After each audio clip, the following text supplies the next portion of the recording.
The Count of Monte Cristo by Alexandre Dumas. Chapter 48. Ideology. If the Count of Monte Cristo had been for a long time familiar with the ways of Parisian society, he would have appreciated better the significance of the step which M. de Villefort had taken. Standing well at court, whether the king regent was of the older or younger branch, whether the government was doctrinaire liberal or conservative, looked upon by all as a man of talent, since those who have never experienced a political check are generally so regarded, hated by many, but warmly supported by others, without being really liked by anybody, M. de Villefort held a high position in the magistracy, and maintained his eminence like a harlot or a mole.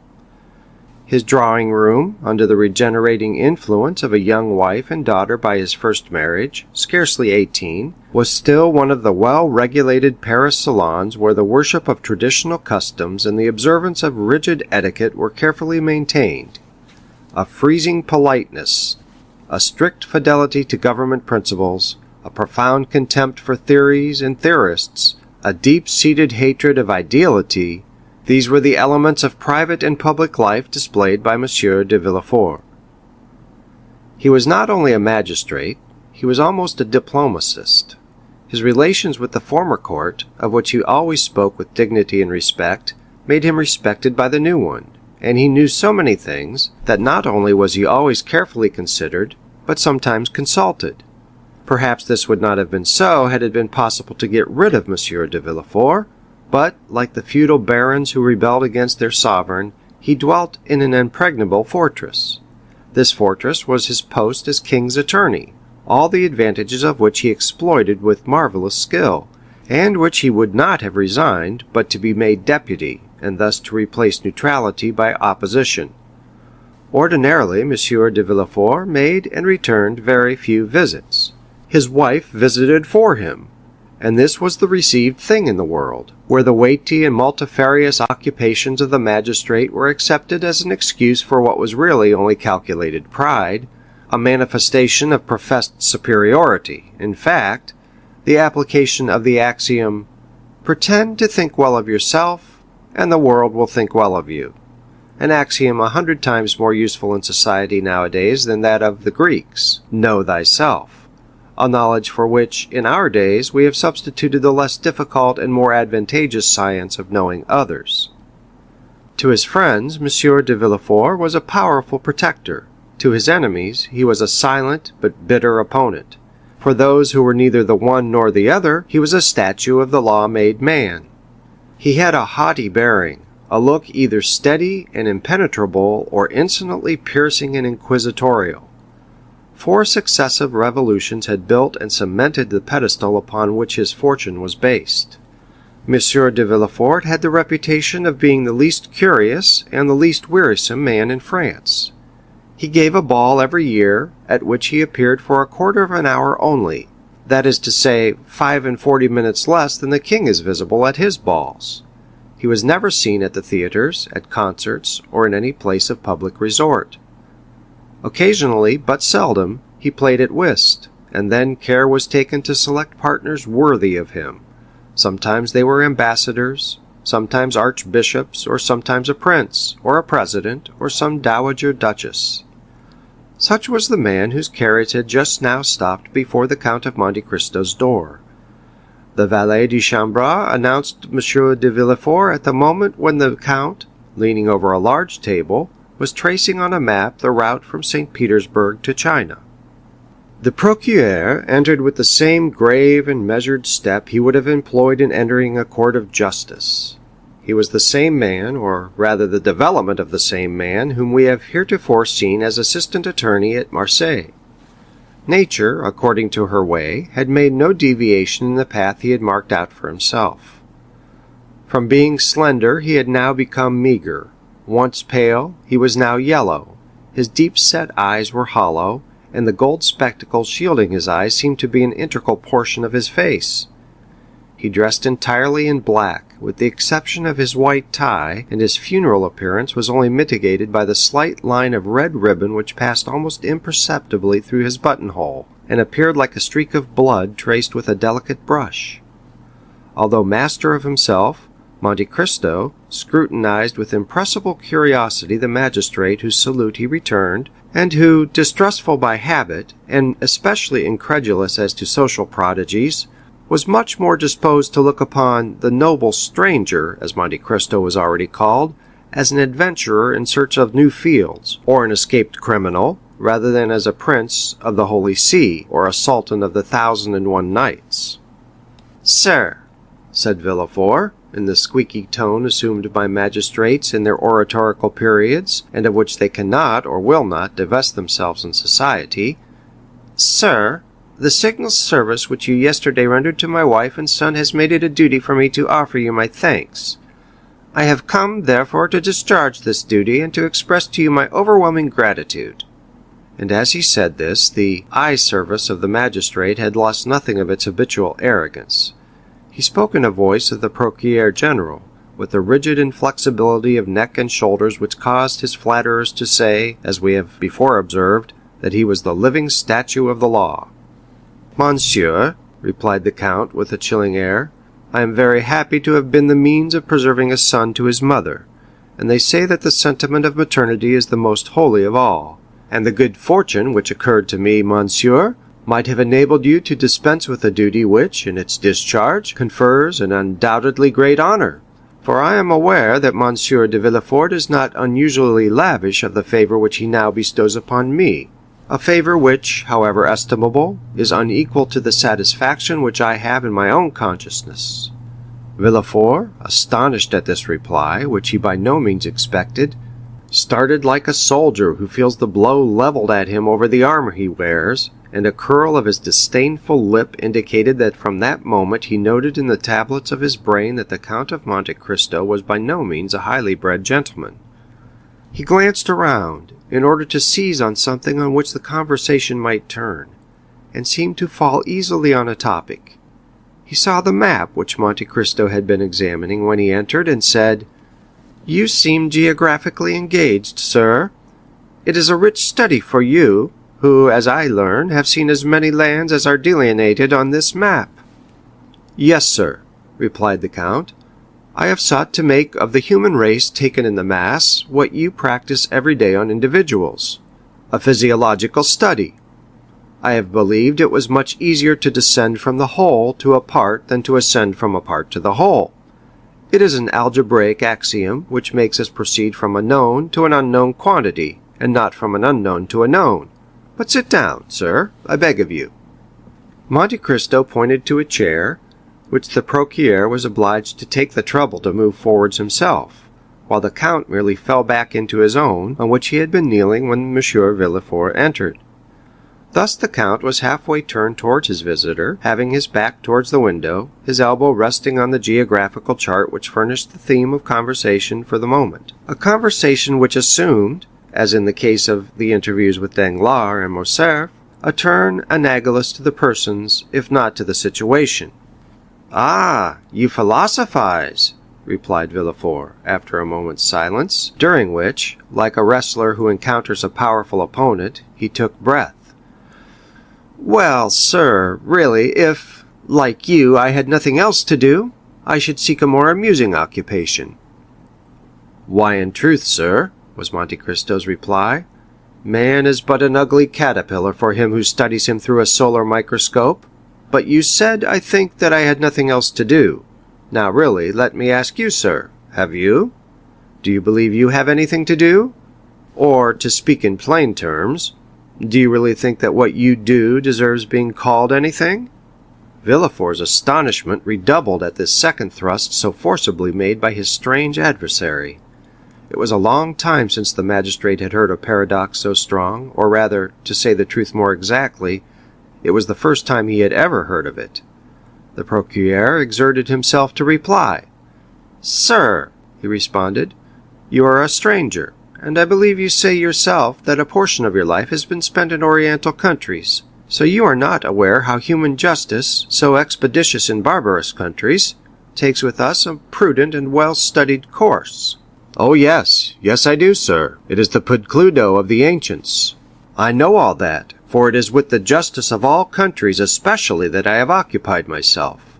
It is with the criminal procedure of all nations that I have compared natural justice, and I must say, sir, that it is the law of primitive nations, that is, the law of retaliation, that I have most frequently found to be according to the law of God."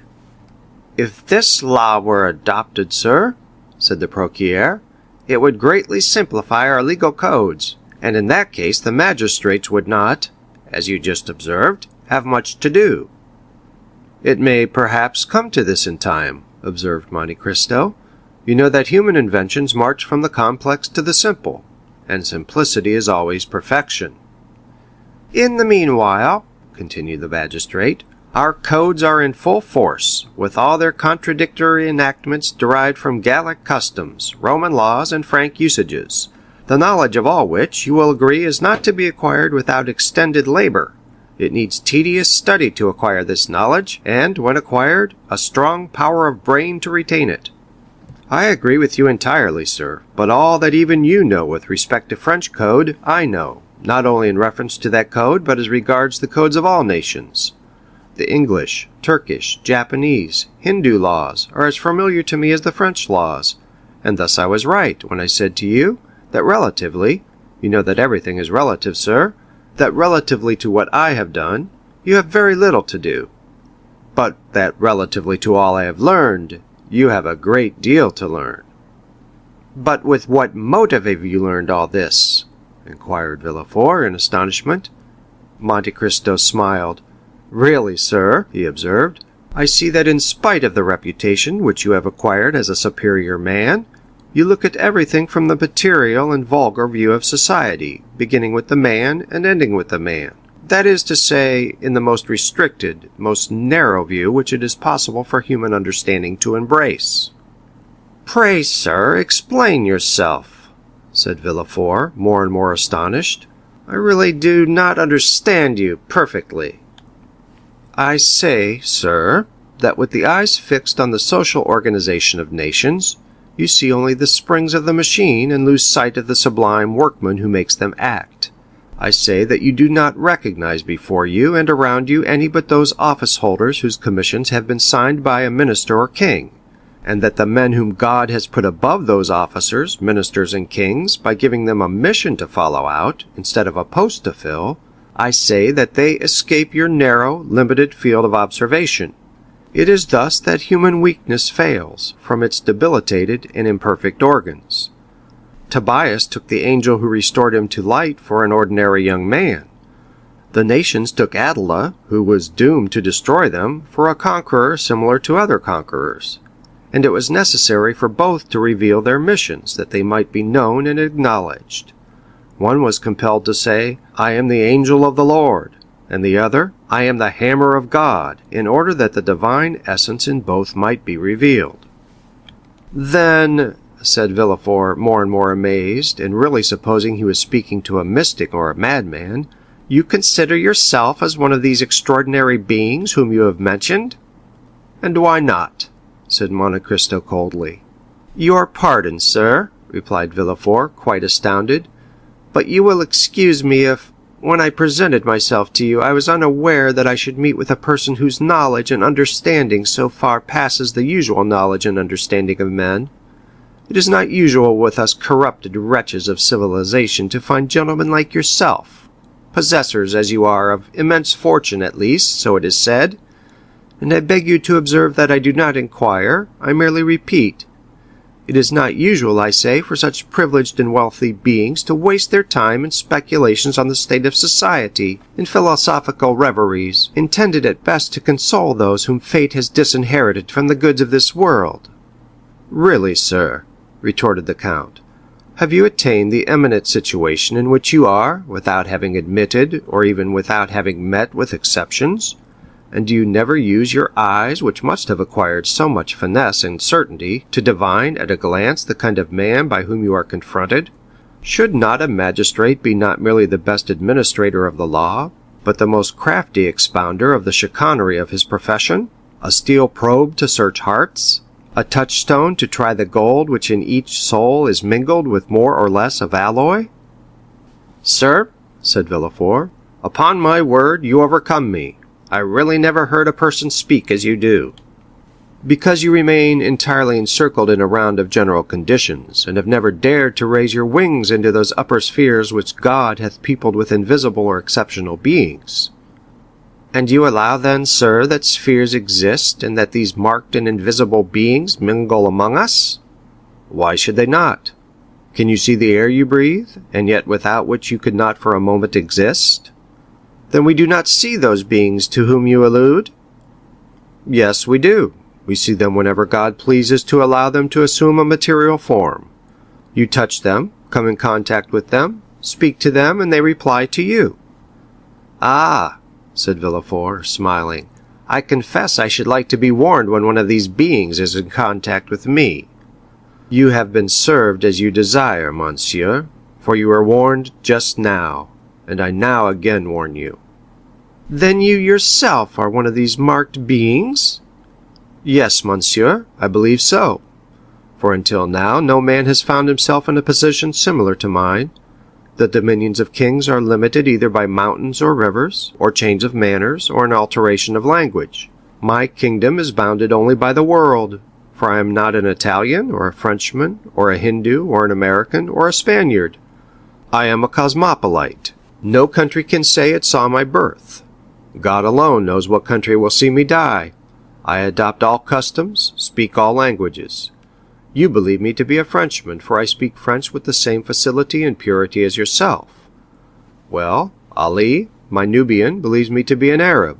Bertuccio, my steward, takes me for a Roman. Haydée, my slave, thinks me a Greek.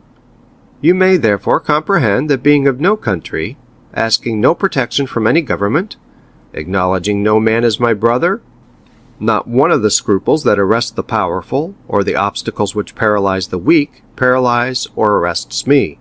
I have only two adversaries. I will not say two conquerors, for with perseverance I subdue even them. They are time and distance. There is a third, and the most terrible, that is my condition as a mortal being. This alone can stop me in my onward career before I have attained the goal of which I aim. For all the rest I have reduced to mathematical terms. What men call the chances of fate, namely, ruin, change, circumstances, I have fully anticipated, and if any of these should overtake me, yet it will not overwhelm me. Unless I die, I shall always be what I am, and therefore it is that I utter the things you have never heard, even from the mouths of kings, for kings have need, and other persons have fear of you. For who is there who does not say to himself, in a society as incongruously organized as ours, perhaps some day I shall have to do with the king's attorney? But cannot you say that, sir? The moment you became an inhabitant of France, you are naturally subjected to the French law. I know it, sir, replied Monte Cristo. But when I visit a country I begin to study, by all the means which are available, the men from whom I may have anything to hope or to fear, till I know them as well as, perhaps better than, they know themselves. It follows from this that the king's attorney, be he who he may, with whom I should have to deal, would assuredly be more embarrassed than I should. That is to say, replied Villefort with hesitation, that human nature being weak, every man, according to your creed, has committed faults. Faults or crimes, responded Monte Cristo with a negligent air. You alone, amongst the men whom you do not recognize as your brothers, for you have said so, observed Villefort in a tone that faltered somewhat, you alone are perfect? No, not perfect, was the count's reply, only impenetrable, that's all. But let us leave off this strain, sir, if the tone of it is displeasing to you. I am no more disturbed by your justice than you are by my second sight. No, no, by no means, said Villefort, who was afraid of seeming to abandon his ground. No, by your brilliant and almost sublime conversation you have elevated me above the ordinary level. We no longer talk, we rise to dissertation. But you know how the theologians in their collegiate chairs, and philosophers in their controversies, occasionally say cruel truths. Let us suppose for the moment that we are theologizing in a social way, or even philosophically, and I will say to you, rude as it may seem, my brother, you sacrifice greatly to pride. You may be above others, but above you there is God. Above us all, sir, was Monte Cristo's response, in a tone and with an emphasis so deep that Villefort involuntarily shuddered. I have my pride for men, serpents always ready to threaten everyone who would pass without crushing them underfoot. But I lay aside that pride before God, who has taken me from nothing to make me what I am. Then, Count, I admire you, said Villefort, who for the first time in this strange conversation used the aristocratic form to the unknown personage, whom, until now, he had only called Monsieur. Yes, I say to you, if you are really strong, really superior, really pious, or impenetrable, which you are right in saying amounts to the same thing, then be proud, sir, for that is the characteristic of predominance. Yet you have unquestionably some ambition. I have, sir. And what may it be? I, too, as happens to every man once in his life, have been taken by Satan into the highest mountain in the earth, and when there he showed me all the kingdoms of the world, and as he said before, so said he to me, Child of earth, what wouldst thou have to make thee adore me? I reflected long, for a gnawing ambition had long preyed upon me, and then I replied, Listen, I have always heard of Providence, and yet I have never seen him, or anything that resembles him, or which can make me believe that he exists. I wish to be Providence myself, for I feel that the most beautiful, noblest, most sublime thing in the world is to recompense and punish. Satan bowed his head and groaned. You mistake, he said. Providence does exist. Only you have never seen him, because the child of God is as invisible as the parent. You have seen nothing that resembles him, because he works by secret springs, and moves by hidden ways. All I can do for you is to make you one of the agents of that providence. The bargain was concluded. I may sacrifice my soul, but what matters it? Added Monte Cristo. If the thing were to do again, I would again do it. Villefort looked at Monte Cristo with extreme amazement. Count, he inquired, have you any relations? No, sir, I am alone in the world. So much the worse. Why? Asked Monte Cristo. Because then you might witness a spectacle calculated to break down your pride. You say you fear nothing but death? I did not say that I feared it. I only said that death alone could check the execution of my plans. And old age? My end will be achieved before I grow old. And madness? I have been nearly mad, and you know the axiom, non bis in idem. It is an axiom of criminal law, and consequently you understand its full application. Sir, continued Villefort, there is something to fear besides death, old age, and madness. For instance, there is apoplexy, that lightning stroke which strikes but does not destroy you, and yet which brings everything to an end. You are still yourself as now, and yet you are yourself no longer. You, who, like Ariel, verge on the angelic, are but an inert mass, which, like Caliban, verges on the brutal, and this is called, in human tongues, as I tell you, neither more nor less than apoplexy. Come, if so you will, Count, and continue this conversation at my house. Any day you may be willing to see an adversary capable of understanding and anxious to refute you, and I will show you my father, Monsieur Noirtier de Villefort, one of the most fiery Jacobins of the French Revolution. That is to say, he had the most remarkable audacity, seconded by a most powerful organization, a man who has not, perhaps, like yourself, seen all the kingdoms of the earth, but who has helped to overturn one of the greatest. In fact, a man who believed himself, like you, one of the envoys, not of God, but of a supreme being, not of Providence, but of fate. Well, sir, the rupture of a blood vessel on the lobe of the brain has destroyed all this, not in a day, not in an hour, but in a second. Monsieur Noirtier, who on the previous night was the old Jacobin, the old senator, the old Carburano, laughing in the guillotine, the cannon, and the dagger, Monsieur Noirtier, playing with the revolutions, Monsieur Noirtier, for whom France was a vast chessboard, from whom pawns, rooks, knights, and queens were to disappear, so that the king was checkmated. Monsieur Noirtier, the redoubtable, was the next morning. Poor Monsieur Noirtier, the helpless old man at the tender mercies of the weakest creature in the household, that is, his grandchild, Valentine. A dumb and frozen carcass, in fact, living painlessly on, that time may be given for his frame to decompose without his consciousness of its decay. Alas, sir, said Monte Cristo, this spectacle is neither strange to my eye nor my thought. I am something of a physician, and have, like my fellows, sought more than once for the soul in living and in dead matter. Yet, like Providence, it has remained invisible to my eyes, although present to my heart. 100 writers since Socrates, Seneca, St. Augustine, and Gall have made in verse and prose the comparison you have made, and yet I can well understand that a father's sufferings may effect great changes in the mind of a son. I will call on you, sir, since you bid me contemplate, for the advantage of my pride, this terrible spectacle, which must have been so great a source of sorrow in your family. It would have been so, unquestionably, had not God given me so large a compensation. In contrast with the old man who is dragging his way to the tomb, are 2 children just entering into life, Valentine, the daughter of my first wife, Mademoiselle Renée Saint-Méran, and Edward, the boy whose life you have this day saved. And what is your deduction from this compensation, sir? inquired Monte Cristo.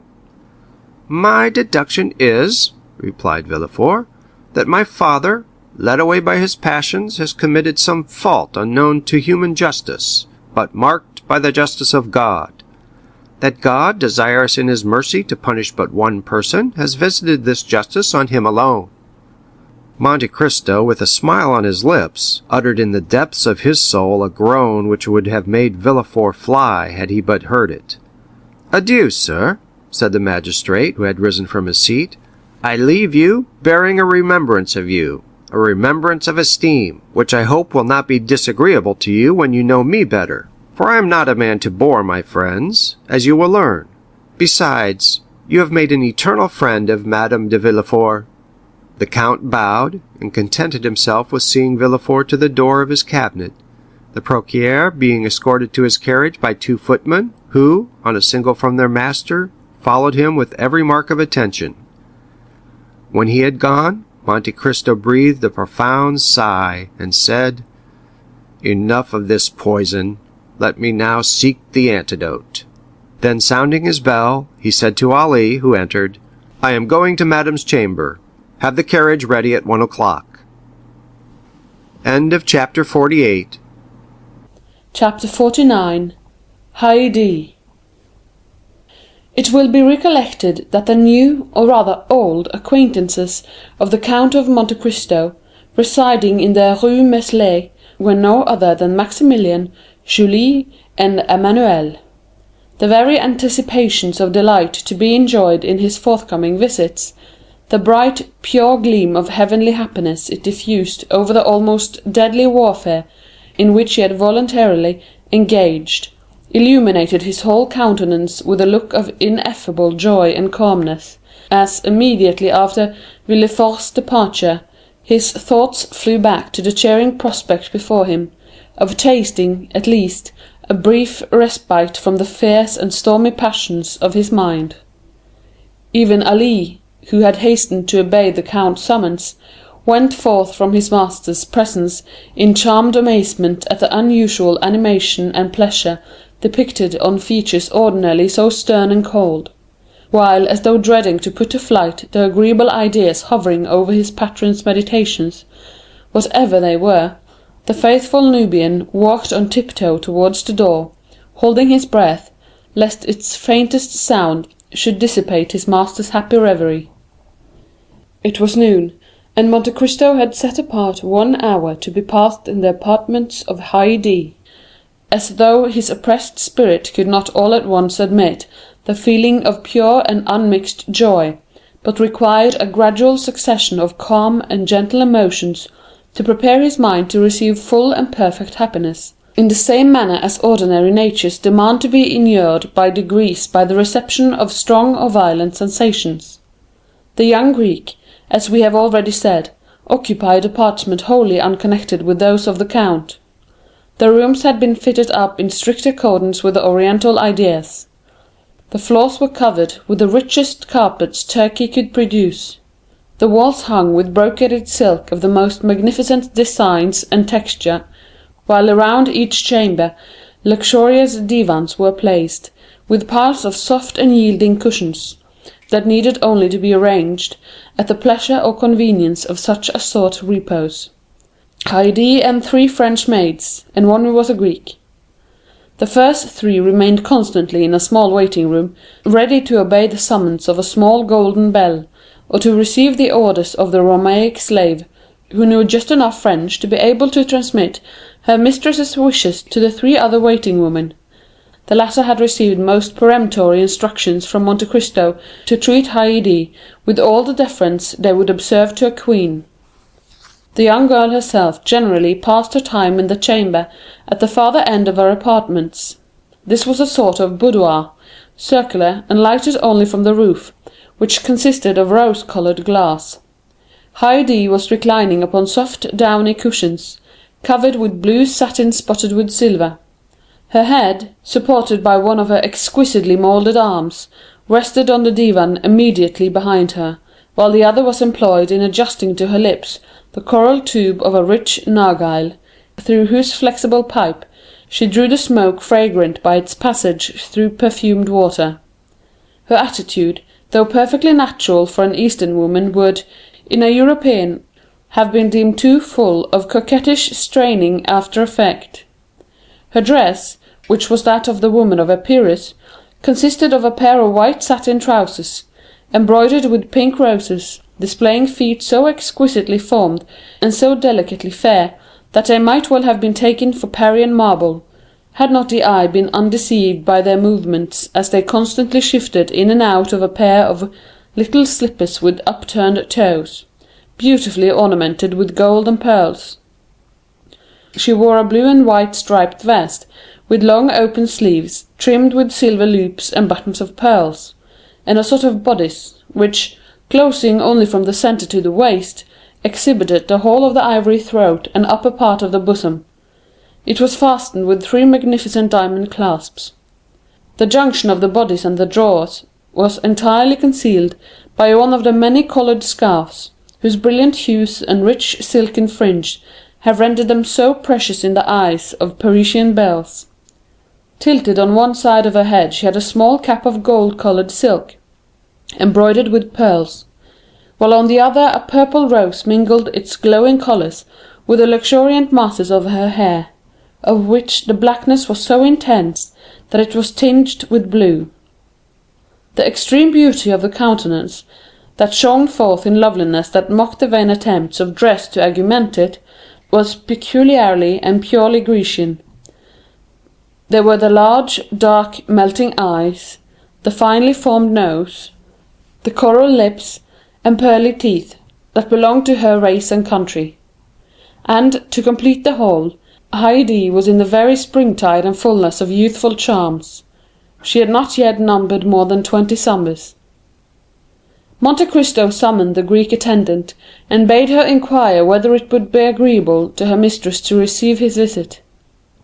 Haydée's only reply was to direct her servant by a sign to withdraw the tapestried curtain that hung before the door of her boudoir. The framework of the opening thus made serving as a sort of border to the graceful tableau presented by the young girl's picturesque attitude and appearance. As Monte Cristo approached, she leaned upon the elbow of the arm that held the narghile, and extended to him her other hand, said, with a smile of captivating sweetness, in the sonorous language spoken by the women of Athens and Sparta: "Why demand permission ere you enter?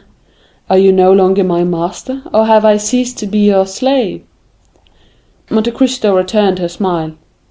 "Haydée," said he, "you well know." "Why do you address me so coldly, so distant?" asked the young Greek. "Have I by any means displeased you? Oh, if so, punish me as you will, but do not speak to me in tones and manner so formal and constrained." "Haydée," replied the count, "you know that you are now in France, and are free." "Free to do what?" asked the young girl. "Free to leave me." Leave you? Why should I leave you? That is not for me to say, but we are now about to mix in society, to visit and be visited. I don't wish to see anybody but you. And should you see one whom you could prefer, I would not be so unjust.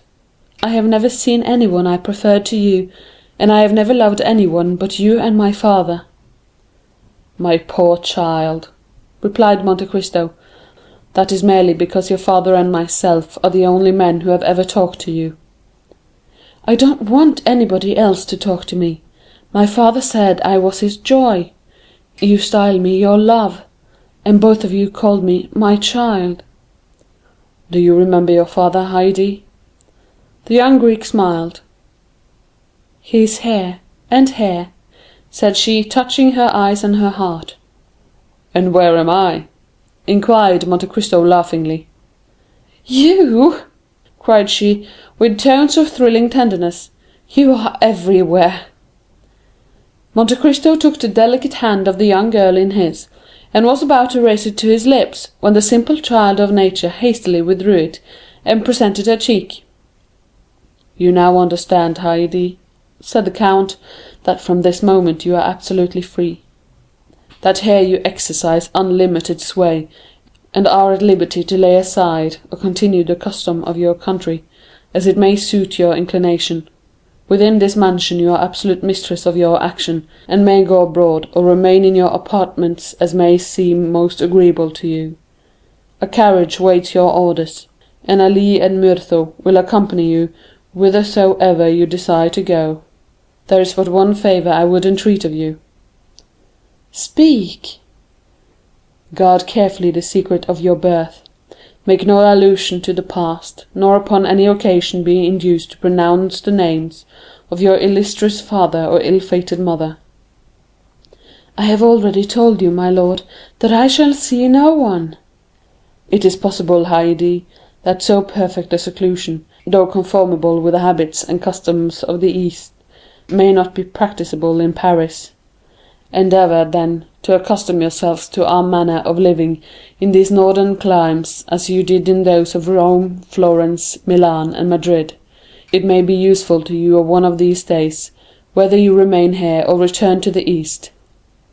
The young girl raised her tearful eyes towards Monte Cristo as she said with touching earnestness, "Whether we return to the East, you mean to say, my lord, do you not?" "My child," returned Monte Cristo, "you know full well that whenever we part, it will be no fault or wish of mine. The tree forsakes not the flower falls from the tree." "My lord," replied Haydée, "I never will leave you, for I am sure I could not exist without you." "My poor girl, in 10 years I shall be old, and you will be still young." "My father had a long white beard, but I loved him. He was 60 years old, but to me he was handsomer than all the fine youths I saw." "Then tell me, Haydée, do you believe you shall be able to accustom yourself to our present mode of life?" "Shall I see you?" "Every day." "Then what do you fear, my lord?" "You might find it dull." "No, my lord, in the morning I shall rejoice in the prospect of your coming, and in the evening dwell with delight on the happiness I have enjoyed in your presence. Then too, when alone, I can call forth mighty pictures of the past, see vast horizons bounded only by the towering mountains of Pindus and Olympus.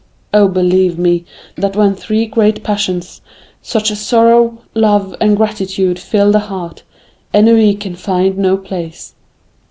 "You are a worthy daughter of Epirus, Haydée, and your charming and poetical ideas prove well your descent from that race of goddesses who claim your country as their birthplace.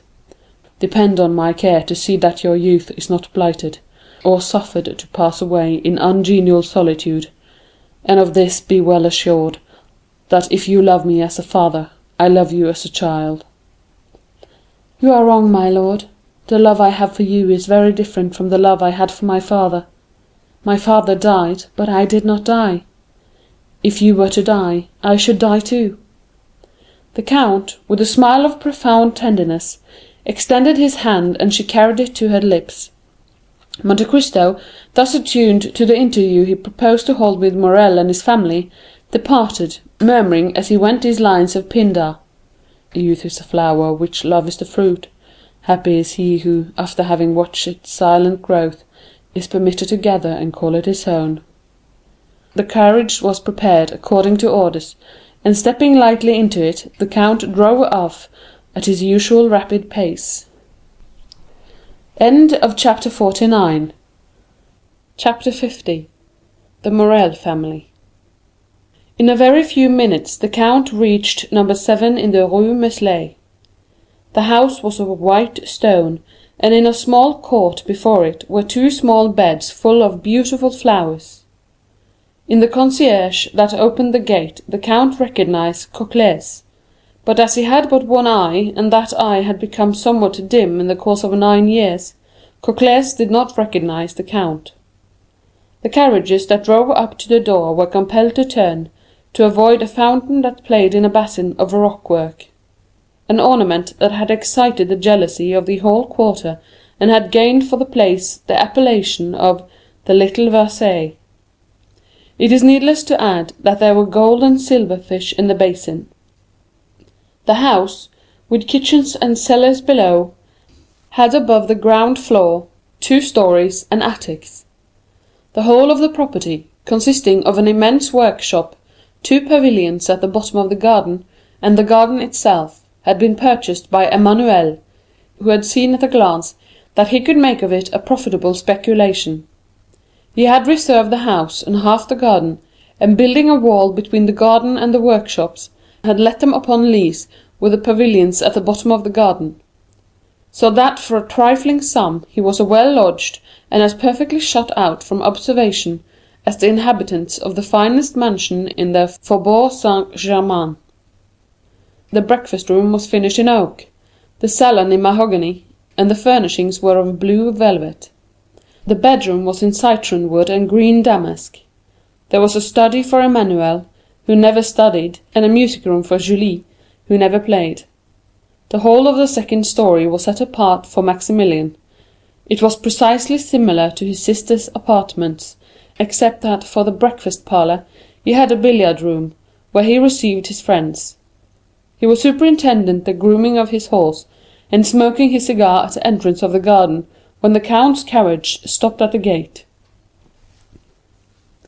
Cocles opened the gate, and Baptistine, springing from the box, inquired whether Monsieur and Madame Herbault and Monsieur Maximilien Morrel would see His Excellency the Count of Monte Cristo. "The Count of Monte Cristo?" cried Morrel, throwing away his cigar and hastening to the carriage. "I should think we would see him. Ah, 1,000 thanks, Count, for not having forgotten your promise." And the young officer shook the count's hand so warmly that Monte Cristo could not be mistaken as the sincerity of his joy, and he saw that he had been expected with impatience, and was received with pleasure. "Come, come," said Maximilian, "I will serve you as your guide. Such a man as you ought not to be introduced by a servant. My sister is in the garden plucking the dead roses. My brother is reading his 2 papers, the Presse and the Débats, within 6 steps of her, for wherever you see Madame Herbault, you have only to look within a circle of 4 yards, and you will find Monsieur Emmanuel, and reciprocally, as they say at the Polytechnic School." At the sound of their steps, a young woman of 20 to 25, dressed in a silk morning gown, and busily engaging in plucking the dead leaves of a noisette rose tree, raised her head. This was Julie, who had become, as the clerk of the house of Thomson and French had predicted, Madame Emmanuel Herbault. She uttered a cry of surprise at the sight of a stranger, and Maximilian began to laugh. "Don't disturb yourself, Julie," said he. "The count has only been 2 or 3 days in Paris, but he already knows what a fashionable woman of the Marais is, and if he does not, you will show him." "Ah, monsieur," returned Julie, "it is treason in my brother to bring you thus, but he never has any regard for his poor sister. Penelon! Penelon!" An old man, who was digging busily at one of the beds, stuck his spade in the earth, and approached, cap in hand, striving to conceal a quid of tobacco he had just thrust into his cheek. A few locks of grey mingled with his hair, which was still thick and matted, while his bronzed features and determined glance well suited an old sailor who had braved the heat of the equator and the storms of the tropics. "I think you hailed me, Mademoiselle Jolie," said he. Penelon had still preserved the habit of calling his master's daughters Mademoiselle Julie, and had never been able to change the name to Madame Herbault. "Penelon," replied Julie, "go and inform Monsieur Emmanuel of this gentleman's visit, and Maximilian will conduct him to the saloon." Then, turning to Monte Cristo, "I hope you will permit me to leave you for a few minutes," continued she, and without awaiting any reply, disappeared behind a clump of trees, and escaped to the house by a lateral alley. "I am sorry to see," observed Monte Cristo to Morrel, "that I cause no small disturbance in your house." "Look here," said Maximilian, laughing, "there is her husband changing his jacket for a coat. I assure you, you are well known in the Rue Meslay." "Your family appears to be a very happy one," said the count, as if speaking to himself. "Oh yes, I assure you, count, they want nothing that can render them happy. They are young and cheerful, they are tenderly attached to each other, and with 25,000 francs a year, they fancy themselves as rich as Rothschild." "25,000 francs is not a large sum, however," replied Monte Cristo, with a tone so sweet and gentle that it went to Maximilian's heart like the voice of a father. "But they will not be content with that. Your brother-in-law is a barrister? A doctor?" "He was a merchant, monsieur, and had succeeded to the business of my poor father. Monsieur Morrel, at his death, left 500,000 francs, which were divided between my sister and myself, for we were his only children. Her husband, who, when he married her, had no other patrimony than his noble probity, his first-rate ability, and his spotless reputation, wished to possess as much as his wife. He laboured and toiled until he had amassed 250 francs. 6 years sufficed to achieve this object. Oh, I assure you, sir, it was a touching spectacle to see these young creatures, destined by their talents for higher stations, toiling together, and through their unwillingness to change any of the customs of the paternal house, taking 6 years to accomplish what less scrupulous people would have effected in 2 or 3. Marseillais resounded with their well-earned praises. At last, one day, Emmanuel came to his wife, who had just finished making up the account. "Julie," said he to her, "Cocles has just given me the last rouleau of 100 francs. That completes the 250 francs we had fixed as the limit of our gains. Can you content yourself with the small fortune which we shall possess for the future? Listen to me. Our house transacts business to the amount of 1,000,000 a year, from which we derive an income of 40,000 francs. We can dispose of the business, if we please, in an hour, for I have received a letter from Monsieur Delaunay, in which he offers to purchase the goodwill of the house, to unite with his own, for 300 francs. Advise me what I had better do." "Emmanuel," returned my sister, "the house of Morrel can only be carried by a Morrel. Is it not worth 300 francs to save our father's name from the chances of evil fortune and failure?" "I thought so," replied Emmanuel, "but I wish to have your advice. This is my counsel. Our accounts are made up, and our bills are paid. All we have to do is to stop the issue of any more, and close our office." This was done instantly. It was 3 o'clock. At 1:15 a merchant presented himself to insure 2 ships. It was a clear profit of 15,000 francs. "Monsieur," said Emmanuel, "I have the goodness to address yourself to Monsieur Delaunay. We have quitted business." "How long?" inquired the astonished merchant. "A quarter of an hour," was the reply. "And this is the reason, monsieur," continued Maximilian, "of my sister and brother-in-law having only 25,000 francs a year." Maximilian had scarcely finished his story, during which the count's heart had swelled within him, when Emmanuel entered wearing a hat and coat. He saluted the count with the air of a man who is aware of the rank of his guest. Then, after having led Monte Cristo around the little garden, he returned to the house. A large vase of Japan porcelain, filled with flowers that loaded the air with their perfume, stood in the saloon. Julie, suitably dressed, and her hair arranged, she had accomplished this feat in less than 10 minutes, received the Count on his entrance. The songs of the birds were heard in an aviary hard by, and the branches of laburnums and rose acacias formed an exquisite framework to the blue velvet curtains. Everything in this charming retreat, from the warble of the birds to the smile of the mistress, breathed tranquillity and repose. The Count had felt the influence of this happiness from the moment he entered the house, and he remained silent and pensive, forgetting that he was expected to renew the conversation, which had ceased after the first salutation had been exchanged. The silence became almost painful when, by a violent effort, tearing himself from his pleasing reverie, "Madam," said he at length, "I pray you to excuse my emotion, which must astonish you who are only accustomed to the happiness I meet here. But contentment is so new a sight to me that I could never be weary of looking at yourself and your husband." "We are very happy, monsieur," replied Julie, "but we have also known unhappiness, and few have ever undergone more bitter sufferings than ourselves." The Count's features displayed an expression of the most intense curiosity. "Oh, all this is family history, as Chateau Renaud told you the other day," observed Maximilian. "This humble picture would have but little interest for you, accustomed as you are to behold the pleasures and the misfortunes of the wealthy and industrious. But such as we are, we have experienced bitter sorrows, and God has poured balm into your wounds, as he does into those of all who are in affliction?" said Monte Cristo inquiringly. "Yes, Count," returned Julie, "we may indeed say he has, for he has done for us what he grants only to his chosen. He sent us one of his angels." The Count's cheeks became scarlet, and he coughed, in order to have an excuse for putting his handkerchief to his mouth. "Those born to wealth, and who have means of gratifying every wish," said Emmanuel, "know not what is the real happiness of life, just as those who have been tossed on the stormy waters of the ocean on a few frail planks can alone realize the blessings of fair weather."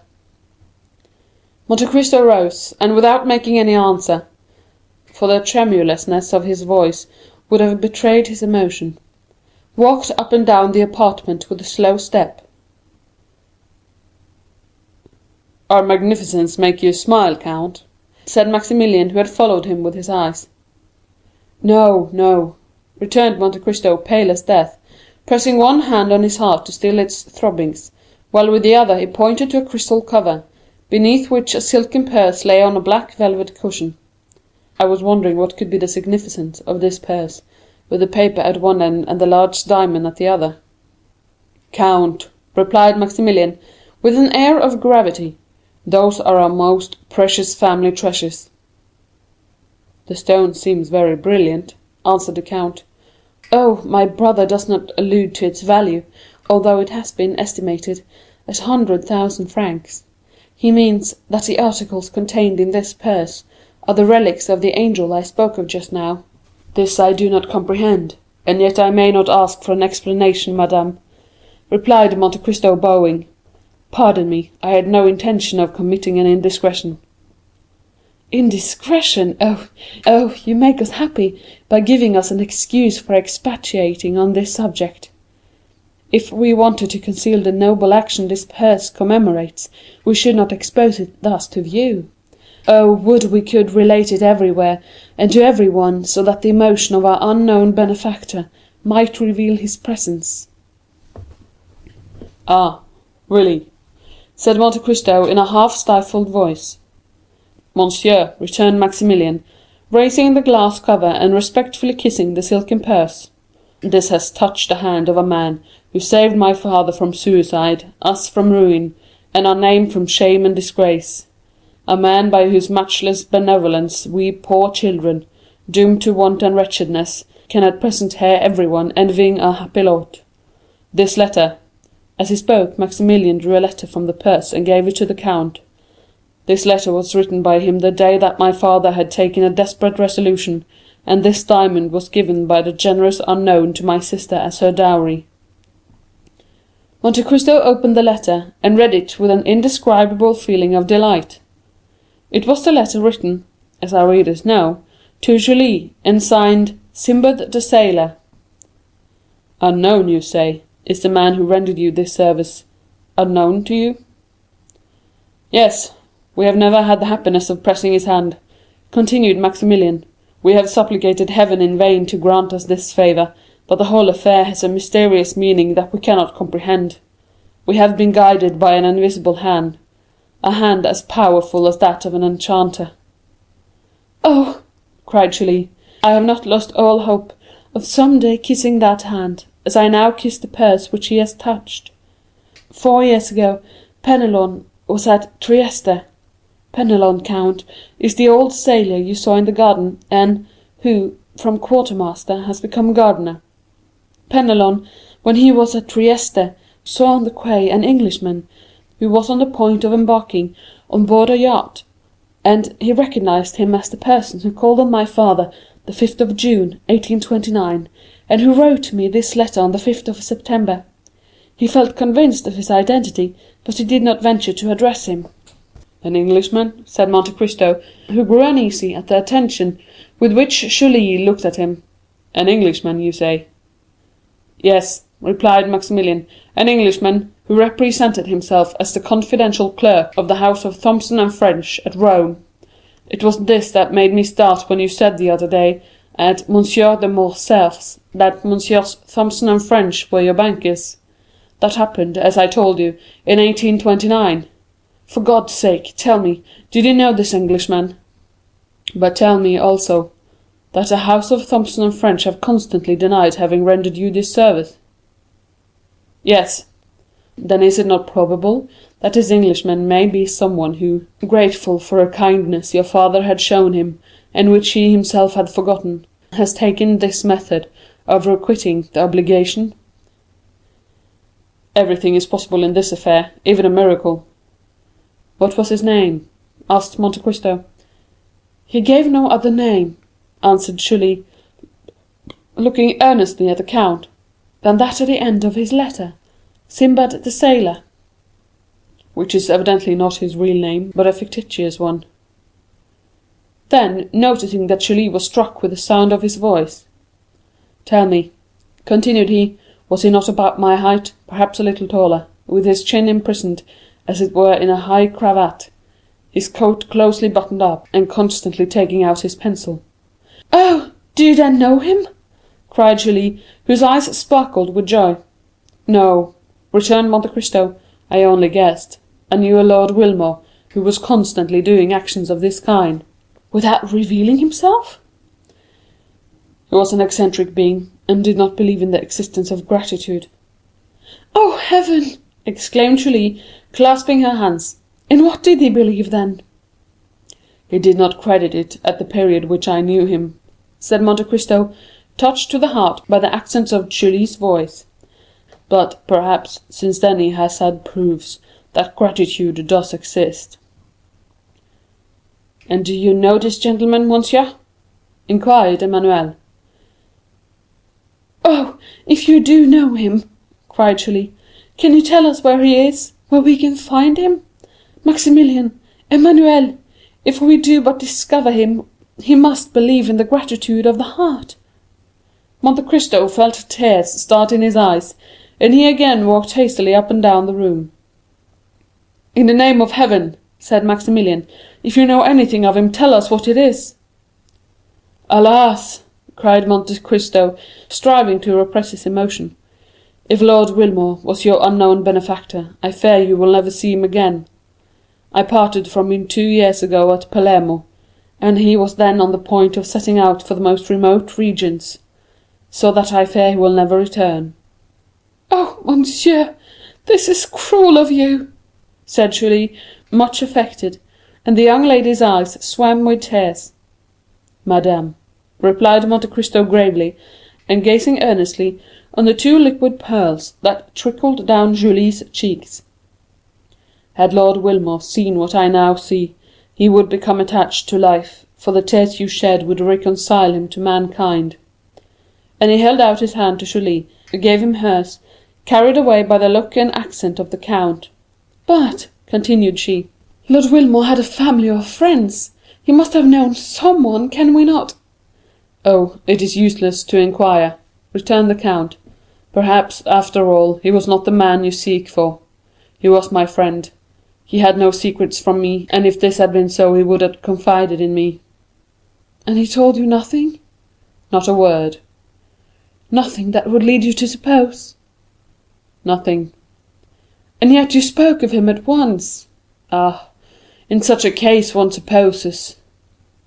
"Sister, sister," said Maximilian, coming to the Count's aid, "Monsieur is quite right.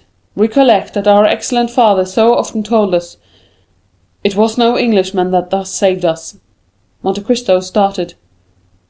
"What did your father tell you, Monsieur Morrel?" said he eagerly. "My father thought that his action had been miraculously performed. He believed that a benefactor had arisen from the grave to save us.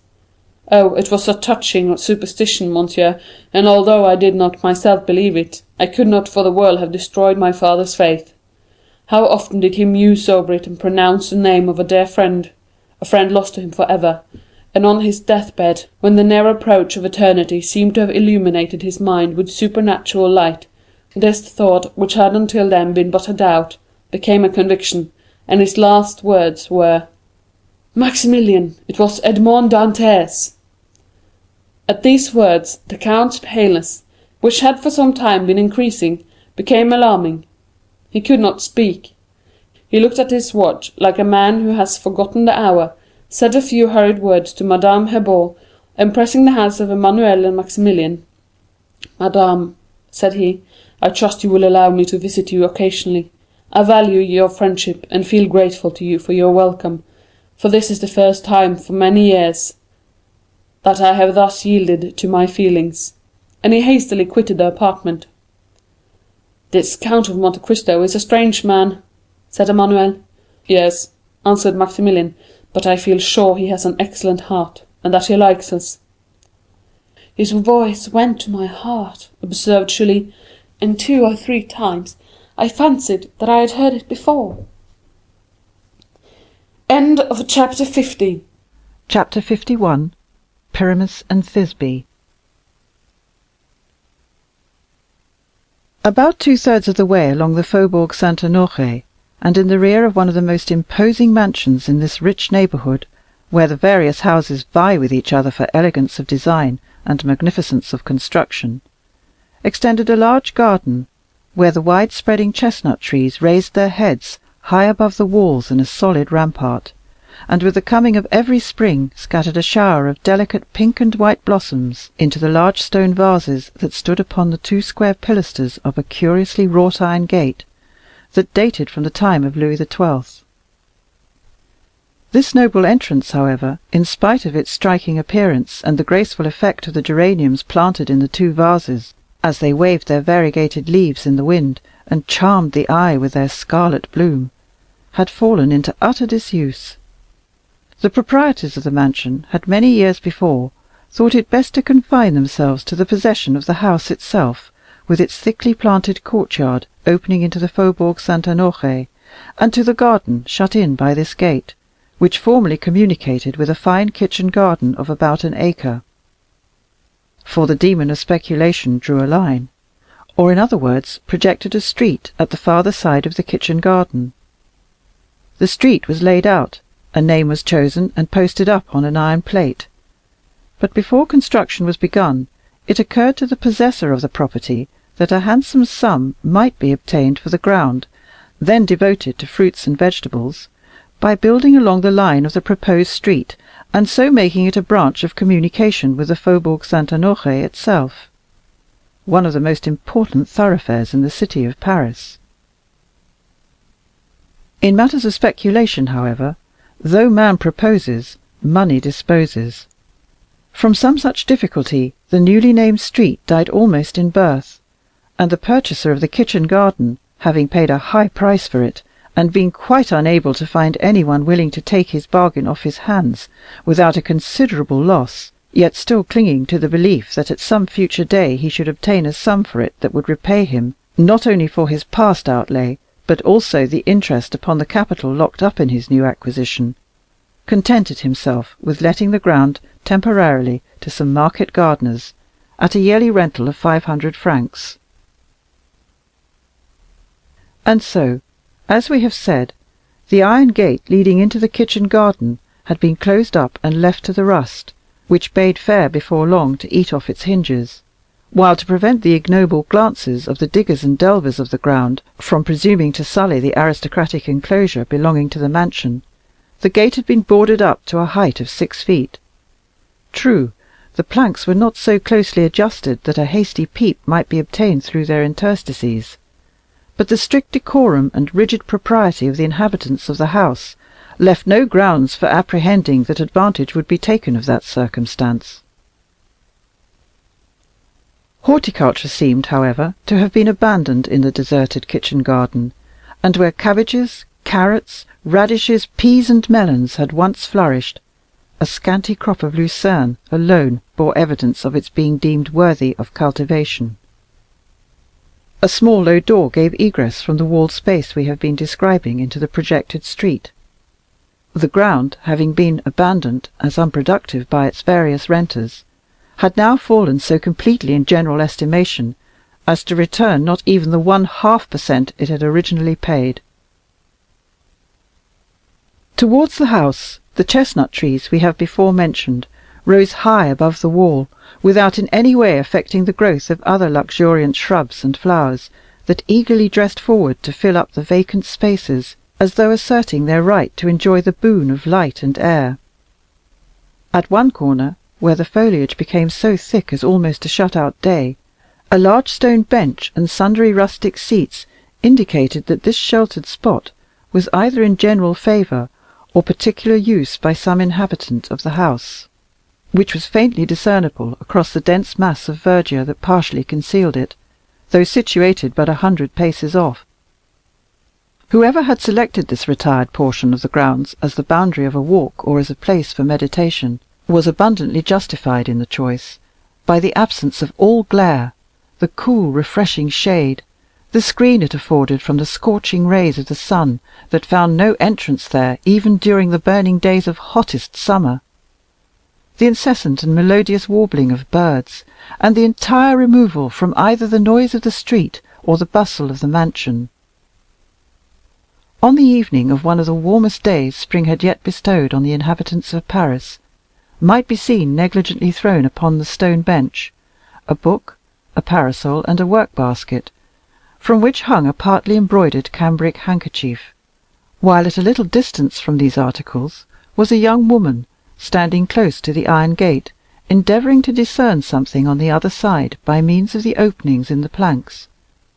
The earnestness of her attitude and the fixed gaze with which she seemed to seek the object of her wishes, proving how much her feelings were interested in the matter. At that instant the little side gate leading from the waste ground to the street was noiselessly opened, and a tall, powerful young man appeared. He was dressed in a common grey blouse and velvet cap, but his carefully arranged hair, beard, and moustache, all of the richest and glossiest black, ill accorded with his plebeian attire.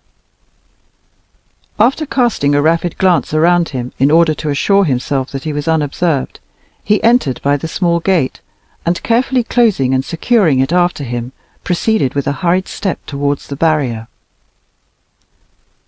At the sight of him she expected, though probably not in such a costume, the young woman started in terror, and was about to make a hasty retreat, but the eye of love had already seen, even through the narrow chinks of the wooden palisades, the movement of the white robe, and observed the fluttering of the blue sash. Pressing his lips close to the planks, he exclaimed, "Don't be alarmed, Valentine, it is I." Again the timid girl found courage to return to the gate, saying as she did so, "And why do you come so late to-day? It is almost dinner-time, and I had to use no little diplomacy to get rid of my watchful stepmother, my too devoted maid, and my troublesome brother, who is always teasing me about coming to work at my embroidery, which I'm in a fair way never to get done. So pray excuse yourself as well as you can for having made me wait, and after that tell me why I see you in a dress so singular that at first I did not recognize you."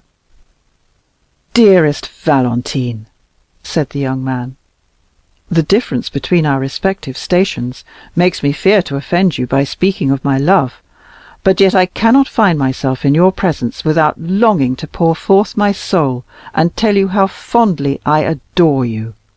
If it be but to carry away with me the recollection of such sweet moments, I could even thank you for chiding me, for it leaves me a gleam of hope that if you did not expect me, and that indeed would be worse than vanity to suppose, at least I was in your thoughts. You ask me the cause of my being late, and why I come disguised.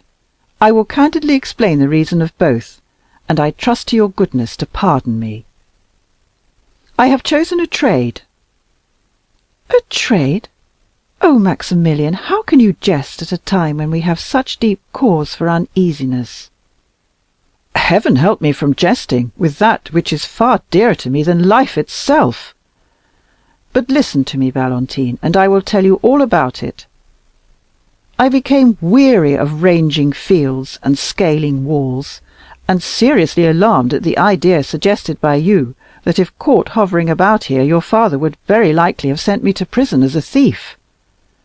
That would compromise the honour of the French army, to say nothing of the fact that the continual presence of a captain of spies in a place where no warlike projects could be supposed to account for it might well create surprise. So I have become a gardener, and consequently adopted the costume of my calling. What excessive nonsense you talk, Maximilian! Nonsense! Pray do not call what I consider the wisest action of my life by such a name. Consider, by becoming a gardener, I effectually screen our meetings from all suspicion or danger. I beseech of you, Maximilian, to cease trifling, and tell me what you really mean.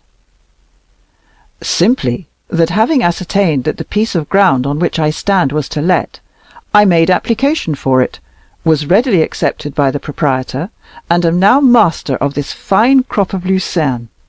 Think of that, Valentine. There is nothing now to prevent my building myself a little hut on my plantation, and residing not 20 yards from you.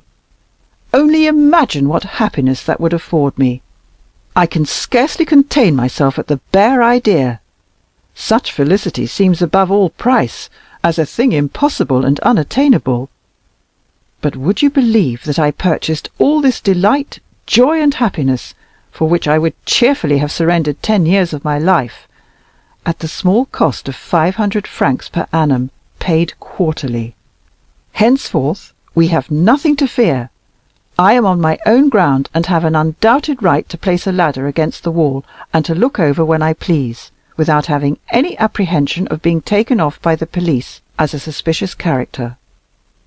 I may also enjoy the precious privilege of assuring you of my fond, faithful, and unalterable affection whenever you visit your favourite bower, unless indeed it offends your pride to listen to professions of love from the lips of a poor working man, clad in a blouse and cap.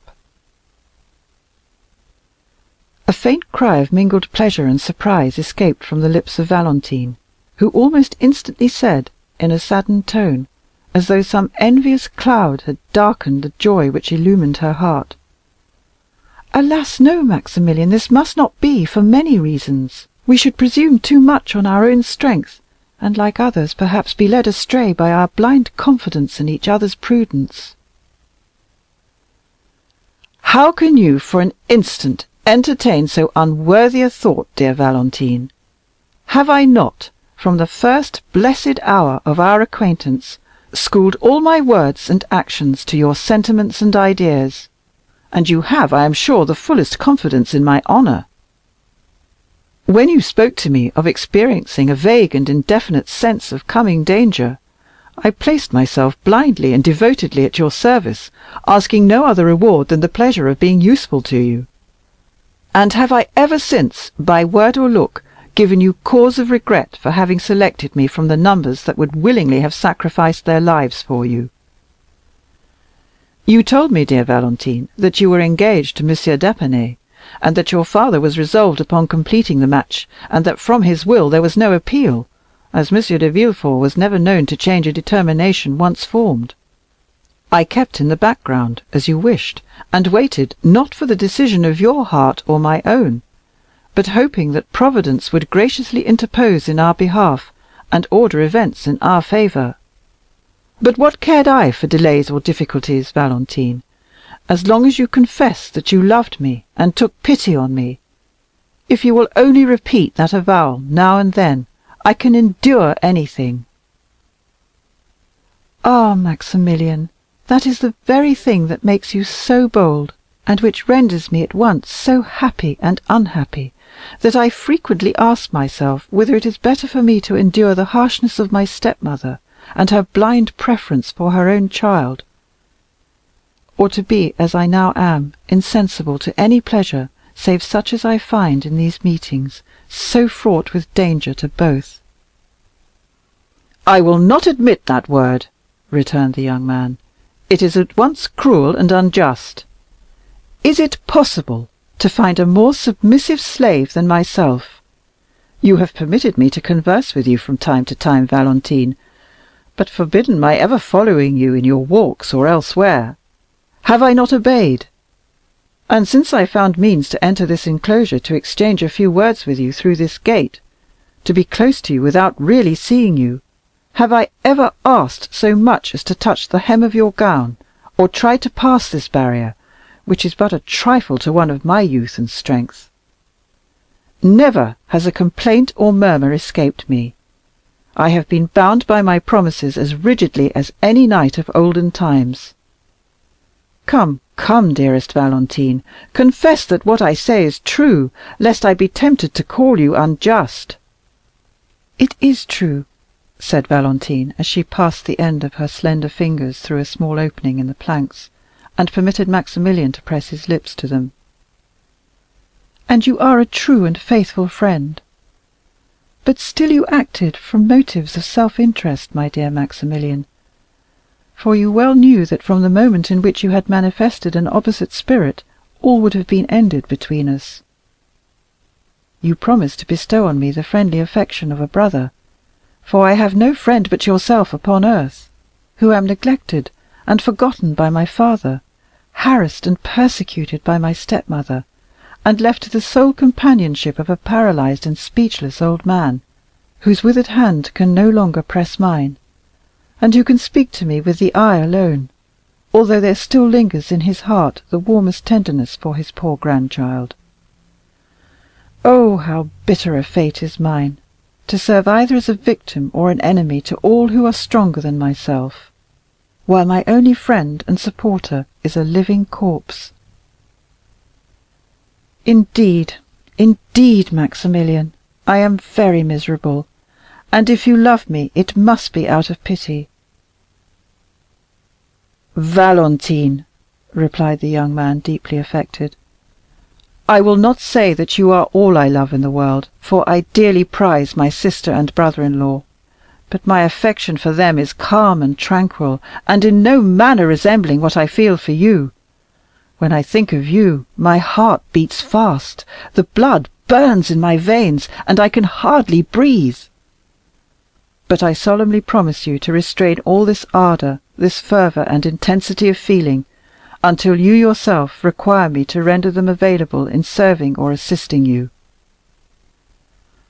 Monsieur Franz is not expected to return home for a year to come, I am told.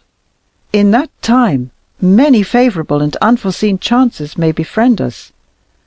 Let us then hope for the best. Hope is so sweet a comforter. Meanwhile, Valentine, while reproaching me with selfishness, think a little what you have been to me, the beautiful but cold resemblance of a marble Venus.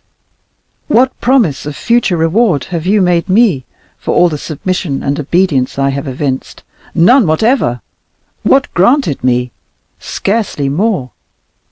You tell me of Monsieur Franz d'Épinay, your betrothed lover, and you shrink from the idea of being his wife. But tell me, Valentine, is there no other sorrow in your heart? You see me devoted to you, body and soul. My life and each warm drop that circles round my heart are consecrated to your service. You know full well that my existence is bound up in yours, that were I to lose you, I would not outlive the hour of such crushing misery. Yet you speak with a calmness of the prospect of being the wife of another. Oh, Valentine, were I in your place, and did I feel conscious as you do of being worshipped, adored, with such a love as mine, 100 times at least would I have passed my hand between these iron bars and said, "Take this hand, dearest Maximilian, and believe that, living or dead, I am yours, yours only and for ever." The poor girl made no reply, but her lover could plainly hear her sobs and tears. A rapid change took place in the young man's feelings. "Dearest, dearest Valentine," exclaimed he, "forgive me if I have offended you, and forget the words I spoke if they have unwittingly caused you pain." "No, Maximilian, I am not offended," answered she. "But do you not see what a poor, helpless being I am, almost a stranger and an outcast in my father's house, where even he is seldom seen, whose will has been thwarted and spirits broken from the age of 10 years, beneath the iron rods so sternly held over me, oppressed, mortified, and persecuted, day by day, hour by hour, minute by minute. No person has cared for, even observed my sufferings, nor have I ever breathed one word on the subject save to yourself. Outwardly, and in the eyes of the world, I am surrounded by kindness and affection, but the reverse is the case. The general remark is, 'Oh, it cannot be expected that one of so stern a character as M. Villefort would lavish the tenderness some fathers do on their daughters.' What! Though she has lost her own mother at a tender age, she has had the happiness to find a second mother in Madame de Villefort. The world, however, is mistaken. My father abandons me from utter indifference, while my stepmother detests me with a hatred so much more terrible because it is veiled beneath a continual smile." "Hate you, sweet Valentine!" exclaimed the young man. "How is it possible for anyone to do that?" "Alas," replied the weeping girl, "I am obliged to own that my stepmother's aversion to me arises from a very natural source, her overweening love for her own child, my brother Edward." "But why should it?" "I do not know, but though unwilling to introduce money matters into our present conversation, I will just say this much, that her extreme dislike to me has its origin there, and I much fear she envies me the fortune I enjoy in right of my mother, and which will be more than doubled at the death of M. and Madame de Saint Méran, whose sole heiress I am. Madame de Villefort has nothing of her own, and hates me for being so richly endowed. Alas, how gladly would I exchange the half of this wealth for the happiness of at least sharing my father's love. God knows, I would prefer sacrificing the whole, so that it would obtain me a happy and affectionate home." "Poor Valentine!" "I seem to myself as though living a life of bondage, yet at the same time am so conscious of my own weakness that I fear to break the restraint in which I am held, lest I fall utterly helpless. Then, too, my father is not a person whose orders may be infringed with impunity, protected as he is by his high position and firmly established reputation for talent and unswerving integrity.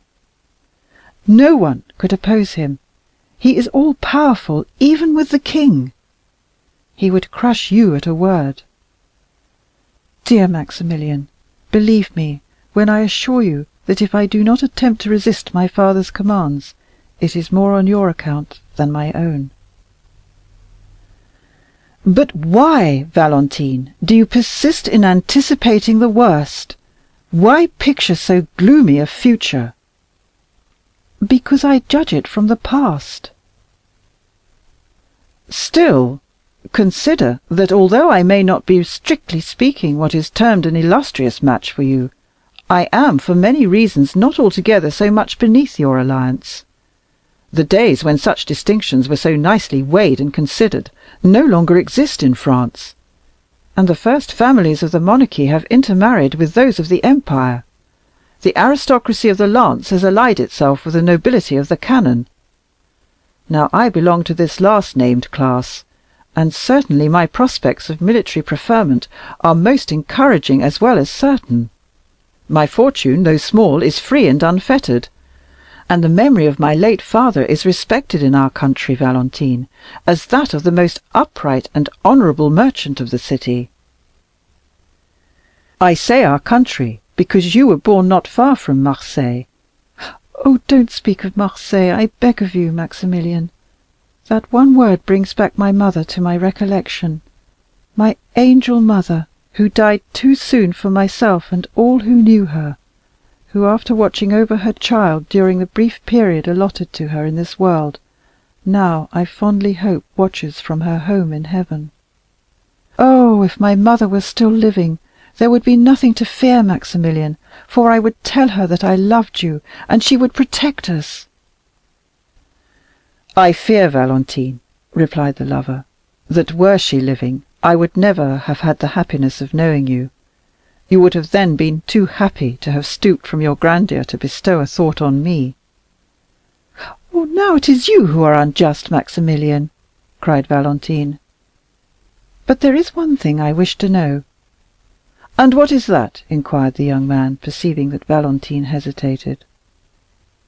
Tell me truly, Maximilian, whether in former days, when our fathers dwelt at Marseille, there was ever any misunderstanding between them?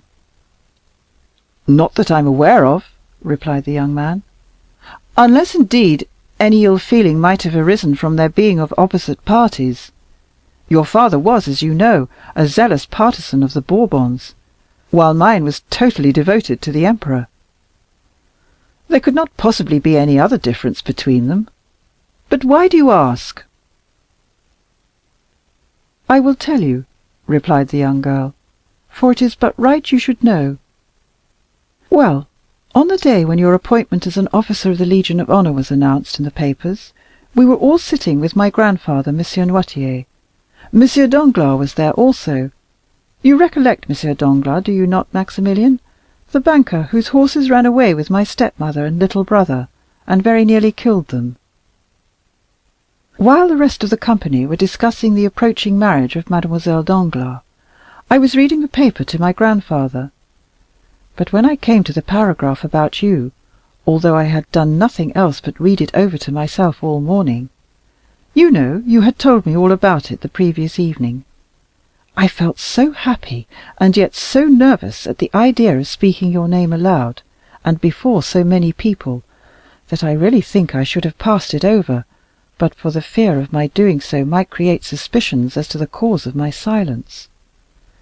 So I summoned up all my courage and read it as firmly and as steadily as I could. Dear Valentine! Well, would you believe it? Directly my father caught the sound of your name, he turned round quite hastily, and like a poor silly thing, I was so persuaded that everyone must be as much affected as myself by the utterance of your name, that I was not surprised to see my father start and almost tremble. But I even thought, though that surely must have been a mistake, that M. Danglars trembled too. Morrel, Morrel, cried my father. Stop a bit. Then, knitting his brows into a deep frown, he added, Surely this cannot be one of the Morrel family who lived at Marseille, and gave us so much trouble from their violent Bonapartism. I mean about the year 1815. Yes, replied M. Danglars. I believe he is the son of the old shipowner. Indeed, answered Maximilian. And what did your father say then, Valentine? Oh, such a dreadful thing that I don't dare to tell you. Always tell me everything, said Maximilian with a smile. Ah, continued my father, still frowning, their idolized emperor treated these madmen as they deserved. He called them food for powder, which was precisely all they were good for, and I am delighted to see that the present government have adopted this salutary principle with all its pristine vigour. If Algiers were good for nothing but to furnish the means of carrying so admirable an idea into practice, it would be an acquisition well worthy of struggling to obtain, though it certainly does cost France somewhat dear to assert her rights in that uncivilized country. Brutal politics, I must confess, said Maximilian, but don't attach any serious importance, dear, to what your father said. My father was not a bit behind yours in that sort of talk. Why, said he, does not the Emperor, who has devised so many clever and efficient modes of improving the art of war, organize a regiment of lawyers, judges, and legal practitioners, sending them in the hottest fire the enemy could maintain, and using them to save better men? You see, my dear, that for picturesque expression and generosity of spirit there is not much to choose between the language of either party. But what did Monsieur Danglars say to this outburst on the part of the procureur? Oh, he laughed, and in that singular manner so peculiar to himself, half malicious, half ferocious. He almost immediately got up and took his leave. Then, for the first time, I observed the agitation of my grandfather, and I must tell you, Maximilian, that I am the only person capable of discerning emotion in his paralyzed frame, and I suspect that the conversation that had been carried on in his presence, for they always say and do what they like before the dear old man without the smallest regard for his feelings, had made a strong impression on his mind, for naturally enough it must have pained him to hear the Emperor he so devotedly loved and served spoken of in that deprecating manner. The name of Monsieur Noirtier, interposed Maximilian, is celebrated throughout Europe.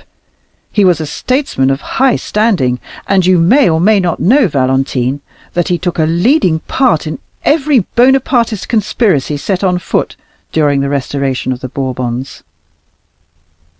Oh, I have often heard whispers of things that seemed to me most strange. The father a Bonapartist, the son a royalist. What can have been the reason of so singular a difference in parties and politics?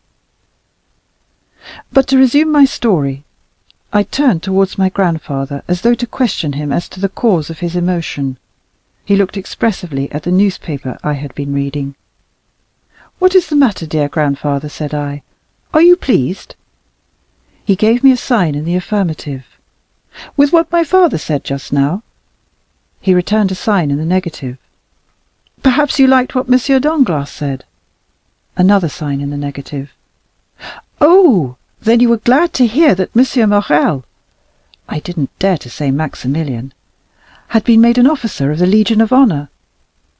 He signified assent. "Only to think of the poor old man's being so pleased to think that you, who were a perfect stranger to him, had been made an officer of the Legion of Honor. Perhaps it was a mere whim on his part, for he is falling, they say, into second childhood. But I love him for showing so much interest in you."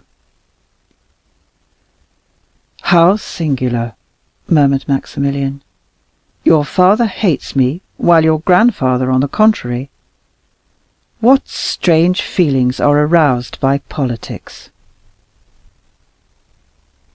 "Hush!" cried Valentine suddenly.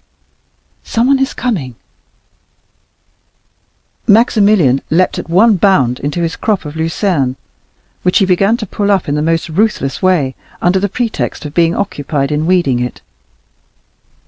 "Mademoiselle! Mademoiselle!" exclaimed a voice from behind the trees. "Madame is searching for you everywhere. There is a visitor in the drawing-room." "A visitor?" inquired Valentine, much agitated. "Who is it?" "Some grand personage. A prince, I believe they said. The Count of Monte Cristo." "I will come directly," cried Valentine aloud. The name of Monte Cristo sent an electric shock through the young man on the other side of the iron gate, to whom Valentine's "I am coming" was the customary signal of farewell. "Now then," said Maximilian, leaning on the handle of his spade. "I would give a good deal to know how it comes about that the Count of Monte Cristo is acquainted with Monsieur de Villefort."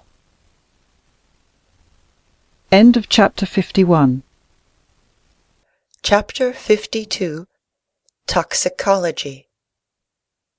It was really the Count of Monte Cristo who had just arrived at Madame de Villefort's for the purpose of returning the procureur's visit, and at his name, as may be easily imagined, the whole house was in confusion.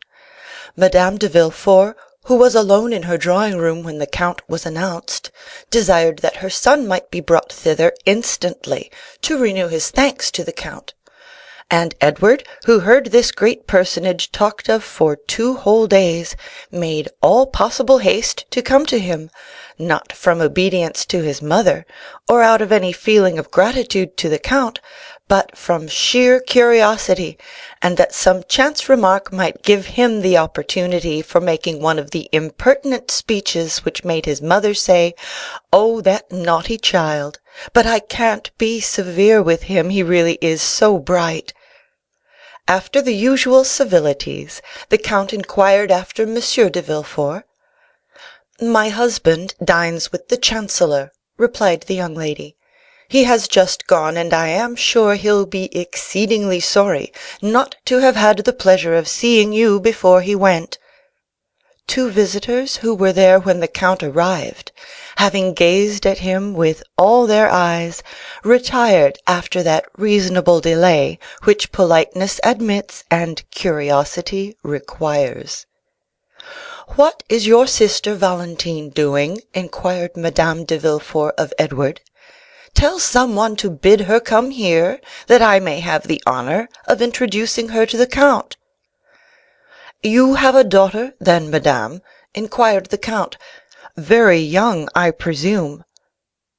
"The daughter of Monsieur de Villefort by his first marriage," replied the young wife. "A fine, well-grown girl." "But melancholy," interrupted Master Edward, snatching the feathers out of the tail of a splendid paroquet that was screaming on its gilded perch, in order to make a plume for his hat. Madame de Villefort merely cried, "Be still, Edward!" Then she added, "This young madcap is, however, very nearly right, and merely re-echoes what he has heard me say with pain 100 times. For Mademoiselle de Villefort is, in spite of all we can do to rouse her, of a melancholy disposition and taciturn habit, which frequently injure the effect of her beauty. But what detains her? Go, Edward, and see." "Because they are looking for her where she is not to be found." "And where are they looking for her?" "With Grandpapa Noirtier." "And do you think she is not there?" "No, no, no, no, no, she is not there," replied Edward, singing his words. "And where is she, then? If you know, why don't you tell?" "She is under the big chestnut tree," replied the spoiled brat, as he gave, in spite of his mother's commands, live flies to the parrot, which seemed keenly to relish such fare. Madame de Villefort stretched out her hand to ring, intending to direct her waiting-maid to the spot where she would find Valentine, when the young lady herself entered the apartment. She appeared much dejected, and any person who considered her attentively might have observed the traces of recent tears in her eyes. Valentine, whom we have in the rapid march of our narrative presented to our readers without formally introducing her, was a tall and graceful girl of 19, with bright chestnut hair, deep blue eyes, and that reposeful air of quiet distinction which characterized her mother. Her white and slender fingers, her pearly neck, her cheeks tinted with varying hues, reminded one of the lovely English women who have been so poetically compared in their manner to the gracefulness of a swan. She entered the apartment, and seeing near her stepmother the stranger of whom she had already heard so much, saluted him without any girlish awkwardness, or even lowering her eyes, and with an elegance that redoubled the count's attention. He rose to return the salutation. "Mademoiselle de Villefort, my daughter-in-law," said Madame de Villefort to Monte Cristo, leaning back on her sofa and motioning toward Valentine with her hand. "And Monsieur de Monte Cristo, King of China, Emperor of Cochinchina," said the young imp, looking slyly towards his sister. Madame de Villefort at this really did turn pale, and was very nearly angry with this household plague who answered to the name of Edward. But the count, on the contrary, smiled, and appeared to look at the boy complacently, which caused the maternal heart to bound again with joy and enthusiasm. "But, madame," replied the count, continuing the conversation, and looking by turns at Madame de Villefort and Valentine, "have I not already had the honor of meeting yourself and mademoiselle before? I could not help thinking so just now. The idea came over my mind, and, as mademoiselle entered, the sight of her was an additional ray of light thrown on a confused remembrance. Excuse the remark." "I do not think it likely, sir.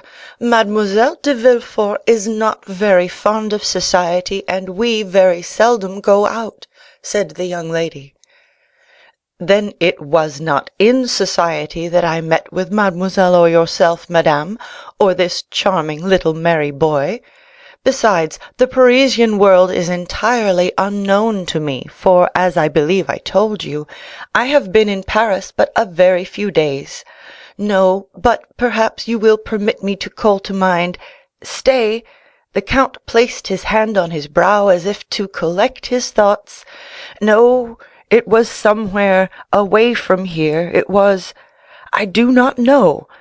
But it appears that this recollection is connected with a lovely sky and some religious fête. Mademoiselle was holding flowers in her hand. The interesting boy was chasing a beautiful peacock in a garden, and you, madame, were under the trellis of some arbor. Pray come to my aid, madame. Do not these circumstances appeal to your memory?"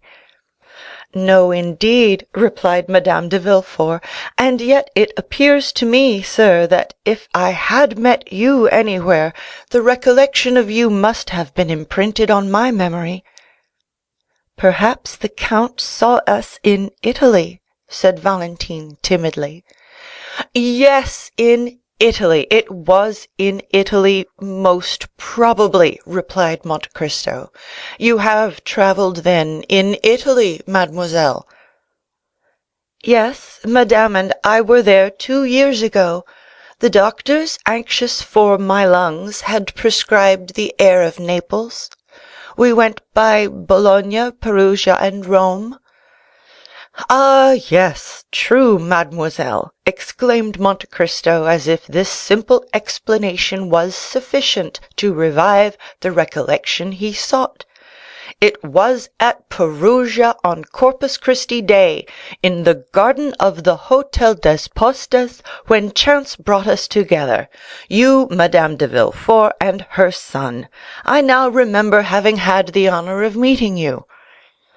"I perfectly well remember Perugia, sir, and the Hôtel des Postes, and the festival of which you speak," said Madame de Villefort; "but in vain do I tax my memory, of whose treachery I am ashamed, for I really do not recall to mind that I ever had the pleasure of seeing you before."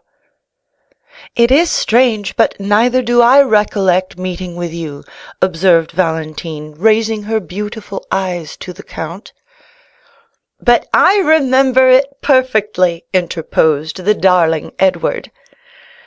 "I will assist your memory, madame," continued the count. "The day had been burning hot. You were waiting for horses, which were delayed in consequence of the festival. Mademoiselle was walking in the shade of the garden, and your son disappeared in pursuit of the peacock. "And I caught it, mamma, don't you remember?" interposed Edward. "And I pulled 3 such beautiful feathers out of his tail." "You, madame, remained under the arbor. Do you not remember that while you were seated on a stone bench, and while, as I told you, Mademoiselle de Villefort and your young son were absent, you conversed for a considerable time with somebody?" "Yes, in truth, yes," answered the young lady, turning very red. "I do remember conversing with a person wrapped in a long woolen mantle. He was a medical man, I think." "Precisely so, madame. This man was myself. For a fortnight I had been at that hotel, during which period I had cured my valet de chambre of a fever, and my landlord of the jaundice, so that I really acquired a reputation as a skilful physician. We discoursed a long time, madame, on different subjects, of Perugino, of Raphael, of manners, customs, of the famous aquatofana, of which they had told you, I think you said, that certain individuals in Perugia had preserved the secret." "Yes, true," replied Madame de Villefort somewhat uneasily. "I remember now." "I do not recollect now all the various subjects of which we discoursed, madame," continued the count with perfect calmness, "but I perfectly remember that, falling into the error which others had entertained respecting me, you consulted me as to the health of Mademoiselle de Villefort." "Yes, really, sir, you were, in fact, a medical man," said Madame de Villefort, "since you had cured the sick." "Molière or Beaumarchais would reply to you, madame, that it was precisely because I was not that I had cured my patients. For myself, I am content to say to you that I have studied chemistry and the natural sciences somewhat deeply, but still only as an amateur, you understand." At this moment the clock struck 6. "It is 6 o'clock," said Madame de Villefort, evidently agitated. "Valentine, will you not go see if your grandpapa will have his dinner?" Valentine rose, and, saluting the count, left the apartment without speaking. "Oh, madame," said the count when Valentine had left the room, "was it on my account that you sent Mademoiselle de Villefort away?" "By no means," replied the young lady quickly; "but this is the hour when we usually give M. Noirtier the unwelcome meal that sustains his pitiful existence. You are aware, sir, of the deplorable condition of my husband's father?" "Yes, madame. M. de Villefort spoke of it to me. A paralysis, I think." "Alas, yes. The poor old gentleman is entirely helpless. The mind alone is still active in this human machine, and that is faint and flickering, like the light of a lamp about to expire. But excuse me, sir, for talking of our domestic misfortunes. I interrupted you at the moment when you were telling me that you were a skilful chemist." "No, madame, I did not say as much as that," replied the count with a smile. "Quite the contrary. I have studied chemistry because, having determined to live in Eastern climates, I have been desirous of following the example of King Mithridates." "Mithridates Rex Ponticus," said the young scamp, as he tore some beautiful portraits out of a splendid album, "the individual who took cream in his cup of poison every morning at breakfast." "Edward, you naughty boy!" exclaimed Madame de Villefort, snatching the mutilated book from the urchin's grasp, "you are positively past bearing. You really disturb the conversation.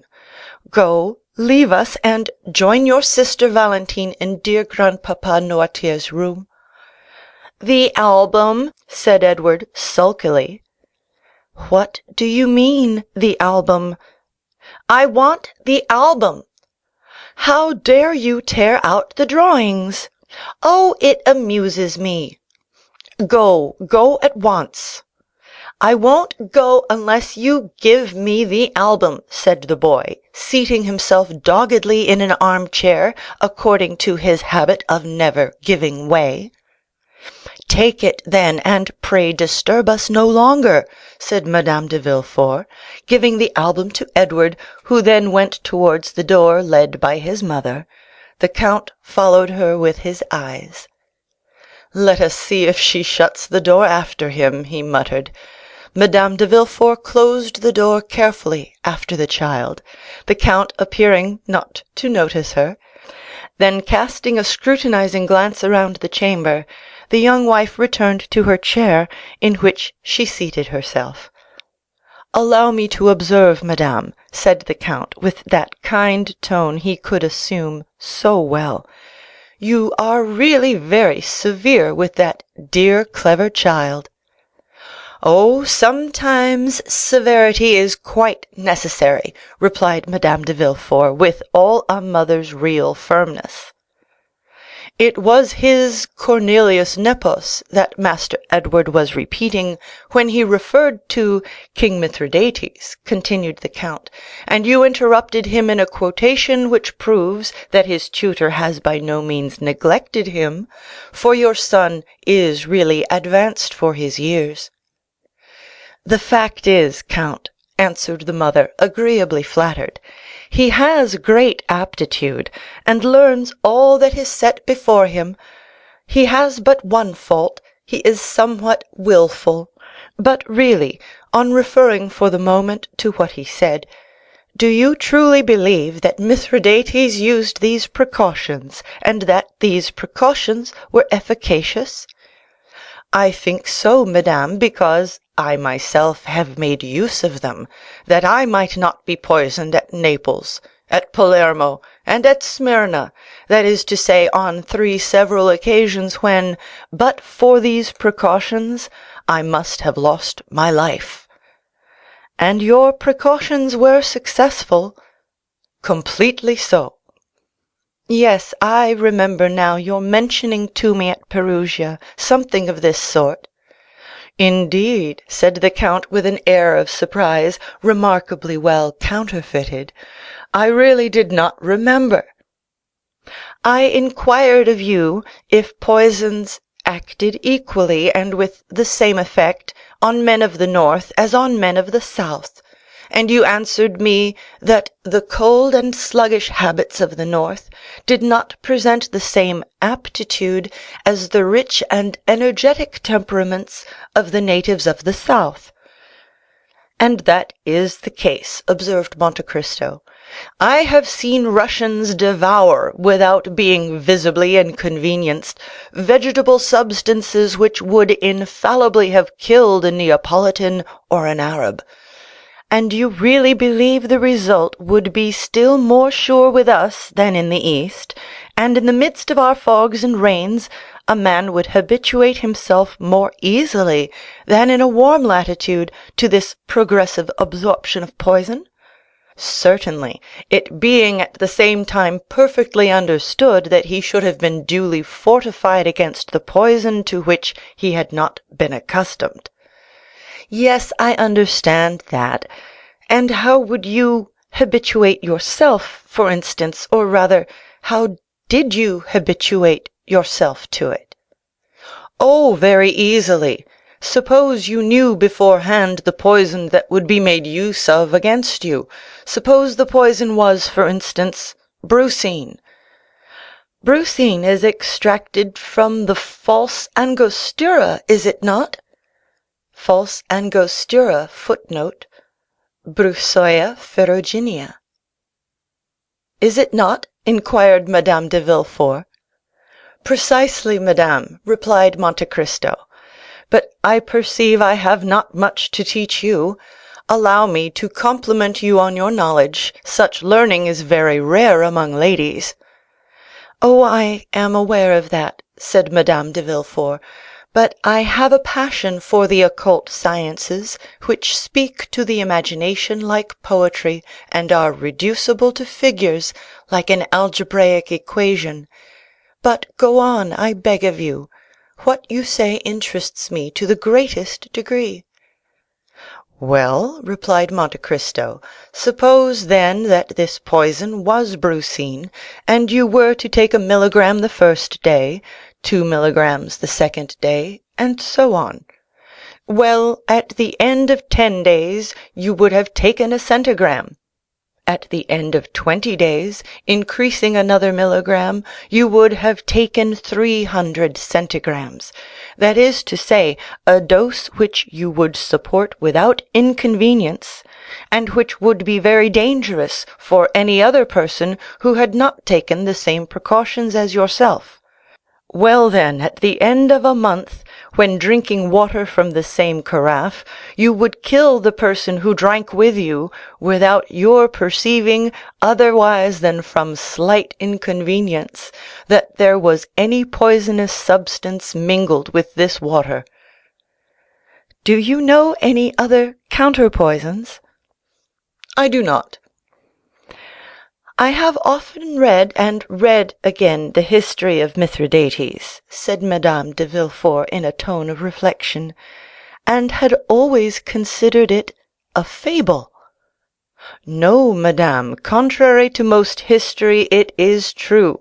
But what you tell me, madame, what you inquire of me, is not the result of a chance query, for 2 years ago you asked me the same questions, and said then that for a very long time this history of Mithridates had occupied your mind."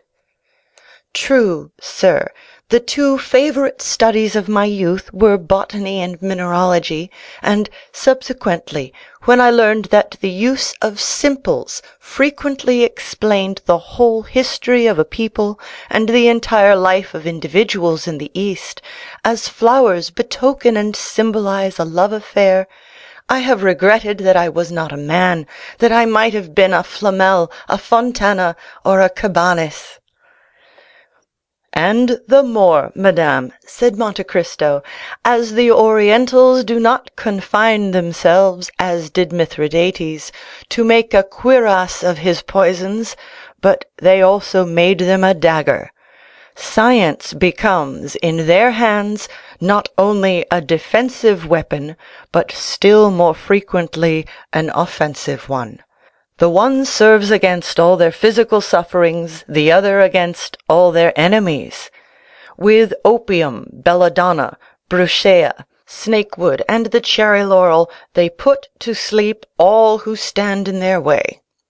There is not one of those women, Egyptian, Turkish, or Greek, whom here you call good women, who do not know how, by means of chemistry, to stupefy a doctor, and in psychology to amaze a confessor." "Really," said Madame de Villefort, whose eyes sparkled with strange fire at this conversation. "Oh, yes, indeed, madame," continued Monte Cristo. "The secret dramas of the East begin with a love philtre and end with a death potion, begin with paradise and end with hell. There are as many elixirs of every kind as there are caprices and peculiarities in the physical and moral nature of humanity. And I will say further, the art of these chemists is capable with the utmost precision to accommodate and proportion the remedy and the bane to yearnings for love or desires for vengeance." "But, sir," remarked the young woman, "these Eastern societies, in the midst of which you have passed a portion of your existence, are as fantastic as the tales that come from their strange land. A man can easily be put out of the way there, then. It is, indeed, the Bagdad and Bassora of the 1,001 Nights. The sultans and viziers who rule over society there, and who constitute what in France we call the government, are really Haroun al Rashids and Giafars, who not only pardon a poisoner, but even make him a prime minister if his crime has been an ingenious one, and who, under such circumstances, have the whole story written in letters of gold to divert their hours of idleness and ennui." By no means, madame. The fanciful exists no longer in the East. There, disguised under other names, and concealed under other costumes, are police agents, magistrates, attorneys general, and bailiffs. They hang, behead, and impale their criminals in the most agreeable possible manner. But some of these, like clever rogues, have contrived to escape human justice, and succeed in their fraudulent enterprises by cunning stratagems.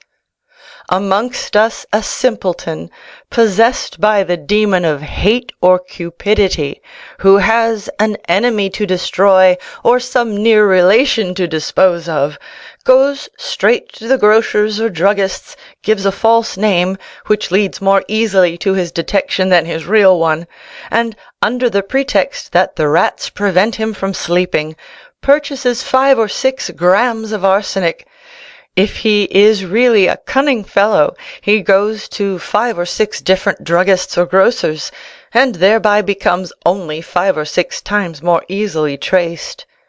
Then, when he has acquired his specific, he administers duly to his enemy or near kinsman a dose of arsenic which would make a mammoth or mastodon burst, and which, without rhyme or reason, makes his victim utter groans which alarm the entire neighbourhood.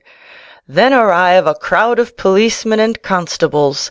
They fetch a doctor, who opens the dead body, and collects from the entrails and stomach a quantity of arsenic in a spoon. Next day 100 newspapers relate the fact, with the names of the victim and the murderer. The same evening the grocer or grocers, druggist or druggists come and say, "It was I who sold the arsenic to the gentleman."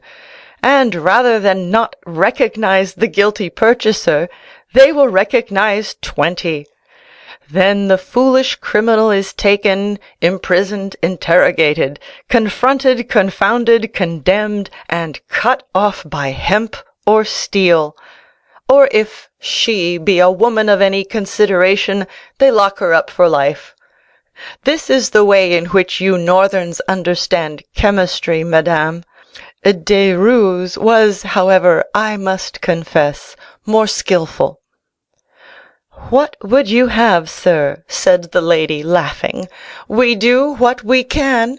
All the world has not the secret of the Medicis or the Borgias."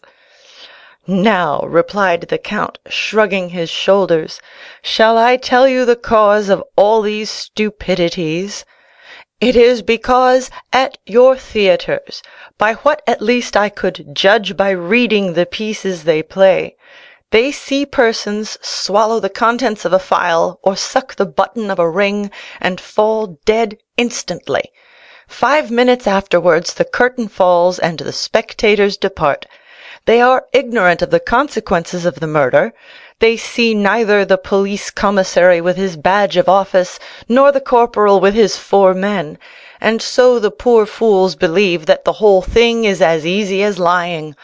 But go a little way from France, go either to Aleppo or Cairo, or to Naples or Rome, and you will see people passing by you in the streets, people erect, smiling, and fresh-coloured, of whom Asmodeus, if you were holding on by the skirt of his mantle, would say, 'That man was poisoned 3 weeks ago. He will be a dead man in a month.'" "Then," remarked Madame de Villefort, "they have again discovered the secret of the famous aqua tofana that they said was lost at Perugia." "Ah, but, madame, does mankind ever lose anything? The arts change about and make a tour of the world. Things take a different name, and the vulgar do not follow them, that is all. But there is always the same result. Poisons act particularly on some organ or another, one on the stomach, another on the brain, another on the intestines. Well, the poison brings on a cough, the cough an inflammation of the lungs, or some other complaint catalogued in the book of science, which, however, by no means precludes it from being decidedly mortal.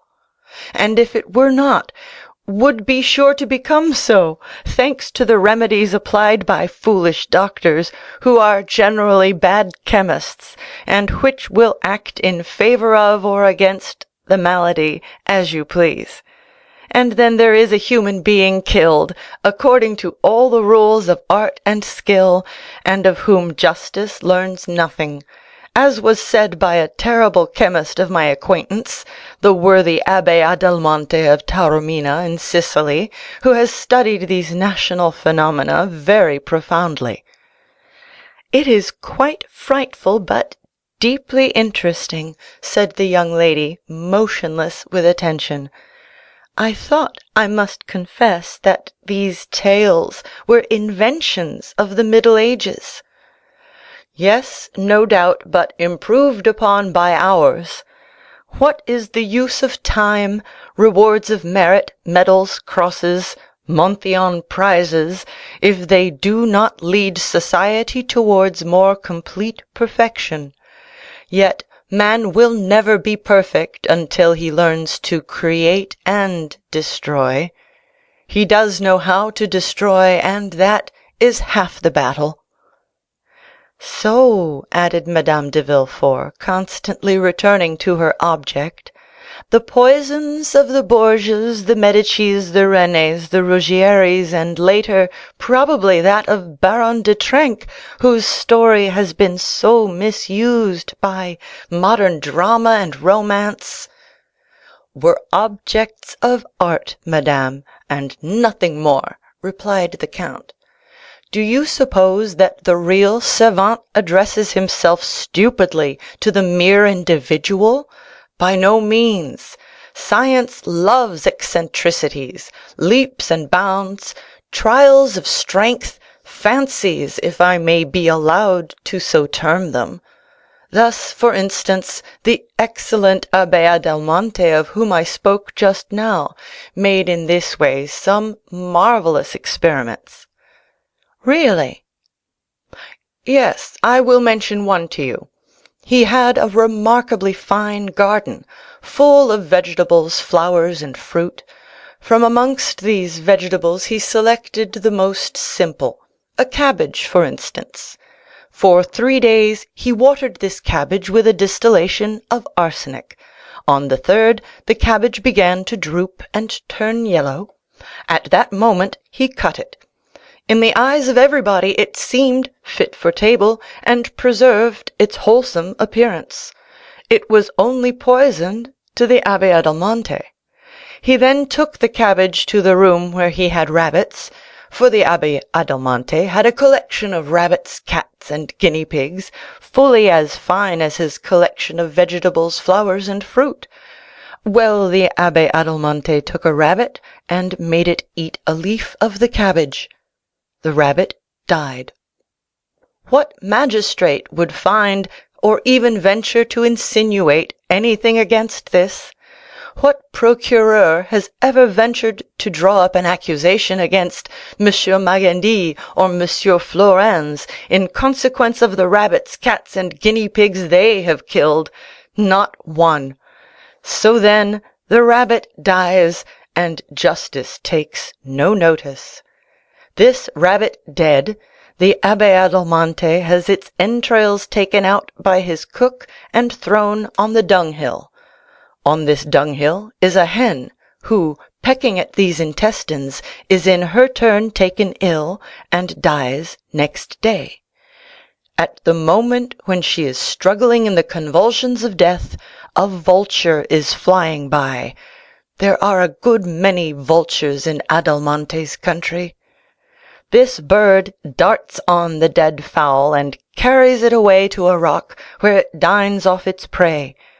3 days afterwards, this poor vulture, which has been very much indisposed since that dinner, suddenly feels very giddy while flying aloft in the clouds, and falls heavily into a fish pond. The pike, eels, and carp eat greedily always, as everybody knows. Well, they feast on the vulture. Now, suppose that next day one of these eels, or pike, or carp, poisoned at the 4th remove, is served up at your table. Well, then, your guest will be poisoned at the 5th remove, and die at the end of 8 or 10 days of pains in the intestines, sickness, or abscess of the pylorus. The doctors open the body and say with an air of profound learning, "The subject has died of a tumor on the liver or of typhoid fever."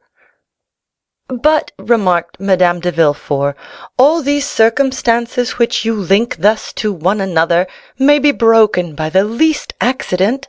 The vulture may not see the fowl, or may fall 100 yards from the fish pond."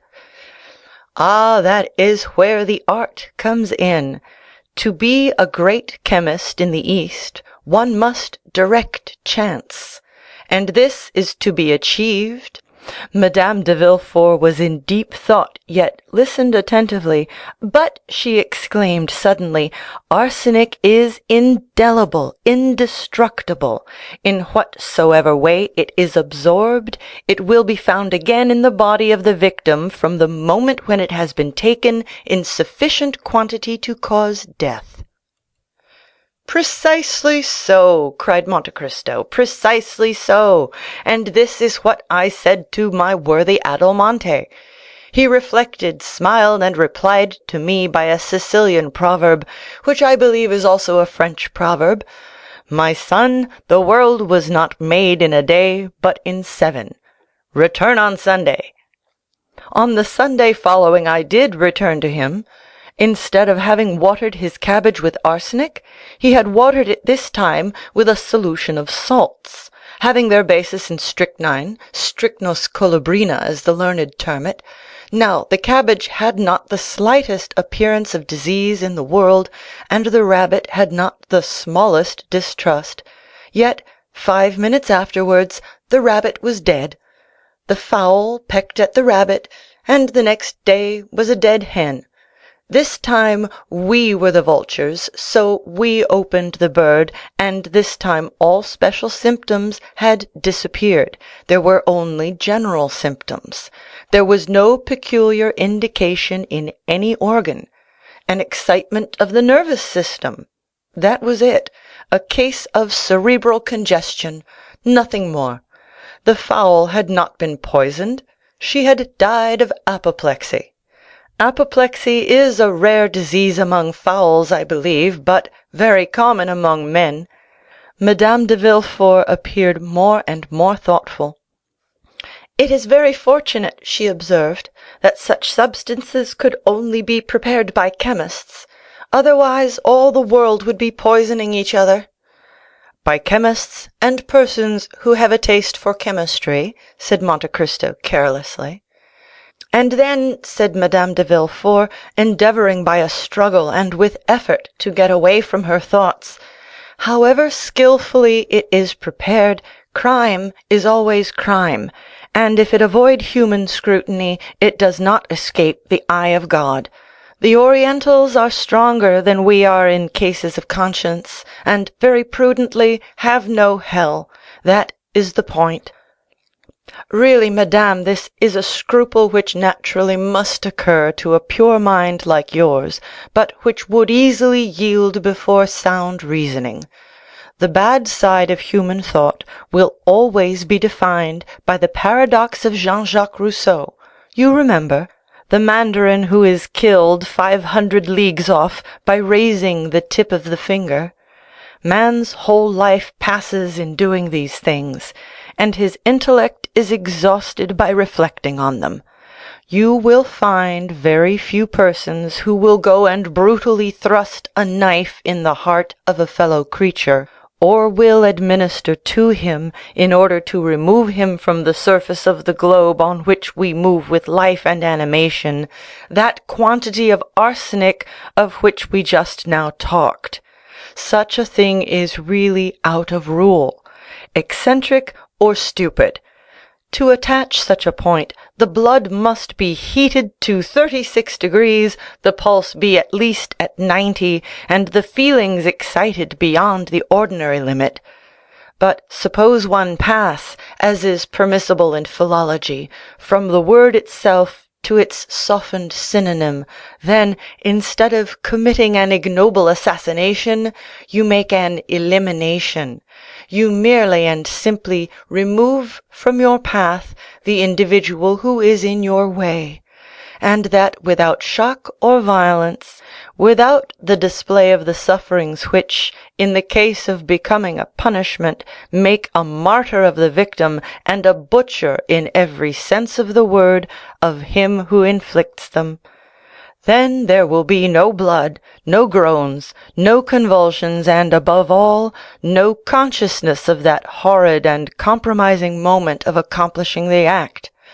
Then one escapes the clutch of the human law which says, "Do not disturb society." This is the mode in which they manage these things, and succeed in Eastern climes, where there are grave and phlegmatic persons who care very little for the questions of time in conjunctures of importance. "Yet conscience remains," remarked Madame de Villefort in an agitated voice, and with a stifled sigh. "Yes," answered Monte Cristo, "happily, yes, conscience does remain. And if it did not, how wretched we should be! After every action requiring exertion, it is conscience that saves us, for it supplies us with 1,000 good excuses, of which we alone are judges. And these reasons, howsoever excellent in producing sleep, would avail us but very little before a tribunal, when we were tried for our lives. Thus Richard III, for instance, was marvellously served by his conscience after the putting away of the 2 children of Edward IV.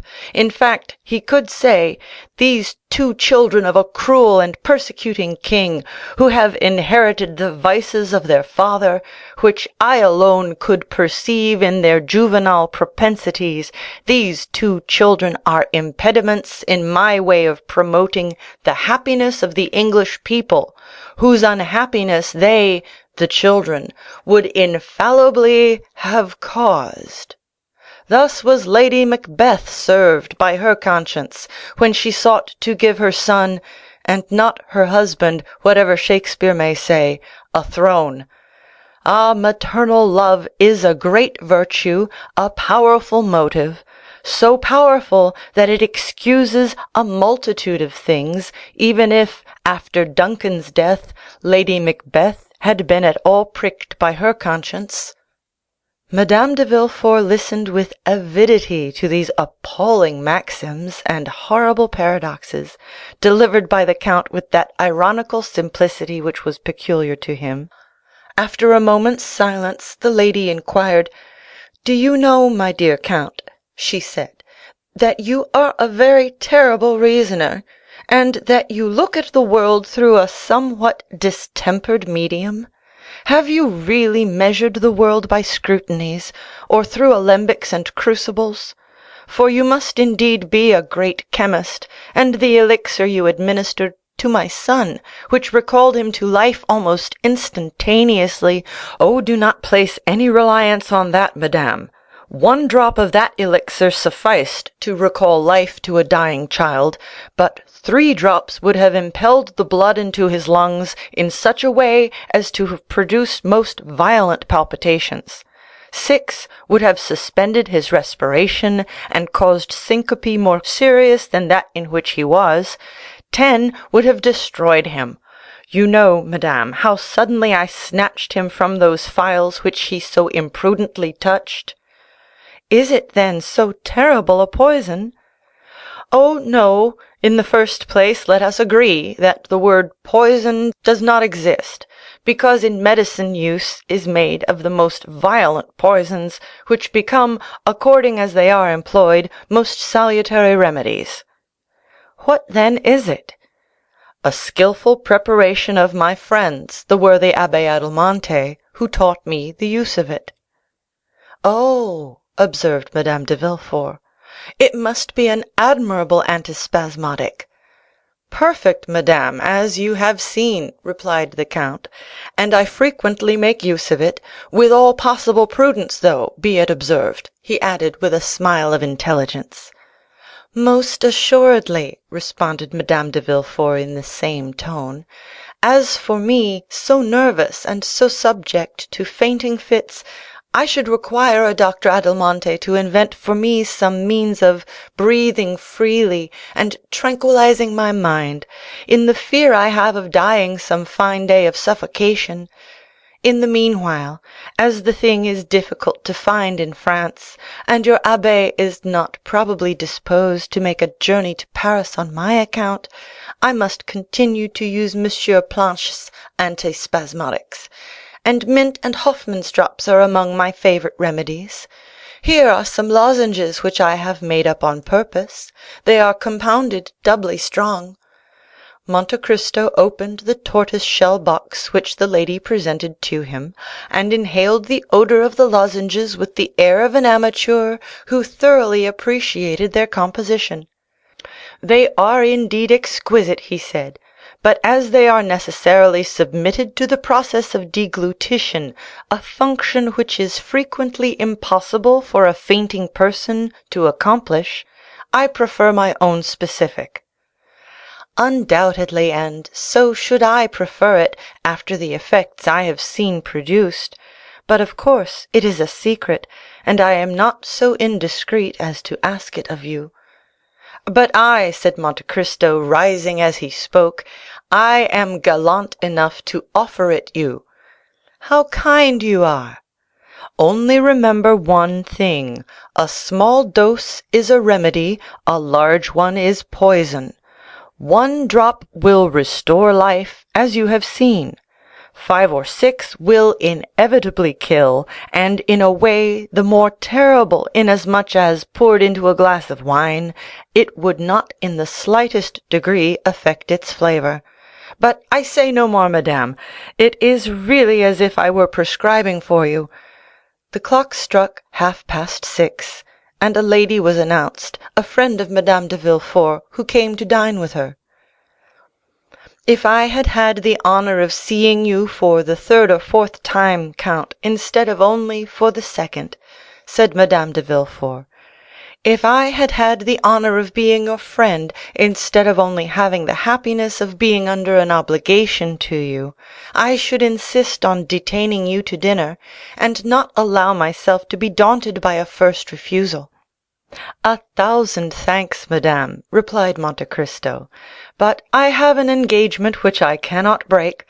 I have promised to escort to the Académie a Greek princess of my acquaintance, who has never seen your grand opera, and who relies on me to conduct her thither." "Adieu, then, sir, and do not forget the prescription." "Ah, in truth, madame, to do that I must forget the hour's conversation I have had with you, which is, indeed, impossible." Monte Cristo bowed and left the house. Madame de Villefort remained immersed in thought. "He is a very strange man," she said, "and in my opinion is himself the Adelmonte he talks about." As to Monte Cristo, the result had surpassed his utmost expectations. "Good," said he, as he went away. "This is a fruitful soil, and I feel certain that the seed sown will not be cast on barren ground." Next morning, faithful to his promise, he sent the prescription requested. Chapter 52. Chapter 53. Robert le Diable. The pretext of an opera engagement was so much the more feasible, as there chanced to be on that very night a more than ordinary attraction at the Académie Royale. Levasseur, who had been suffering under severe illness, made his reappearance in the character of Bertrand, and, as usual, the announcement of the most admired production of the favorite composer of the day had attracted a brilliant and fashionable audience. Morcerf, like most other young men of rank and fortune, had his orchestra stall, with the certainty of always finding a seat in at least a dozen of the principal boxes occupied by persons of his acquaintance. He had, moreover, his right of entry into the omnibus box. Chateau Renaud rented a stall beside his own, while Beauchamp, as a journalist, had unlimited range all over the theatre. It happened that on this particular night the minister's box was placed at the disposal of Lucien Debray, who offered it to the Comte de Morcerf, who again, upon his mother's rejection of it, sent it to Danglars, with an intimation that he should probably do himself the honor of joining the baroness and her daughter during the evening, in the event of their accepting the box in question. The ladies received the offer with too much pleasure to dream of a refusal. To no class of persons is the presentation of a gratuitous opera box more acceptable than to the wealthy millionaire, who still hugs economy while boasting of carrying a king's ransom in his waistcoat pocket.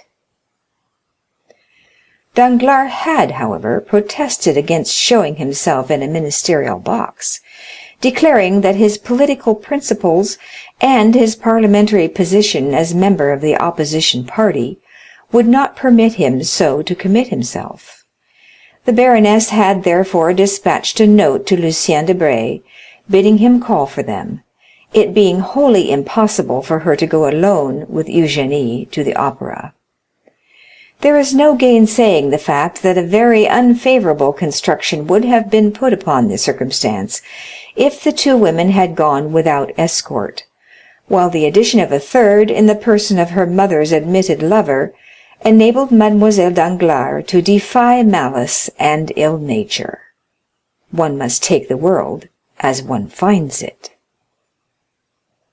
The curtain rose, as usual, to an almost empty house, it being one of the absurdities of Parisian fashion never to appear at the opera until after the beginning of the performance, so that the first act is generally played without the slightest attention being paid to it, that part of the audience already assembled being too much occupied in observing the fresh arrivals, while nothing is heard but the noise of opening and shutting doors and the buzz of conversation.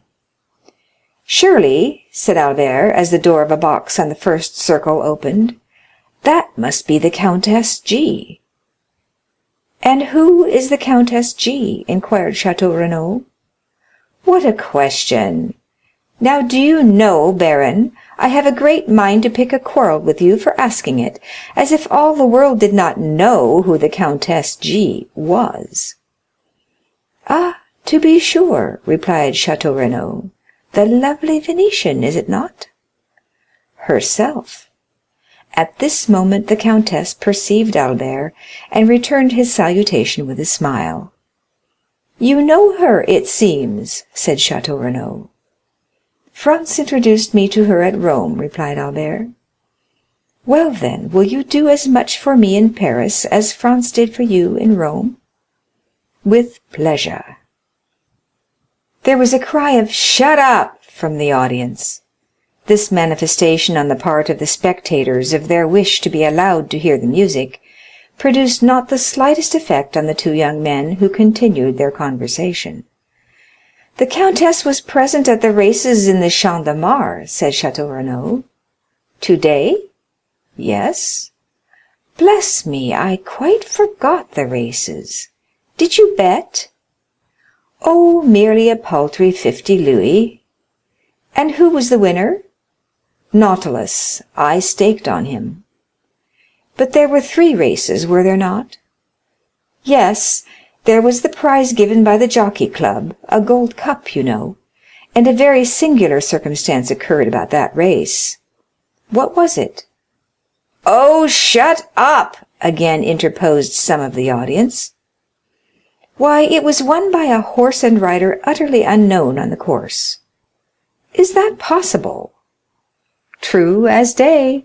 The fact was, nobody had observed a horse entered by the name of Vampa, or that of a jockey styled Job, when at the last moment a splendid roan, mounted by a jockey about as big as your fist, presented themselves at the starting post. They were obliged to stuff at least 20 pounds weight of shot in the small rider's pockets to make him wait. But with all that, he outstripped Ariel and Babar, against whom he ran, by at least 3 whole lengths. And was it not found out at last to whom the horse and jockey belonged?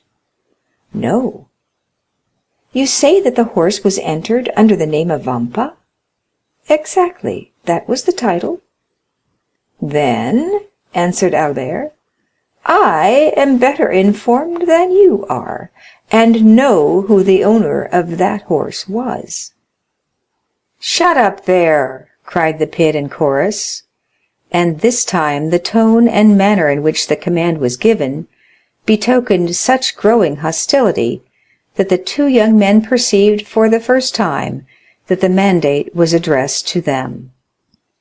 Leisurely turning round, they calmly scrutinized the various countenances around them, as though demanding some one person who would take upon himself the responsibility of what they deemed excessive impertinence.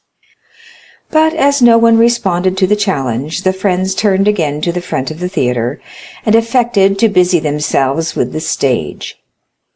At this moment the door of the minister's box opened, and Madame Danglars, accompanied by her daughter, entered, escorted by Lucien Debray, who assiduously conducted them to their seats.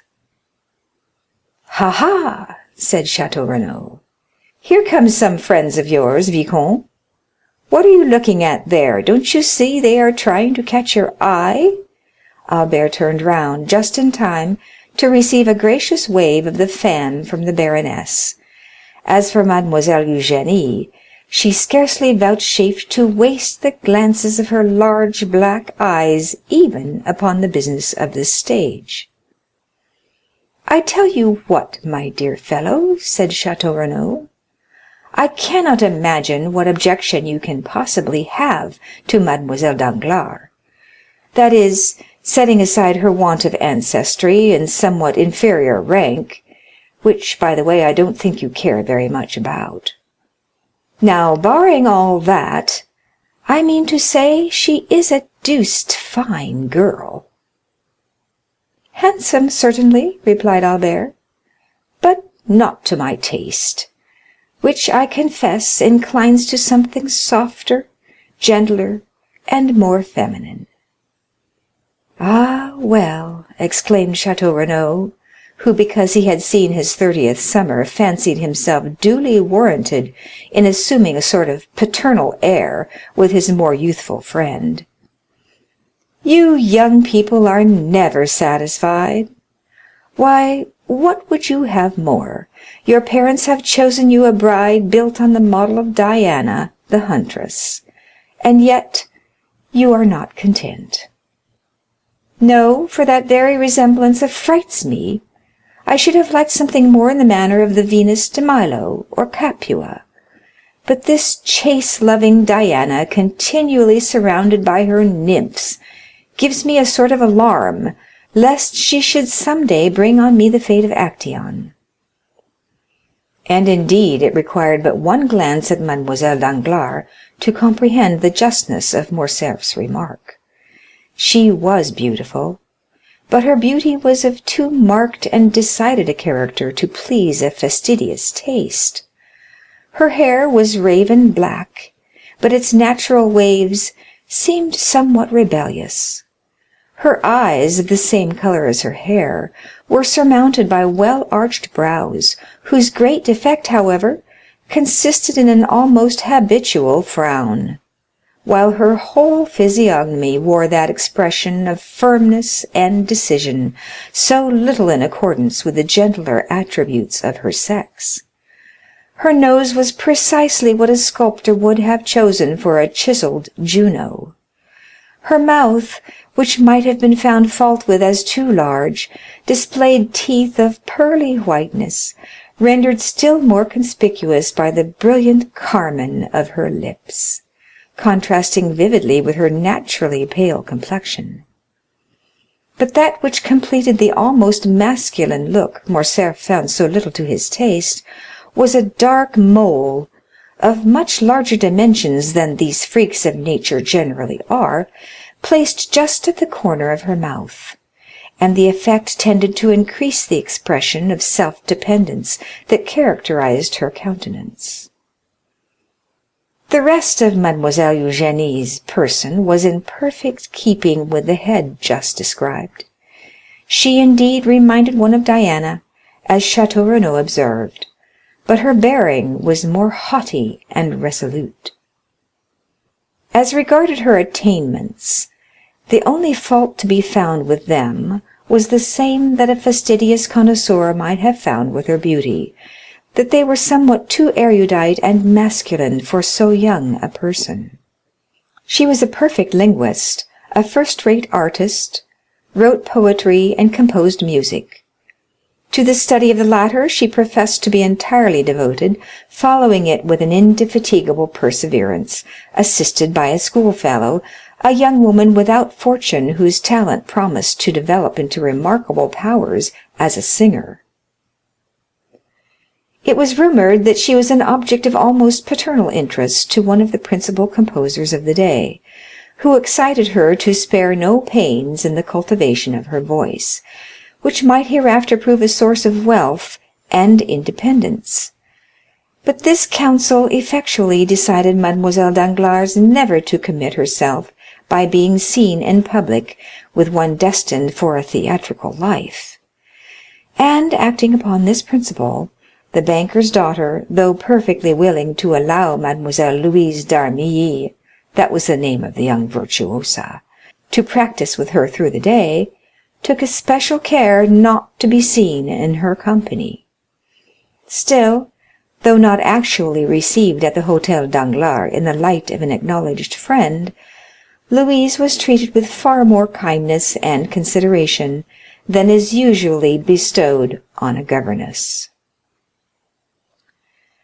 The curtain fell almost immediately after the entrance of Madame Danglars into her box. The band quitted the orchestra for the accustomed half-hour's interval allowed between the acts, and the audience were left at liberty to promenade the salon or lobbies, or to pay and receive visits in their respective boxes. Morcerf and Chateau Renaud were amongst the first to avail themselves of this permission. For an instant the idea struck Madame Danglars that this eagerness on the part of the young Vicomte arose from his impatience to join her party, and she whispered her expectations to her daughter that Albert was hurrying to pay his respects to them.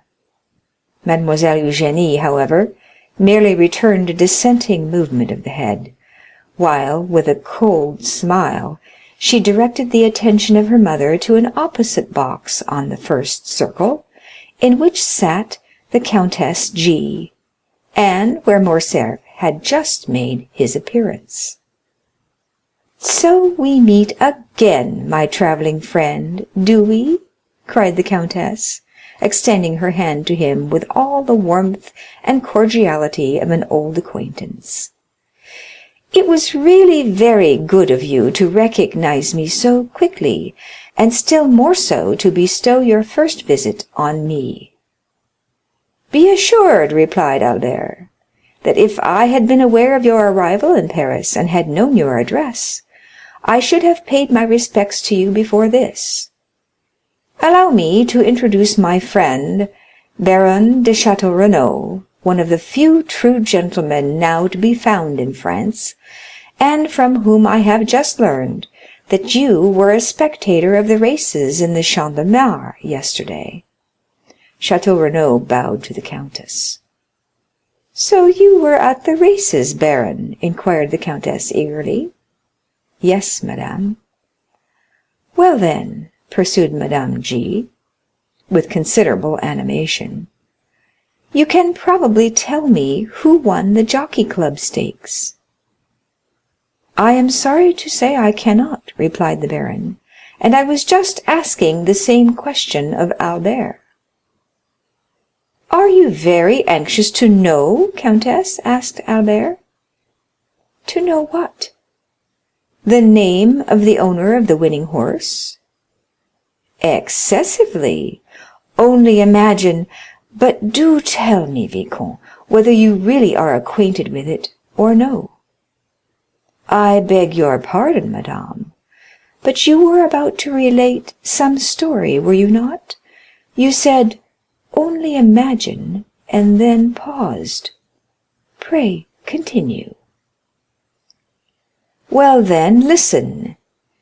You must know I felt so interested in the splendid roan horse with his elegant little rider, so tastefully dressed in a pink satin jacket and cap, that I could not help praying for their success with as much earnestness as though the half of my fortune were at stake. And when I saw them outstrip all the others and come to the winning post in such gallant style, I actually clapped my hands with joy. Imagine my surprise, when, upon returning home, the first object I met on the staircase was the identical jockey in the pink jacket. I concluded that, by some singular chance, the owner of the winning horse must live in the same hotel as myself. But as I entered my apartments, I beheld the very gold cup awarded as a prize to the unknown horse and rider. Inside the cup was a small piece of paper on which were written these words: "From Lord Ruthven to Countess G." "Precisely, I was sure of it," said Morcerf. "Sure of what?" "That the owner of the horse was Lord Ruthven himself." "What Lord Ruthven do you mean?" "Why, our Lord Ruthven, the vampire of the Sai Argentino." "Is it possible?" exclaimed the countess. "Is he here in Paris?" "To be sure. Why not?" "And you visit him, meet him at your own house and elsewhere?" "I assure you he is my most intimate friend, and Monsieur de Château Renaud has also the honor of his acquaintance." "But why are you so sure of his being the winner of the Jockey Club prize?" "Was not the winning horse entered by the name of Vampa?" "What of that?" "Why, do you not recollect the name of the celebrated bandit by whom I was made prisoner?"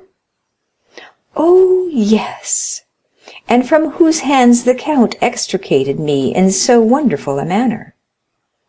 "To be sure, I remember it all now." "He called himself Vampa. You see, it's evident where the count got the name." "But what could have been his motive for sending the cup to me?" "In the first place, because I had spoken much of you to him, as you may believe, and in the second, because he delighted to see a countrywoman take so lively an interest in his success." "I trust and hope you never repeated to the count all the foolish remarks we used to make about him." "I should not like to affirm upon oath that I have not. Besides, his presenting you the cup under the name of Lord Ruthven— Oh, but that is dreadful! Why, the man must owe me a fearful grudge." "Does his action appear like that of an enemy?" "No, certainly not." "Well, then, and so he is in Paris?" "Yes." "And what effect does he produce?" "Why," said Albert, "he was talked about for a week, then the coronation of the Queen of England took place, followed by the theft of Mademoiselle Mars's diamonds, and so people talked of something else." "My good fellow," said Château Renaud, "the count is your friend, and you treat him accordingly. Do not believe what Albert is telling you, countess. So far from the sensation excited in the Parisian circles by the appearance of the Count of Monte Cristo having abated, I take upon myself to declare that it is as strong as ever. His first astounding act upon coming amongst us was to present a pair of horses worth 32,000 francs to Madame Danglars. His second, the almost miraculous preservation of Madame de Villefort's life. Now it seems that he has carried off the prize awarded by the Jockey Club. I therefore maintain, in spite of Morcerf, that not only is the count the object of interest at this present moment, but also that he will continue to be so for a month longer if he pleases to exhibit an eccentricity of conduct which, after all, may be his ordinary mode of existence." "Perhaps you are right," said Morcerf. "Meanwhile, who is in the Russian ambassador's box?" "Which box do you mean?" asked the countess. "The one between the pillars on the first tier. It seems to have been fitted up entirely afresh." "Did you observe anyone during the first act?" asked Château Renaud. "Where?" "In that box." "No," replied the countess. "It was certainly empty during the first act." Then, resuming the subject of their previous conversation, she said, "And so you really believe it was your mysterious Count of Monte Cristo that gained the prize?" "I am sure of it." "And who afterwards sent the cup to me?" "Undoubtedly." "But I don't know him," said the countess. "I have a great mind to return it." "Do no such thing, I beg of you. He would only send you another, formed of a magnificent sapphire, or hollowed out of a gigantic ruby. It is his way, and you must take him as you find him." At this moment the bell rang to announce the drawing up of the curtain for the second act. Albert rose to return to his place. "Shall I see you again?" asked the countess. "At the end of the next act, with your permission, I will come and inquire whether there is anything I can do for you in Paris."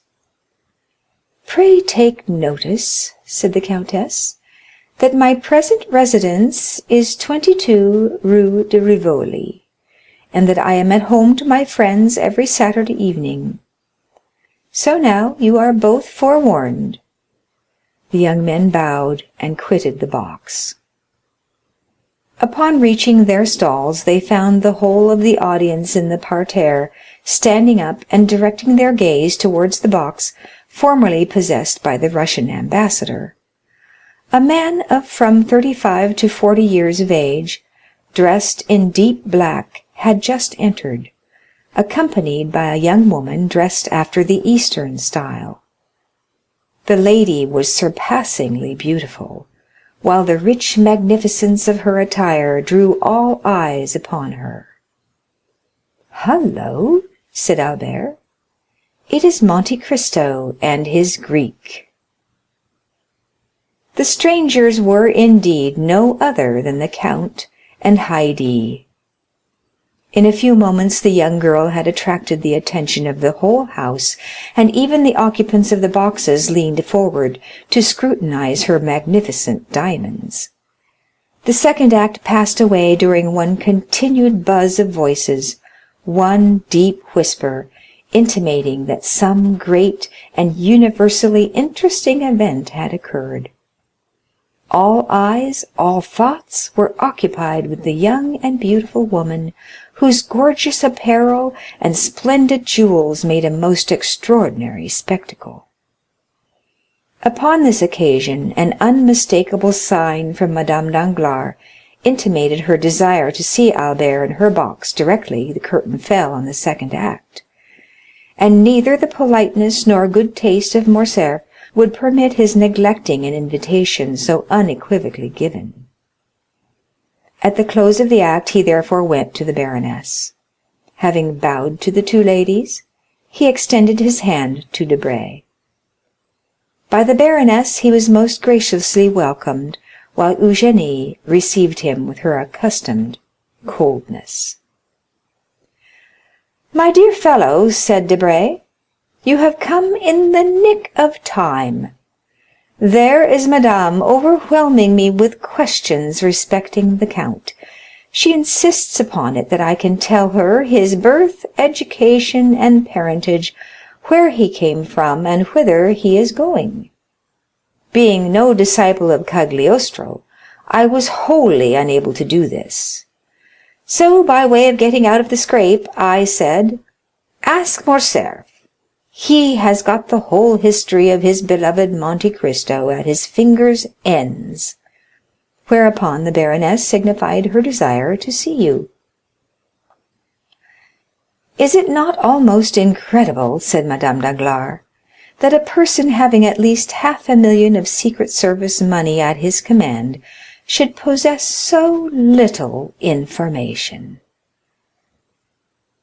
"Let me assure you, madame," said Lucien, "that had I really the sum you mention at my disposal, I would employ it more profitably than in troubling myself to obtain particulars respecting the Count of Monte Cristo, whose only merit in my eyes consists in his being twice as rich as a nabob. However, I have turned the business over to Morcerf, so pray settle it with him as may be most agreeable to you. For my own part, I care nothing about the count or his mysterious doings." "I am very sure no nabob would have sent me a pair of horses worth 32,000 francs, wearing on their heads 4 diamonds valued at 5,000 francs each." "He seems to have a mania for diamonds," said Morcerf, smiling, "and I verily believe that, like Potemkin, he keeps his pockets filled for the sake of strewing them along the road, as Tom Thumb did his flint stones." "Perhaps he has discovered some mine," said Madame Danglars. "I suppose you know he has an order for unlimited credit on the baron's banking establishment." "I was not aware of it," replied Albert, "but I can readily believe it." "And further, that he stated to M. Danglars his intention of only staying a year in Paris, during which time he proposed to spend 6 millions. He must be the Shah of Persia traveling incog." "Have you noticed the remarkable beauty of the young woman, Monsieur Lucien?" inquired Eugénie.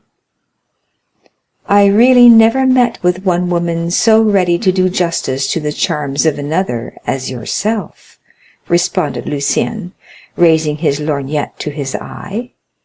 "A most lovely creature, upon my soul," was his verdict. "Who is this young person, M. de Morcerf?" inquired Eugénie. "Does anybody know?" "Mademoiselle," said Albert, replying to this direct appeal, "I can give you very exact information on that subject, as well as on most points relative to the mysterious person of whom we are now conversing. The young woman is a Greek." "So I should suppose by her dress. If you know no more than that, everyone here is as well informed as yourself." "I am extremely sorry you find me so ignorant a cicerone," replied Morcerf, "but I am reluctantly obliged to confess I have nothing further to communicate. Yes, stay, I do know one thing more, namely, that she is a musician; for one day when I chanced to be breakfasting with the count, I heard the sound of a gusla. It is impossible that it could have been touched by any other finger than her own." "Then your count entertains visitors, does he?" asked Madame Danglars. "Indeed he does, and in a most lavish manner, I can assure you. I must try and persuade M. Danglars to invite him to a ball or dinner, or something of the sort, that he may be compelled to ask us in return." "What," said Debray, laughing, "do you really mean you would go to his house?" "Why not? My husband could accompany me. But do you know this mysterious count is a bachelor?" "You have ample proof to the contrary if you look opposite," said the baroness, as she laughingly pointed to the beautiful Greek. "No, no," exclaimed Debray, "that girl is not his wife. He told us himself she was his slave. Do you not recollect, Morcerf, his telling us so at your breakfast?" "Well, then," said the baroness, "if slave she be, she has all the air and manner of a princess." Of the Arabian Nights? If you like. But tell me, my dear Lucien, what is it that constitutes a princess? Why, diamonds, and she is covered with them. To me she seems overloaded, observed Eugénie. She would look far better if she wore fewer, and we should then be able to see her finely formed throat and wrists. See how the artist peeps out, exclaimed Madame Danglars. My poor Eugénie, you must conceal your passion for the fine arts. I admire all that is beautiful, returned the young lady. What do you think of the Count? Inquired Debray. He is not much amiss, according to my ideas of good looks. The Count? Repeated Eugénie, as though it had not occurred to her to observe him sooner. The Count? Oh, he is so dreadfully pale. I quite agree with you, said Morcerf, and the secret of that very pallor is what we want to find out. The Countess G. insists upon it that he is a vampire. Then the Countess G. has returned to Paris, has she? Inquired the Baroness. Is that she, mamma? Asked Eugénie. Almost opposite to us, with that profusion of beautiful light hair. Yes, said Madame Danglars, that is she. Shall I tell you what you ought to do, Morcerf? Command me, madame. Well, then, you should go and bring your Count of Monte Cristo to us. What for? asked Eugénie. What for? Why, to converse with him, of course. Have you really no desire to meet him? None whatever, replied Eugénie. Strange child, murmured the Baroness. He will very probably come of his own accord, said Morcerf. There, do you see, madame? He recognizes you, and bows. The Baroness returned the salute in the most smiling and graceful manner. Well, said Morcerf, I may as well be magnanimous and tear myself away to forward your wishes. Adieu. I will go and try if there are any means of speaking to him. Go straight to his box. That will be the simplest plan. But I have never been presented. Presented to whom? To the beautiful Greek. You say she is only a slave, while you assert that she is a queen, or at least a princess. No, I hope that when he sees me leave you, he will come out. That is possible. Go. I am going, said Albert, as he made his parting bow. Just as he was passing the Count's box, the door opened, and Monte Cristo came forth. After giving some directions to Ali, who stood in the lobby, the Count took Albert's arm. Carefully closing the box door, Ali placed himself before it, while a crowd of spectators assembled round the Nubian. Upon my word, said Monte Cristo, Paris is a strange city, and the Parisians a very singular people. See that cluster of persons collected around poor Ali, who is as much astonished as themselves. Really, one might suppose he was the only Nubian they had ever beheld. Now I can promise you that a Frenchman might show himself in public either in Tunis, Constantinople, Baghdad, or Cairo, without being treated in that way. That shows that the Eastern nations have too much good sense to waste their time and attention on objects undeserving of either. However, as far as Ali is concerned, I can assure you, the interest he excites is merely from the circumstance of his being your attendant. You, who are at this moment the most celebrated and fashionable person in Paris. Really, and what has procured me so fluttering a distinction? What? Why, yourself, to be sure. You give away horses worth 1,000 louis. You save the lives of ladies of high rank and beauty. Under the name of Major Brack, you run thoroughbreds ridden by tiny urchins not larger than marmots. Then, when you have carried off the golden trophy of victory, instead of setting any value on it, you give it to the first handsome woman you think of. And who has filled your head with all this nonsense? Why, in the first place, I heard it from Madame Danglars, who, by the by, is dying to see you in her box, or to have you seen there by others. Secondly, I learned it from Beauchamp's journal, and thirdly, from my own imagination. Why, if you sought concealment, did you call your horse Vampa?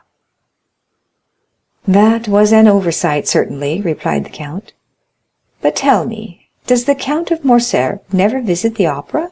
I have been looking for him, but without success. He will be here tonight. In what part of the house? In the Baroness's box, I believe. That charming young woman with her is her daughter? Yes. I congratulate you. Morcerf smiled. We will discuss that subject at length some future time, said he.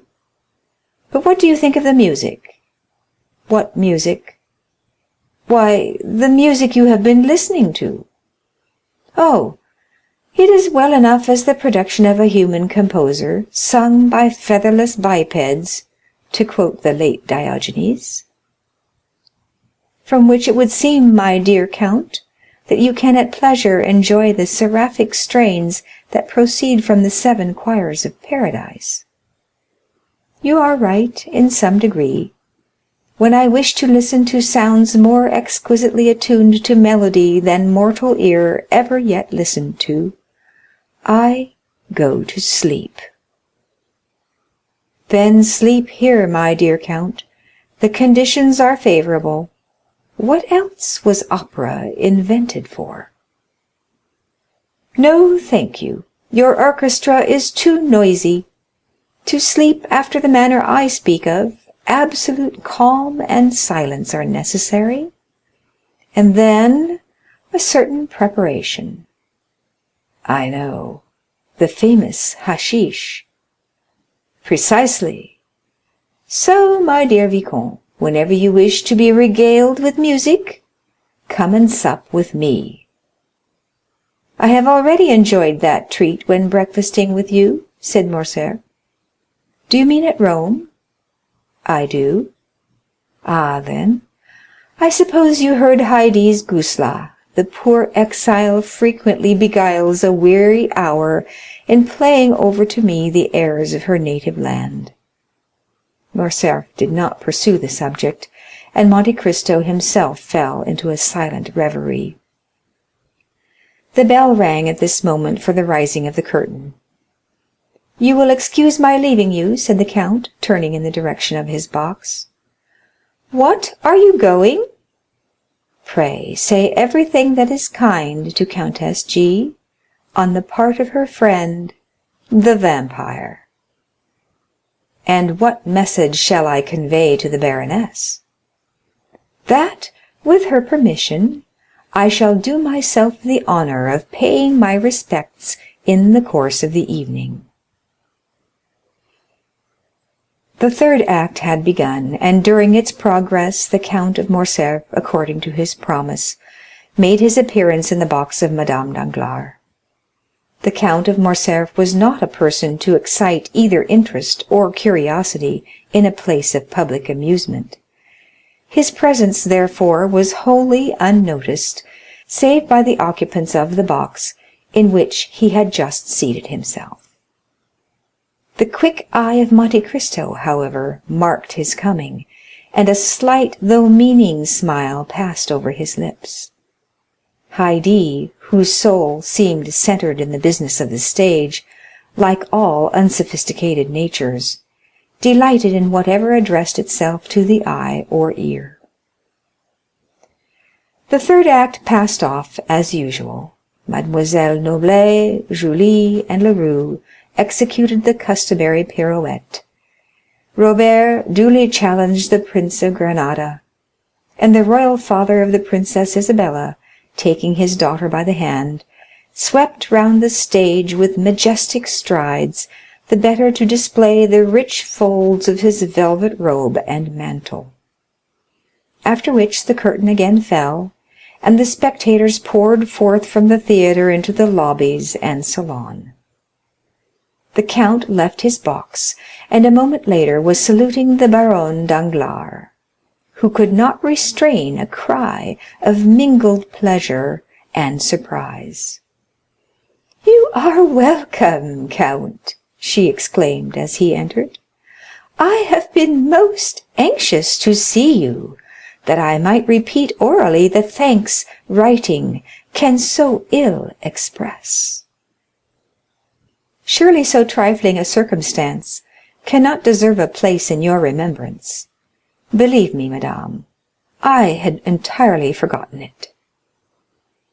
"But it is not so easy to forget, monsieur, that the very next day after your princely gift you saved the life of my dear friend Madame de Villefort, which was endangered by the very animals your generosity restored to me.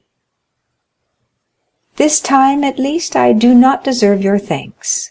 It was Ali, my Nubian slave, who rendered this service to Madame de Villefort." "Was it Ali," asked the Count of Morcerf, "who rescued my son from the hands of bandits?" "No, count," replied Monte Cristo, taking the hand held out to him by the general. "In this instance I may fairly and freely accept your thanks, but you have already tendered them, and fully discharged your debt, if indeed there existed one, and I feel almost mortified to find you still reverting to the subject. May I beg of you, baroness, to honor me with an introduction to your daughter?" "Oh, you are no stranger, at least not by name," replied Madame Danglars, "and the last 2 or 3 days we have really talked of nothing but you. Eugénie," continued the baroness, turning towards her daughter, "this is the Count of Monte Cristo." The count bowed, while Mademoiselle Danglars bent her head slightly. "You have a charming young person with you tonight, count," said Eugénie. "Is she your daughter?" "No, mademoiselle," said Monte Cristo, astonished at the coolness and freedom of the question. "She is a poor unfortunate Greek left under my care." "And what is her name?" "Haydée," replied Monte Cristo. "A Greek," murmured the Count of Morcerf. "Yes, indeed, count," said Madame Danglars. "And tell me, did you ever see at the court of Ali Tepelini, whom you so gloriously and valiantly served, a more exquisite beauty or richer costume?" "Did I hear rightly, monsieur," said Monte Cristo, "that you served at Yanina?" "I was inspector general of the pasha's troops," replied Morcerf, "and it is no secret that I owe my fortune, such as it is, to the liberality of the illustrious Albanese chief." "But look!" exclaimed Madame Danglars. "Where?" stammered Morcerf. "There," said Monte Cristo, placing his arms around the count, and leaning with him over the front of the box, just as Haydée, whose eyes were occupied in examining the theatre in search of her guardian, perceived his pale features close to Morcerf's face. It was as if the young girl beheld the head of Medusa. She bent forwards as though to assure herself of the reality of what she saw, then, uttering a faint cry, threw herself back in her seat. The sound was heard by the people about Ali, who instantly opened the box door. "Why, count," exclaimed Eugénie, "what has happened to your ward? She seems to have been taken suddenly ill." "Very probably," answered the count, "but do not be alarmed on her account. Haydée's nervous system is delicately organized, and she is peculiarly susceptible to the odors even of flowers, Nay, there are some which cause her to faint if brought into her presence. However," continued Monte Cristo, drawing a small phial from his pocket, "I have an infallible remedy." So saying, he bowed to the baroness and her daughter, exchanged a parting shake of the hand with Debray and the count, and left Madame Danglars' box. Upon his return to Haydée, he found her still very pale. As soon as she saw him, she seized his hand. Her own hands were moist and icy cold. "Who was it you were talking with over there?" she asked. "With the Count of Morcerf," answered Monte Cristo. "He tells me he served your illustrious father, and that he owes his fortune to him." "Wretch!" exclaimed Haydée, her eyes flashing with rage. "He sold my father to the Turks, and the fortune he boasts of was the price of his treachery. Did you not know that, my dear lord?" "Something of this I heard in Epirus," said Monte Cristo, "but the particulars are still unknown to me. You shall relate them to me, my child. They are, no doubt, both curious and interesting." "Yes, yes, but let us go. I feel as though it would kill me to remain long near that dreadful man." So saying, Haydée arose, and wrapping herself in her burnous of white cashmere embroidered with pearls and coral, she hastily quitted the box at the moment when the curtain was rising upon the fourth act. "Do you observe," said the Countess G. to Albert, who had returned to her side, "that man does nothing like other people. He listens most devoutly to the third act of Robert le Diable, and when the fourth begins, takes his departure." End of chapter 53. Chapter 54. A flurry in stocks. Some days after this meeting, Albert de Morcerf visited the Count of Monte Cristo at his house in the Champs-Élysées, which had already assumed the palace-like appearance which the count's princely fortune enabled him to give even to his most temporary residences. He came to renew the thanks of Madame Danglars, which had been already conveyed to the count through the medium of a letter signed Baron Danglars, née Hermine de Servieux. Albert was accompanied by Lucien Debray, who, joining in his friend's conversation, added some passing compliments, the source of which the count's talent for finesse easily enabled him to guess. He was convinced that Lucien's visit was due to a double feeling of curiosity, the larger half of which sentiment emanated from the Rue de la Chaussée d'Antin. In short, Madame Danglars, not being able personally to examine in detail the domestic economy and household arrangements of a man who gave away horses worth 30,000 francs, and who went to the opera with a Greek slave wearing diamonds to the amount of 1,000,000 of money, had deputed those eyes, by which she was accustomed to see, to give her a faithful account of the mode of life of this incomprehensible person. But the count did not appear to suspect that there could be the slightest connection between Lucien's visit and the curiosity of the baroness. "You are in constant communication with the Baron Danglars?" the count inquired of Albert de Morcerf. "Yes, count, you know what I told you." "All remains the same, then, in that quarter?" "It is more than ever a settled thing," said Lucien. And, considering that this remark was all that he was at that time called upon to make, he adjusted the glass to his eye, and biting the top of his gold-headed cane, began to make the tour of the apartment, examining the arms and the pictures.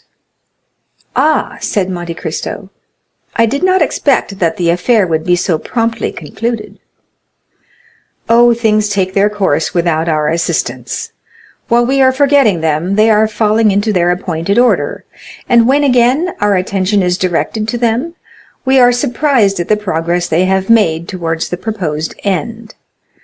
My father and M. Danglars served together in Spain, my father in the army and M. Danglars in the commissariat department. It was there that my father, ruined by the Revolution, and M. Danglars, who never had possessed any patrimony, both laid the foundations of their different fortunes. Yes, said Monte Cristo, I think M. Danglars mentioned that in a visit which I paid him. And, continued he, casting a side glance at Lucien, who was turning over the leaves of an album, Mademoiselle Eugénie is pretty. I think I remember that to be her name. Very pretty, or rather very beautiful, replied Albert, but of that style of beauty which I do not appreciate. I am an ungrateful fellow. You speak as if you were already her husband. Ah, returned Albert, in his turn looking around to see what Lucien was doing.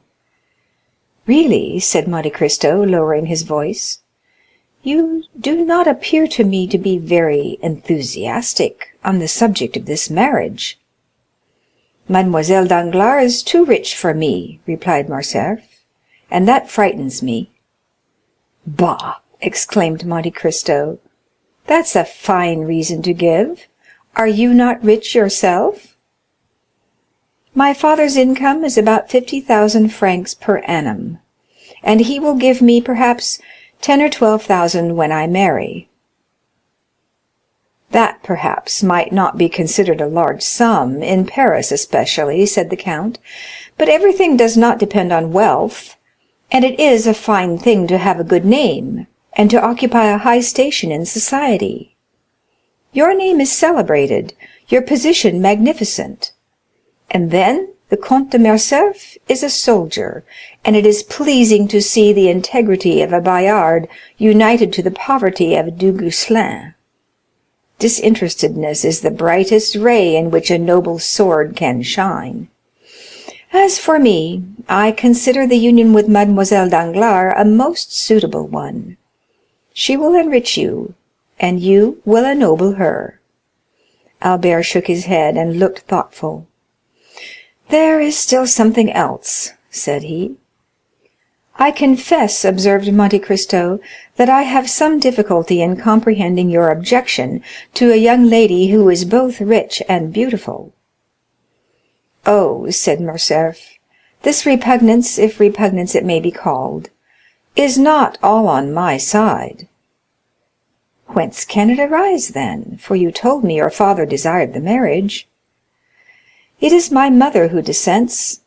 She has a clear and penetrating judgment, and does not smile on the proposed union.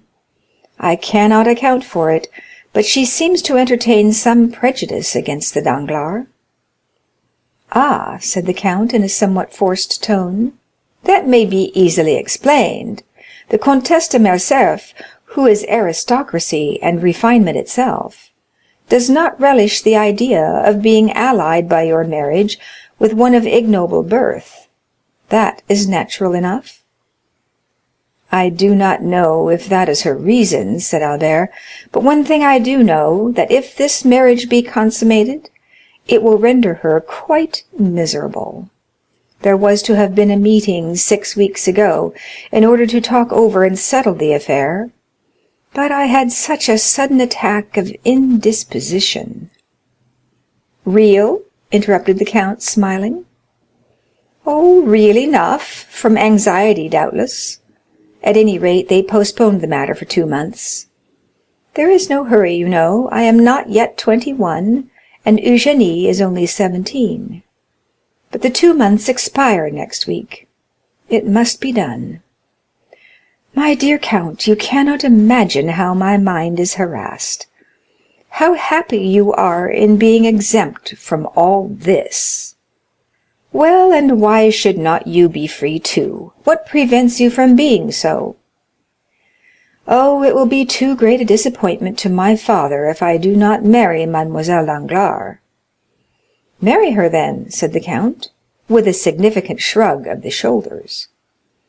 Yes, replied Morcerf, but that will plunge my mother into positive grief."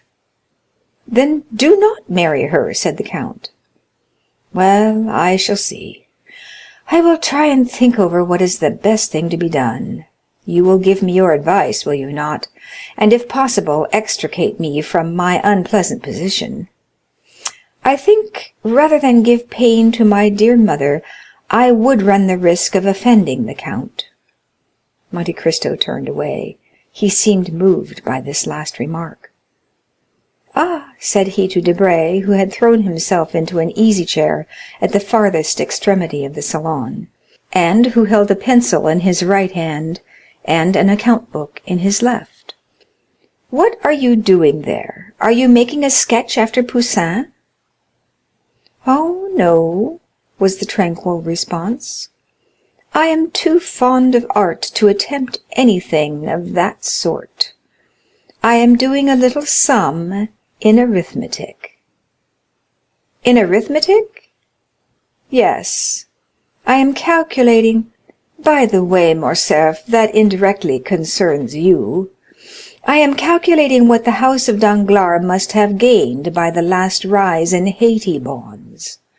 From 206 they have risen to 409 in 3 days, and the prudent banker had purchased at 206. Therefore he must have made 300,000 livres. "That is not his biggest scoop," said Morcerf. "Did he not make 1,000,000 in Spaniards this last year?" "My dear fellow," said Lucien, "here is the Count of Monte Cristo, who will say to you, as the Italians do, 'Danaro e santità, metta della metta.' Money and sanctity, each in a moiety. When they tell me such things, I only shrug my shoulders and say nothing." "But you were speaking of Haitians," said Monte Cristo. "Ah, Haitians, that is quite another thing. Haitians are the écarté of French stock jobbing. We may like bouillotte, delight in whist, be enraptured with Boston, and yet grow tired of them all, but we always come back to écarté. It is not only a game, it is a hors d'oeuvre. M. Danglars sold yesterday at 405, and pockets 300,000 francs.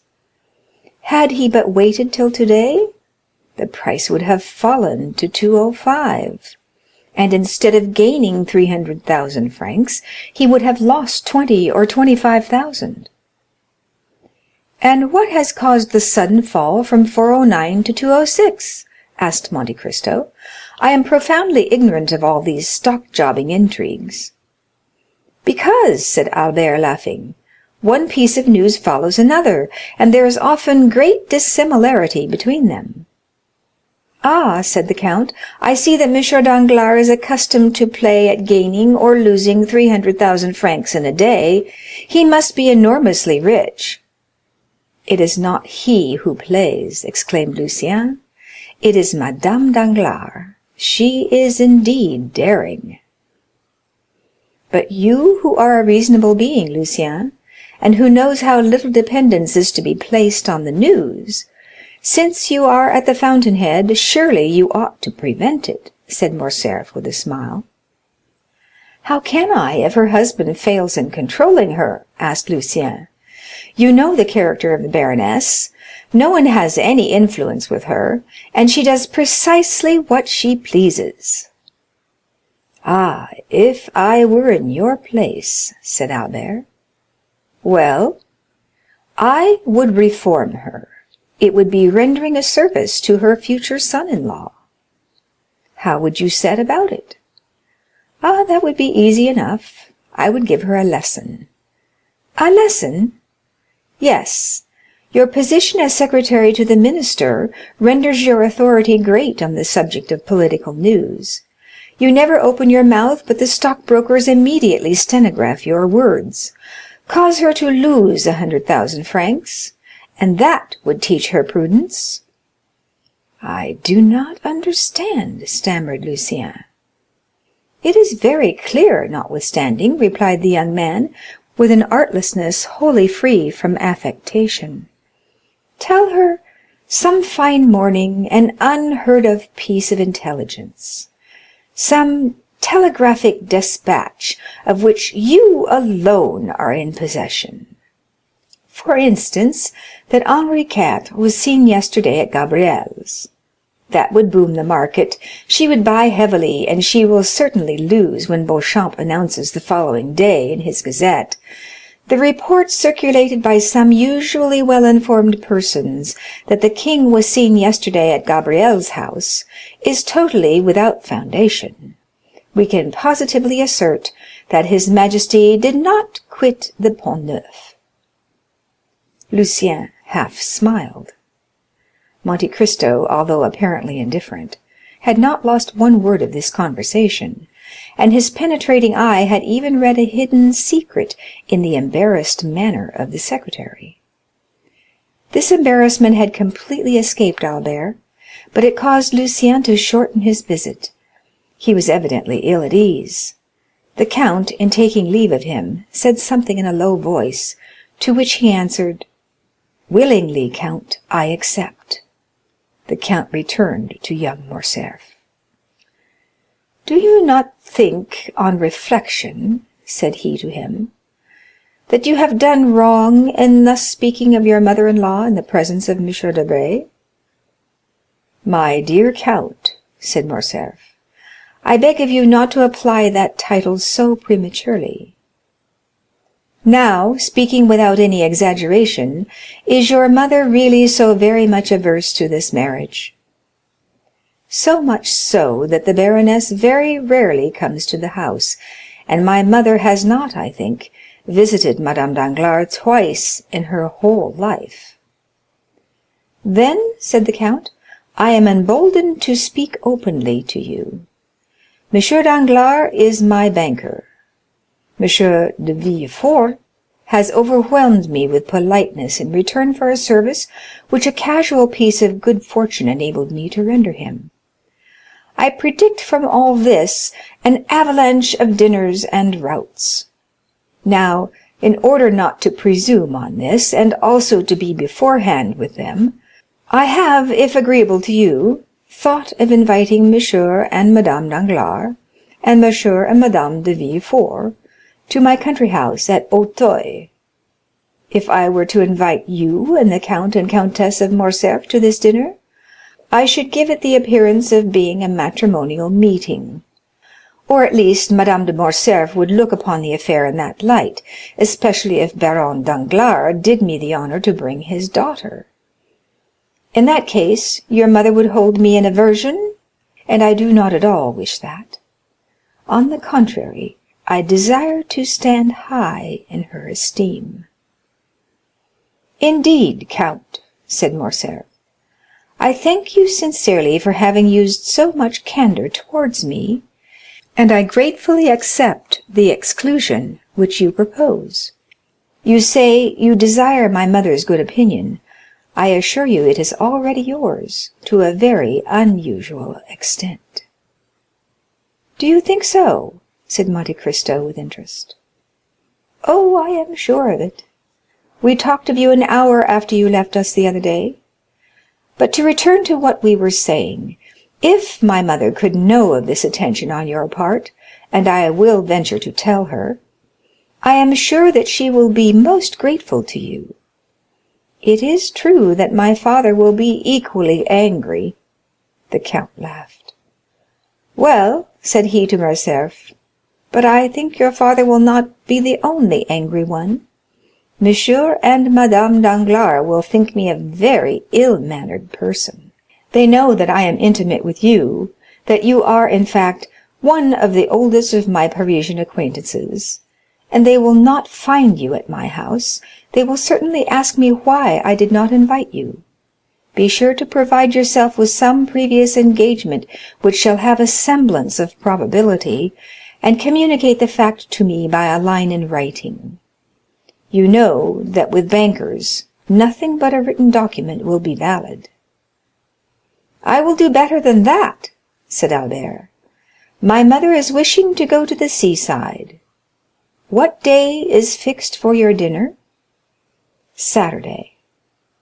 This is Tuesday. Well, tomorrow evening we leave, and the day after we shall be at Tréport. Really, Count, you have a delightful way of setting people at their ease.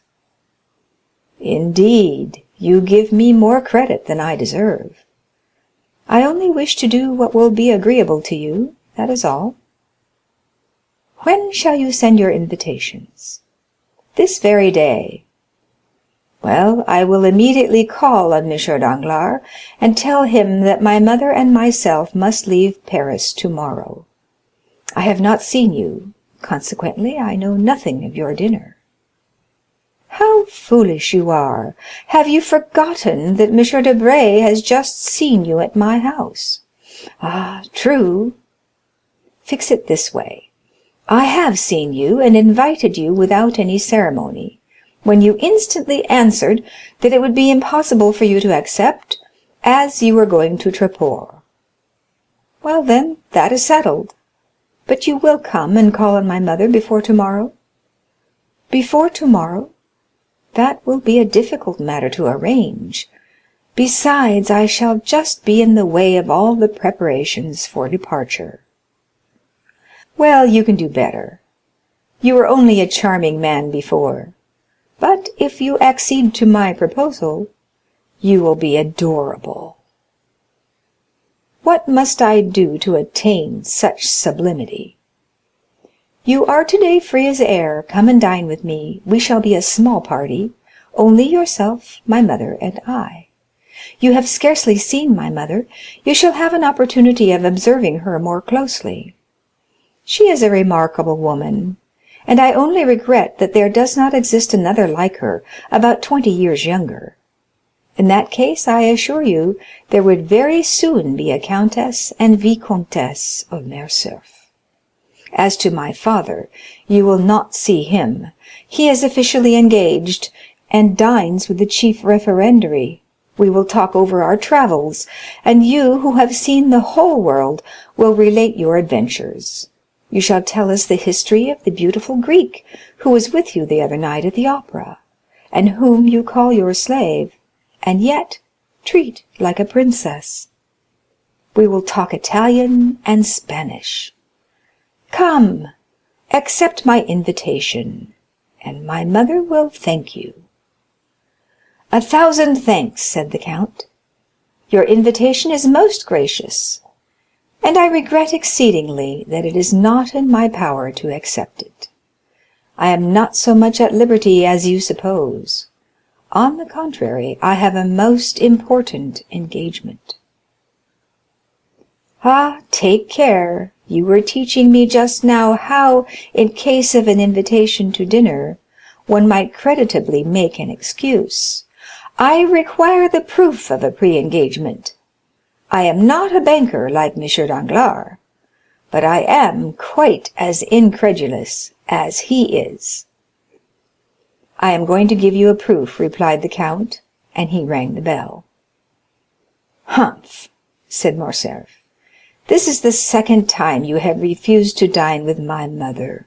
It is evident that you wish to avoid her." Monte Cristo started.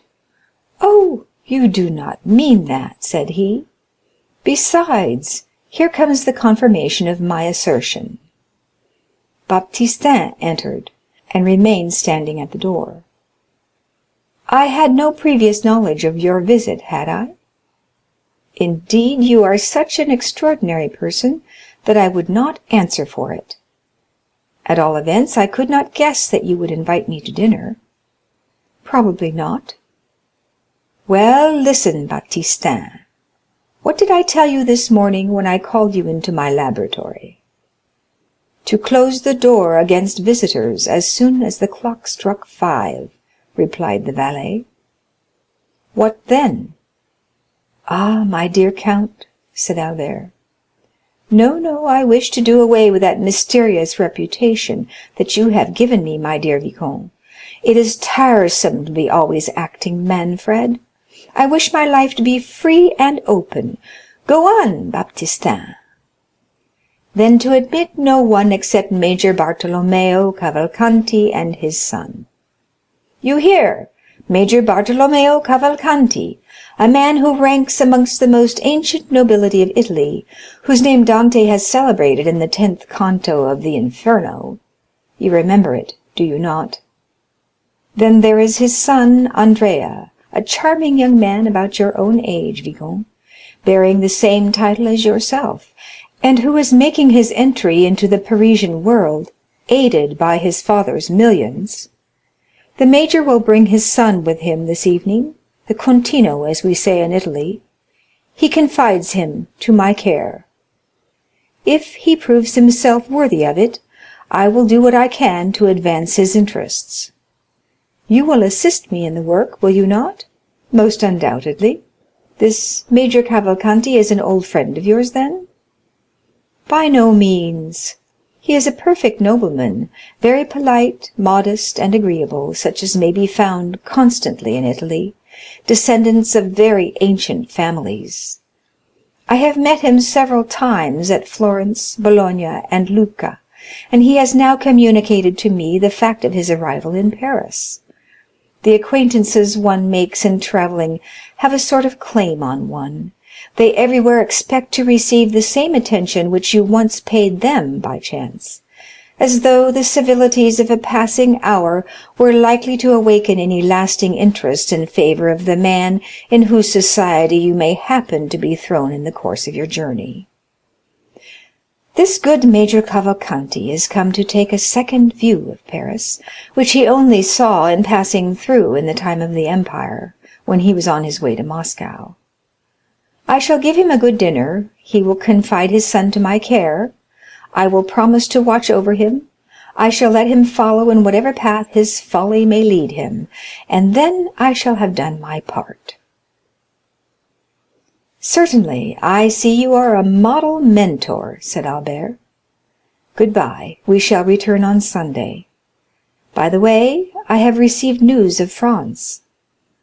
Have you? Is he still amusing himself in Italy? I believe so. However, he regrets your absence extremely. He says you were the sun of Rome, and that without you all appears dark and cloudy. I do not know if he does not even go so far as to say that it rains. His opinion of me is altered for the better, then? No, he still persists in looking upon you as the most incomprehensible and mysterious of beings. He is a charming young man, said Monte Cristo, and I felt a lively interest in him the very first evening of my introduction, when I met him in search of a supper, and prevailed upon him to accept a portion of mine. He is, I think, the son of General d'Épinay? He is.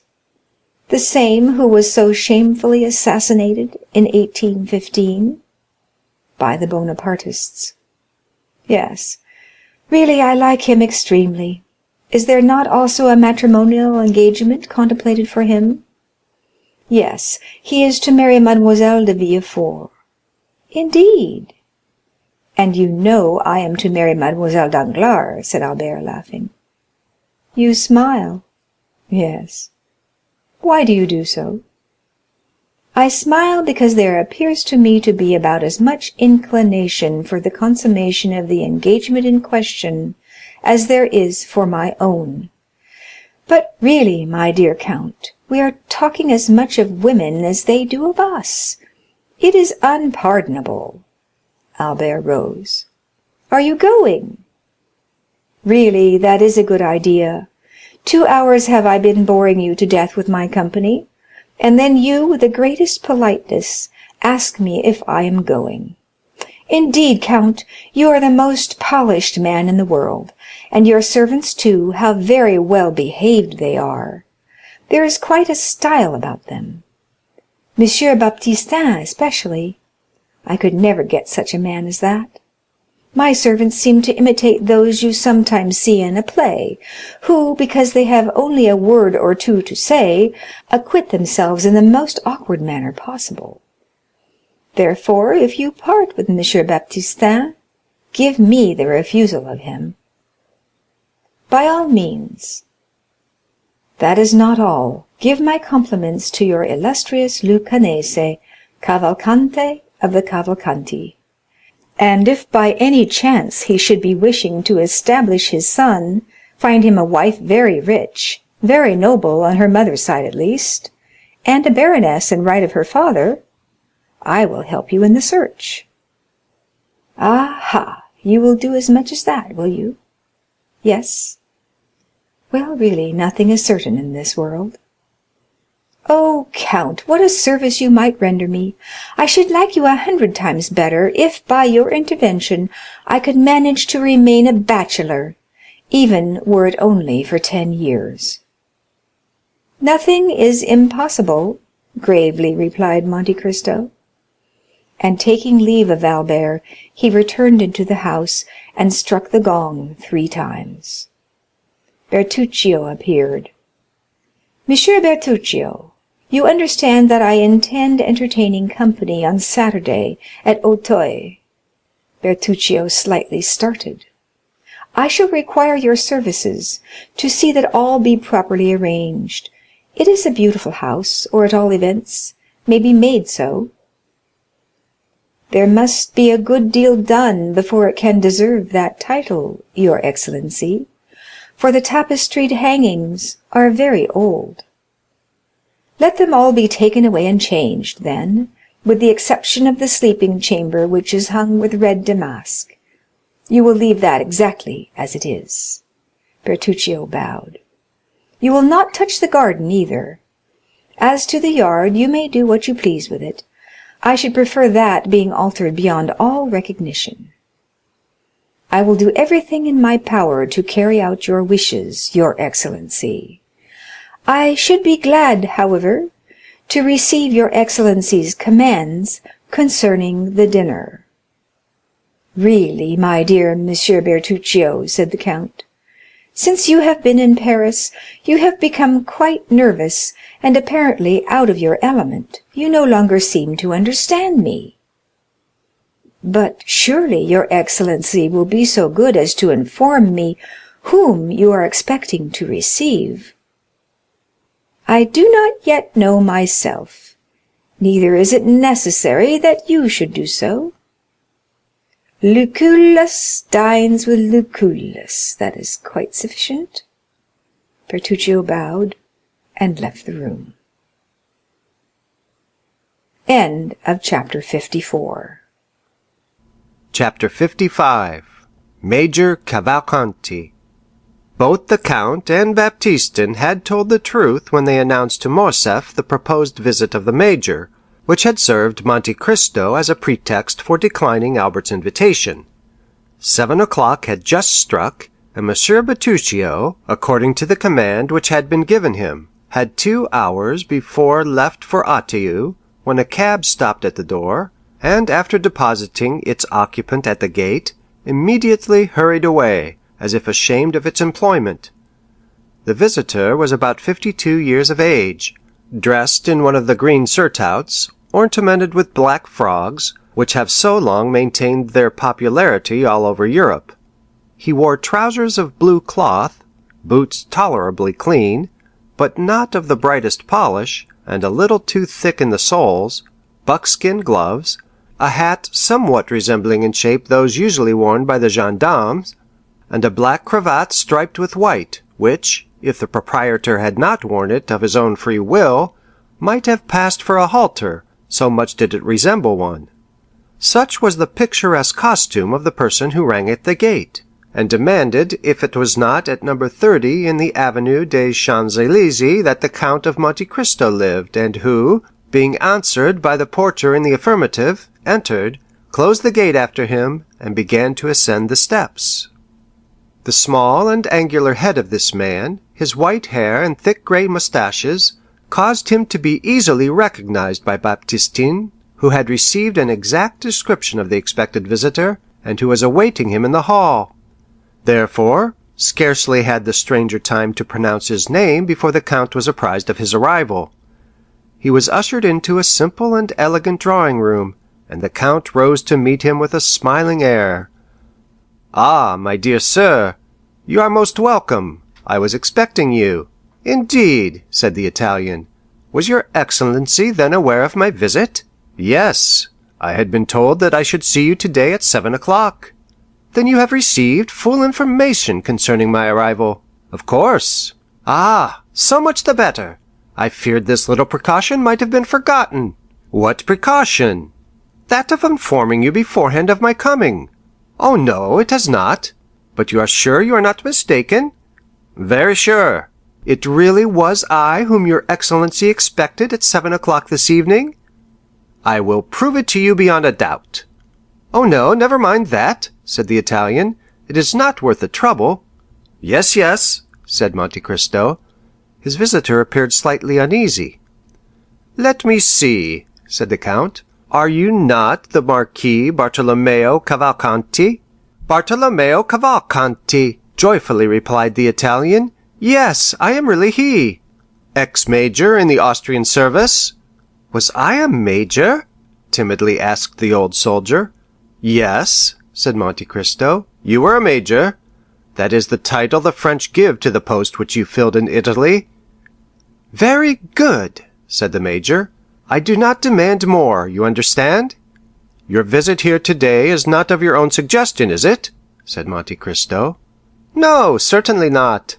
You were sent by some other person? Yes. By the excellent Abbé Busoni? Exactly so, said the delighted major. And you have a letter? Yes, there it is. Give it me, then. And Monte Cristo took the letter, which he opened and read. The major looked at the Count with his large staring eyes, and then took a survey of the apartment, but his gaze was almost immediately reverted to the proprietor of the room. Yes, yes, I see, Major Cavalcanti, a worthy patrician of Lucca, a descendant of the Cavalcanti of Florence, continued Monte Cristo, reading aloud, possessing an income of 500,000. Monte Cristo raised his eyes from the paper and bowed. 500,000, said he. Magnificent! 500,000, is it? Said the major.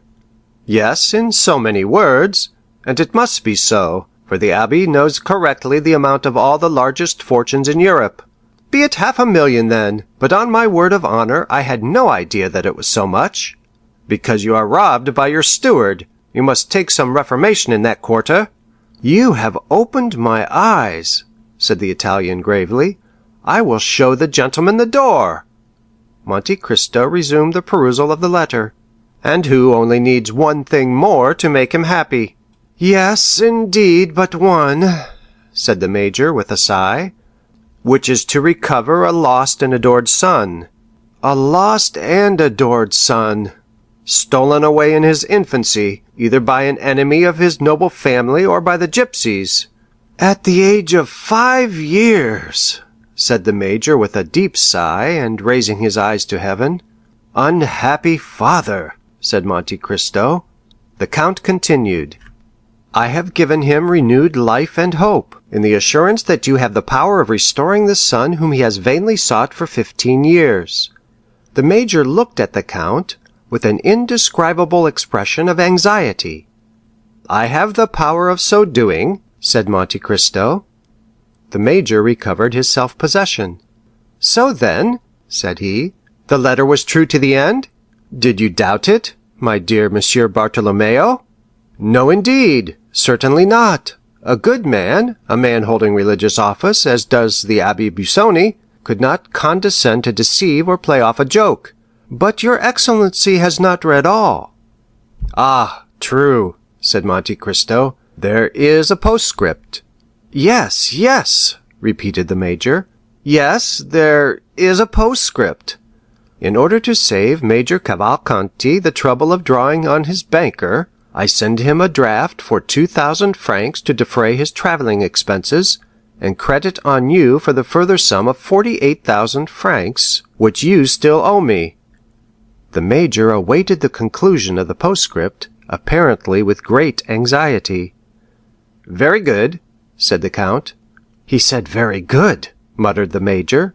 Then, sir, replied he. Then what? Asked Monte Cristo. Then the postscript. Well, what of the postscript? Then the postscript is as favorably received by you as the rest of the letter? Certainly. The Abbé Busoni and myself have a small account open between us.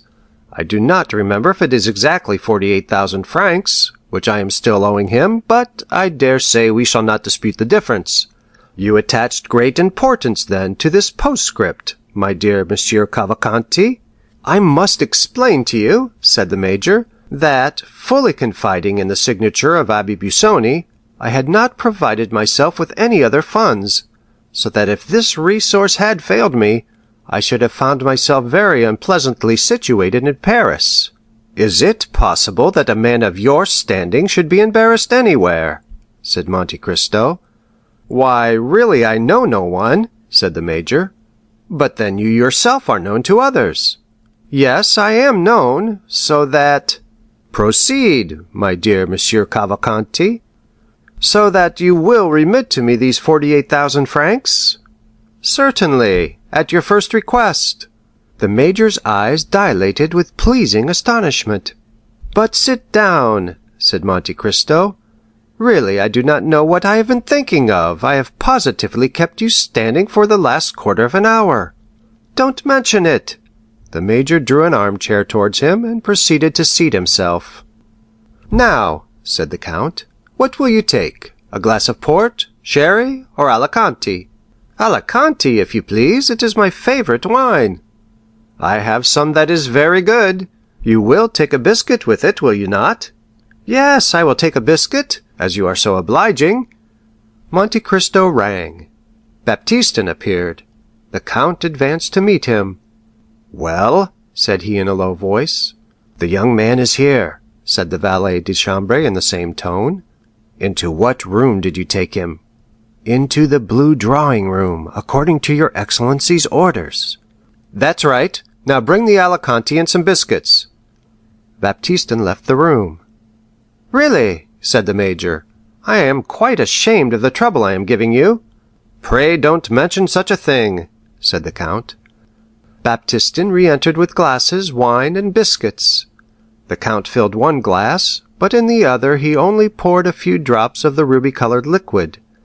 The bottle was covered with spiders' webs, and all the other signs which indicate the age of wine more truly than do wrinkles on a man's face. The Major made a wise choice. He took the full glass and a biscuit. The Count told Baptistin to leave the plate within reach of his guest, who began by sipping the Alicante with an expression of great satisfaction, and then delicately steeped his biscuit in the wine. So, sir, you lived at Lucca, did you? You were rich, noble, held in great esteem, had all that could render a man happy. All, said the Major, hastily swallowing his biscuit, positively all. And yet there was one thing wanting in order to complete your happiness. Only one thing, said the Italian. And that one thing, your lost child. Ah, said the Major, taking a second biscuit, that consummation of my happiness was indeed wanting. The worthy Major raised his eyes to heaven and sighed. Let me hear, then, said the Count, who this deeply regretted son was, for I always understood you were a bachelor. That was the general opinion, sir, said the Major, and I— Yes, replied the Count, and you confirmed the report? A youthful indiscretion, I suppose, which you were anxious to conceal from the world at large. The Major recovered himself and resumed his usual calm manner, at the same time casting his eyes down, either to give himself time to compose his countenance, or to assist his imagination, all the while giving an underlook at the Count, the protracted smile on whose lips still announced the same polite curiosity. Yes, said the Major, I did wish this fault to be hidden from every eye. Not on your own account, surely, replied the Count, for a man is above that sort of thing. Oh, no, certainly not on my own account, said the Major with a smile and a shake of the head. But for the sake of the mother, said the Count. Yes, for the mother's sake. His poor mother, cried the Major, taking a third biscuit. Take some more wine, my dear Cavalcanti, said the Count, pouring out for him a second glass of the Alicante. Your emotion has quite overcome you. His poor mother, murmured the Major, trying to get the lachrymal gland in operation, so as to moisten the corner of his eye with a false tear. She belonged to one of the first families in Italy, I think, did she not? She was of a noble family of Fiesole, Count. And her name was? Do you desire to know her name? Oh, said Monte Cristo, it would be quite superfluous for you to tell me, for I already know it. The Count knows everything, said the Italian, bowing. Oliva Corsinari, was it not? Oliva Corsinari. A marchioness? A marchioness. And you married her at last, notwithstanding the opposition of her family? Yes, that was the way it ended.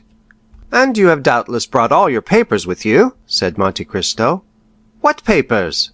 The certificate of your marriage with Oliva Corsinari, and the register of your child's birth.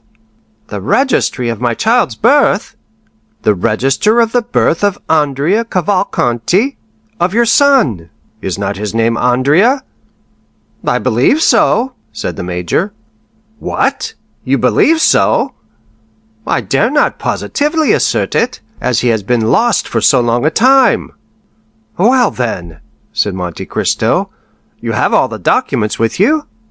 Your Excellency, I regret to say that, not knowing it was necessary to come provided with these papers, I neglected to bring them. That is unfortunate, returned Monte Cristo. Were they then so necessary? They were indispensable. The Major passed his hand across his brow. Ah, per Bacco! Indispensable, were they? Certainly they were, supposing there were to be doubts raised as to the validity of your marriage or the legitimacy of your child. True, said the Major, there might be doubts raised. In that case your son would be very unpleasantly situated. It would be fatal to his interests. It might cause him to fail in some desirable matrimonial alliance. Oh, peccato! You must know that in France they are very particular on these points. It is not sufficient, as in Italy, to go to the nearest priest and say, "We love each other, and want you to marry us." Marriage is a civil affair in France, and in order to marry in an orthodox manner you must have papers which undeniably establish your identity. That is the misfortune. You see, I have not these necessary papers. Fortunately, I have them, though, said Monte Cristo. You? Yes. You have them? I have them. Ah, indeed, said the Major, who, seeing the object of his journey frustrated by the absence of the papers, feared also that his forgetfulness might give rise to some difficulty concerning the 48,000 francs. Ah, indeed! That is a fortunate circumstance. Yes, that really is lucky, for it never occurred to me to bring them. I do not at all wonder at it. One cannot think of everything. But, happily, the Abbé Busoni thought for you. He is an excellent person. He is extremely prudent and thoughtful. He is an admirable man, said the Major, and he sent them to you? Here they are. The Major clasped his hands in token of admiration. You married Oliva Corsinari in the church of San Paolo del Montecatini. Here is the priest's certificate. Yes, indeed. There it is, truly, said the Italian, looking on with astonishment. And here is Andrea Cavalcanti's baptismal register, given by the curate of Saravisa. All quite correct. Take these documents, then. They do not concern me. You will give them to your son, who will, of course, take great care of them. I should think so, indeed, if he were to lose them. Well, and if he were to lose them, said Monte Cristo, in that case, replied the Major, it would be necessary to write to the curate for duplicates, and it would be some time before they could be obtained. It would be a difficult matter to arrange, said Monte Cristo. Almost an impossibility, replied the Major. I am very glad to see that you understand the value of these papers. I regard them as invaluable. Now, said Monte Cristo, as to the mother of the young man. As to the mother of the young man, repeated the Italian with anxiety. As regards Marchesa Corsinari. Really, said the Major, difficulties seem to thicken upon us. Will she be wanted in any way? No, sir, replied Monte Cristo. Besides, has she not—" "Yes, sir," said the major, "she has." "Paid the last debt of nature?" "Alas, yes," returned the Italian. "I knew that," said Monte Cristo. "She has been dead these 10 years." "And I am still mourning her loss," exclaimed the major, drawing from his pocket a checked handkerchief, and alternately wiping first the left and then the right eye. "What would you have?" said Monte Cristo. "We are all mortal.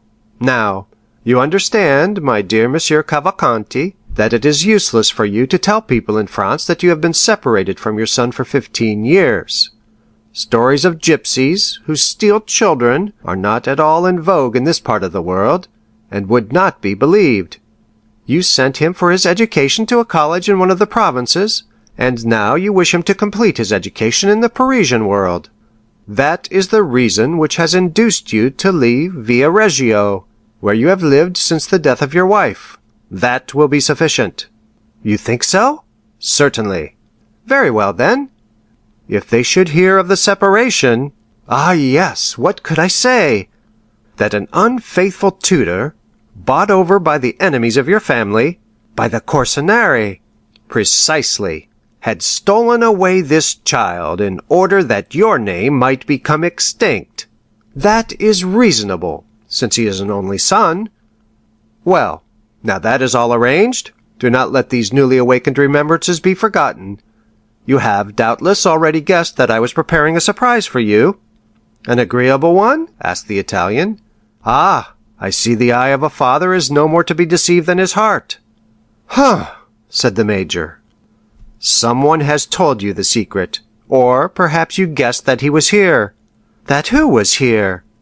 "Your child, your son, your Andrea." "I did guess it," replied the major with the greatest possible coolness. "Then he is here?" "He is," said Monte Cristo. "When the valet de chambre came in just now, he told me of his arrival." "Ah, very well," said the major, clutching the buttons of his coat at each exclamation. "My dear sir," said Monte Cristo, "I understand your emotion. You must have time to recover yourself. I will, in the meantime, go and prepare the young man for this much-desired interview, for I presume that he is not less impatient for it than yourself." "I should quite imagine that to be the case," said Cavalcanti. "Well, in a quarter of an hour he shall be with you." "You will bring him, then? You carry your goodness so far as even to present him to me yourself?" "No, I do not wish to come between a father and son. Your interview will be private. But do not be uneasy, even if the powerful voice of nature should be silent, you cannot well mistake him. He will enter by this door. He is a fine young man, of fair complexion, a little too fair perhaps, pleasing in manners, but you will see and judge for yourself." "By the way," said the major, "you know I have only 2,000 francs, which the Abbé Busoni sent me. This sum I have expended upon traveling expenses, and—" "And you want money. That is a matter of course, my dear Monsieur Cavalcanti. Well, here are 8,000 francs on account." The major's eyes sparkled brilliantly. "It is 40,000 francs which I now owe you," said Monte Cristo. "Does your excellency wish for a receipt?" said the major, at the same time slipping the money into the inner pocket of his coat. "For what?" said the count. "I thought you might want it to show the Abbé Busoni." "Well, when you receive the remaining 40,000, you shall give me a receipt in full. Between honest men, such excessive precaution is, I think, quite unnecessary." "Yes, so it is, between perfectly upright people." "One word more," said Monte Cristo. "Say on." "You will permit me to make one remark?" "Certainly, pray do so." "Then I should advise you to leave off wearing that style of dress." "Indeed," said the major, regarding himself with an air of complete satisfaction. "Yes, it may be worn at Via Reggio, but that costume, however elegant in itself, has long been out of fashion in Paris." "That's unfortunate." "Oh, if you really are attached to your old mode of dress, you can easily resume it when you leave Paris. But what shall I wear?" "What you find in your trunks." "In my trunks? I have but one portmanteau." I dare say you have nothing else with you. What is the use of boring oneself with so many things? Besides, an old soldier always likes to march with as little baggage as possible. That is just the case, precisely so. But you are a man of foresight and prudence. Therefore you sent your luggage on before you. It has arrived at the Hôtel des Princes, Rue de Richelieu. It is there you are to take up your quarters. Then in these trunks, I presume you have given orders to your valet de chambre to put in all you are likely to need. Your plain clothes and your uniform. On grand occasions you must wear your uniform. That will look very well. Do not forget your crosses. They still laugh at them in France, and yet always wear them, for all that. Very well, said the major, who was in ecstasy at the attention paid him by the count. Now, said Monte Cristo, that you have fortified yourself against all painful excitement, prepare yourself, my dear Monsieur Cavalcanti, to meet your lost Andrea, saying which, Monte Cristo bowed, and disappeared behind the tapestry, leaving the major fascinated beyond expression with the delightful reception which he had received at the hands of the count. End of chapter 55. Chapter 56. Andrea Cavalcanti. The Count of Monte Cristo entered the adjoining room, which Baptistin had designated as the drawing-room, and found there a young man, of graceful demeanor and elegant appearance, who had arrived in a cab about half an hour previously. Baptistin had not found any difficulty in recognizing the person who presented himself at the door for admittance. He was certainly the tall young man with light hair, red beard, black eyes, and brilliant complexion, whom his master had so particularly described to him. When the count entered the room, the young man was carelessly stretched on a sofa, tapping his boot with the gold-headed cane which he held in his hand. On perceiving the count, he rose quickly. "The Count of Monte Cristo, I believe?" said he. "Yes, sir.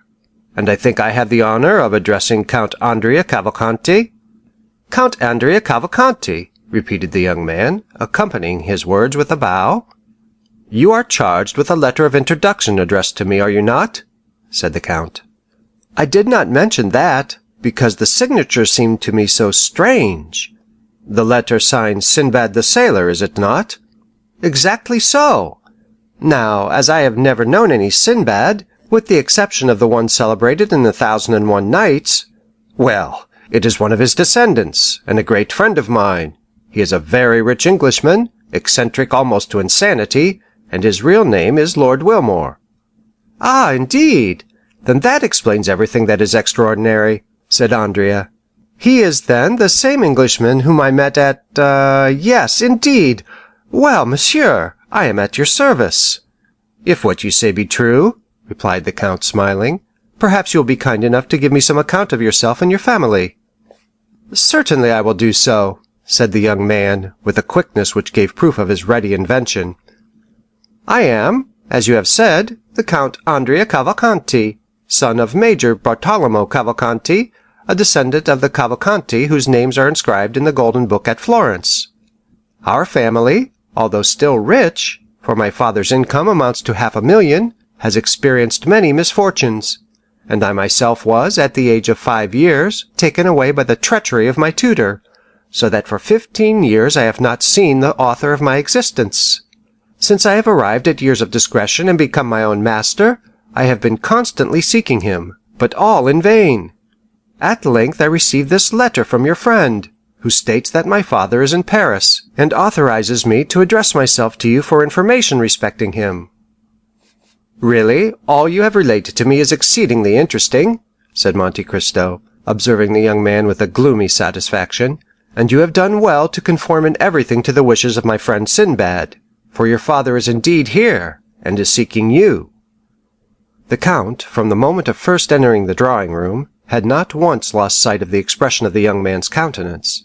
He had admired the assurance of his look and the firmness of his voice, but at these words, so natural in themselves, "Your father is indeed here, and is seeking you," young Andrea started, and exclaimed, "My father?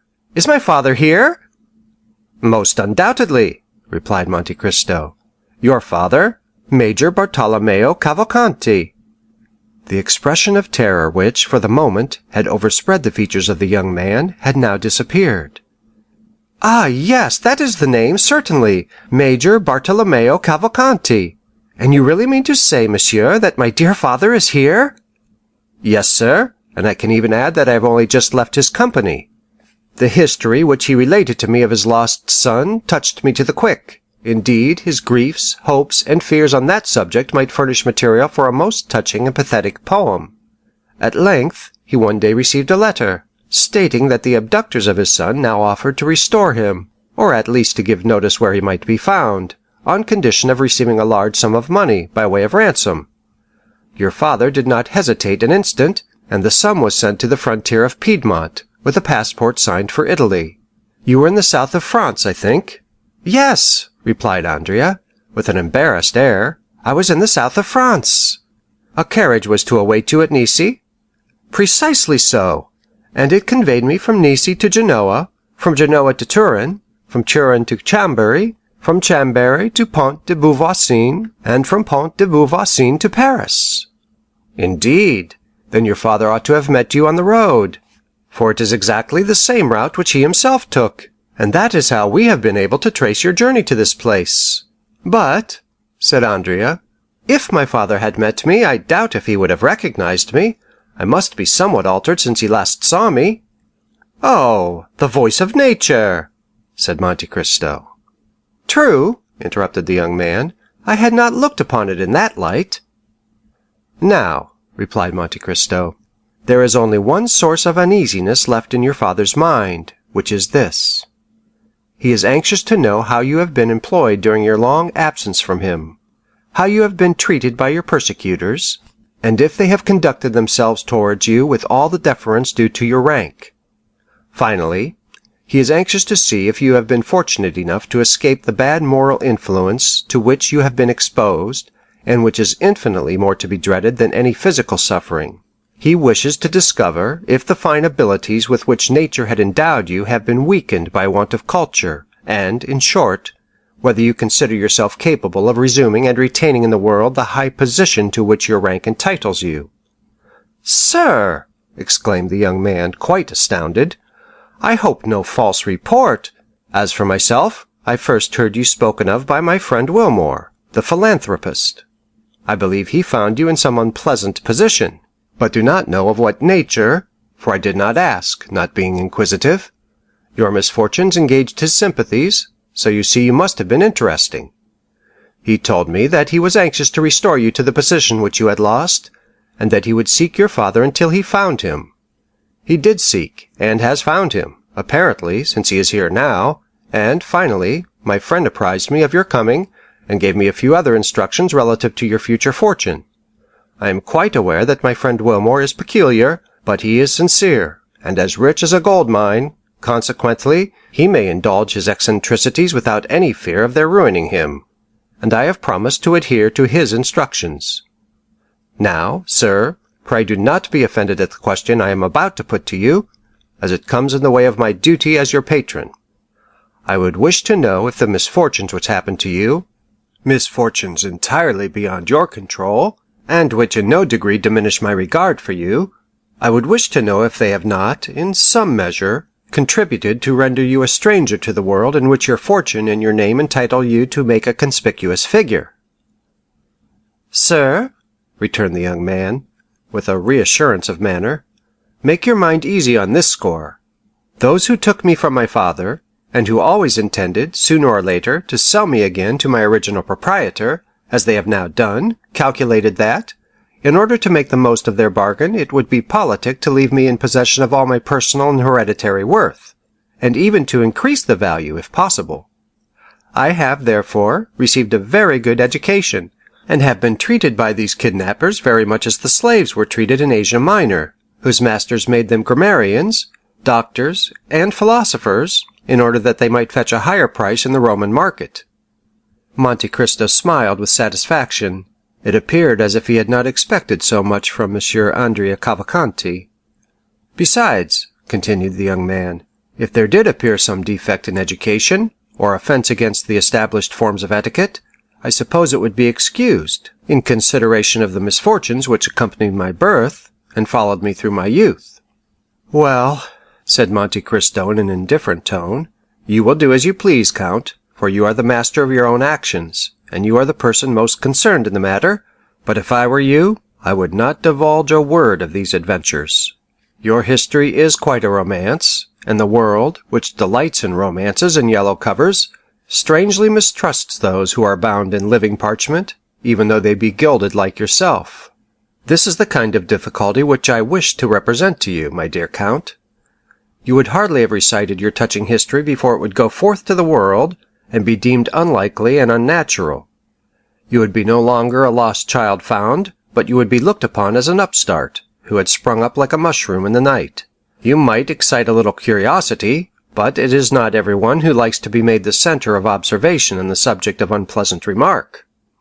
"I agree with you, monsieur," said the young man, turning pale, and, in spite of himself, trembling beneath the scrutinizing look of his companion. "Such consequences would be extremely unpleasant." "Nevertheless, you must not exaggerate the evil," said Monte Cristo, "for by endeavoring to avoid one fault you will fall into another.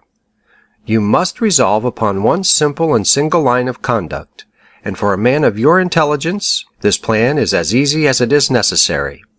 You must form honorable friendships, and by that means counteract the prejudice which may attach to the obscurity of your former life." Andrea visibly changed countenance. "I would offer myself as your surety and friendly adviser," said Monte Cristo, "did I not possess a moral distrust of my best friends, and a sort of inclination to lead others to doubt them too. Therefore, in departing from this rule, I should, as the actors say, be playing a part quite out of my line, and should therefore run the risk of being hissed, which would be an act of folly." "However, your excellency," said Andrea, "in consideration of Lord Wilmore, by whom I was recommended to you—" "Yes, certainly," interrupted Monte Cristo, "but Lord Wilmore did not omit to inform me, my dear Monsieur Andrea, that the season of your youth was rather a stormy one."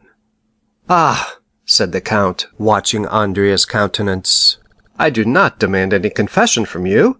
It is precisely to avoid that necessity that your father was sent from Lucca. You shall soon see him. He is a little stiff and pompous in his manner, and he is disfigured by his uniform, but when it becomes known that he has been for 18 years in the Austrian service, all that will be pardoned. We are not generally very severe with the Austrians. In short, you will find your father a very presentable person, I assure you." "Ah, sir, you have given me great confidence. It is so long since we were separated that I have not the least remembrance of him, and, besides, you know that in the eyes of the world a large fortune covers all defects. He is a millionaire. His income is 500,000 francs." "Then," said the young man with anxiety, "I shall be sure to be placed in an agreeable position." "One of the most agreeable possible, my dear sir. He will allow you an income of 50,000 livres per annum during the whole time of your stay in Paris." "Then in that case I shall always choose to remain there." "You cannot control circumstances, my dear sir. Man proposes and God disposes." Andrea sighed. "But," said he, "so long as I do remain in Paris, and nothing forces me to quit it, do you mean to tell me that I may rely on receiving the sum you just now mentioned to me?" "You may. Shall I receive it from my father?" asked Andrea, with some uneasiness. "Yes, you will receive it from your father personally, but Lord Wilmore will be the security for the money. He has, at the request of your father, opened an account of 6,000 francs a month at M. Danglars', which is one of the safest banks in Paris." "And does my father mean to remain long in Paris?" asked Andrea. "Only a few days," replied Monte Cristo. "His service does not allow him to be absent more than 2 or 3 weeks together." "Ah, my dear father!" exclaimed Andrea, evidently charmed with the idea of his speedy departure. "Therefore," said Monte Cristo, feigning to mistake his meaning, "therefore I will not, for another instant, retard the pleasure of your meeting. Are you prepared to embrace your worthy father? I hope you do not doubt it. Go, then, into the drawing-room, my young friend, where you will find your father awaiting you." Andrea made a low bow to the count, and entered the adjoining room. Monte Cristo watched him till he disappeared, and then touched a spring in a panel made to look like a picture, which, in sliding partly from the frame, discovered to view a small opening, so cleverly contrived that it revealed all that was passing in the drawing-room now occupied by Cavalcanti and Andrea. The young man closed the door behind him, and advanced towards the Major, who had risen when he heard steps approaching him. "Ah, my dear father!" said Andrea in a loud voice, in order that the Count might hear him in the next room. "Is it really you?" "How do you do, my dear son?" said the Major gravely. "After so many years of painful separation," said Andrea, in the same tone of voice, and glancing toward the door, "what a happiness it is to meet again!" "Indeed it is, after so long a separation." "Will you embrace me, sir?" said Andrea. "If you wish it, my son," said the Major, and the two men embraced each other after the fashion of actors on the stage, that is to say, each rested his head on the other's shoulder.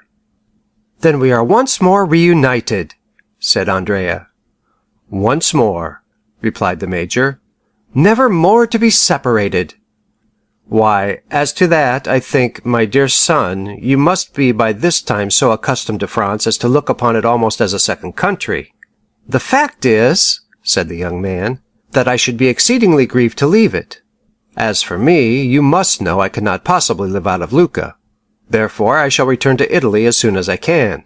But before you leave France, my dear father, I hope you will put me in possession of the documents which will be necessary to prove my descent." "Certainly. I am come expressly on that account. It has cost me much trouble to find you, but I have resolved on giving them into your hands, and if I had to recommence my search, it would occupy all the few remaining years of my life." "Where are these papers, then?" "Here they are." Andrea seized the certificate of his father's marriage and his own baptismal register, and after having opened them with all the eagerness which might be expected under the circumstances, he read them with a facility which proved that he was accustomed to similar documents, and with an expression which plainly denoted an unusual interest in the contents. When he had perused the documents, an indefinable expression of pleasure lighted up his countenance, and looking at the Major with a most peculiar smile, he said in very excellent Tuscan, "Then there is no longer any such thing in Italy as being condemned to the galleys?" The Major drew himself up to his full height. "Why, what do you mean by that question?"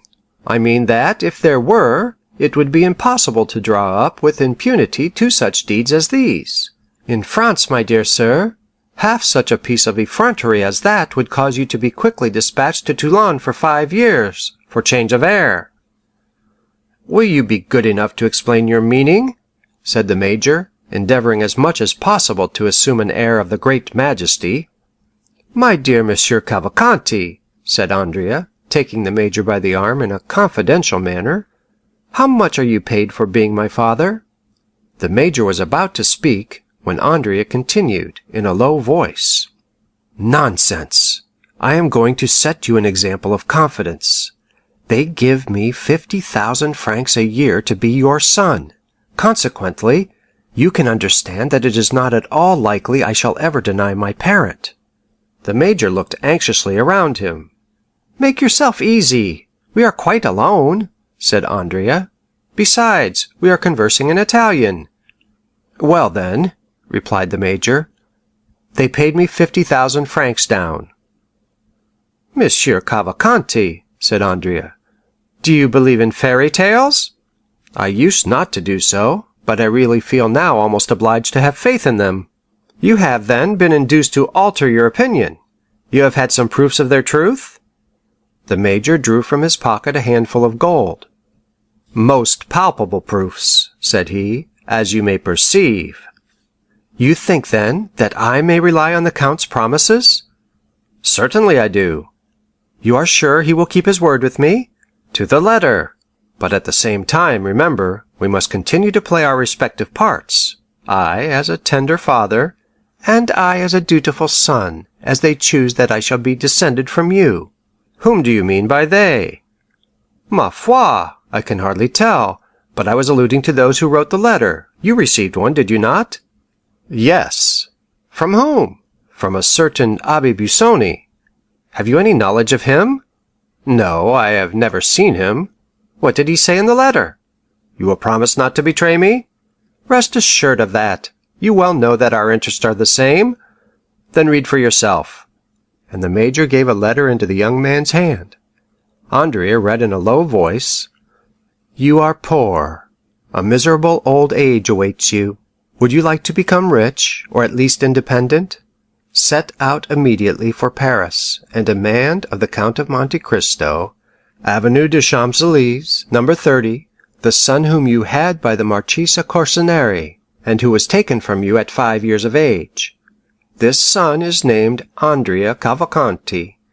In order that you may not doubt the kind intention of the writer of this letter, you will find enclosed an order for 2,400 francs, payable in Florence, at Signor Gozzi's, also a letter of introduction to the Count of Monte Cristo, on whom I give you a draft of 48,000 francs. Remember to go to the Count on the 26th of May at 7 o'clock in the evening. Signed, Abbé Busoni. It is the same! What do you mean? Said the major. I was going to say that I received a letter almost to the same effect. You? Yes. From the Abbé Busoni? No. From whom, then? From an Englishman, called Lord Wilmore, who takes the name of Sinbad the Sailor. And of whom you have no more knowledge than I of Abbé Busoni? You are mistaken. There I am ahead of you. You have seen him, then? Yes, once. Where? Ah, that is just what I cannot tell you. If I did, I should make you as wise as myself, which it is not my intention to do. And what did the letter contain? Read it. You are poor, and your future prospects are dark and gloomy. Do you wish for a name? Should you like to be rich, and your own master?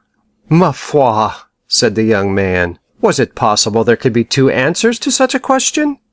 Take the post-chaise which you will find waiting at the Porte de Gênes.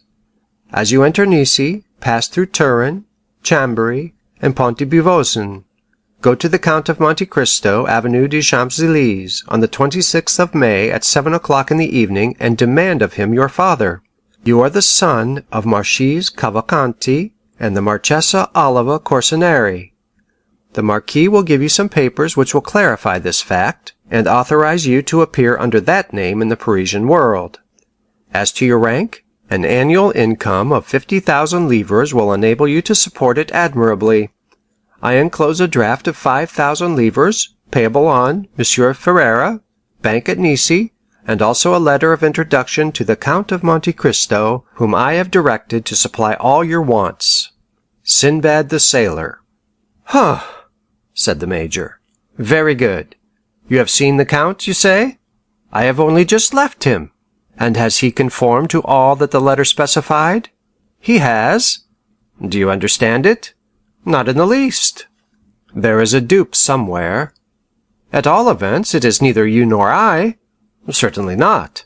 Well, then? Why, it does not much concern us. Do you think it does? No, I agree with you there. We must play the game to the end, and consent to be blindfolded. Ah, you shall see. I promise you I will sustain my part to admiration. I never once doubted your doing so. Monte Cristo chose this moment for re-entering the drawing-room. On hearing the sound of his footsteps, the two men threw themselves in each other's arms, and while they were in the midst of this embrace, the Count entered. "Well, Marquis," said Monte Cristo, "you appear to be in no way disappointed in the son whom your good fortune has restored to you." "Ah, your Excellency, I am overwhelmed with delight." "And what are your feelings?" said Monte Cristo, turning to the young man. "As for me, my heart is overflowing with happiness." "Happy father, happy son," said the Count. "There is only one thing which grieves me," observed the major, "and that is the necessity for my leaving Paris so soon. Ah, my dear Monsieur Cavalcanti, I trust you will not leave before I have had the honor of presenting you to some of my friends." "I am at your service, sir," replied the major. "Now, sir," said Monte Cristo, addressing Andrea, "make your confession." "To whom?" "Tell Monsieur Cavalcanti something of the state of your finances." "Ma foi, monsieur, you have touched upon a tender chord." Do you hear what he says, Major? Certainly I do. But do you understand? I do. Your son says he requires money. Well, what would you have me do? Said the Major. You should furnish him with some, of course, replied Monte Cristo. I? Yes, you, said the Count, at the same time advancing towards Andrea and slipping a packet of banknotes into the young man's hand. What is this? It is from your father. From my father? Yes. Did you not tell him just now that you wanted money? Well, then, he deputes me to give you this. Am I to consider this as part of my income on account?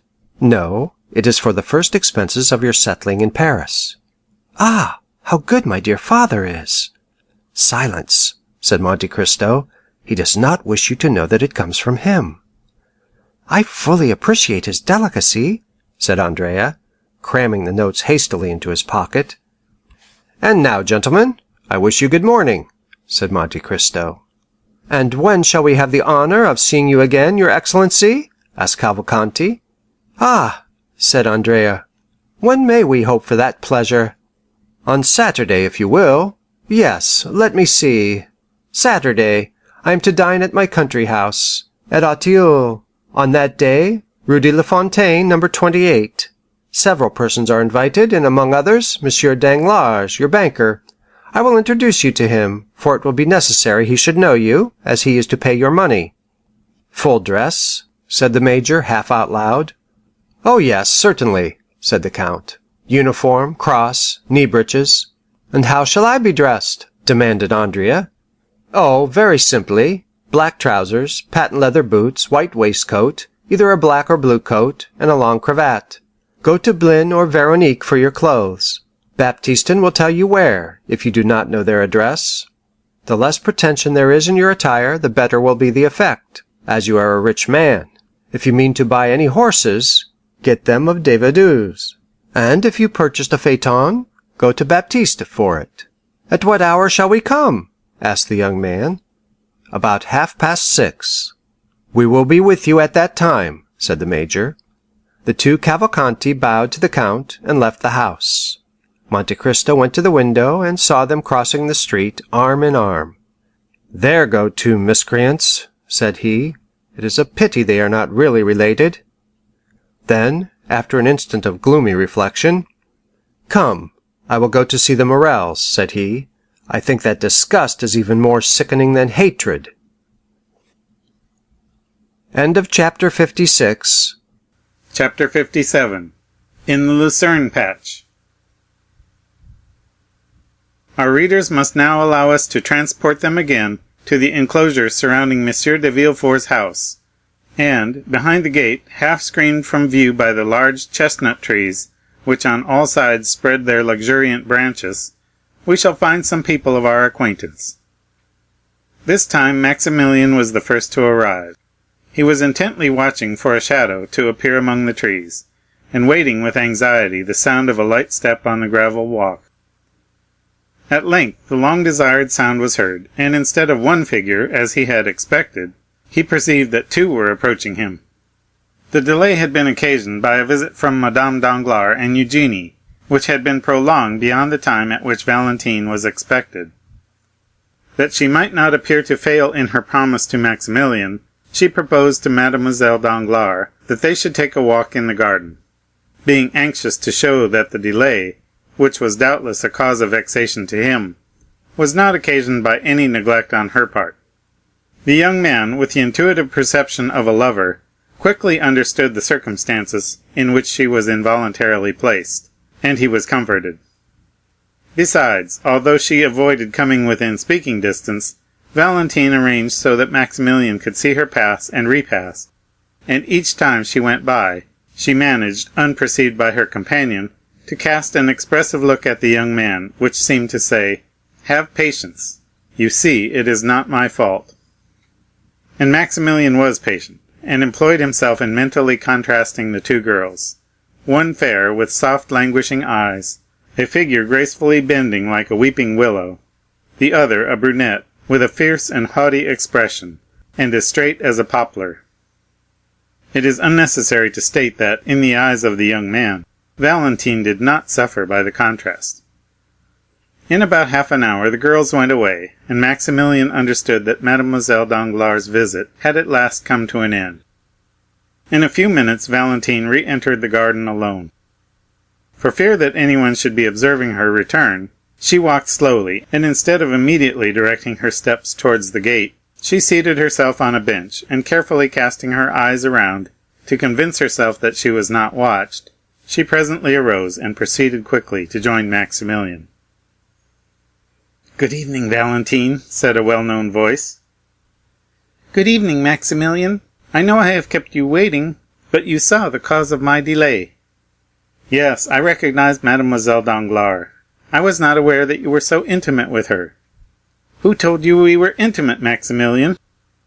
"No one, but you appeared to be so. From the manner in which you walked and talked together, one would have thought you were two schoolgirls telling your secrets to each other." "We were having a confidential conversation," returned Valentine. "She was owning to me her repugnance to the marriage with M. de Morcerf, and I, on the other hand, was confessing to her how wretched it made me to think of marrying M. d'Épinay. Dear Valentine! That will account to you for the unreserved manner which you observed between me and Eugénie, as in speaking of the man whom I could not love, my thoughts involuntarily reverted to him on whom my affections were fixed. Ah, how good you are to say so, Valentine! You possess a quality which can never belong to Mademoiselle Danglars. It is that indefinable charm which is to a woman what perfume is to the flower, and flavor to the fruit, for the beauty of either is not the only quality we seek. It is your love which makes you look upon everything in that light. No, Valentine, I assure you such is not the case. I was observing you both when you were walking in the garden, and, on my honor, without at all wishing to deprecate the beauty of Mademoiselle Danglars, I cannot understand how any man can really love her. The fact is, Maximilian, that I was there, and my presence had the effect of rendering you unjust in your comparison. No, but tell me, it is a question of simple curiosity, and which was suggested by certain ideas passing in my mind relative to Mademoiselle Danglars. I dare say it is something disparaging which you are going to say. It only proves how little indulgence we may expect from your sex, interrupted Valentine. You cannot, at least, deny that you are very harsh judges of each other. If we are so, it is because we generally judge under the influence of excitement. But return to your question. Does Mademoiselle Danglars object to this marriage with M. de Morcerf on account of loving another? I told you I was not on terms of strict intimacy with Eugénie. Yes, but girls tell each other secrets without being particularly intimate. Own now that you did question her on the subject. Ah, I see you are smiling.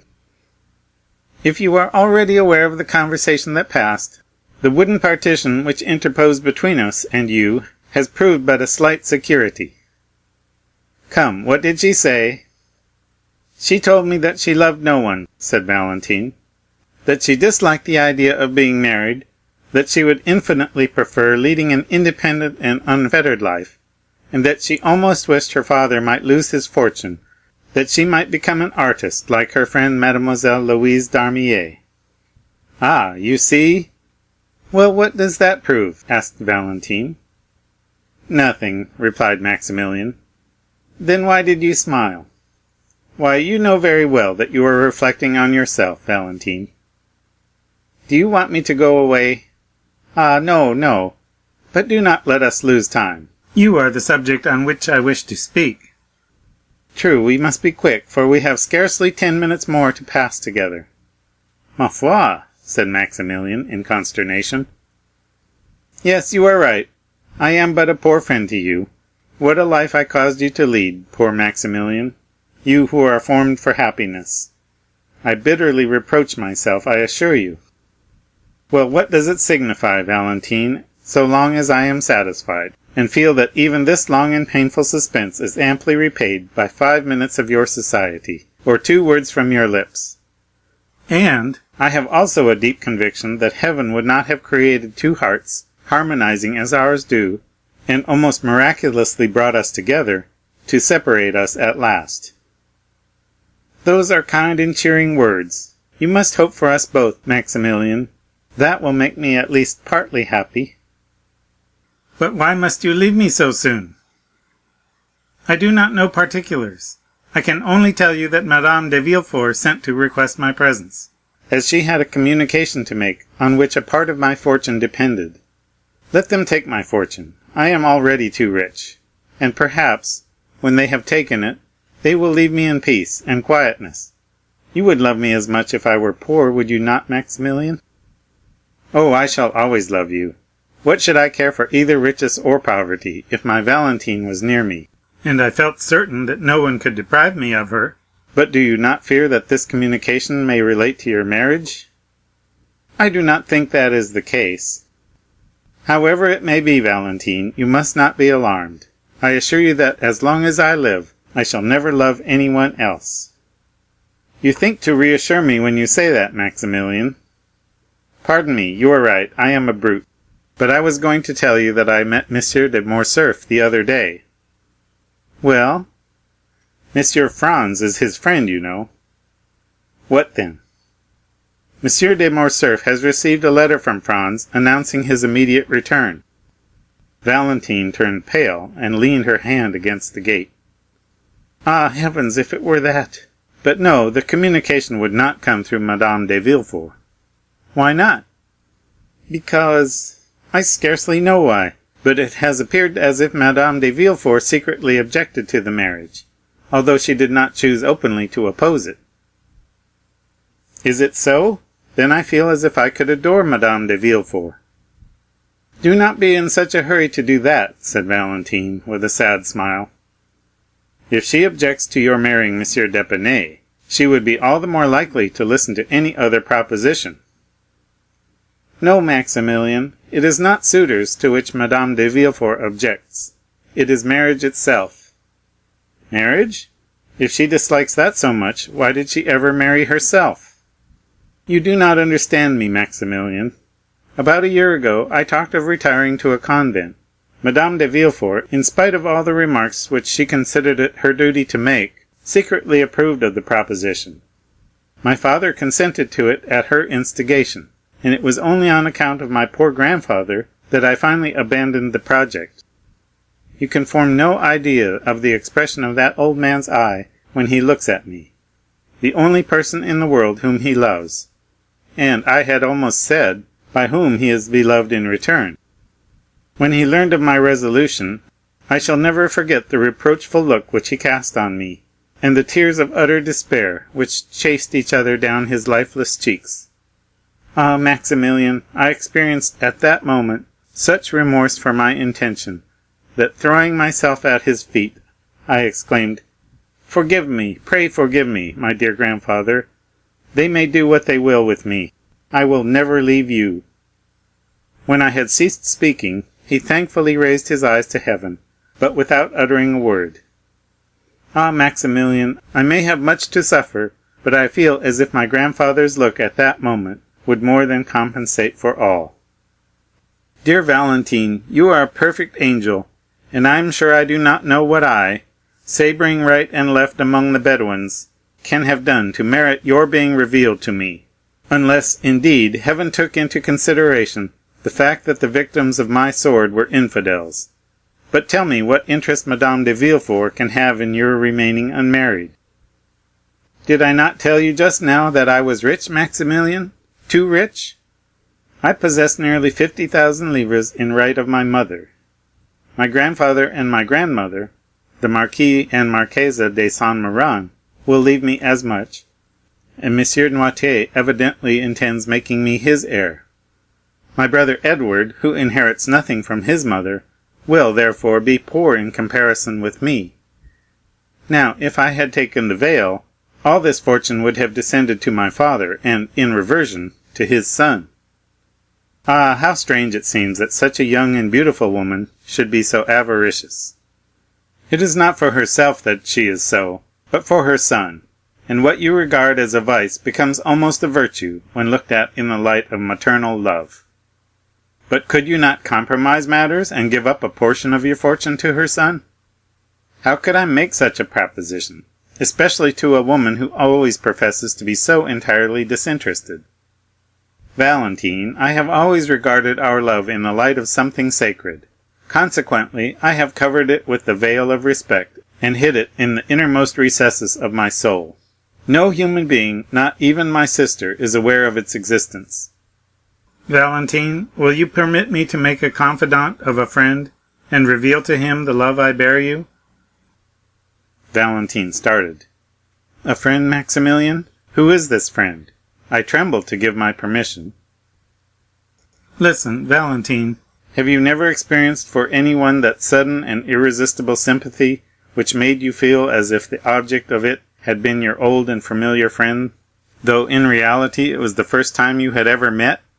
Nay, further, have you never endeavored to recall the time, place, and circumstances of your former intercourse, and, failing in this attempt, have almost believed that your spirits must have held converse with each other in some state of being anterior to the present, and that you are only now occupied in a reminiscence of the past?" "Yes." "Well, that is precisely the feeling which I experienced when I first saw that extraordinary man." "Extraordinary, did you say?" "Yes." "You have known him for some time, then?" "Scarcely longer than 8 or 10 days."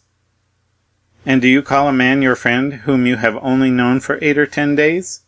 Ah, Maximilian, I had hoped you set a higher value on the title of friend."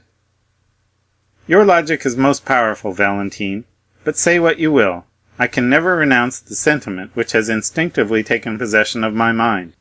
I feel as if it were ordained that this man should be associated with all the good which the future may have in store for me, and sometimes it really seems as if his eye was able to see what was to come, and his hand endowed with the power of directing events according to his own will." "He must be a prophet, then," said Valentine, smiling. "Indeed," said Maximilian, "I have often been almost tempted to attribute to him the gift of prophecy. At all events, he has a wonderful power of foretelling any future good." "Ah," said Valentine in a mournful tone, "do let me see this man, Maximilian. He may tell me whether I shall ever be loved sufficiently to make amends for all I have suffered." "My poor girl, you know him already." "I know him?" "Yes, it was he who saved the life of your stepmother and her son." "The Count of Monte Cristo?" "The same." "Ah," cried Valentine, "he is too much the friend of Madame de Villefort ever to be mine." "The friend of Madame de Villefort? It cannot be. Surely, Valentine, you are mistaken." "No, indeed I am not, for I assure you his power over our household is almost unlimited. Courted by my stepmother, who regards him as the epitome of human wisdom, admired by my father, who says he has never before heard such sublime ideas so eloquently expressed, idolized by Edward, who, notwithstanding his fear of the count's large black eyes, runs to meet him the moment he arrives, and opens his hand, in which he is sure to find some delightful present. Monsieur de Monte Cristo appears to exert a mysterious and almost uncontrollable influence over all the members of our family." "If such be the case, my dear Valentine, you must yourself have felt, or at all events will soon feel, the effects of his presence. He meets Albert de Morcerf in Italy, it is to rescue him from the hands of the banditti. He introduces himself to Madame Danglars, it is that he may give her a royal present. Your stepmother and her son pass before his door, it is that his Nubian may save them from destruction. This man evidently possesses the power of influencing events, both as regards men and things.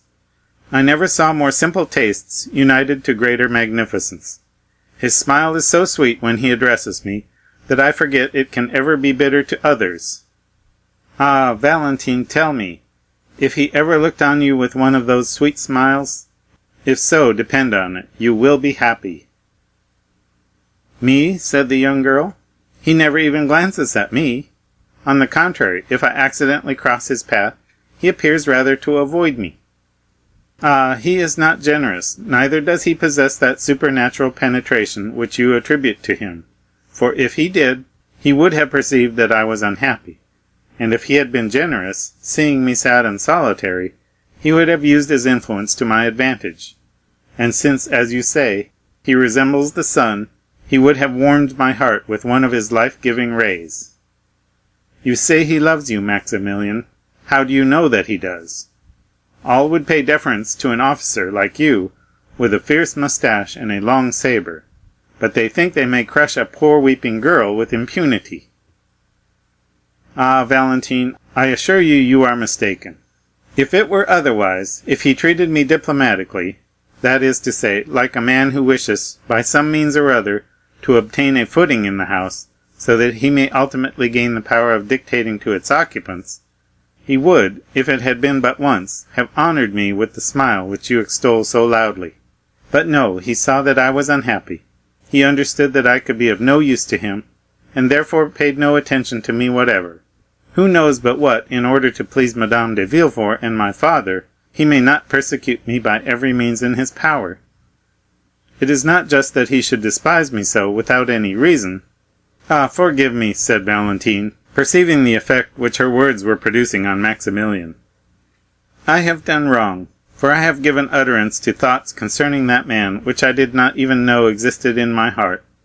I do not deny the influence of which you speak, or that I have not myself experienced it, but with me it has been productive of evil rather than good.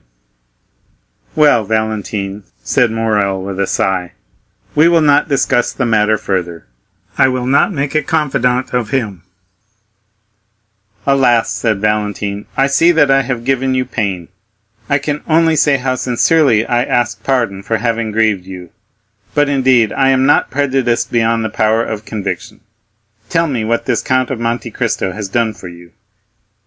I own that your question embarrasses me, Valentine, for I cannot say that the Count has rendered me any ostensible service.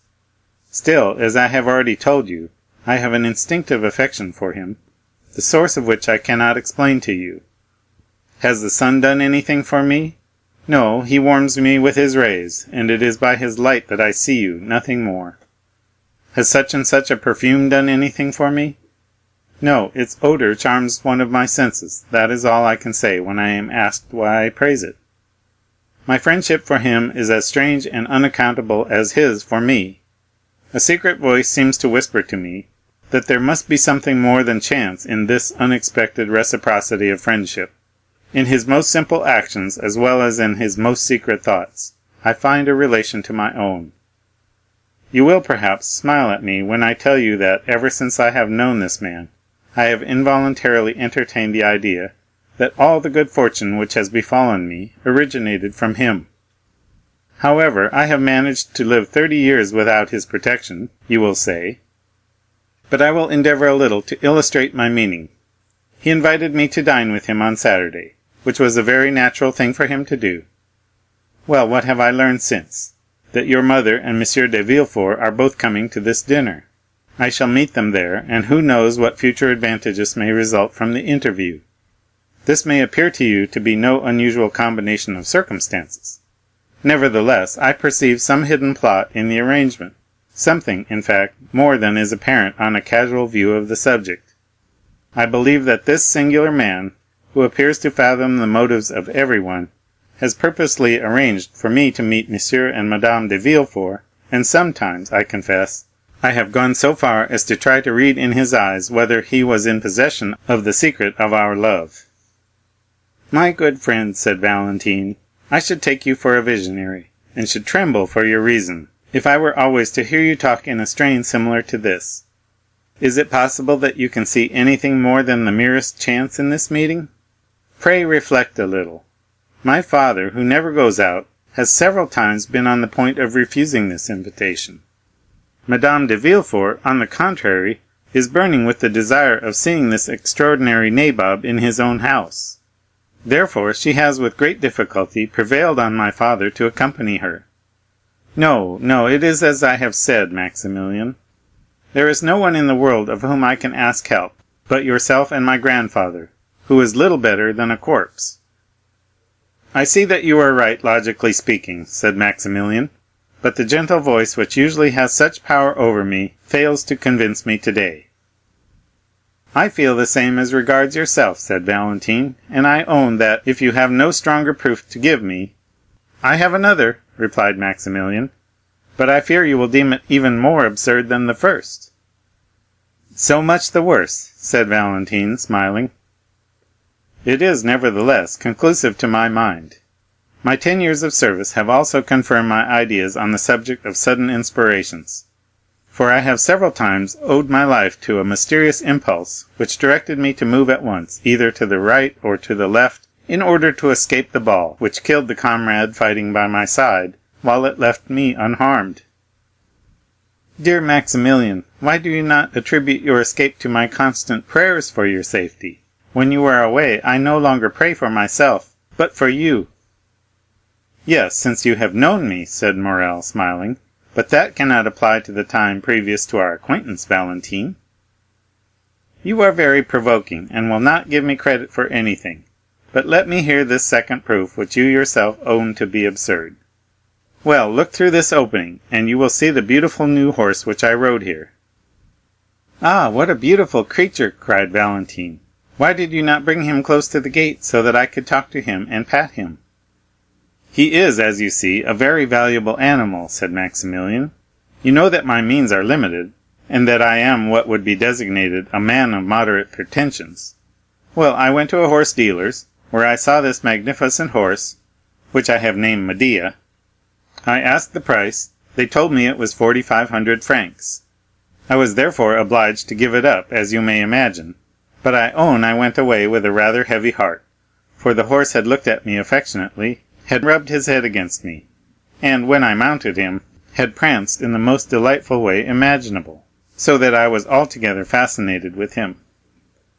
The same evening some friends of mine visited me, M. de Château Renaud, M. Debray, and 5 or 6 other choice spirits, whom you do not know even by name. They proposed a game of bouillotte. I never play, for I am not rich enough to afford to lose, or sufficiently poor to desire to gain. But I was at my own house, you understand, so there was nothing to be done but to send for the cards, which I did. Just as they were sitting down to table, M. de Monte Cristo arrived. He took his seat amongst them. They played, and I won. I am almost ashamed to say that my gains amounted to 5,000 francs. We separated at midnight. I could not defer my pleasure, so I took a cabriolet and drove to the horse dealer's. Feverish and excited, I rang at the door. The person who opened it must have taken me for a madman, for I rushed at once to the stable. Medea was standing at the rack, eating his hay. I immediately put on the saddle and bridle, to which operation he lent himself with the best grace possible. Then, putting the 4,500 francs into the hands of the astonished dealer, I proceeded to fulfill my intention of passing the night in riding in the Champs-Élysées. As I rode by the count's house, I perceived a light in one of the windows, and fancied I saw the shadow of his figure moving behind the curtain. Now, Valentine, I firmly believe that he knew of my wish to possess this horse, and that he lost expressly to give me the means of procuring him. My dear Maximilian, you are really too fanciful. You will not love even me long. A man who accustoms himself to live in such a world of poetry and imagination must find far too little excitement in a common, everyday sort of attachment such as ours. But they are calling me, do you hear? Ah, Valentine, said Maximilian, give me but one finger through this opening in the grating, one finger, the tiniest finger of all, that I may have the happiness of kissing it. Maximilian, we said we would be to each other as two voices, two shadows. As you will, Valentine. Shall you be happy if I do what you wish? Oh, yes! Valentine mounted on a bench, and passed not only her finger, but her whole hand through the opening. Maximilian uttered a cry of delight, and springing forward, seized the hand extended towards him, and imprinted on it a fervent and impassioned kiss. The little hand was then immediately withdrawn, and the young man saw Valentine hurrying toward the house, as though she were almost terrified at her own sensations. End of chapter 57. Chapter 58. Monsieur Noirtier de Villefort. We will now relate what was passing in the house of the king's attorney after the departure of Madame Danglars and her daughter, and during the time of the conversation between Maximilian and Valentine. which we have just detailed. M. de Villefort entered his father's room, followed by Madame de Villefort. Both of the visitors, after saluting the old man, and speaking to Barrois, a faithful servant who had been 25 years in his service, took their places on either side of the paralytic. M. Noirtier was sitting in an armchair, which moved upon casters, in which he was wheeled into the room in the morning, and in the same way drawn out again at night. He was placed before a large glass, which reflected the whole apartment, and so, without any attempt to move, which would have been impossible, he could see all who entered the room, and everything which was going on around him. M. Noirtier, although almost as immovable as a corpse, looked at the newcomers with a quick and intelligent expression, perceiving at once, by their ceremonious courtesy, that they were come on business of an unexpected and official character. Sight and hearing were the only senses remaining, and they, like two solitary sparks, remained to animate the miserable body, which seemed fit for nothing but the grave.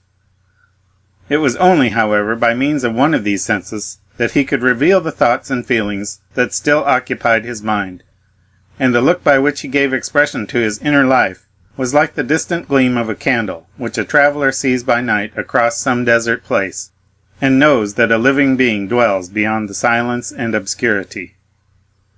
Noirtier's hair was long and white, and flowed over his shoulders, while in his eyes, shaded by thick black lashes, was concentrated, as it often happens with an organ which is used to the exclusion of the others, all the activity, address, force, and intelligence which were formerly diffused over his whole body.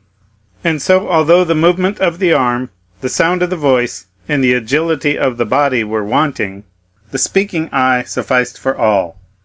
He commanded with it. It was the medium through which his thanks were conveyed. In short, his whole appearance produced on the mind the impression of a corpse with living eyes, and nothing could be more startling than to observe the expression of anger or joy suddenly lighting up these organs, while the rest of the rigid and marble-like features were utterly deprived of the power of participation. 3 persons only could understand this language of the poor paralytic. These were Villefort, Valentine, and the old servant of whom we have already spoken. But as Villefort saw his father but seldom, and then only when absolutely obliged, and as he never took any pains to please or gratify him when he was there, all the old man's happiness was centered in his granddaughter. Valentine, by means of her love, her patience, and her devotion, had learned to read in Noirtier's looks all the varied feelings which were passing in his mind. To this dumb language, which was so unintelligible to others, she answered by throwing her whole soul into the expression of her countenance, and in this manner were the conversations sustained between the blooming girl and the helpless invalid, whose body could scarcely be called a living one, but who, nevertheless, possessed a fund of knowledge and penetration united with a will as powerful as ever, although clogged by a body rendered utterly incapable of obeying its impulses. Valentine had solved the problem, and was able easily to understand his thoughts and to convey her own in return, and through her untiring and devoted assiduity, it was seldom that, in the ordinary transactions of everyday life, she failed to anticipate the wishes of the living, thinking mind, or the wants of an almost inanimate body. As to the servant, he had, as we have said, been with his master for 25 years. Therefore he knew all his habits, and it was seldom that Noirtier found it necessary to ask for anything, so prompt was he in administering to all the necessities of the invalid. Villefort did not need the help of either Valentine or the domestic in order to carry on with his father the strange conversation which he was about to begin. As we have said, he perfectly understood the old man's vocabulary, and if he did not use it more often, it was only indifference and ennui which prevented him from so doing. He therefore allowed Valentine to go into the garden, sent away Barrois, and, after having seated himself at his father's right hand, while Madame de Villefort placed herself on the left, he addressed him thus: "I trust you will not be displeased, sir, that Valentine has not come with us, or that I dismissed Barrois, for our conference will be one which could not with propriety be carried on in the presence of either. Madame de Villefort and I have a communication to make to you." Noirtier's face remained perfectly passive during this long preamble, while, on the contrary, Villefort's eye was endeavoring to penetrate into the inmost recesses of the old man's heart. "This communication," continued the procureur, in that cold and decisive tone which seemed at once to preclude all discussion, "will, we are sure, meet with your approbation." The eye of the invalid still retained that vacancy of expression which prevented his son from obtaining any knowledge of the feelings which were passing in his mind. He listened, nothing more. "Sir," resumed Villefort, "we are thinking of marrying Valentine." Had the old man's face been molded in wax, it could not have shown less emotion at this news than was now to be traced there. "The marriage will take place in less than 3 months," said Villefort. Noirtier's eyes still retained its inanimate expression. Madame de Villefort now took her part in the conversation, and added, "We thought this news would possess an interest for you, sir, who have always entertained a great affection for Valentine. It therefore only now remains for us to tell you the name of the young man for whom she is destined. It is one of the most desirable connections which could possibly be formed. He possesses fortune, a high rank in society, and every personal qualification likely to render Valentine supremely happy. His name, moreover, cannot be wholly unknown to you. It is M. Franz de Quesnel, Baron d'Épinay." While his wife was speaking, Villefort had narrowly watched the old man's countenance. When Madame de Villefort pronounced the name of Franz, the pupil of M. Noirtier's eye began to dilate, and his eyelids trembled with the same movement that may be perceived on the lips of an individual about to speak, and he darted a lightning glance at Madame de Villefort and his son. The procureur, who knew the political hatred which had formerly existed between M. Noirtier and the elder d'Épinay, well understood the agitation and anger which the announcement had produced; but, feigning not to perceive either, he immediately resumed the narrative begun by his wife. "Sir," said he, "you are aware that Valentine is about to enter her 19th year, which renders it important that she should lose no time in forming a suitable alliance.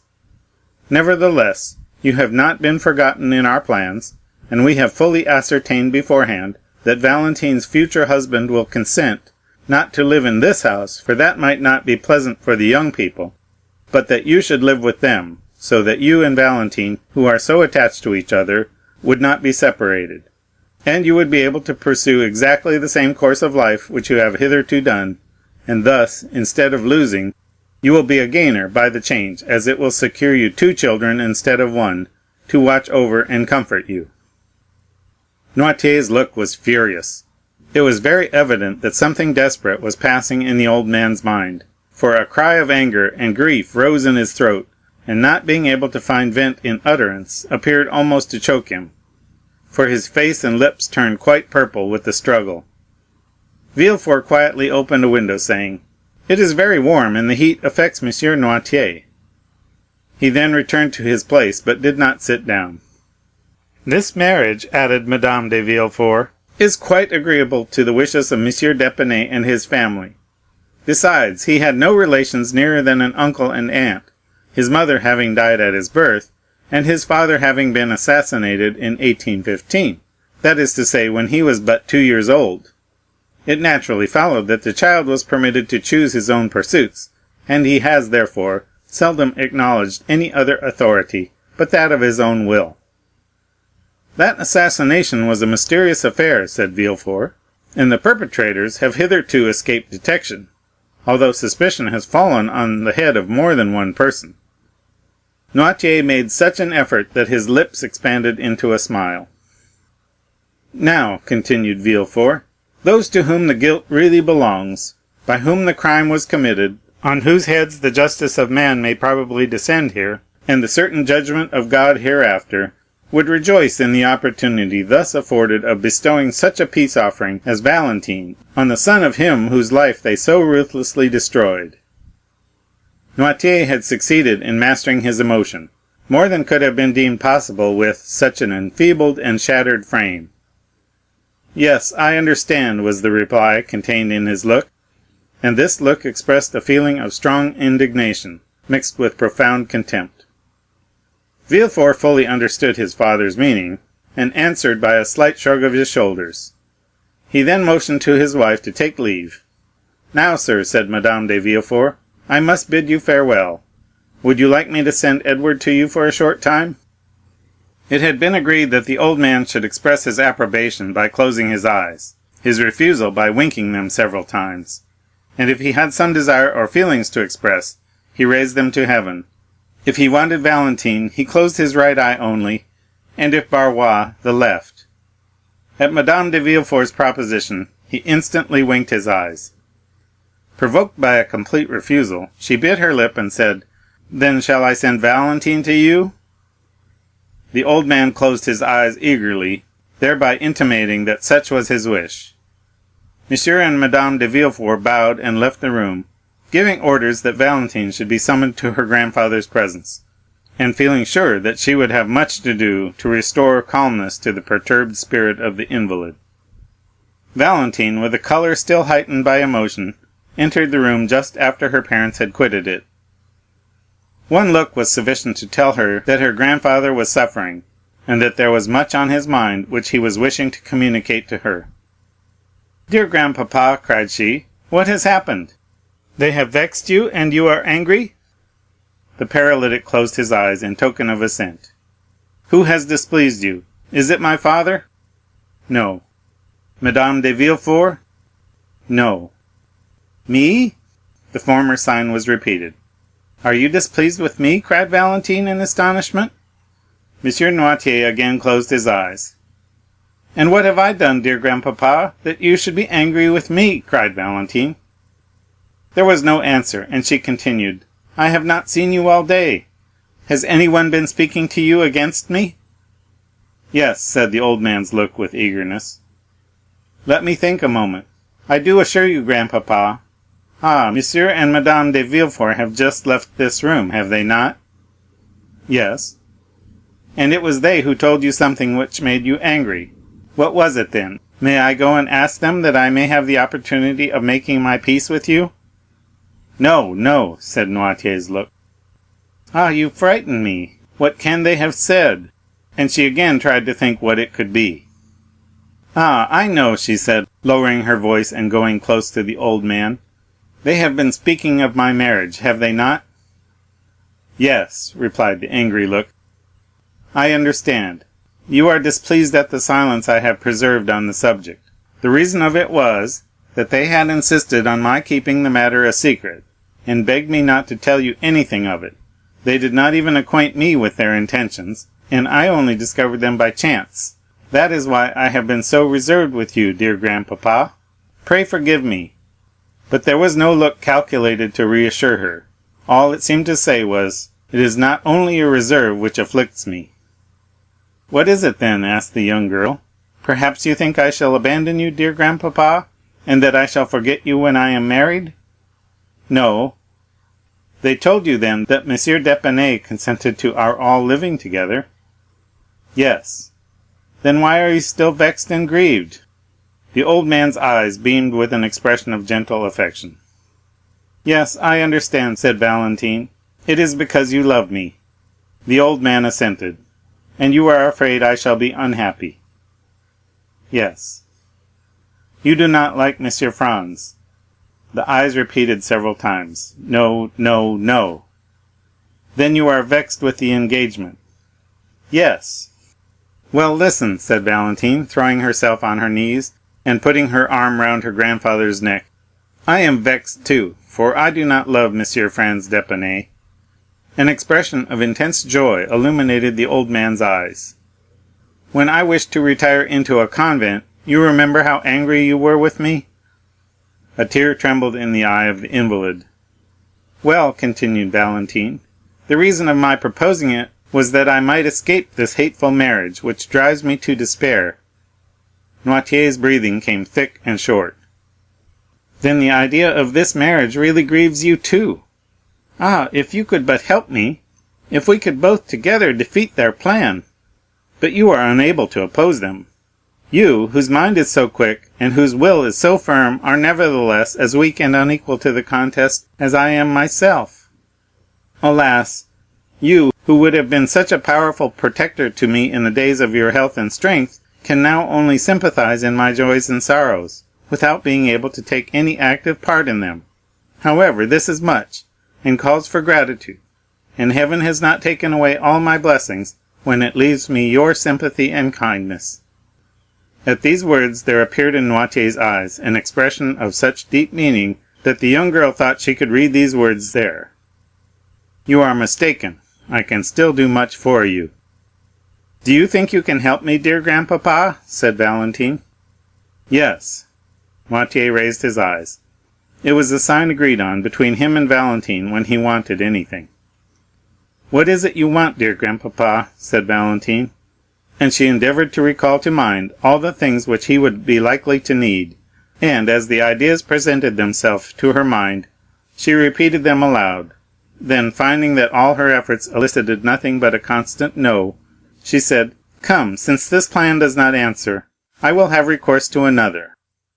She then recited all the letters from the alphabet, from A down to N. When she arrived at that letter, the paralytic made her understand that she had spoken the initial letter of the thing he wanted. "Ah," said Valentine, "the thing you desire begins with the letter N. It is with N that we have to do, then. Well, let me see. What can you want that begins with N? N-A, N-E, N-I, N-O? Yes, yes, yes, said the old man's eye. Ah, it is no, then. Yes. Valentine fetched a dictionary, which she placed on a desk before Noirtier. She opened it, and seeing that the old man's eye was thoroughly fixed on its pages, she ran her finger quickly up and down the columns. During the 6 years which had passed since Noirtier first fell into this sad state, Valentine's powers of invention had been too often put to the test not to render her expert in devising expedients for gaining a knowledge of his wishes, and the constant practice had so perfected her in the art that she guessed the old man's meaning as quickly as if he himself had been able to seek for what he wanted. At the word notary, Noirtier made a sign for her to stop. "Notary," she said. "Do you want a notary, dear grandpapa?" The old man again signified that it was a notary he desired. "You would wish a notary to be sent for, then?" said Valentine. "Yes." "Shall my father be informed of your wish?" "Yes." "Do you wish the notary to be sent for immediately?"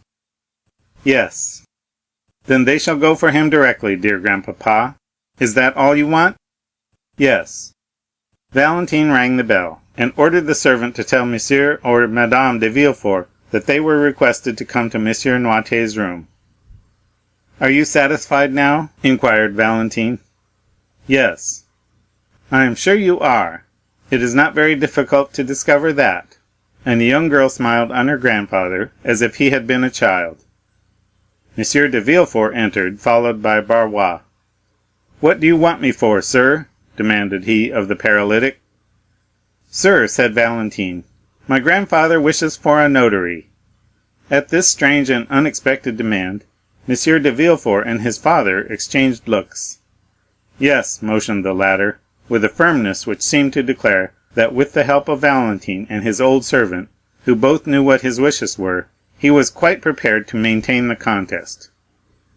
"Do you wish for a notary?" asked Villefort. "Yes." "What to do?" Noirtier made no answer.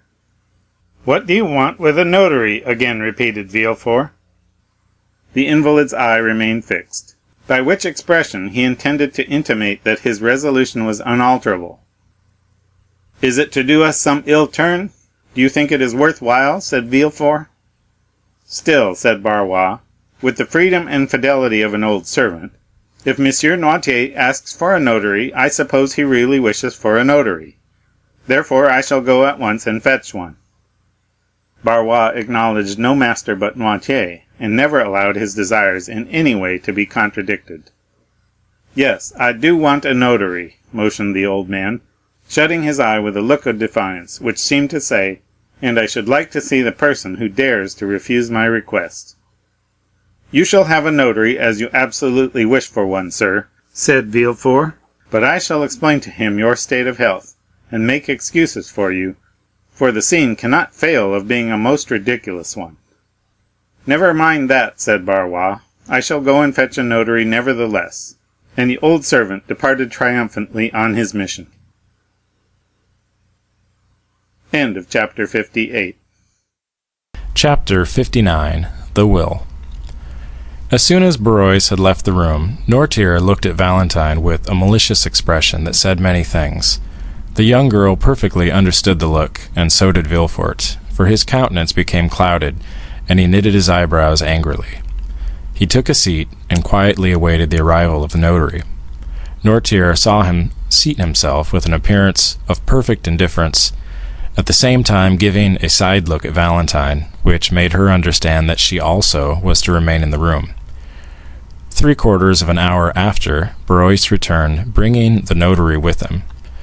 "Sir," said Villefort, after the first salutations were over, "you were sent by M. Noirtier, whom you see here.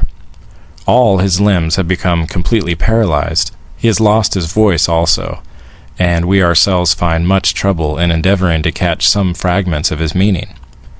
Noirtier cast an appealing look on Valentine, which look was at once so earnest and imperative that she answered immediately. "Sir," said she, "I perfectly understand my grandfather's meaning at all times." "That is quite true," said Barrois, "and that is what I told the gentleman as we walked along."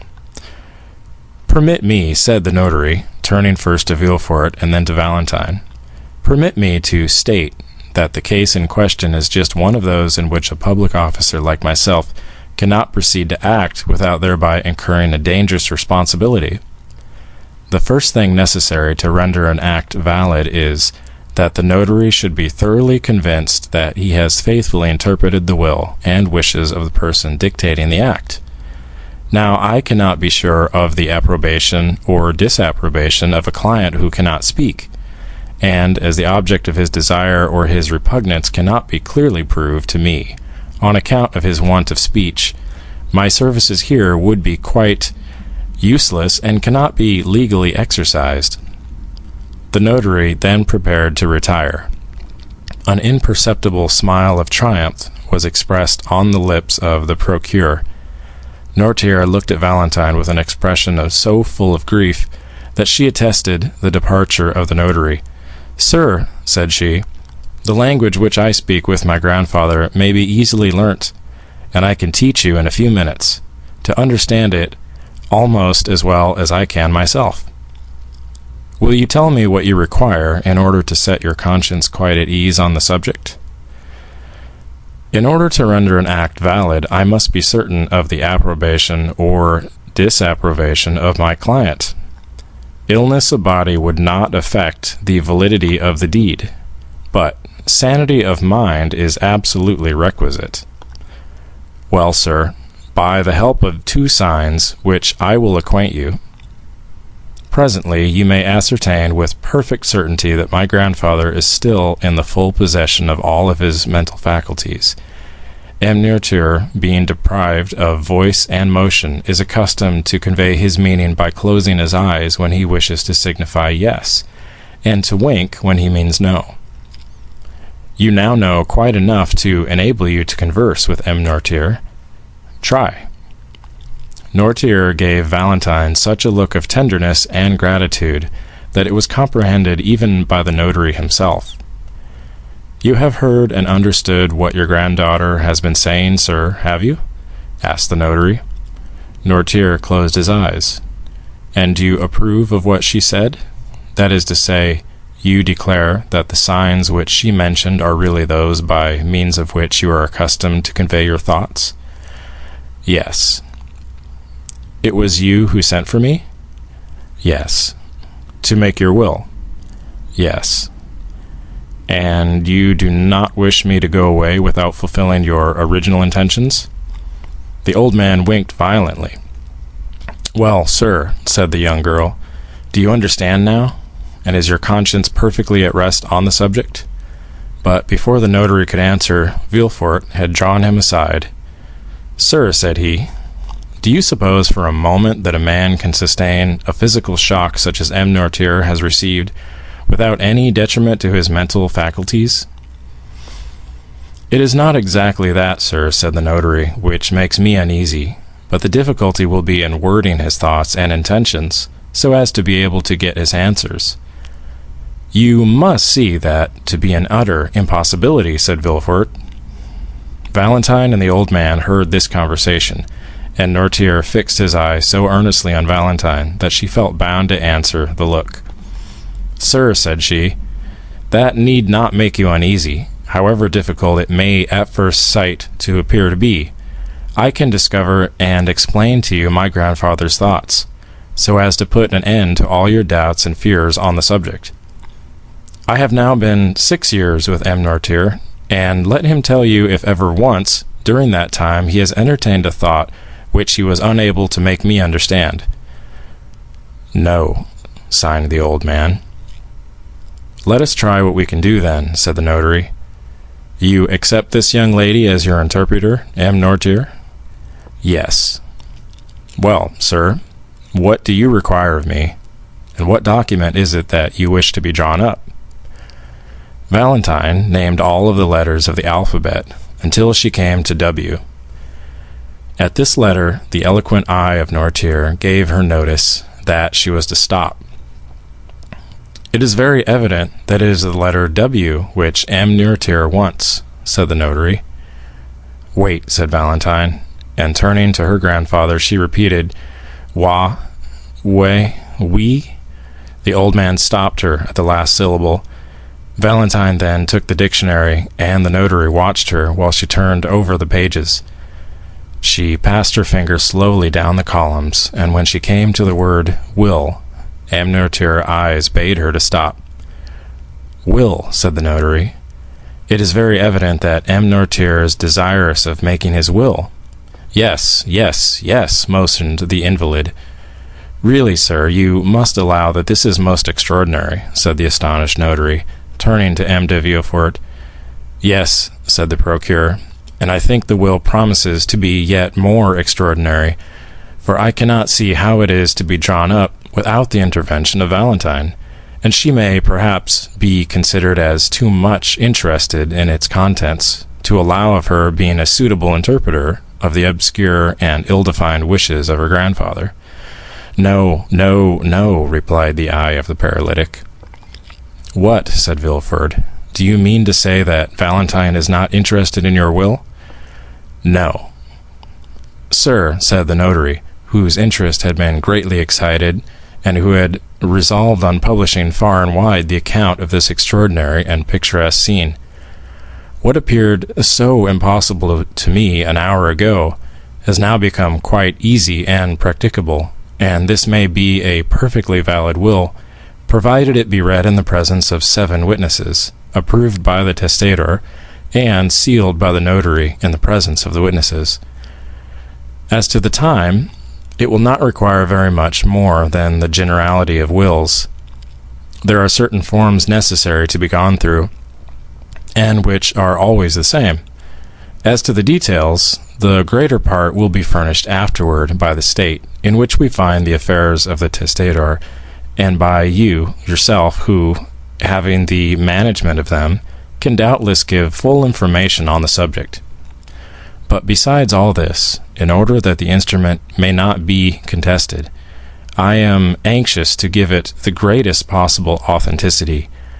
Therefore, one of my colleagues will help me, and, contrary to custom, will assist in the dictation of the testament. Are you satisfied, sir?" continued the notary, addressing the old man. "Yes," looked the invalid, his eye beaming with delight at the ready interpretation of his meaning. "What is he going to do?" thought Villefort, whose position demanded much reserve, but who was longing to know what his father's intentions were. He left the room to give orders for another notary to be sent, but Barrois, who had heard all that had passed, had guessed his master's wishes, and had already gone to fetch one. The procureur then told his wife to come up. In the course of a quarter of an hour, everyone had assembled in the chamber of the paralytic. The second notary had also arrived. A few words sufficed for a mutual understanding between the 2 officers of the law. They read to Noirtier the formal copy of a will, in order to give him an idea of the terms in which documents are generally couched. Then, in order to test the capacity of the testator, the first notary said, turning towards him, "When an individual makes his will, it is generally in favor or in prejudice of some person." "Yes." "Have you an exact idea of the amount of your fortune?" "Yes." "I will name to you several sums which will increase by gradation. You will stop me when I reach the one representing the amount of your own possessions." "Yes." There was a kind of solemnity in this interrogation. Never had the struggle between mind and matter been more apparent than now, and if it was not a sublime, it was at least a curious spectacle. They had formed a circle round the invalid. The second notary was sitting at a table, prepared for writing, and his colleague was standing before the testator in the act of interrogating him on the subject to which we have alluded. "Your fortune exceeds 300,000 francs, does it not?" asked he. Noirtier made a sign that it did. "Do you possess 400,000 francs?" inquired the notary. Noirtier's eyes remained immovable. 500,000. The same expression continued. 600,000. 700,000. 800,000. 900,000. Noirtier stopped him at the last named sum. "You are then in possession of 900,000 francs?" asked the notary. "Yes." "In landed property?" "No." "In stock?" "Yes." "The stock is in your own hands?" The look which M. Noirtier cast on Broyes showed that there was something wanting which he knew where to find. The old servant left the room, and presently returned, bringing with him a small casket. "Do you permit us to open this casket?" asked the notary. Noirtier gave his assent. They opened it, and found 900,000 francs in bank script. The first notary handed over each note as he examined it to his colleague. The total amount was found to be as M. Noirtier had stated. It is all as he had said. It is very evident that the mind still retains its full force and vigor. Then, returning toward the paralytic, he said, "You possess then 900,000 francs of capital, which, according to the manner in which you have invested it, ought to bring in an income of about 40,000 livres." "Yes." "To whom do you desire to leave this fortune?" "Oh," said Madame de Villefort, "there is not much doubt on the subject. M. Noirtier tenderly loves his granddaughter, Mademoiselle de Villefort. It is she who has nursed and tended him for 6 years, and has, by her devoted attention, fully secured the affection, I had almost said the gratitude, of her grandfather, and it is but just that she should reap the fruit of her devotion." The eye of Noirtier clearly showed by its expression that he was not deceived by the false assent given by Madame de Villefort's words and manner to the motives which she supposed him to entertain. "Is it then to Mademoiselle Valentine de Villefort that you leave these 900,000 francs?" demanded the notary.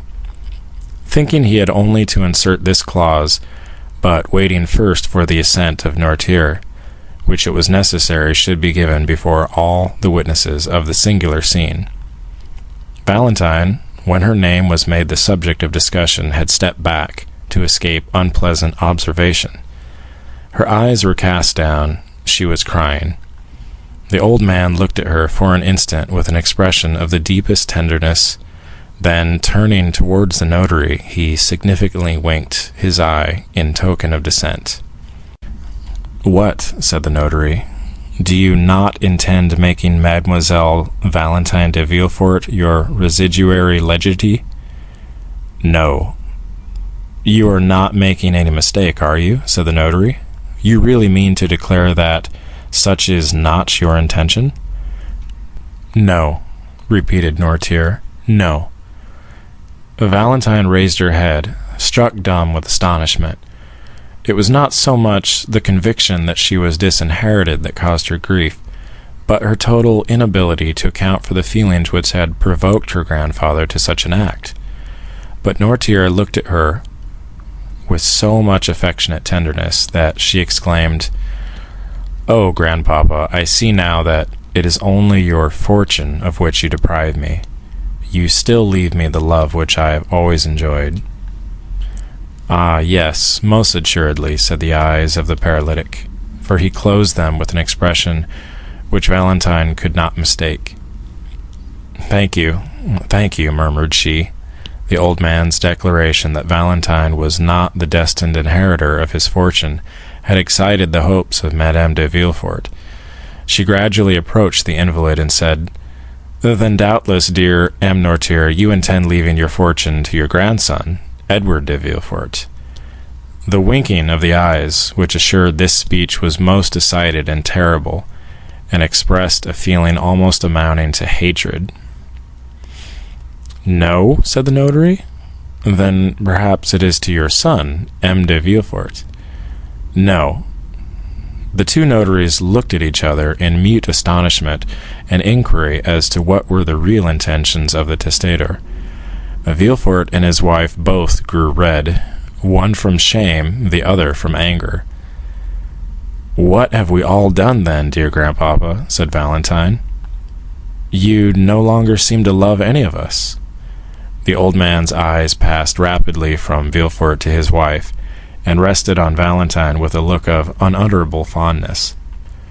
"Well," said she, "if you love me, grandpapa, try and bring that love to bear upon your actions at this present moment. You know me well enough to be quite sure that I have never thought of your fortune, and besides, they say I am already rich in right of my mother, too rich even." "Explain yourself, then." Noirtier fixed his intelligent eyes on Valentine's hand. "My hand?" said she. "Yes." "Her hand!" exclaimed everyone. "Oh, gentlemen, you see it is all useless, and that my father's mind is really impaired," said Villefort. "Ah," cried Valentine suddenly, "I understand. It is my marriage, you mean. Is it not, dear grandpapa?"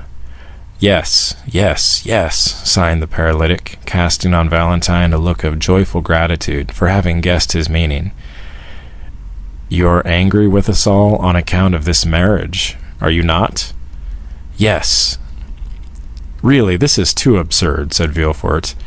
"Excuse me, sir," replied the notary. "On the contrary, the meaning of M. Noirtier is quite evident to me, and I can quite easily connect the train of ideas passing in his mind."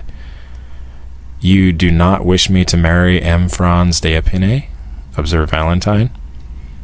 "I do not wish it," said the eye of her grandfather. "And you disinherit your granddaughter," continued the notary, "because she has contracted an engagement contrary to your wishes?" "Yes." "So that, but for this marriage, she would have been your heir?"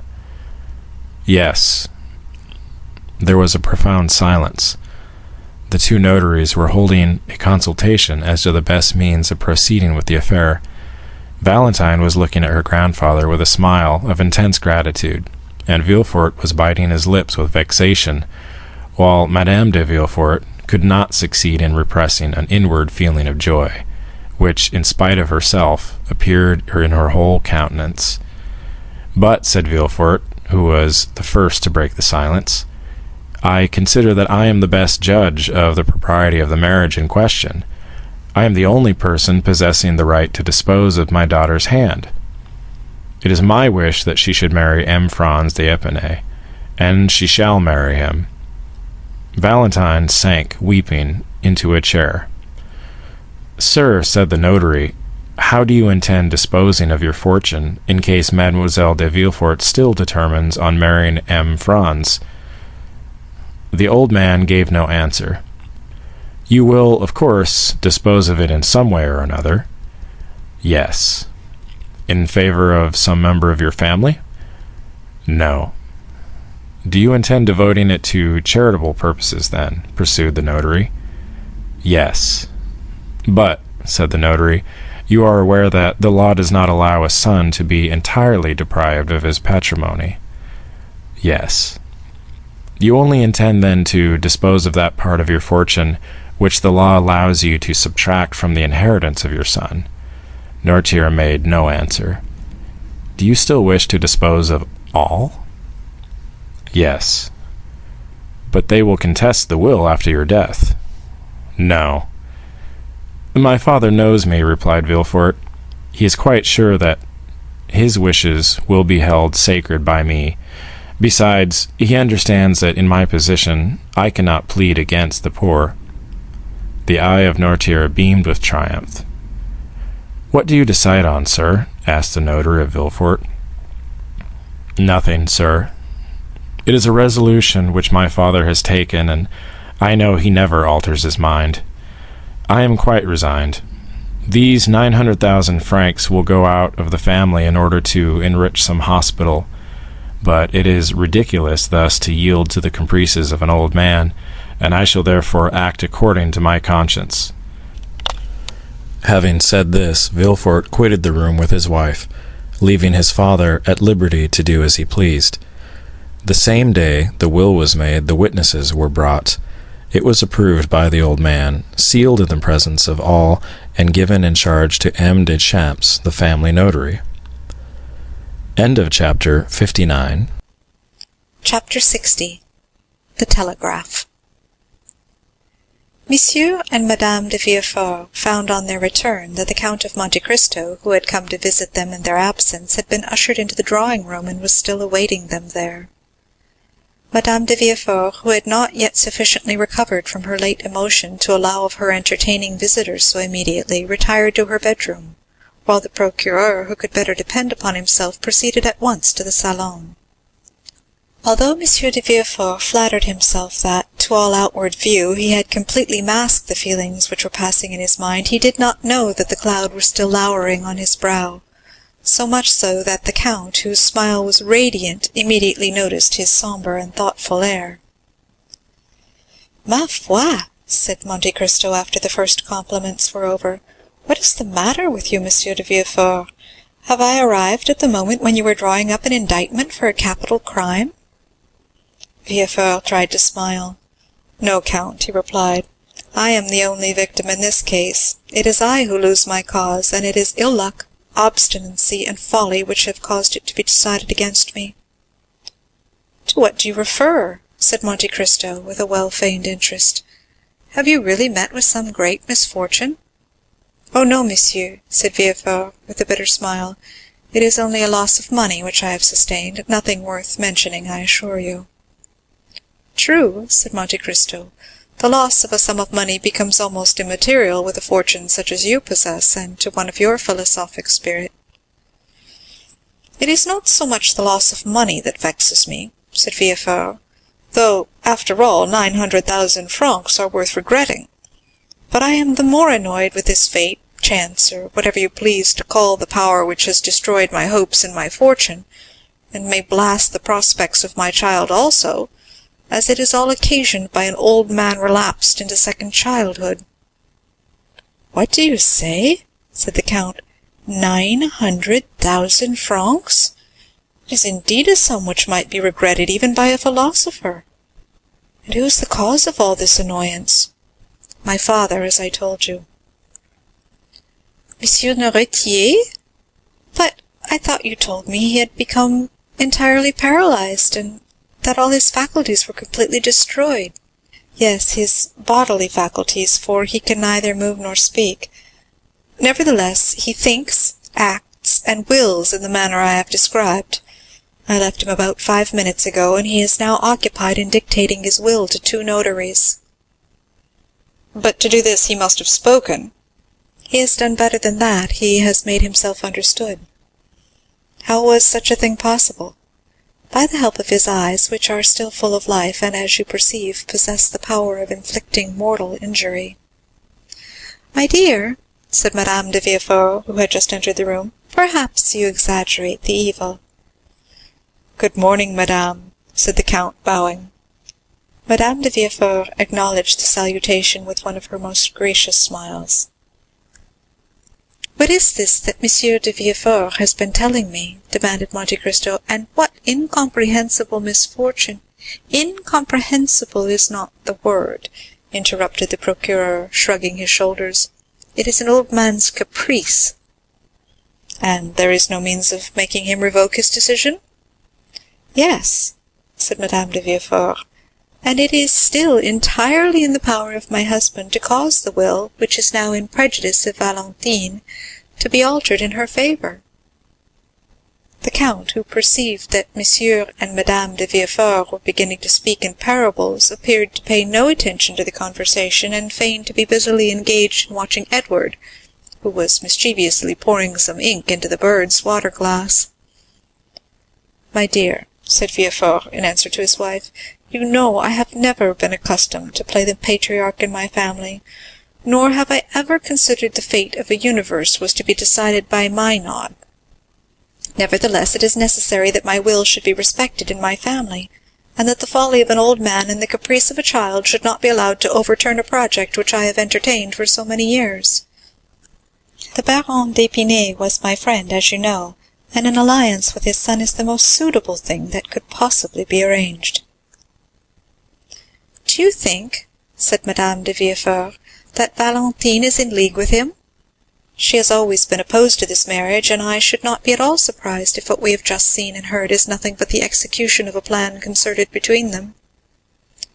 "Madame," said Villefort, "believe me, a fortune of 900,000 francs is not so easily renounced." "She could, nevertheless, make up her mind to renounce the world, sir, since it is only about a year ago that she herself proposed entering a convent." "Never mind," replied Villefort. "I say that this marriage shall be consummated." "Notwithstanding your father's wishes to the contrary," said Madame de Villefort, selecting a new point of attack. "That is a serious thing." Monte Cristo, who pretended not to be listening, heard, however, every word that was said. "Madame," replied Villefort, "I can truly say that I have always entertained a high respect for my father, because to the natural feeling of relationship was added the consciousness of his moral superiority. The name of father is sacred in two senses. He should be reverenced as the author of our being, and as a master whom we ought to obey. But under the present circumstances I am justified in doubting the wisdom of an old man who, because he hated the father, vents his anger on the son. It would be ridiculous in me to regulate my conduct by such caprices. I shall still continue to preserve the same respect toward Monsieur Noirtier. I will suffer, without complaint, the pecuniary deprivation to which he has subjected me, but I shall remain firm in my determination, and the world shall see which party has reason on his side. Consequently, I shall marry my daughter to the Baron Franz d'Épinay, because I consider it would be a proper and eligible match for her to make, and, in short, because I choose to bestow my daughter's hand on whomever I please." "What?" said the Count, the approbation of whose eye Villefort had frequently solicited during this speech. "What? Do you say that Monsieur Noirtier disinherits Mademoiselle de Villefort because she was going to marry Monsieur le Baron Franz d'Épinay?" "Yes, sir, that is the reason," said Villefort, shrugging his shoulders. "The apparent reason, at least," said Madame de Villefort. "The real reason, madame, I can assure you. I know my father." "But I want to know in what way Monsieur d'Épinay can have displeased your father more than any other person." "I believe I know Monsieur Franz d'Épinay," said the Count. "Is he not the son of General de Quesnel, who was created Baron d'Épinay by Charles X?" "The same," said Villefort. "Well, but he is a charming young man, according to my ideas." "He is, which makes me believe that it is only an excuse of Monsieur Noirtier to prevent his granddaughter marrying. Old men are always so selfish in their affection," said Madame de Villefort. "But," said Monte Cristo, "do you not know any cause for his hatred?" "Ah, ma foi, who is to know?" "Perhaps it is some political difference?" "My father and the Baron d'Épinay lived in the stormy times of which I only saw the ending," said Villefort. "Was not your father a Bonapartist?" asked Monte Cristo. "I think I remember you told me something of that kind." "My father has been a Jacobin more than anything else," said Villefort, carried by his emotion beyond the bounds of prudence, and the senator's robe which Napoleon cast on his shoulders served only to disguise the old man without in any degree changing him. "When my father conspired, it was not for the emperor, it was against the Bourbons. for Monsieur Noirtier possessed this peculiarity: he never projected any utopian schemes which could never be realized, but strove for possibilities, and he applied to the realization of those possibilities the terrible theories of the mountain, theories that never shrank from any means that were deemed necessary to bring about the desired result. "Well," said Monte Cristo, "it is just as I thought. It was politics which brought Noirtier and Monsieur d'Épinay into personal contact. Although General d'Épinay served under Napoleon, did he not still retain royalist sentiments? And was he not the person who was assassinated one evening, leaving a Bonapartist meeting to which he had been invited on the supposition that he favored the cause of the Emperor?" Villefort looked at the Count almost with terror. "Am I mistaken, then?" said Monte Cristo. "No, sir, the facts are precisely what you have stated," said Madame de Villefort, "and it was to prevent the renewal of old feuds that Monsieur de Villefort formed the idea of uniting in the bonds of affection the two children of these inveterate enemies." "It was a sublime and charitable thought," said Monte Cristo, "and the whole world should applaud it. It would be noble to see Mademoiselle Noirtier de Villefort assuming the title of Madame France d'Épinay." Villefort shuddered and looked at Monte Cristo as if he wished to read in his countenance the real feelings which had dictated the words he had just uttered. But the Count completely baffled the procureur, and prevented him from discovering anything beneath the never-varying smile he was so constantly in the habit of assuming.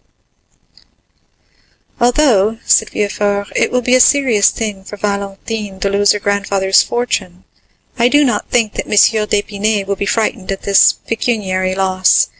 He will, perhaps, hold me in greater esteem than the money itself, seeing that I sacrifice everything in order to keep my word with him.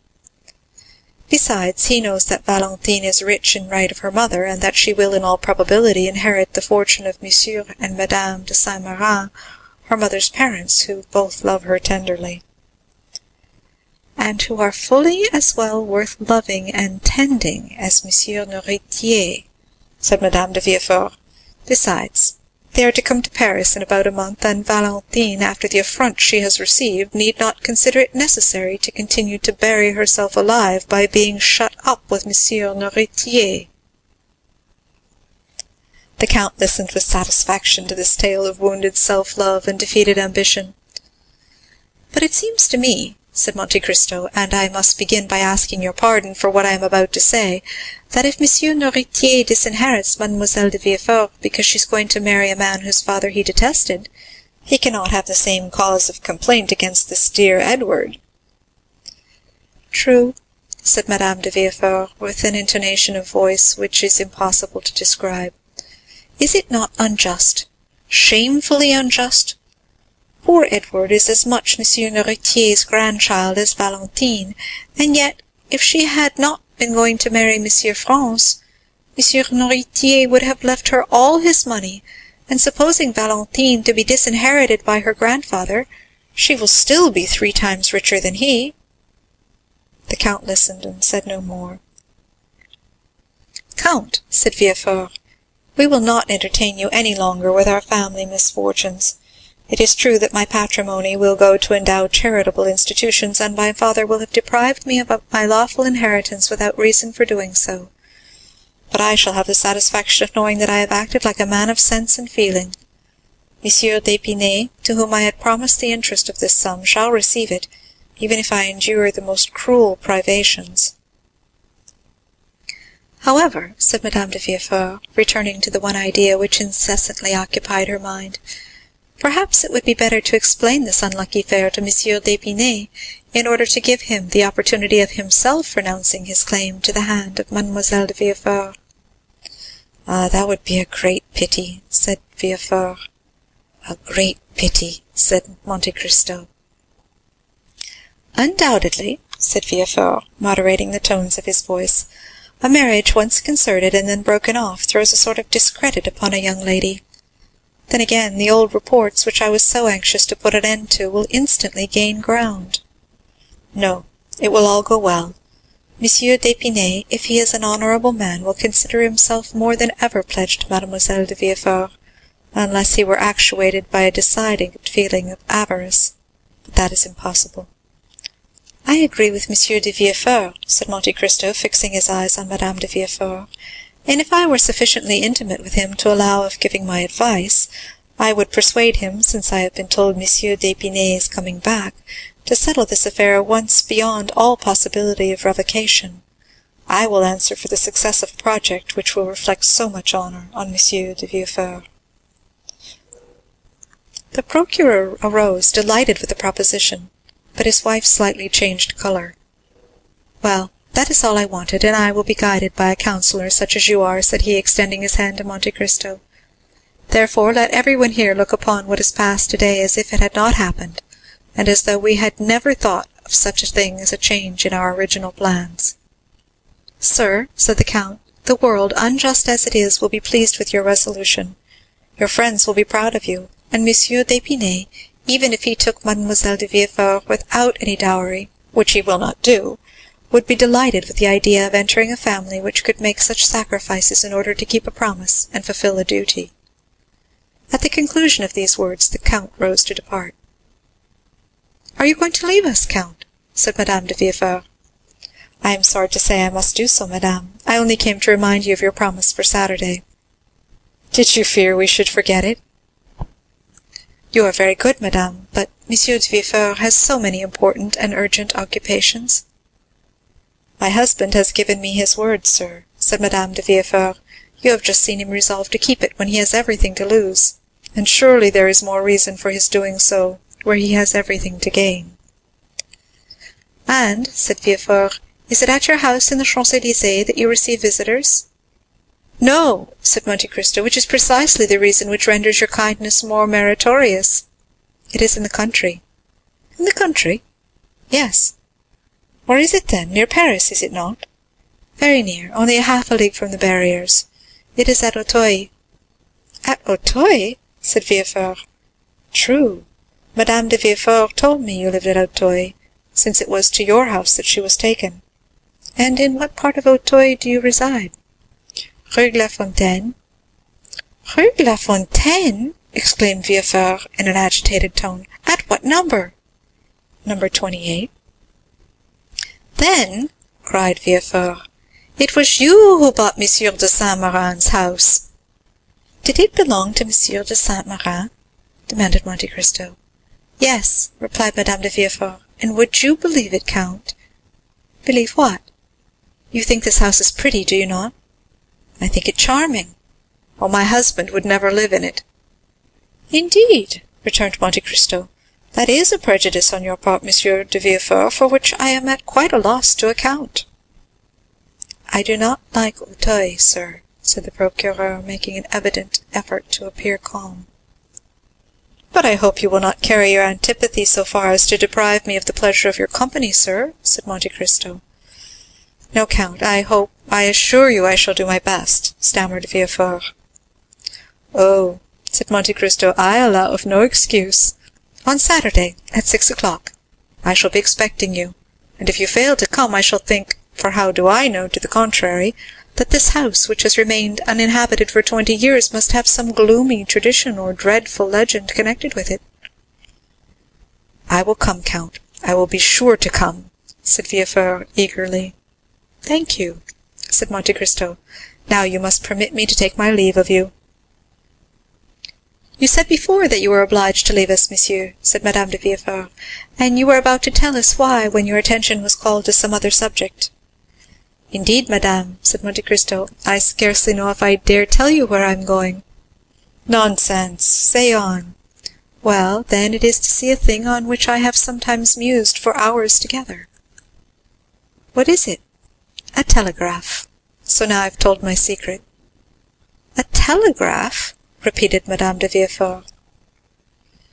"Yes, a telegraph. I had often seen one placed at the end of a road on a hillock, and in the light of the sun its black arms, bending in every direction, always reminded me of the claws of an immense beetle, and I assure you it was never without emotion that I gazed on it, for I could not help thinking how wonderful it was that these various signs should be made to cleave the air with such precision as to convey to the distance of 300 leagues the ideas and wishes of a man sitting at a table on one end of the line, to another man similarly placed at the opposite extremity, and all this effected by a simple act of volition on the part of the sender of the message.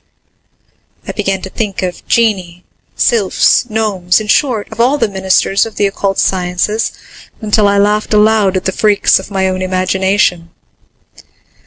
Now it never occurred to me to wish for a nearer inspection of these large insects with their long black claws, for I always feared to find under their stone wings some little human genius fagged to death with cabals, factions, and government intrigues. But one fine day I learned that the mover of this telegraph was only a poor wretch, hired for 1,200 francs a year, and employed all day not in studying the heavens like an astronomer, or in gazing on the water like an angler, or even in enjoying the privilege of observing the country around him, but all his monotonous life was passed in watching his white-bellied, black-clawed fellow-insect 4 or 5 leagues distant from him. At length I felt a desire to study this living chrysalis more closely, and to endeavor to understand the secret part played by these insect actors when they occupy themselves simply with pulling different pieces of string. "And are you going there?" "I am." "What telegraph do you intend visiting? That of the Home Department or of the Observatory?" "Oh, no, I should find there people who would force me to understand things of which I would prefer to remain ignorant, and who would try to explain to me, in spite of myself, a mystery which even they do not understand. Ma foi, I should wish to keep my illusions concerning insects unimpaired. It is quite enough to have those dissipated which I had formed of my fellow creatures. I shall, therefore, not visit either of these telegraphs, but one in the open country, where I shall find a good-natured simpleton who knows no more than the machine he is employed to work." "You are a singular man," said Villefort. "What line would you advise me to study?" "The one that is in most use just at this time." "The Spanish one, you mean, I suppose?" "Yes. Should you like a letter to the minister that they might explain to you—" "No," said Monte Cristo, "as I told you before, I do not wish to comprehend it. The moment I understand it, there will no longer exist a telegraph for me. It will be nothing more than a sign from Monsieur du Châtel or from Monsieur Montalivet, transmitted to the prefect of Bayonne, mystified by 2 Greek words, tele, graphein. It is the insect with black claws and the awful word which I wish to retain in my imagination in all its purity and all its importance." "Go then, for in the course of 2 hours it will be dark, and you will not be able to see anything." "Ma foi, you frightened me. Which is the nearest way? Bayonne?" "Yes, the road to Bayonne." "And afterwards the road to Châtillon?" "Yes." "By the tower of Montlhéry, you mean?" "Yes." "Thank you. Good-bye. On Saturday I will tell you my impressions concerning the telegraph."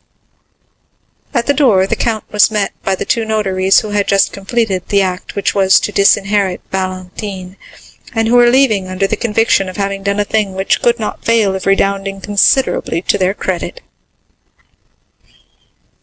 Chapter 60. Chapter 61. How a gardener may get rid of the dormice.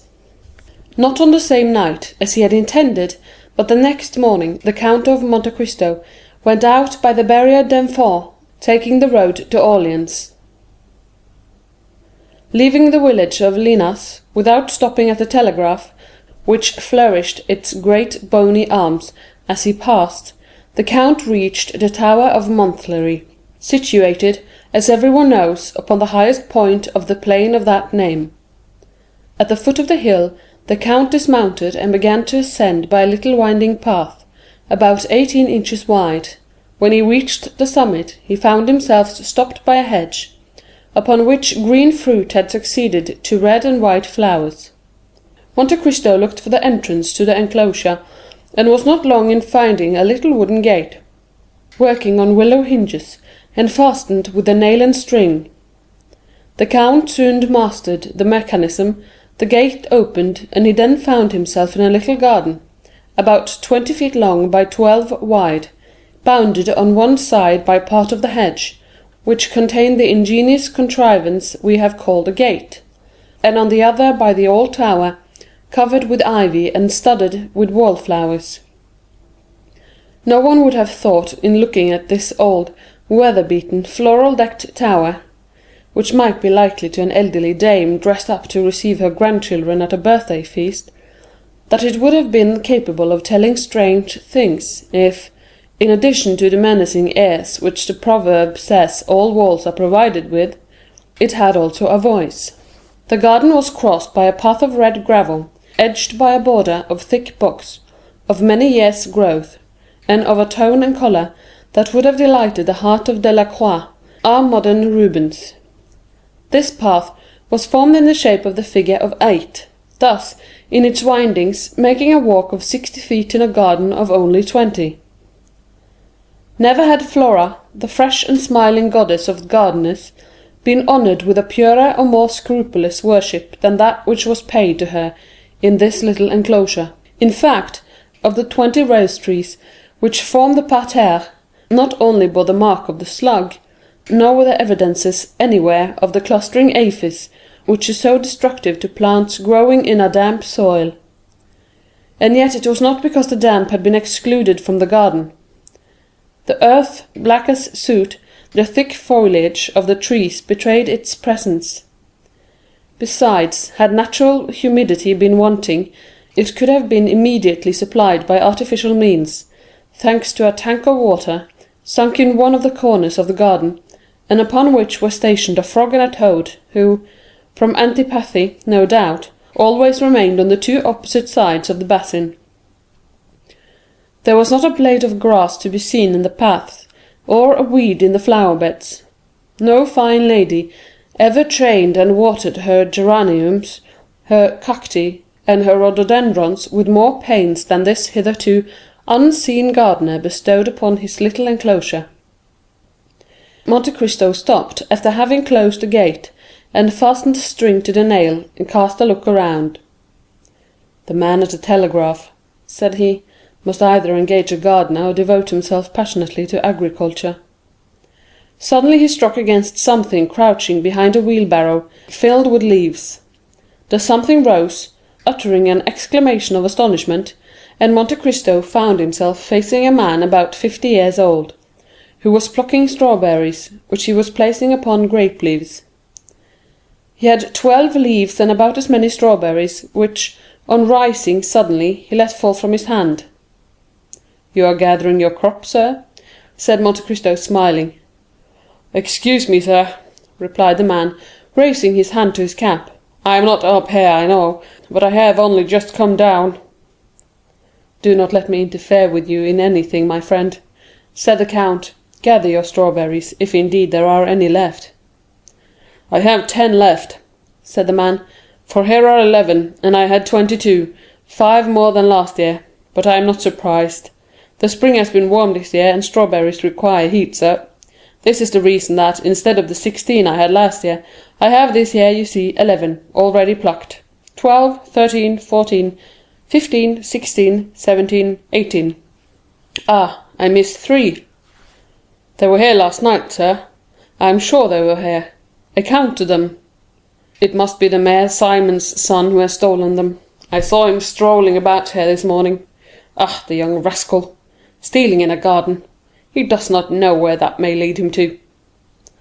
"Certainly it is wrong," said Monte Cristo, "but you should take into consideration the youth and greediness of the delinquent." "Of course," said the gardener, "but that does not make it less unpleasant. But, sir, once more I beg pardon, perhaps you are an officer and I am detaining here." And he glanced timidly at the count's blue coat. "Calm yourself, my friend," said the count, with the smile which he made at will, either terrible or benevolent, and which now expressed only the kindliest feeling. "I am not an inspector, but a traveller, brought here by a curiosity he half repents of, since he causes you to lose your time." "Ah, my time is not valuable," replied the man with a melancholy smile. "Still it belongs to government, and I ought not to waste it. But, having received the signal that I might rest for an hour—" Here he glanced at the sundial, for there was everything in the enclosure of Montlhéry, even a sundial. "And having 10 minutes before me, and my strawberries being ripe, when a day longer. By the by, sir, do you think dormice eat them?" "I should think so," replied Monte Cristo. "Dormice are bad neighbors for us who do not eat them preserved, as the Romans did." "What, did the Romans eat them?" said the gardener. "Ate dormice?" "I have read so in Pretonius," said the Count. "Really? They can't be nice, though they do say as fat as a dormouse. It is not a wonder that they are fat, sleeping all day and only waking to eat all night. Listen, last year I had 4 apricots. They stole 1. I had 1 nectarine, only 1. Well, sir, they ate half of it on the wall. A splendid nectarine. I never ate a better." "You ate it?" "That is to say, the half that was left. You understand, it was exquisite, sir. Ah, those gentlemen never choose the worst morsels, like Mayor Simon's son, who has not chosen the worst strawberries. But this year," continued the horticulturist, "I'll take care it shall not happen, even if I should be forced to sit by the whole night to watch them when the strawberries are ripe." Monte Cristo had seen enough. Every man has a devouring passion in his heart, as every fruit has its worm. That of the telegraph man was horticulture. He began gathering the grape leaves which screened the sun from the grapes, and won the heart of the gardener. "Did you come here, sir, to see the telegraph?" he said. "Yes, if it isn't contrary to the rules." "Oh, no," said the gardener, "not in the least, since there is no danger that anyone can possibly understand what we are saying." "I have been told," said the Count, "that you do not always yourself understand the signals you repeat." "That is true, sir, and that is what I like best," said the man, smiling. "Why do you like that best?" "Because then I have no responsibility. I am a machine then, and nothing else, and so long as I work, nothing more is required of me." "Is it possible," said Monte Cristo to himself, "that I can have met with a man that has no ambition? That would spoil my plans." "Sir," said the gardener, glancing at the sundial, "the 10 minutes are almost up. I must return to my post. Will you go up with me?" "I follow you." Monte Cristo entered the tower, which was divided in 3 stories. The tower contained implements, such as spades, rakes, watering pots, hung against the wall. This was all the furniture. The second was the man's conventional abode, or rather sleeping place. It contained a few poor articles of household furniture, a bed, a table, 2 chairs, a stone pitcher, and some dry herbs, hung up to the ceiling, which the Count recognized as sweet peas, and of which the good man was preserving the seeds. He had labelled them with as much care as if he had been master botanist in the Jardin des Plantes. "Does it require much study to learn the art of telegraphing?" asked Monte Cristo. "The study does not take long. It was acting as a supernumerary that was so tedious." "And what is the pay?" 1,000 francs, sir." "It is nothing." "No, but then we are lodged, as you perceive." Monte Cristo looked at the room. They passed to the 3rd story. It was the telegraph room. Monte Cristo looked in turn at the 2 iron handles by which the machine was worked. "It is very interesting," he said, "but it must be very tedious for a lifetime." "Yes, at first my neck was cramped with looking at it, but at the end of a year I became used to it, and then we have our hours of recreation and our holidays." "Holidays?" "Yes." "When?" "When we have a fog." "Ah, to be sure. Those are indeed holidays to me. I go into the garden, I plant, I prune, I trim, I kill the insects all day long." "How long have you been here?" 10 years, and 5 as a supernumerary make 15. "You are 55 years old." "How long must you have served to claim the pension?" "Oh, sir, 25 years." "And how much is the pension?" 100 crowns. "Poor humanity!" murmured Monte Cristo. "What did you say, sir?" asked the man. "I am saying it was very interesting." "What was?" "All you were showing me. And you really understand none of these signals?" "None at all." "And have you ever tried to understand them?" "Never. Why should I?" "But still there are some signals only addressed to you." "Certainly." "And do you understand them?" "They are always the same." "And they mean?" "Nothing new, you have an hour, or tomorrow." "This is simple enough," said the count. "But look, is not your correspondent putting itself in motion?" Ah, yes, thank you, sir. And what is it saying? Anything you understand? Yes, it asks if I am ready. And you reply, by the same sign, which at the same time tells my right-hand correspondent that I am ready, while it gives notice to my left-hand correspondent to prepare in his turn. It is very ingenious, said the Count. You will see, said the man proudly. In 5 minutes he will speak. I have then 5 minutes, said Monte Cristo to himself. It is more time than I require. My dear sir, will you allow me to ask you a question? What is it, sir? You are fond of gardening? Passionately. And you would be pleased to have, instead of this terrace of 20 feet, an enclosure of 2 acres. Sir, I would make a terrestrial paradise of it. You live badly on your 1,000 francs? Badly enough, but yet I do live. Yes, but you have a wretchedly small garden. True, the garden is not large. And then, such as it is filled with dormice, who eat everything. Ah, they are my scourges. Tell me, should you have the misfortune to turn your head while your right-hand correspondent was telegraphing? I should not see him. Then what would happen? I could not repeat the signals. And then? Not having repeated them, through negligence, I should be fined. How much? 100 francs. 1/10 of your income, that would be fine work. Ah, said the man. Has it ever happened to you? Said Monte Cristo. Once, sir, when I was grafting a rose tree. Well, suppose you were to alter a signal, and substitute another. Ah, that is another case. I should be turned off, and lose my pension.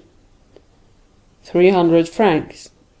100 crowns, yes, sir. So you see that I am not likely to do any of these things. Not even for 15 years' wages? Come, it is worth thinking about. For 15,000 francs? Yes. Sir, you alarm me. Nonsense. Sir, are you tempting me? Just so. 15,000 francs, do you understand? Sir, let me see my right-hand correspondent. On the contrary, do not look at him, but at this. What is it? What, do you not know these bits of paper? Banknote! Exactly. There are 15 of them. And whose are they? Yours, if you like. Mine? Exclaimed the man, half suffocated. Yes, yours, your own property. Sir, my right-hand correspondent is signalling. Let him signal. Sir, you have distracted me. I shall be fined. That will cost you 100 francs. You see, it is your interest to take my banknotes. Sir, my right-hand correspondent redoubles his signals. He is impatient. Never mind. Take these. And the Count placed the packet in the man's hands.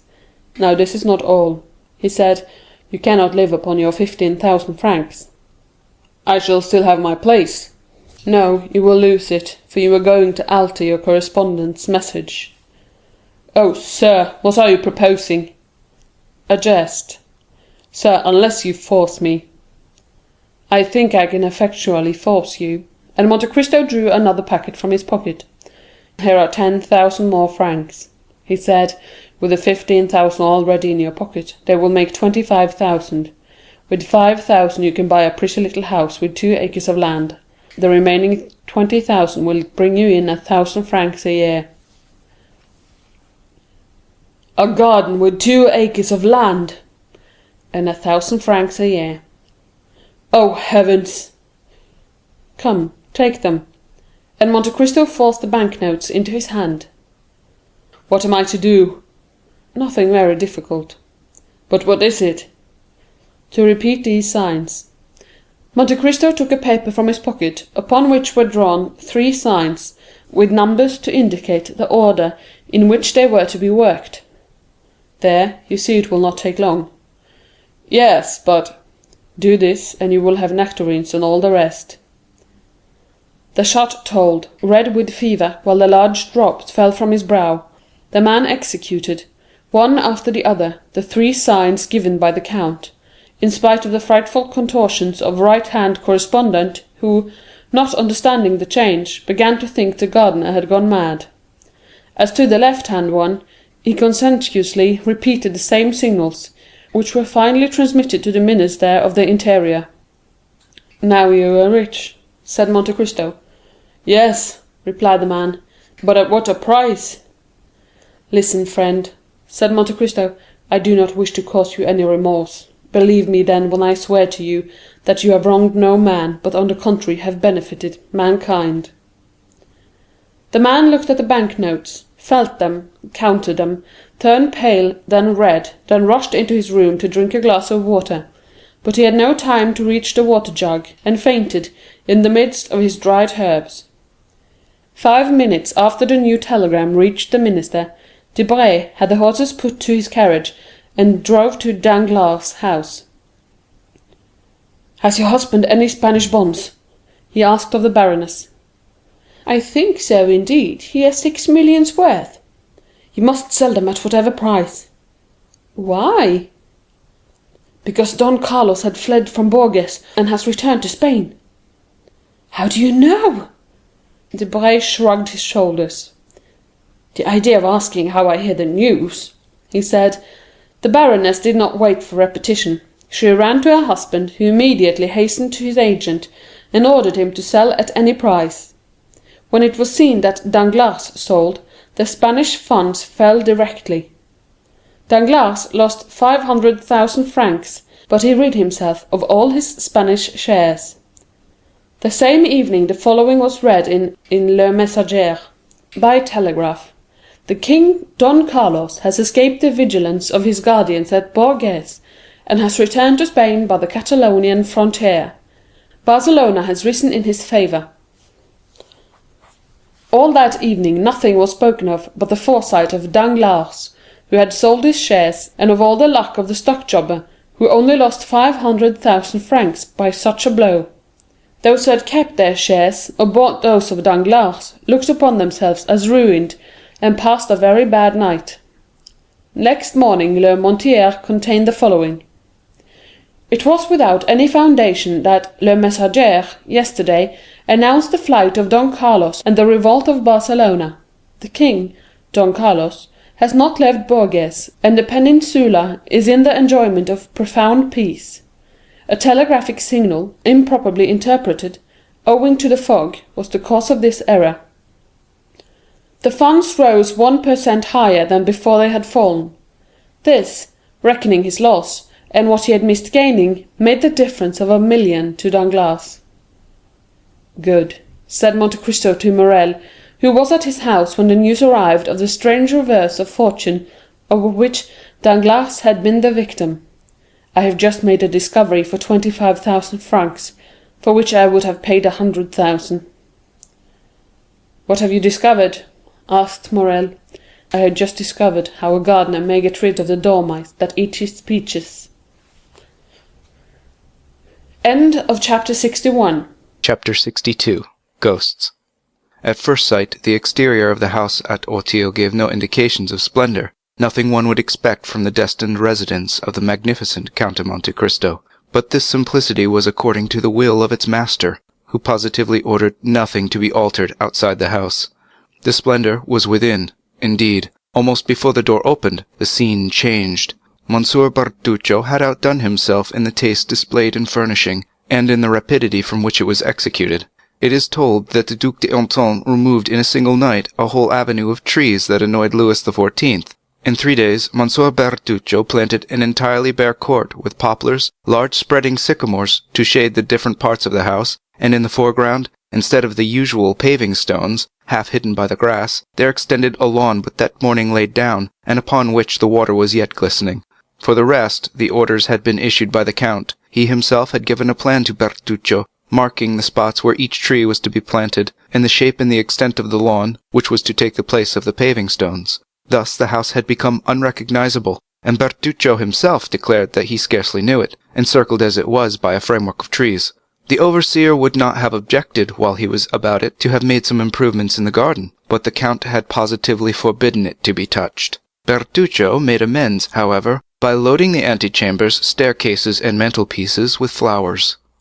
What, above all, manifested the shrewdness of the steward, and the profound science of the master, the one in carrying out the ideas of the other, was that this house, which appeared only the night before so sad and gloomy, impregnated with that sickly smell one can only fancy to be the smell of time, had in a single day acquired the aspect of life, was scented with its master's favourite perfumes, and the very light regulated according to his wish. When the Count arrived, he had under his touch his books and arms. His eyes rested upon his favourite pictures. His dogs, whose caresses he loved, welcomed him in the antechamber. The birds, whose songs delighted him, cheered him with their music. And the house, awakened from its long sleep, like the sleeping beauty in the wood, lived, sang, and bloomed like the houses we've long cherished, and in which, when we are forced to leave them, we leave a part of our souls. The servants passed gaily along the fine courtyard, some belonging to the kitchens, gliding down the stairs, restored but the previous day, as if they had always inhabited the house, others filling the coach-houses, where the equipages, encased and numbered, appeared to have been installed for the last 50 years, and in the stables the horses replied with neighs to the grooms, who spoke to them with much more respect than many servants their masters.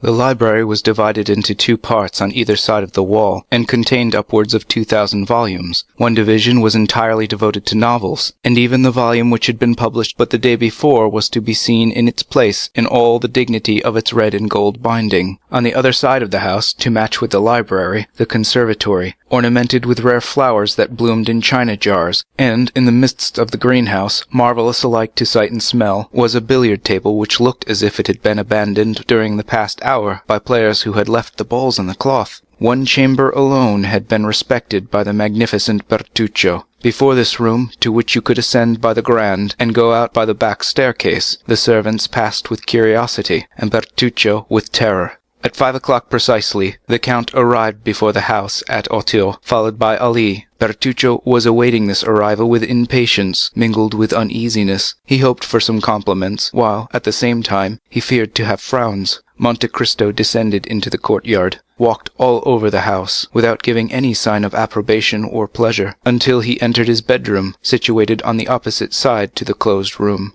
Then he approached a little piece of furniture, made of rosewood, which he had noticed at a previous visit. "That can only hold gloves," he said. "Will your Excellency deign to open it?" said the delighted Bertuccio, "and you will find gloves in it." Elsewhere the Count found everything he required, smelling bottles, cigars, knick-knacks. "Good," he said, and Monsieur Bertuccio left enraptured. So great, so powerful, and real was the influence exercised by this man over all who surrounded him. At precisely 6 o'clock, the clatter of horses' hoofs were heard at the entrance door. It was our captain of Spahis, who had arrived on Medea. "I am sure that I am first," cried Morrel. "I did it on purpose to have you a minute to myself, before everyone came. Julie and Emmanuel have 1,000 things to tell you. Oh, really, this is magnificent. But tell me, Count, will your people take care of my horse?" "Do not alarm yourself, my dear Maximilian. They understand."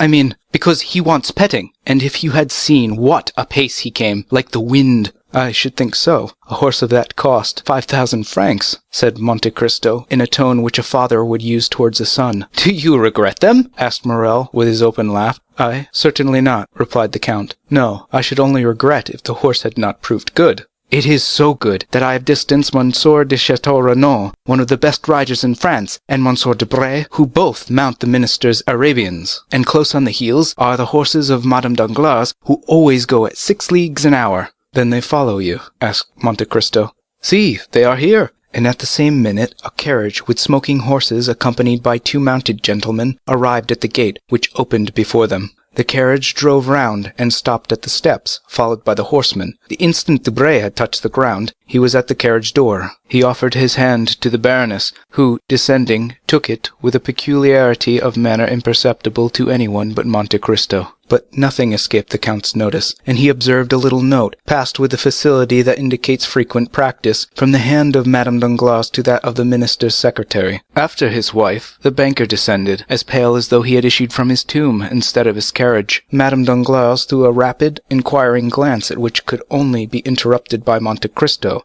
around the courtyard, over the peristyle, and across the front of the house. Then, repressing a slight emotion, which must have been seen on her countenance if she had not kept her colour, she ascended the steps, saying to Morrel, "Sir, if you were a friend of mine, I should ask you if you should sell your horse." Morrel smiled with an expression very like a grimace, and then turned round to Monte Cristo, as if to ask him to extricate him from his embarrassment. The Count understood him. "Ah, madame, why do you not take that request of me?" "With you, sir?" replied the Baroness. "One can wish for nothing, one is so sure to obtain it. If it were so with Monsieur Morrel—" "Unfortunately," replied the Count, "I am witness that Monsieur Morrel cannot give up his horse, his honour being engaged in keeping it." "How so?" "He laid a wager he would tame a deer in the space of 6 months. You understand now, if he were to get rid of the animal before the time named, he would not only lose his bet, but people would say he was afraid, and a brave captain of Spahis cannot risk this, even to gratify a pretty woman, which is, in my opinion, one of the most sacred obligations in the world."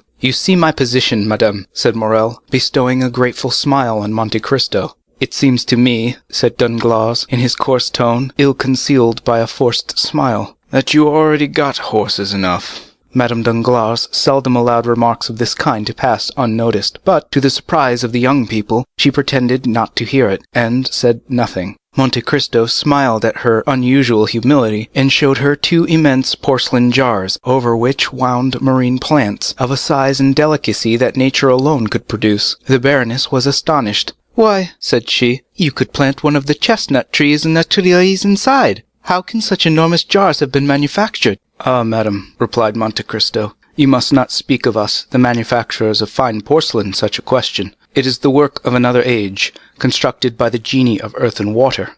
"How so? At what period could it have been?"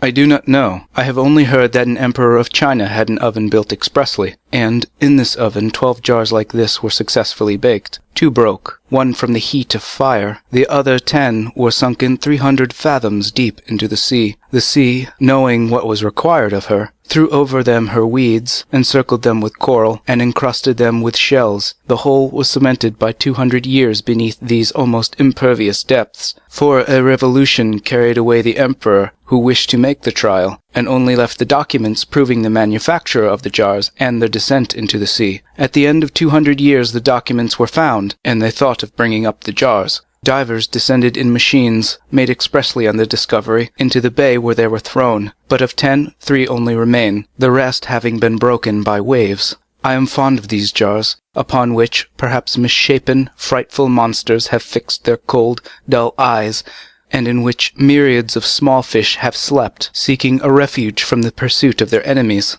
Meanwhile Danglars, who had cared little for such curiosities, was mechanically tearing off the blossoms of a splendid orange tree, one after another. When he had finished with the orange tree, he began at the cactus. But this, not being so easily plucked as the orange tree, plucked him dreadfully. He shuddered, and rubbed his eyes as though awaking from a dream. "Sir," said Monte Cristo to him, "I do not recommend my pictures to you, who possess such splendid paintings, but nevertheless here are 2 by Hobbema, a Paul Potter, a Mieras, 2 by Gerard Dew, a Raphael, a Van Dyck, a Zurbaran, and 2 or 3 by Murillo, worth looking at." "Stay," said Debray, "I recognize this Hobbema. Ah, indeed! Yes, it was proposed for the museum." "Which, I believe, does not contain one," said Monte Cristo.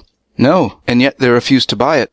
"Why?" said Château Renaud. "You pretend not to know. Because the government was not rich enough." "Oh, pardon me," said Château Renaud. "I have heard of these things every day during the last 8 years, and I cannot understand them yet." "You will, by and by," said Debray. "I think not," replied Château Renaud. "Major Bartolomeo Cavalcanti and Count André Cavalcanti," announced Baptistin. A black satin stock, fresh from the maker's hands, grey moustaches, a bold eye, a major's uniform, ornamented with 3 medals and 5 crosses, in fact, the thorough bearing of an old soldier. Such was the appearance of Major Bartolomeo Cavalcanti, that tender father with whom we are already acquainted. Close to him, dressed in entirely new clothes, advanced smilingly Count Andrea Cavalcanti, the dutiful son, whom we also know. The 3 young people were talking together. On the entrance of the newcomers, their eyes glanced from father to son, and then, naturally enough, rested on the latter, whom they began criticizing. "Cavalcanti," said Debray. "A fine name," said Morrel.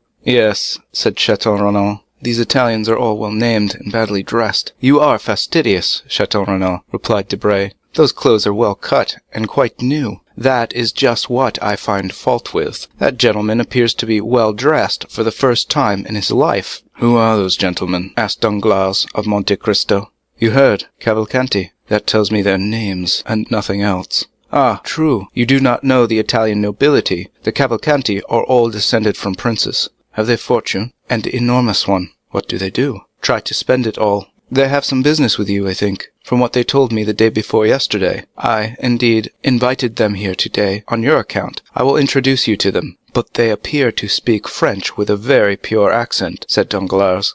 The son has been educated in a college in the south, I believe near Marseille. You will find him quite enthusiastic. Upon what subject? Asked Madame Danglars. The French ladies, madame. He has made up his mind to take a wife from Paris. A fine idea, that of his, said Danglars, shrugging his shoulders.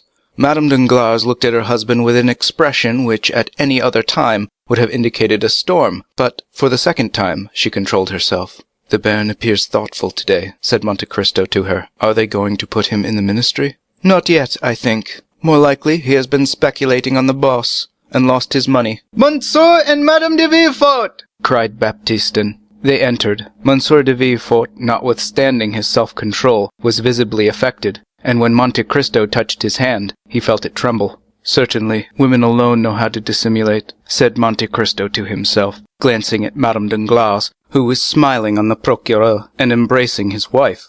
After a short time, the Count saw Bertuccio, who, until then, had been occupied on the other side of the house, glide into the adjoining room. He went to him. "What do you want, Monsieur Bertuccio?" said he. "Your Excellency has not stated the number of guests." "Ah, true. How many covers?" "Count for yourself." "Is everyone here, Your Excellency?" "Yes." Bertuccio glanced through the door, which was ajar. The Count watched him. "Good heavens!" he exclaimed. "What's the matter?" said the Count. That woman! "Which?" "The one with the white dress and so many diamonds. The fair one." "Madame Danglars." "I do not know her name, but it is she, sir. It is she." "Whom do you mean?" "The woman of the garden. She that was enceinte. She who was walking while we waited for her." Bertuccio stood at the open door, with his eyes starting and his hair on end. "Waiting for whom?" Bertuccio, without answering, pointed to Villefort with something of the gesture Macbeth uses to point out Banquo. Oh, he at length muttered. "Do you see?" "What? Who?" "Him! Monsieur de Villefort, the king's attorney. Certainly I see him." "Then I did not kill him?" "Really, I think you're going mad, good Bertuccio," said the Count. "Then he is not dead?" "No. You see plainly he is not dead. Instead of striking between the 6th and 7th ribs, as your countrymen do, you must have struck higher or lower. And life is very tenacious in these lawyers, or rather there is no truth in anything you have told me. It was a fright of your imagination, a dream of your fancy. You went to sleep full of thoughts of vengeance. They weighed heavily upon your stomach. You had the nightmare. That's all. Come, calm yourself, and reckon them up. Monsieur and Madame de Villefort, 2. Monsieur and Madame Danglars, 4. Monsieur de Chateau Renaud, Monsieur Debray, Monsieur Morel, 7. Major Bartolomeo Cavalcanti, 8. "8!" repeated Bertuccio. "Stop. You are in a shocking hurry to be off. You forget one of my guests. Lean a little to the left. Stay. Look at Monsieur André Cavalcanti, the young man in the black coat, looking at Murillo's Madonna. Now he is turning." This time Bertuccio would have uttered an exclamation, had not a look from Monte Cristo silenced him. "Benedetto!" he muttered. "Fatality!" 6:30 has just struck, Monsieur Bertuccio," said the Count severely. "I ordered dinner at that hour, and I do not like to wait." And he returned to his guests, while Bertuccio, leaning against the wall, succeeded in reaching the dining-room. 5 minutes afterwards the doors of the drawing-room were thrown open, and Bertuccio appearing said, with a violent effort, "Dinner awaits!" The Count of Monte Cristo offered his arm to Madame de Villefort. "Monsieur de Villefort," he said, "will you conduct the Baroness Danglars?" Villefort complied, and they passed on to the dining-room.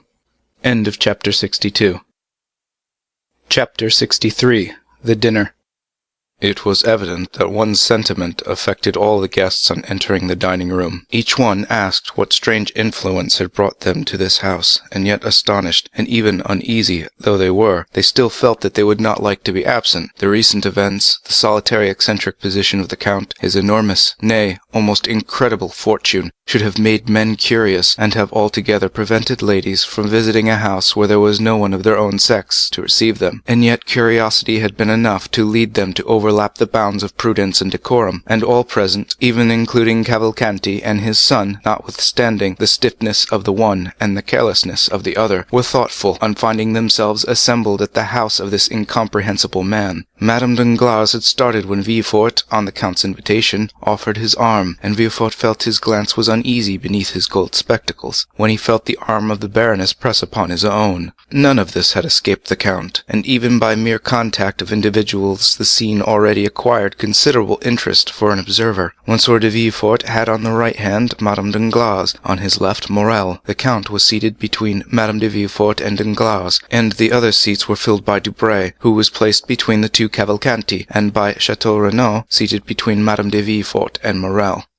The repast was magnificent. Monte Cristo had endeavored completely to overturn the Parisian ideas, and to feed the curiosity as much as the appetite of his guests. It was an oriental feast he offered to them, but of such a kind as the Arabian fairies might be supposed to prepare. Every delicious fruit that the 4 quarters of the globe could provide was heaped in vases from China and jars from Japan. Rare birds, retaining their most brilliant plumage, enormous fish, spread upon massive silver dishes, together with every wine produced in the archipelago, Asia Minor, or the Cape, sparkling in bottles, whose grotesque shape seemed to give an additional flavor to the draught. All these, like one of the displays with which Apicius of old gratified his guests, passed in review before the eyes of the astonished Parisians, who understood that it was possible to expend 1,000 louis upon a dinner for 10 persons, but only on the condition of eating pearls like Cleopatra, or drinking refined gold like Lorenzo de Medici.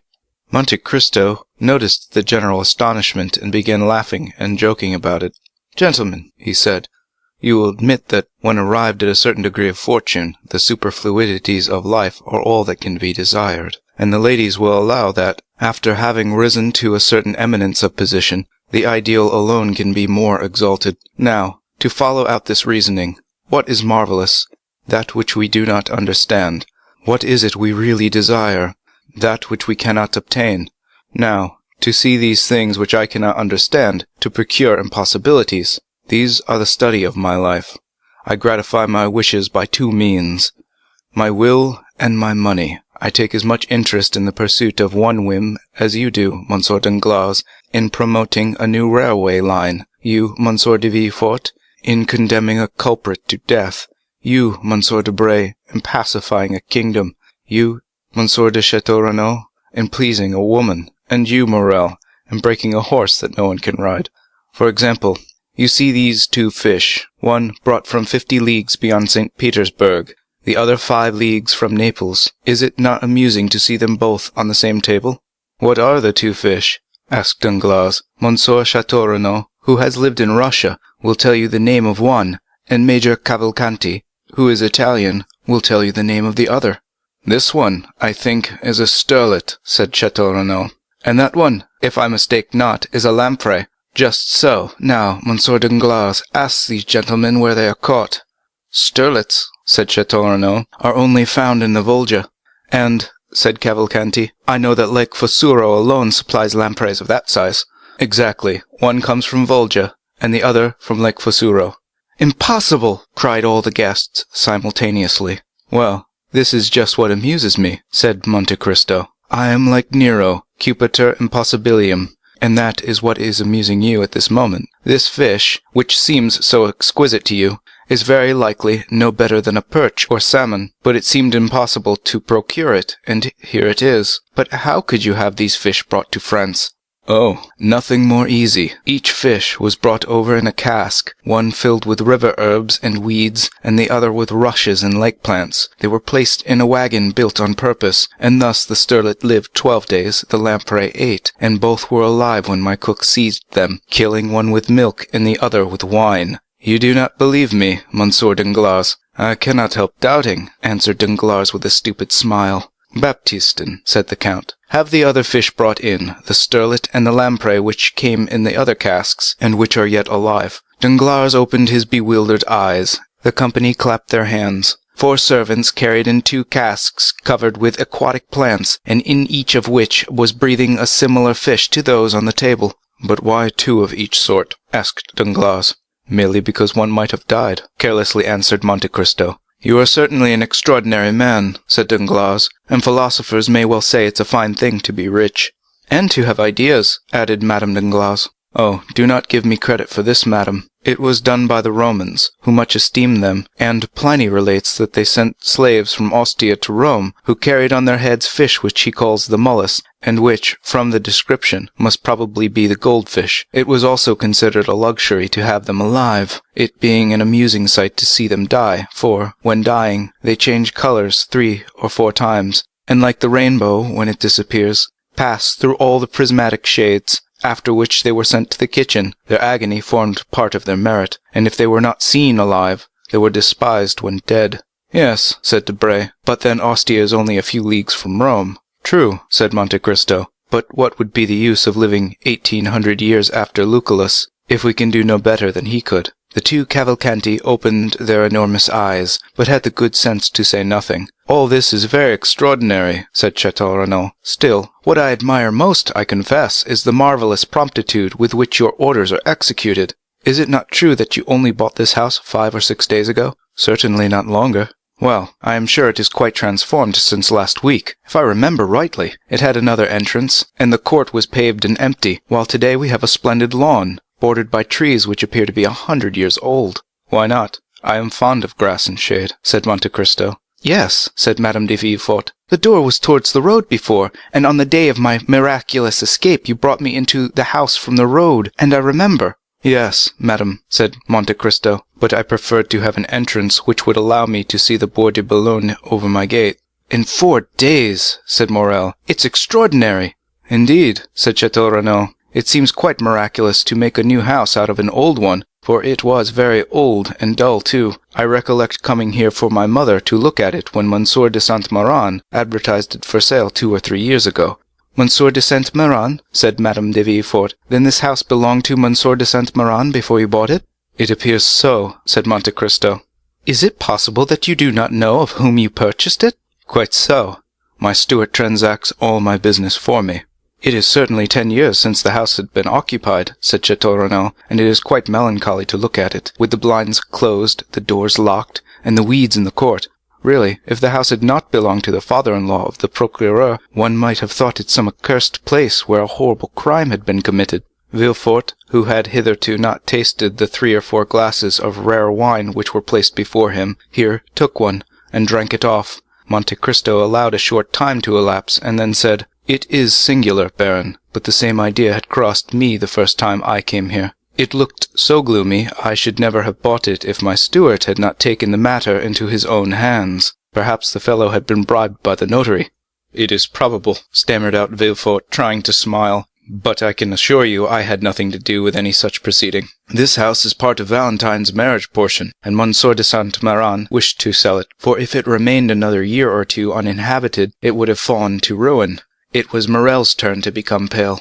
"There was, above all, one room," continued Monte Cristo, "very plain in appearance, hung with a red damask, which, I know not why, appeared to me quite dramatic." "Why so?" said Danglars. "Why dramatic?" "Can we account for instinct?" said Monte Cristo. "Are there not places where we seem to breathe sadness? Why? We cannot tell. It is a chain of recollections, an idea which carries you back to other times, to other places, which, very likely, have no connection with the present time and place. And there is something in this room which reminds me forcibly of the chamber of Marquis de Ganges, or Desdemona. Stay, since we have finished dinner, I will show it to you, and then we will take coffee in the garden. After dinner, the play."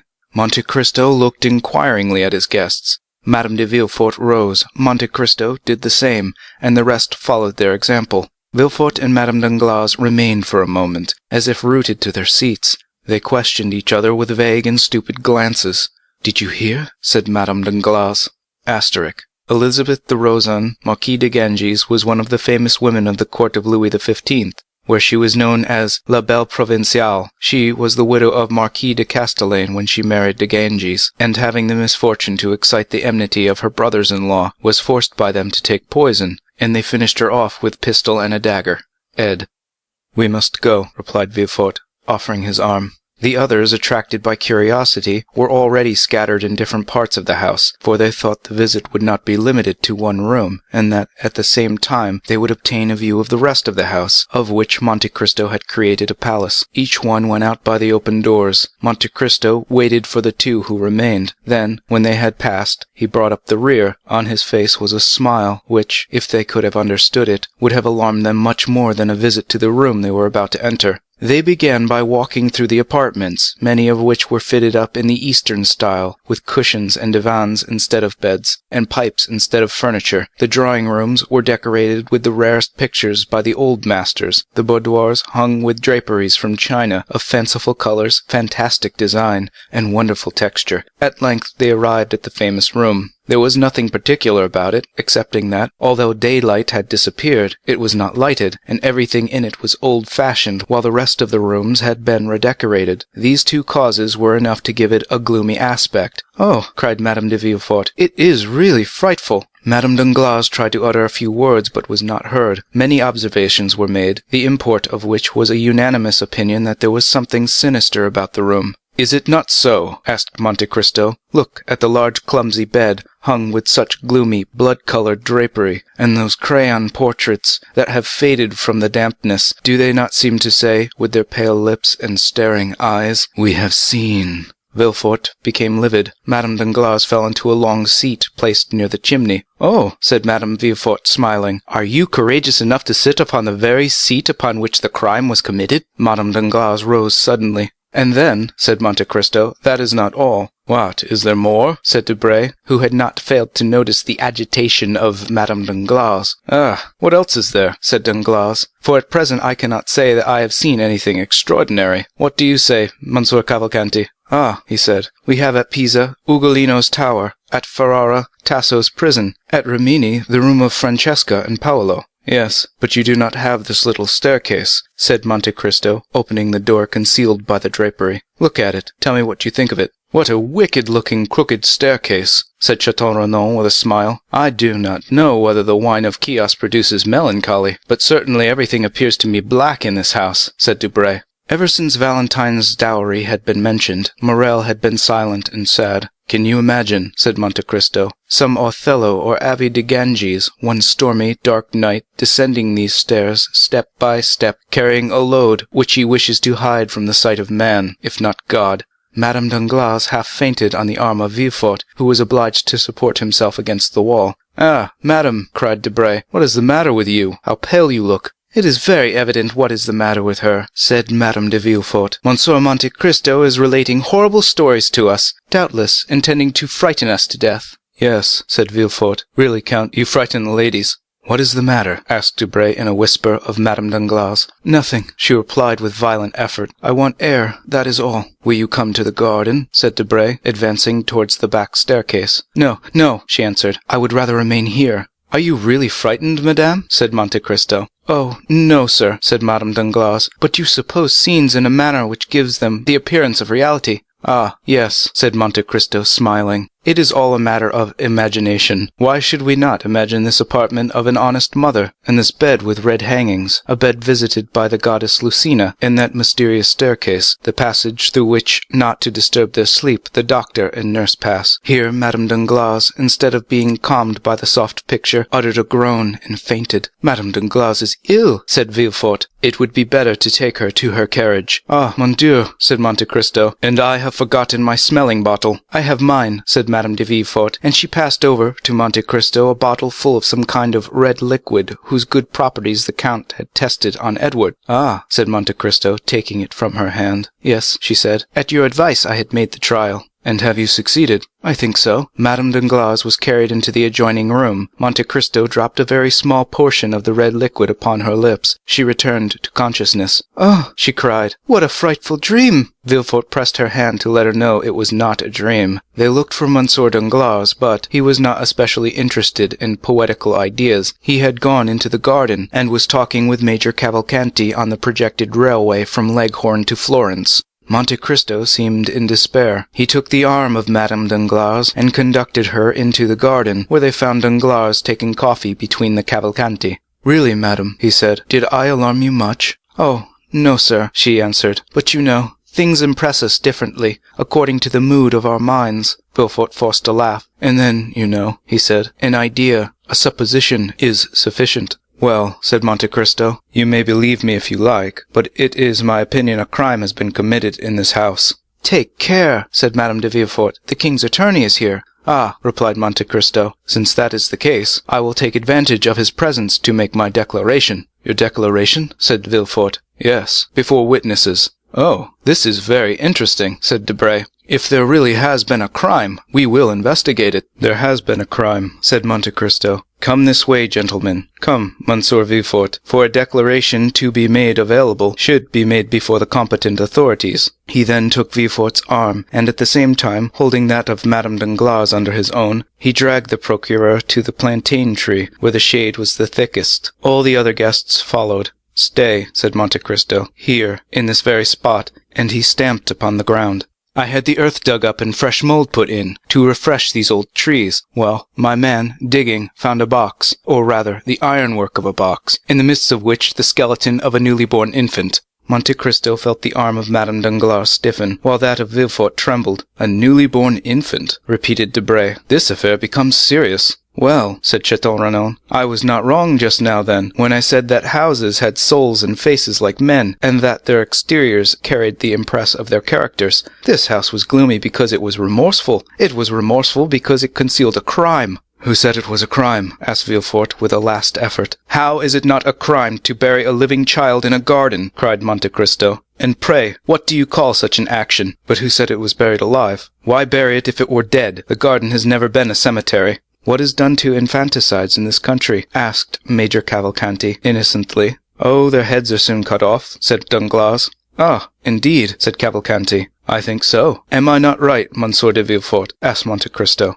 "Yes, Count," replied Villefort, in a voice now scarcely human. Monte Cristo, seeing that the two persons for whom he had prepared this scene could scarcely endure it, and not wishing to carry it too far, said, "Come, gentlemen, some coffee. We seem to have forgotten it." And he conducted his guests back to the table on the lawn. "Indeed, Count," said Madame Danglars, "I am ashamed to own it, but all your frightful stories have upset me so, that I must beg you to let me sit down." And she fell into a chair. Monte Cristo bowed, and went to Madame de Villefort. "I think Madame Danglars again requires your bottle," he said. But before Madame de Villefort could reach her friend, the procureur had found time to whisper to Madame Danglars, "I must speak to you." "When?" "Tomorrow." "Where?" "In my office, or in the court if you like. That is the surest place." "I will be there." At this moment, Madame de Villefort approached. "Thanks, my dear friend," said Madame Danglars, trying to smile. "It is over now, and I am much better." End of chapter 63. Chapter 64. The Beggar. The evening passed on. Madame de Villefort expressed a desire to return to Paris, which Madame Danglars had not dared to do, notwithstanding the uneasiness she experienced. On his wife's request, M. de Villefort was the first to give the signal of departure. He offered a seat in his landau to Madame Danglars, that she might be under the care of his wife. As for M. Danglars, absorbed in an interesting conversation with M. Cavalcanti, he paid no attention to anything that was passing. While Monte Cristo had begged the smelling bottle of Madame de Villefort, he had noticed the approach of Villefort to Madame Danglars, and he soon guessed all that had passed between them, though the words had been uttered in so low a voice as hardly to be heard by Madame Danglars. Without opposing their arrangements, he allowed Morrel, Chateau Renaud, and Debray to leave on horseback, and the ladies in M. de Villefort's carriage. Danglars, more and more delighted with Major Cavalcanti, had offered him a seat in his carriage. Andrea Cavalcanti found his tilbury waiting at the door. The groom, in every respect a caricature of the English fashion, was standing on tiptoe to hold a large iron-grey horse. Andrea had spoken very little during dinner. He was an intelligent lad, and he feared to utter some absurdity before so many grand people, amongst whom, with dilating eyes, he saw the king's attorney. Then he had been seized upon by Danglars, who, with a rapid glance at the stiff-necked old major and his modest son, and taking into consideration the hospitality of the count, made up his mind that he was in the society of some nabob come to Paris to finish the worldly education of his heir. He contemplated with unspeakable delight the large diamond which shone on the major's little finger, for the major, like a prudent man, in case of any accident happening to his bank notes, had immediately converted them into an available asset. Then, after dinner, on the pretext of business, he questioned the father and son upon their mode of living. And the father and son, previously informed that it was through Danglars the one was to receive his 48,000 francs, and the other 50,000 livres annually, were so full of affability that they would have shaken hands even with the banker's servants, so much did their gratitude need an object to expend itself upon. One thing above all the rest heightened the respect, nay, almost the veneration of Danglars for Cavalcanti. The latter, faithful to the principle of Horace, nil admirari, had contented himself with showing his knowledge by declaring in what lake the best lampreys were caught. Then he had eaten some without saying a word more. Danglars, therefore, concluded that such luxuries were common at the table of the illustrious descendant of the Cavalcanti, who most likely in Lucca fed upon trout brought from Switzerland, and lobsters sent from England, by the same means used by the count to bring the lampreys from Lake Fusaro, and the sterlet from the Volga. Thus it was with much politeness of manner that he heard Cavalcanti pronounce these words: "Tomorrow, sir, I shall have the honor of waiting upon you on business." "And I, sir," said Danglars, "shall be most happy to receive you." Upon which he offered to take Cavalcanti in his carriage to the Hôtel des Princes, if it would not be depriving him of the company of his son. To this Cavalcanti replied by saying that for some time past his son had lived independently of him, that he had his own horses and carriages, and that not having come together, it would not be difficult for them to leave separately. The major seated himself, therefore, by the side of Danglars, who was more and more charmed with the ideas of order and economy which ruled this man, and yet who, being able to allow his son 60,000 francs a year, might be supposed to possess a fortune of 500,000 or 600,000 livres. As for Andrea, he began, by way of showing off, to scold his groom, who, instead of bringing the tilbury to the steps of the house, had taken it to the outer door, thus giving him the trouble of walking 30 steps to reach it. The groom heard him with humility, took the bit of the impatient animal with his left hand, and with the right held out the reins to Andrea, who, taking them from him, rested his polished boot lightly on the step. At that moment a hand touched his shoulder. The young man turned round, thinking that Danglars or Monte Cristo had forgotten something they wished to tell him, and had returned just as they were starting. But instead of either of these, he saw nothing but a strange face, sunburnt and encircled by a beard, with eyes brilliant as carbuncles, and a smile upon the mouth which displayed a perfect set of white teeth, pointed and sharp as the wolf's or jackal's. A red handkerchief encircled his grey head. Torn and filthy garments covered his large bony limbs, which seemed as though, like those of a skeleton, they would rattle as he walked. And the hand with which he leaned upon the young man's shoulder, and which was the first thing Andrea saw, seemed of gigantic size. Did the young man recognize that face by the light of the lantern in his tilbury, or was he merely struck with the horrible appearance of his interrogator? We cannot say, but only relate the fact that he shuddered and stepped back suddenly. "What do you want of me?" he asked. "Pardon me, my friend, if I disturb you," said the man with the red handkerchief, "but I want to speak to you." "You have no right to beg at night," said the groom, endeavoring to rid his master of the troublesome intruder. "I am not begging, my fine fellow," said the unknown to the servant, with so ironical an expression of the eye, and so frightful a smile, that he withdrew. "I only wish to say 2 or 3 words to your master, who gave me a commission to execute about a fortnight ago." "Come," said Andrea, with sufficient nerve for his servant not to perceive his agitation. "What do you want? Speak quickly, friend." The man said in a low voice, I wish you to spare me the walk back to Paris. I am very tired, and as I have not eaten so good a dinner as you, I can scarcely stand." The young man shuddered at this strange familiarity. "Tell me," he said, "tell me what you want." "Well, then, I want you to take me up in your fine carriage and carry me back." Andrea turned pale, but said nothing. "Yes," said the man, thrusting his hands into his pockets and looking impudently at the youth, "I have taken the whim into my head. Do you understand, Master Benedetto?"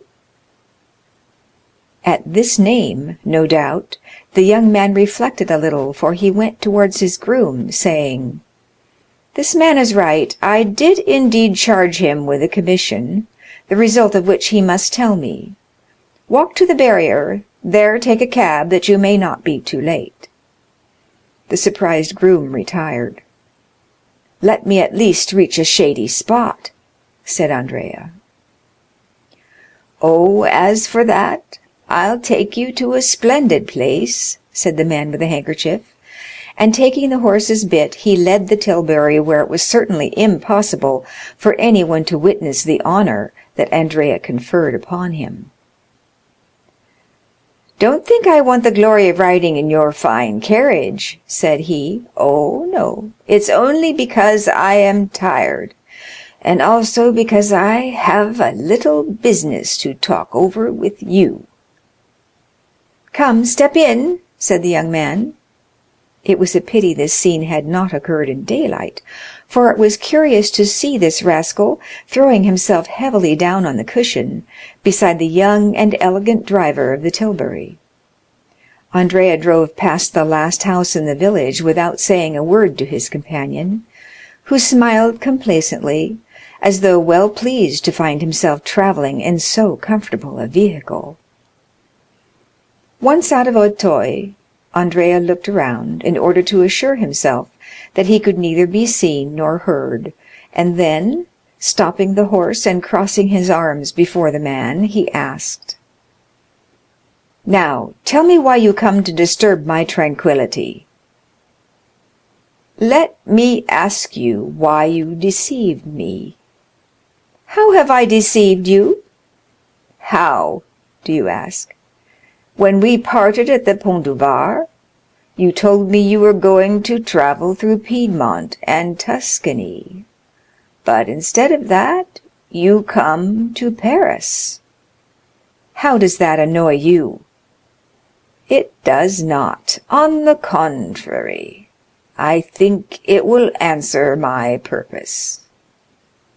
"So," said Andrea, "you are speculating upon me?"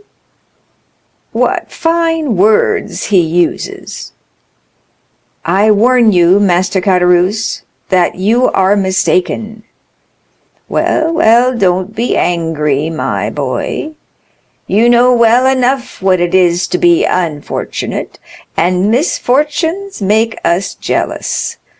I thought you were earning a living in Tuscany or Piedmont by acting as Facchino or Cicerone, and I pitied you sincerely as I would a child of my own. You know I always did call you my child. Come, come, what then? Patience, patience. I am patient, but go on. All at once I see you pass through the barrier with a groom, a tilbury, and fine new clothes. You must have discovered a mine, or else become a stockbroker. So that, as you confess, you are jealous. No, I am pleased, so pleased that I wish to congratulate you. But as I am not quite properly dressed, I chose my opportunity, that I might not compromise you. Yes, and a fine opportunity you have chosen, exclaimed Andrea. You speak to me before my servant. How can I help that, my boy? I speak to you when I can catch you. You have a quick horse, a light tilbury. You are naturally as slippery as an eel. If I had missed you tonight, I might not have had another chance.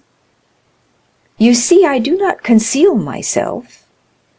You are lucky. I wish I could say as much, for I do conceal myself. And then I was afraid you would not recognize me. But you did, added Caderousse, with his unpleasant smile. It was very polite of you. Come, said Andrea, what do you want? You do not speak affectionately to me, Benedetto, my old friend. That is not right. Take care, or I may become troublesome. This menace smothered the young man's passion. He urged the horse again into a trot. You should not speak so to an old friend like me, Caderousse, as you said just now. You are a native of Marseille. I am. Do you know then now what you are? No, but I was brought up in Corsica. You are old and obstinate. I am young and wilful. Between people like us, threats are out of place. Everything should be amicably arranged. Is it my fault if fortune, which has frowned on you, has been kind to me? Fortune has been kind to you, then. Your tilbury, your groom, your clothes are not then hired? Good, so much the better, said Caderousse, his eyes sparkling with avarice. Oh, you knew that well enough before speaking to me, said Andrea, becoming more and more excited. If I had been wearing a handkerchief like yours on my head, rags on my back, and worn-out shoes on my feet, you would not have known me. You wrong me, my boy. Now I have found you, nothing prevents my being as well dressed as anyone, knowing, as I do, the goodness of your heart. If you have 2 coats, you will give me one of them. I used to divide my soup and beans with you when you were hungry. True, said Andrea. What an appetite you used to have. Is it as good now? Oh, yes, replied Andrea, laughing. How did you come to be dining with that prince whose house you have just left? He is not a prince, simply a count. A count, and a rich one too, eh? Yes, but you had better not have anything to say to him, for he is not a very good-tempered gentleman. Oh, be easy. I have no design upon your count, and you shall have him all to yourself. But, said Caderousse, again smiling with the disagreeable expression he had before assumed, you must pay for it. You understand? Well, what do you want? I think that with 100 francs a month, well, I could live upon 100 francs? Come, you understand me, but that with 150 francs, I should be quite happy. Here are 200, said Andrea, and he placed 10 gold louis in the hand of Caderousse. Good, said Caderousse.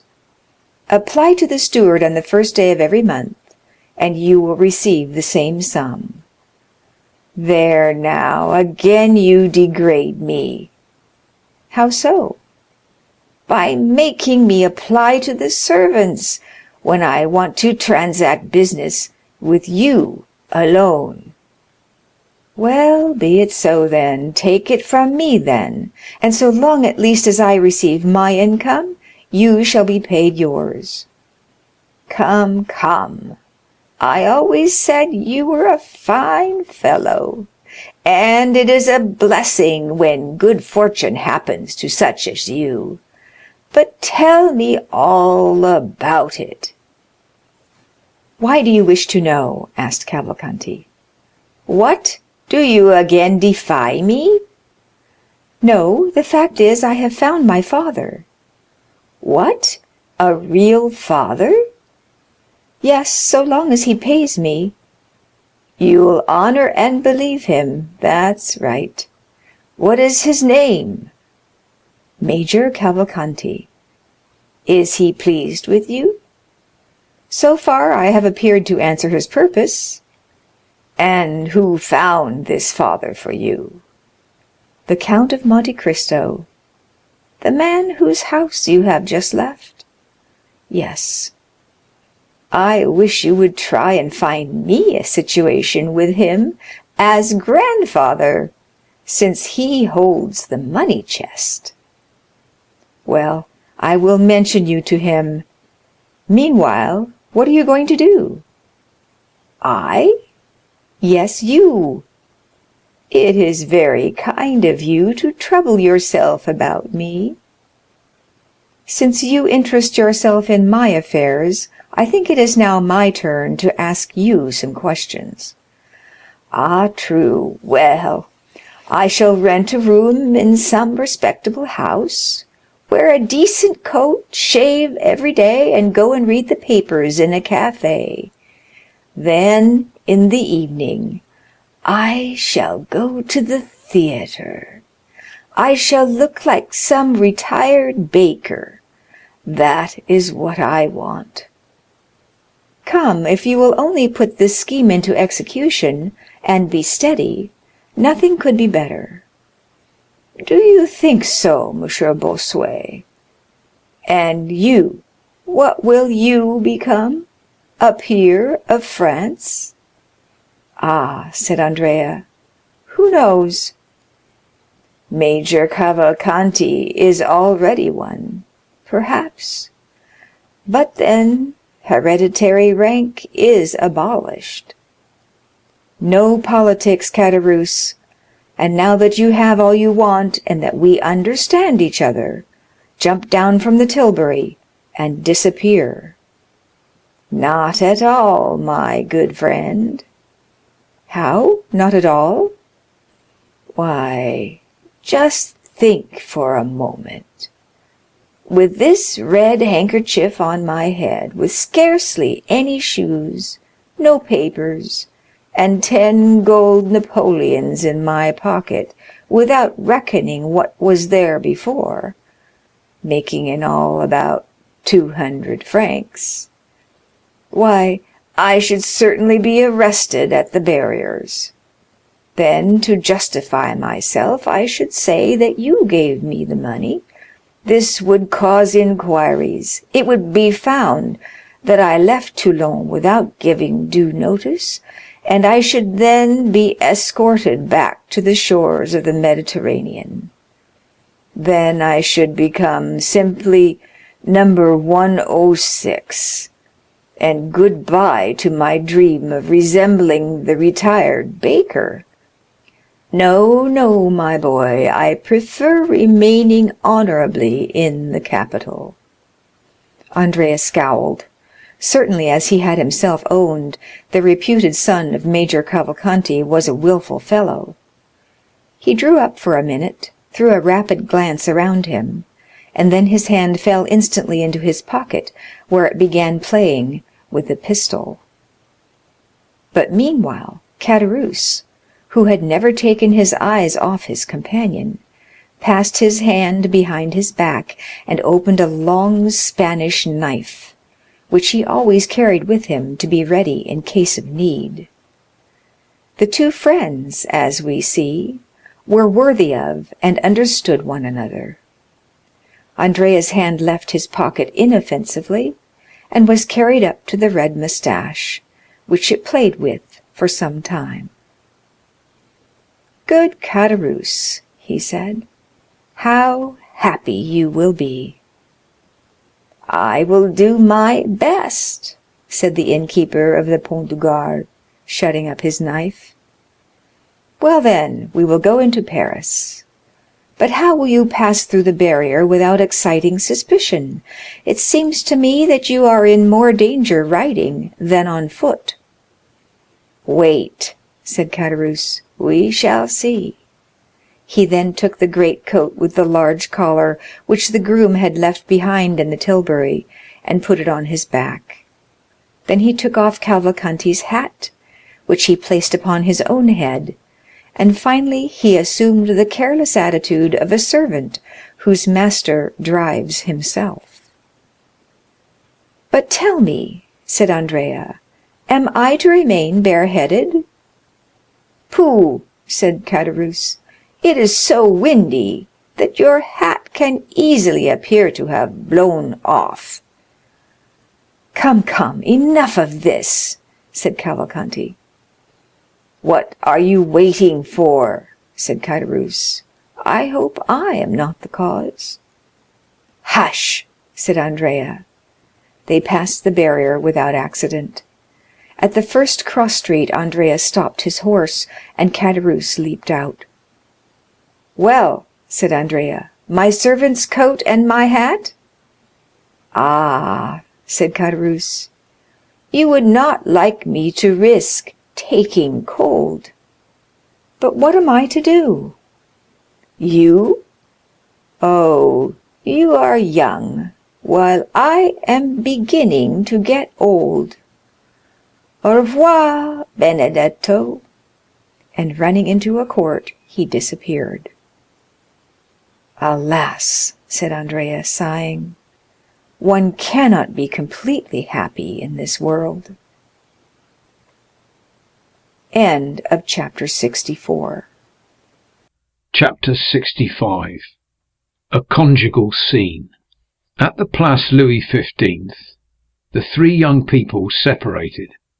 That is to say, Morrel went to the boulevards, Chateau Renaud to the Pont de la Révolution, and Debray to the quay. Most probably Morrel and Chateau Renaud returned to their domestic hearths, as they say in the gallery of the Chamber, in well-turned speeches, and in the theatre of the Rue Richelieu, in well-written pieces. But it was not the case with Debray. When he reached the wicket of the Louvre, he turned to the left, galloped across the Carrousel, passed through the Rue Saint-Roch, and issuing from the Rue de la Michodière, he arrived at M. Danglars' door, just at the same time that Villefort's landau, after having deposited him and his wife at the Faubourg Saint-Honoré, stopped to leave the baroness at her own house. Debray, with the air of a man familiar with the house, entered first into the court, threw his bridle into the hands of a footman, and returned to the door to receive Madame Danglars. to whom he offered his arm to conduct her to her apartments. The gate once closed, and Debray and the Baroness alone in the court, he asked, "What was the matter with you, Hermina? And why were you so affected at that story, or rather fable, which the Count related?" "Because I have been in such shocking spirits all the evening, my friend," said the Baroness. "No, Hermina," replied Debray, "you cannot make me believe that. On the contrary, you were in excellent spirits when you arrived at the Count's. Monsieur Danglars was disagreeable, certainly, but I know how much you care for his ill humour. Someone has vexed you. I will allow no one to annoy you." "You are deceived, Lucien, I assure you," replied Madame Danglars. "And what I have told you is really the case, added to the ill humour you remarked, but which I did not think it worth while to allude to." It was evident that Madame Danglars was suffering from that nervous irritability which women frequently cannot account for, even to themselves, or that, as Debray had guessed, she had experienced some secret agitation that she would not acknowledge to anyone. Being a man who knew that the former of these symptoms was one of the inherent penalties of womanhood, he did not then press his inquiries, but waited for a more appropriate opportunity, when he should again interrogate her, or receive an avowal proprio motu. At the door of her apartment the Baroness met Mademoiselle Cornélie, her confidential maid. "What is my daughter doing?" asked Madame Danglars. "She practised all the evening and then went to bed," replied Mademoiselle Cornélie. "Yet I think I hear her piano." "It is Mademoiselle Louise d'Armilly who is playing while Mademoiselle Danglars is in bed." "Well," said Madame Danglars, "come and undress me." They entered the bedroom. Debray stretched himself upon a large couch, and Madame Danglars passed into her dressing-room with Mademoiselle Cornélie. "My dear Monsieur Lucien," said Madame Danglars through the door, "you are always complaining that Eugénie will not address a word to you." "Madame," said Lucien, playing with a little dog, who, recognizing him as a friend of the house, expected to be caressed, "I am not the only one who makes similar complaints. I think I heard Morcerf say that he could not extract a word from his betrothed." "True," said Madame Danglars, "yet I think this will all pass off, and that you will one day see her enter your study." "My study?" "At least that of the minister." "Why so?" "To ask for an engagement at the opera." "Really, I never saw such an infatuation for music. It's quite ridiculous for a young lady of fashion." Debray smiled. "Well," said he, "let her come with your consent and that of the baron, and we will try and give her an engagement, though we are very poor to pay such talent as hers." "Go, Cornélie," said Madame Danglars. "I do not require you any longer." Cornélie obeyed, and the next minute Madame Danglars left her room in a charming loose dress, and came and sat down close to Debray. Then she began thoughtfully to caress the little spaniel. Lucien looked at her for a moment in silence. "Come, Hermina," he said, after a short time, "answer candidly. Something vexes you, is it not so?" "Nothing," answered the baroness.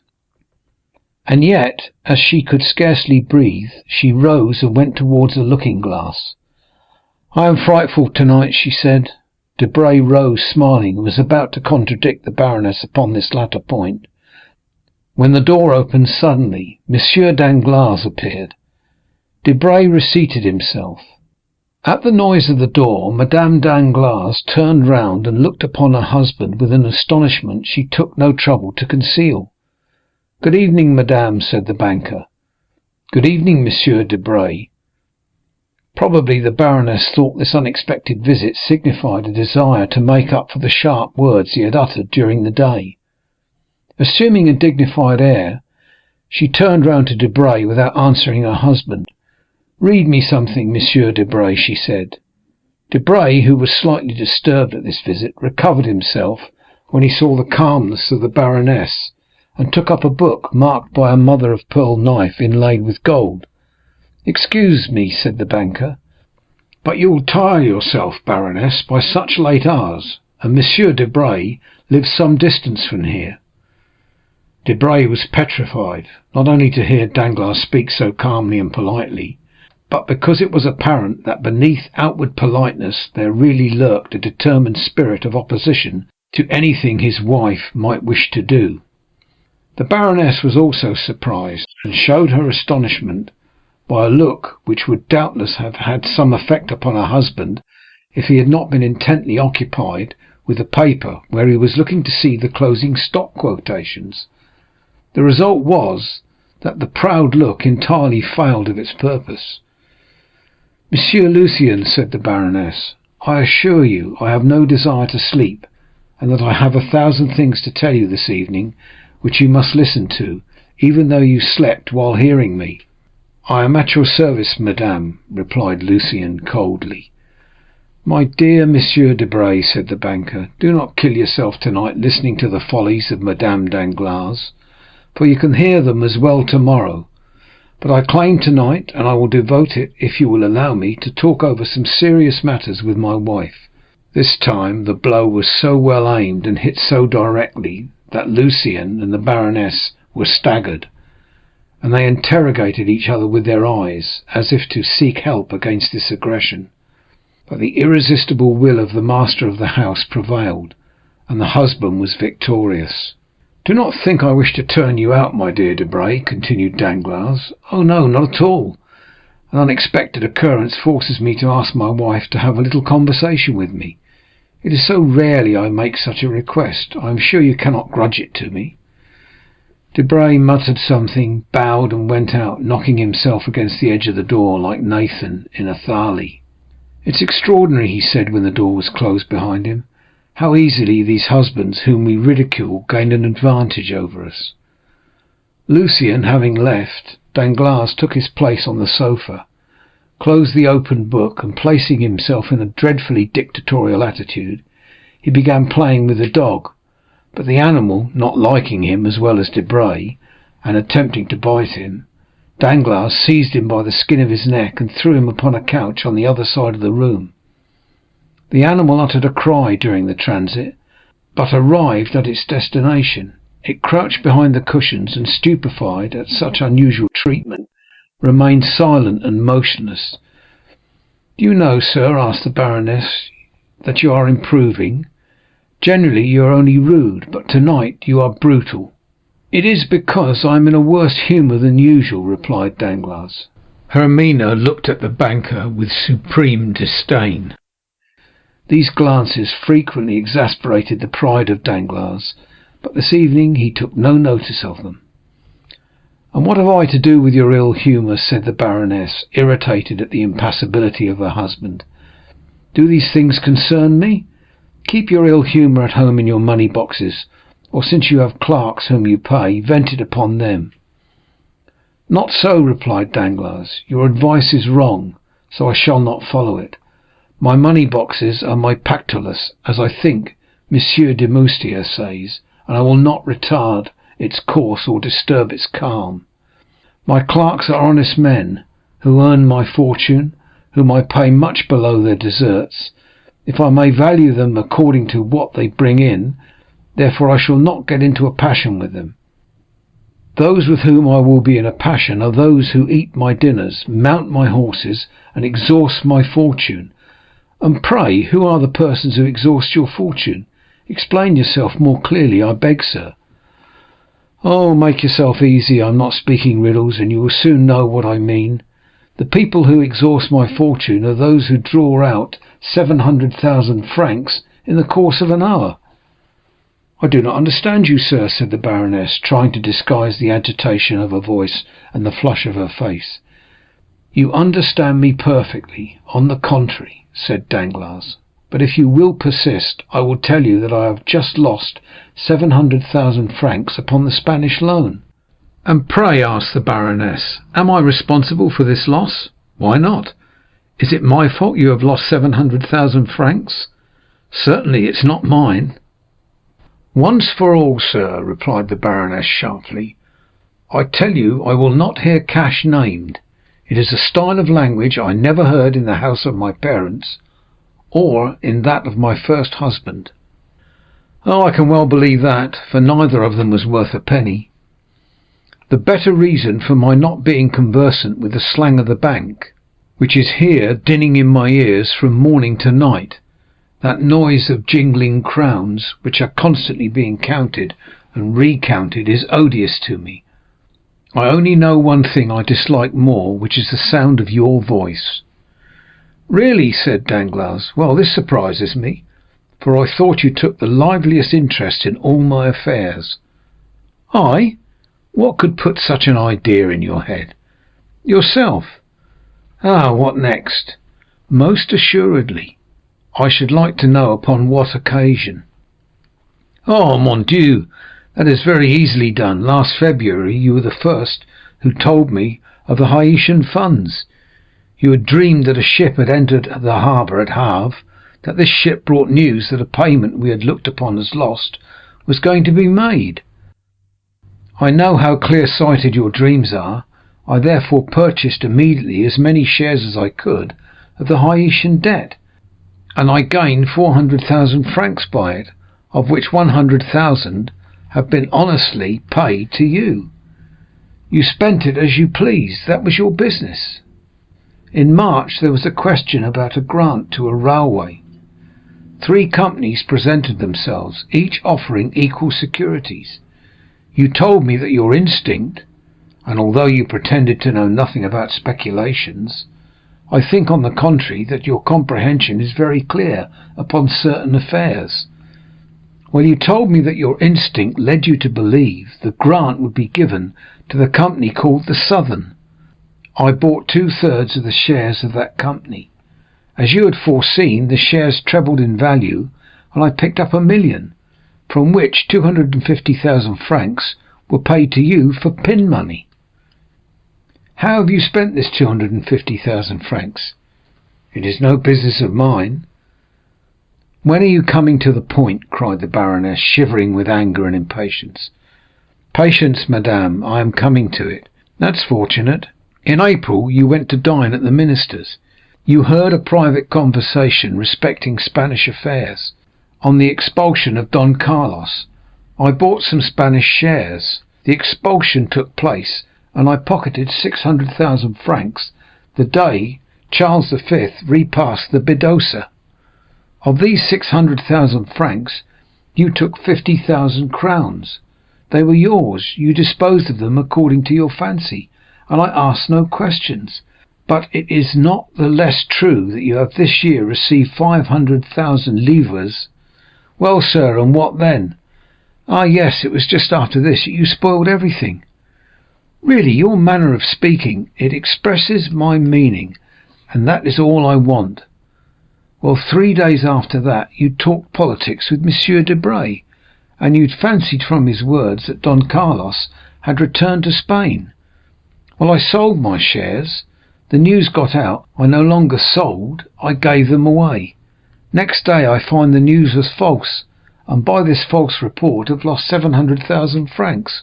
Well, since I gave you 1/4 of my gains, I think you owe me 1/4 of my losses. The 1/4 of 700,000 francs is 175,000 francs.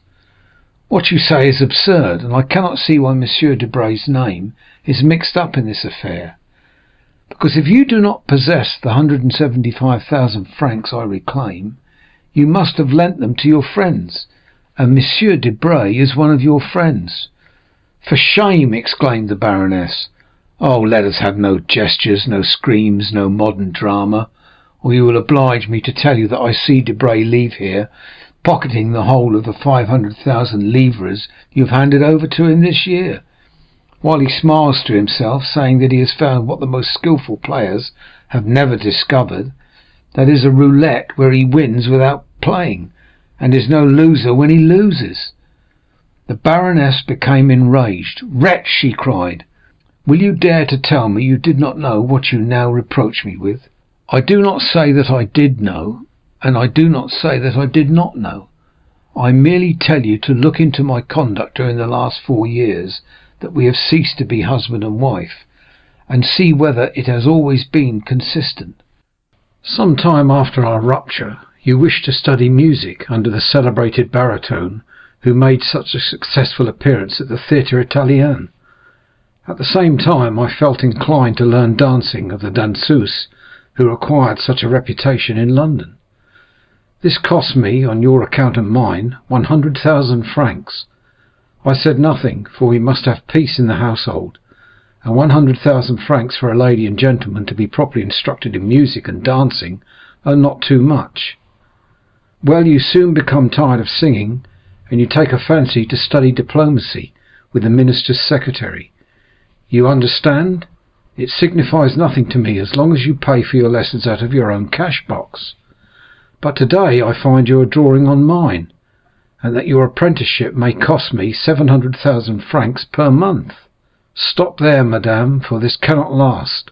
Either the diplomatist must give his lessons gratis, and I will tolerate him, or he must never set his foot again in my house.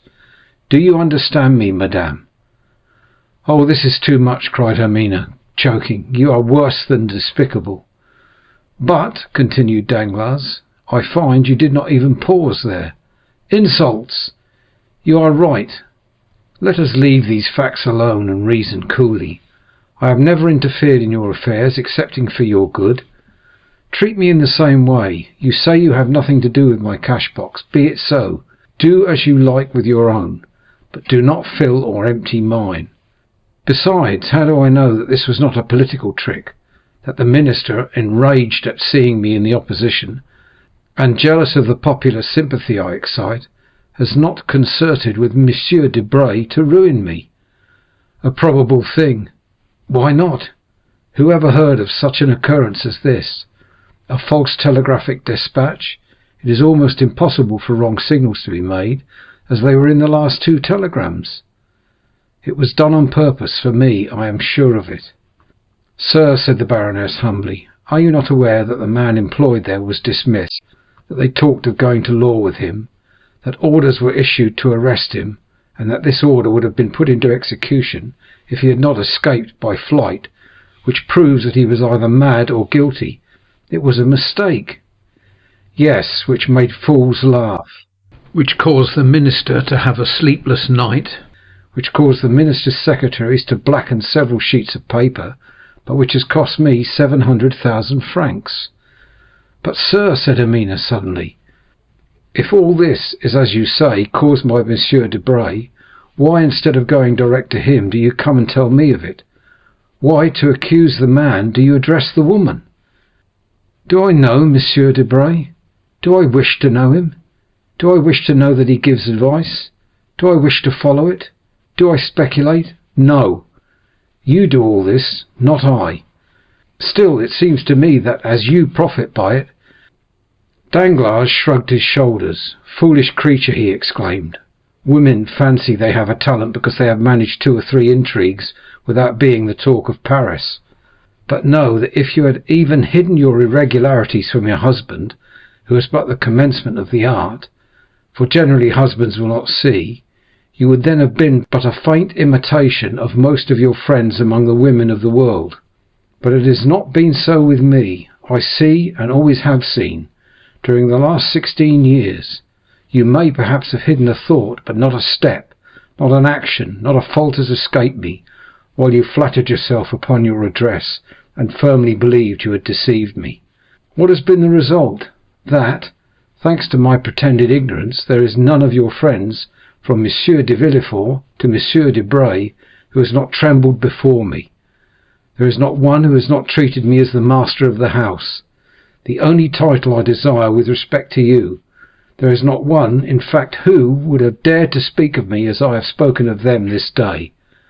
I will allow you to make me hateful, but I will prevent your rendering me ridiculous, and above all, I forbid you to ruin me." The baroness had been tolerably composed until the name of Villefort had been pronounced, but then she became pale, and rising as if touched by a spring, she stretched out her hands as though conjuring an apparition. She then took 2 or 3 steps towards her husband, as though to tear the secret from him, of which he was ignorant or which he withheld from some odious calculation. odious as all his calculations were. "Monsieur de Villefort, what do you mean?"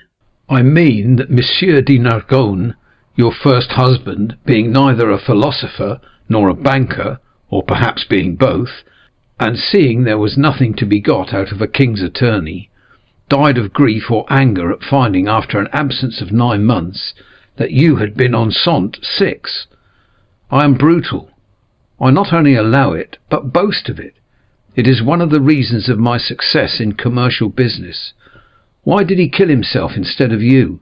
Because he had no cash to save. My life belongs to my cash.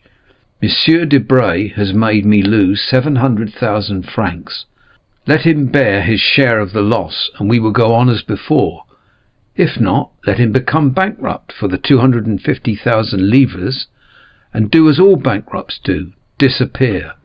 He is a charming fellow, I allow, when his news is correct, but when it is not, there are 50 others in the world who would do better than he." Madame Danglars was rooted to the spot. She made a violent effort to reply to this last attack, but she fell upon a chair thinking of Villefort, of the dinner scene, of the strange series of misfortunes which had taken place in her house during the last few days, and changed the usual calm of her establishment to a scene of scandalous debate. Danglars did not even look at her, though she did her best to faint. He shut the bedroom door after him without adding another word, and returned to his apartments. And when Madame Danglars recovered from her half-fainting condition, she could almost believe that she had had a disagreeable dream. End of chapter 65. Chapter 66. Matrimonial Projects. The day following this scene, at the hour the banker usually chose to pay a visit to Madame Danglars on his way to the office, his coupé did not appear. At this time, that is, about 12:30, Madame Danglars ordered her carriage and went out. Danglars, hidden behind a curtain, watched the departure he had been waiting for. He gave orders that he should be informed as soon as Madame Danglars appeared, but at 2 o'clock she had not returned. He then called for his horses, drove to the chamber, and inscribed his name to speak against the budget.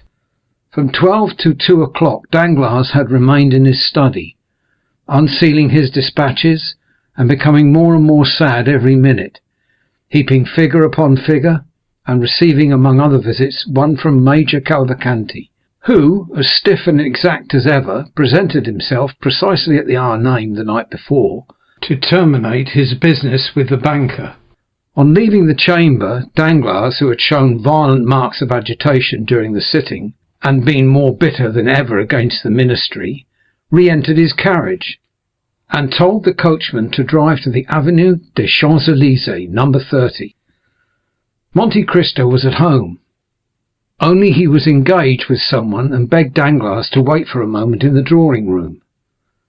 While the banker was waiting in the ante-room, the door opened, and a man dressed as an abbé, and doubtless more familiar with the house than he was, came in, and instead of waiting, merely bowed, passed on to the farther apartments, and disappeared. A minute after, the door by which the priest had entered reopened, and Monte Cristo appeared. "Pardon me," said he, "my dear baron, but one of my friends, the Abbé Busoni, whom you perhaps saw pass by, has just arrived in Paris. Not having seen him for a long time, I could not make up my mind to leave him sooner, so I hope this will be sufficient reason for my having made you wait." "Nay," said Danglars, "it is my fault. I have chosen my visit at a wrong time, and I will retire." "Not at all, on the contrary, be seated. But what is the matter with you? You look careworn. Really, you do alarm me.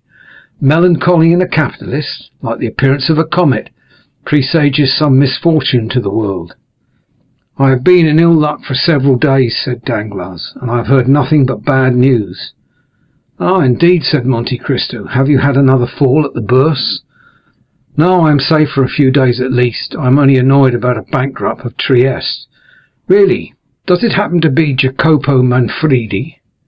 "Exactly so. Imagine a man who has transacted business with me for I don't know how long, to the amount of 800,000 or 900,000 francs during the year, never a mistake or delay, the fellow who paid like a prince. Well, I was $1 million in advance with him, and now my fine Jacopo Manfredi suspends payment. Really? It's an unheard of fatality. I draw upon him for 600,000 francs. My bills are returned unpaid, and more than that, I hold bills of exchange signed by him to the value of 400,000 francs, payable at his correspondence in Paris at the end of the month. Today is the 30th. I present them, but my correspondent has disappeared. This, with my Spanish affairs, made a pretty end to the month. Then you really lost by that affair in Spain? Yes, only 700,000 francs out of my cash box, nothing more. Why, how could you make such a mistake? Such an old stager. Oh, it's all my wife's fault. She dreamed Don Carlos had returned to Spain. She believes in dreams. It is a magnetism, she says, and when she dreams a thing, it is sure to happen, she assures me. On this conviction, I allow her to speculate. She having her bank and her stockbroker, she speculated and lost. It is true she speculates with her own money, not mine. Nevertheless, you can understand that when 700,000 francs leave the wife's pocket, the husband always finds it out. Do you mean to say you have not heard of this? Why, the thing has made a tremendous noise. Yes, I heard it spoken of, but I did not know the details, and then no one can be more ignorant than I am of the affairs of the Bourse. Then you do not speculate? I? How could I speculate when I already have so much trouble in regulating my income? I should be obliged, besides my steward, to keep a clerk and a boy. But touching these Spanish affairs, I think that the Baroness did not dream the whole of the Don Carlos matter. The papers said something about it, did they not? Then you believe the papers? I? Not the least in the world. Only I fancied that the honest messenger was an exception to the rule, and that it only announced telegraphic dispatches. Well, that's what puzzles me, replied Danglars. The news of the return of Don Carlos was brought by telegraph. So that, said Monte Cristo, you have lost nearly 1,700,000 francs this month. Not nearly, indeed, that is exactly my loss. Diable, said Monte Cristo compassionately, it is a hard blow for a third-rate fortune. Third-rate, said Danglars, rather humble. What do you mean by that? Certainly, continued Monte Cristo, I make 3 assortments in fortune: first-rate, second-rate, and third-rate fortunes. I call those first-rate which are composed of treasures one possesses under one's hand, such as mines, lands, and funded property in such estates as France, Austria, and England, provided these treasures and property form a total of about 100 millions. I call those second-rate fortunes that are gained by manufacturing enterprises, joint stock companies, viceroyalties, and principalities, not drawing more than 1,500,000 francs, the whole forming a capital of about 50 millions. Finally, I call those third-rate fortunes which are composed of a fluctuating capital, dependent upon the will of others or upon chances which a bankruptcy involves or a false telegram shakes, such as bank speculations of the day. In fact, all operations under the influence of greater or less mischances, the whole bringing in a real or fictitious capital of about 15 millions. I think this is about your position, is it not? Confound it, yes, replied Danglars.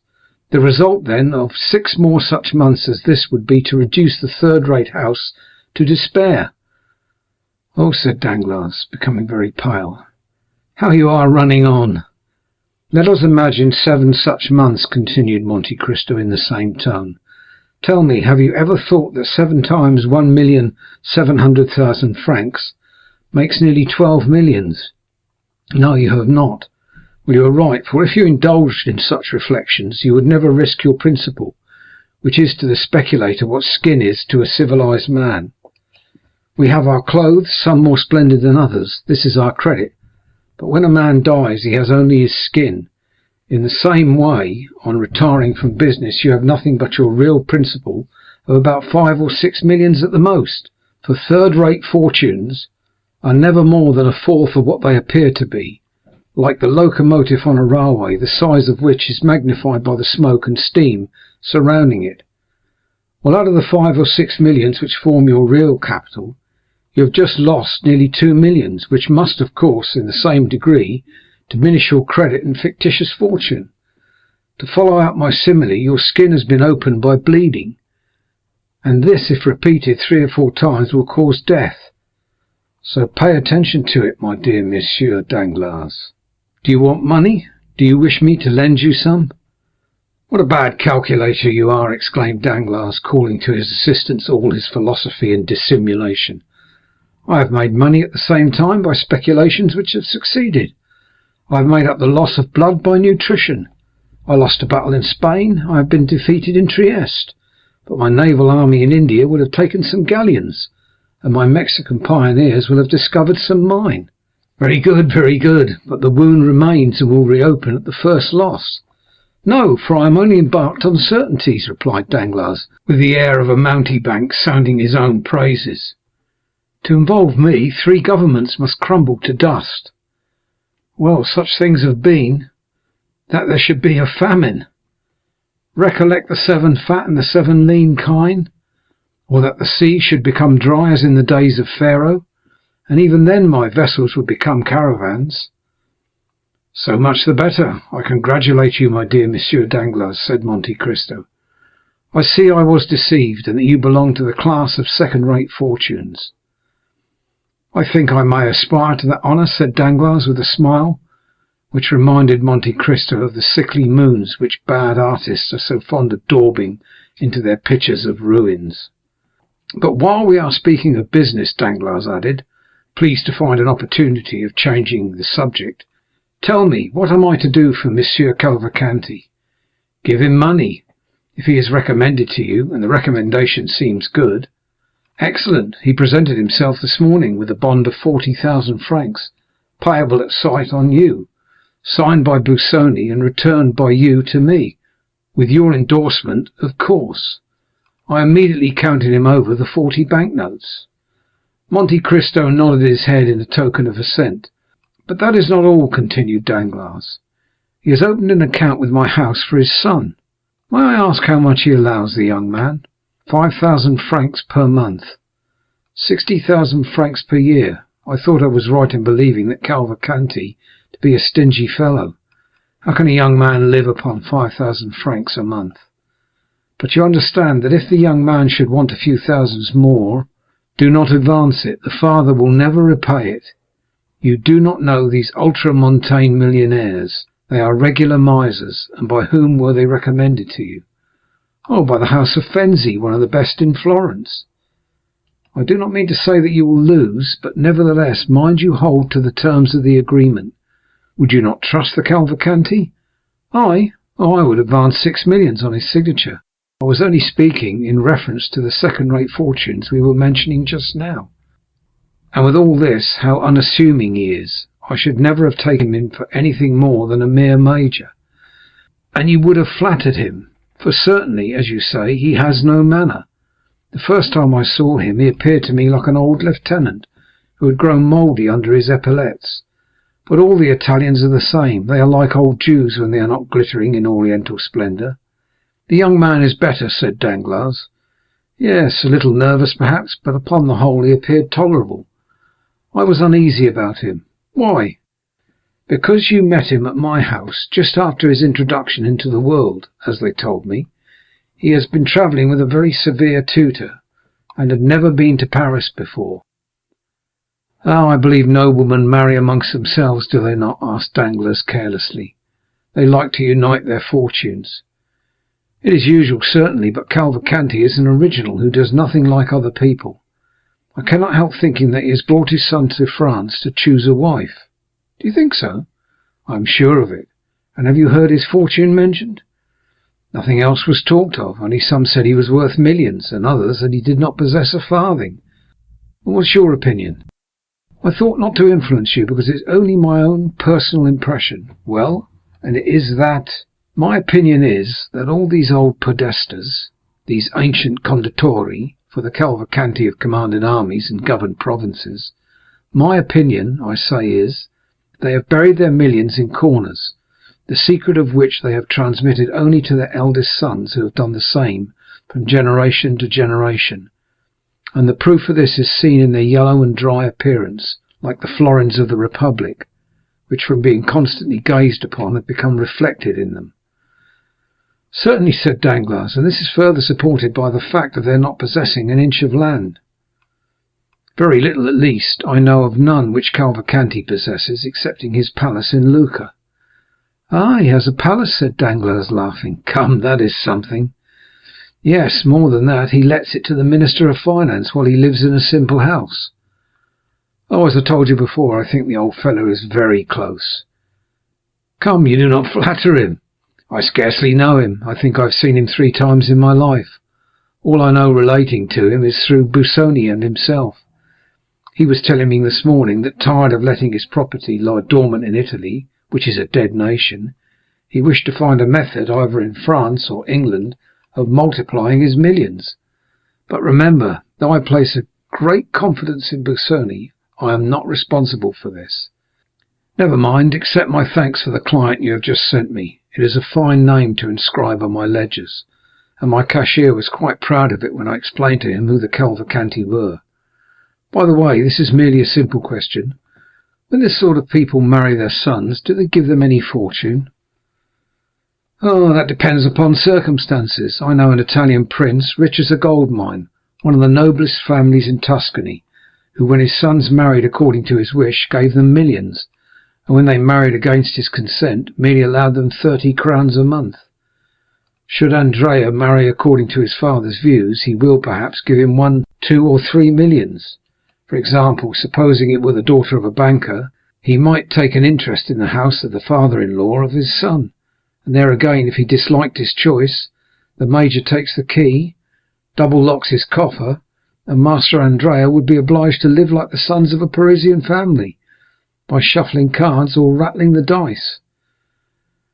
Ah, that boy will find out some Bavarian or Peruvian princess. He will want a crown and an immense fortune.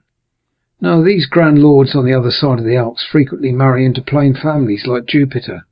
They like to cross the race. But do you wish to marry Andrea, my dear Monsieur Danglars, that you are asking many questions?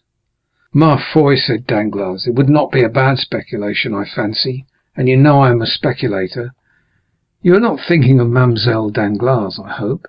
You would not like poor Andrea to have his throat cut by Albert. Albert, repeated Danglars, shrugging his shoulders. Ah, well, he would care very little about it, I think. But he is betrothed to your daughter, I believe. Well, Monsieur de Morcerf and I have talked about this marriage, but Madame de Morcerf and Albert, you do not mean to say that it would not be a good match? Indeed, I imagine that Mademoiselle Danglars is as good as Monsieur de Morcerf. Mademoiselle Danglars' fortune will be great, no doubt, especially if the telegraph should not make any more mistakes. Oh, I do not mean her fortune only, but tell me, why did you not invite Monsieur and Madame de Morcerf to your dinner? I did so, but he excused himself on account of Madame de Morcerf being obliged to go to Dieppe for the benefit of sea air. Yes, yes, said Danglars, laughing. It would do her a great deal of good. Why so? Because it is the air she always breathed in her youth. Monte Cristo took no notice of this ill-natured remark. But still, if Albert be not so rich as Mademoiselle Danglars, said the count, you must allow that he has a fine name. So he has, but I like mine as well. Certainly your name is popular and does honour to the title they have adorned it with, but you are too intelligent not to know that according to a prejudice, too firmly rooted to be exterminated, a nobility which dates back 5 centuries is worth more than one that can only reckon 20 years. And for this very reason, said Danglars with a smile, which he tried to make sardonic, I prefer Monsieur Andrea Cavalcanti to Monsieur Albert de Morcerf. Still, I should not think the Morcerfs would yield to the Cavalcanti. The Morcerfs? Stay, my dear count, said Danglars, you are a man of the world, are you not? I think so. And you understand heraldry? A little. Well, look at my coat of arms. It is worth more than Morcerf's. Why so? Because though I am not a baron by birth, my real name is, at least, Danglars. Well, what then? Well, his name is not Morcerf. How, not Morcerf? Not the least in the world. Go on. I have been made a baron, so that I actually am one. He made himself a count, so that he is not one at all. Impossible. Listen, my dear count. Monsieur de Morcerf has been my friend, or rather my acquaintance, during this last 30 years. You know I have made the most of my arms, though I never forgot my origin." "A proof of great humility or great pride," said Monte Cristo. "Well, when I was a clerk, Morcerf was a mere fisherman, and then he was called Fernand." "Only Fernand?" "Fernand Mondego." "Are you sure?" "Pardieu, I have bought enough fish off him to know his name." "Then why did you think of giving your daughter to him?" "Because Fernand and Danglars, both being parvenus, both having become noble, both rich, are about equal in worth, excepting there have been certain things mentioned of him that were never said of me." "What?" "Oh, nothing. Ah, yes, what you tell me recalls to mind something about the name of Fernand Mondego.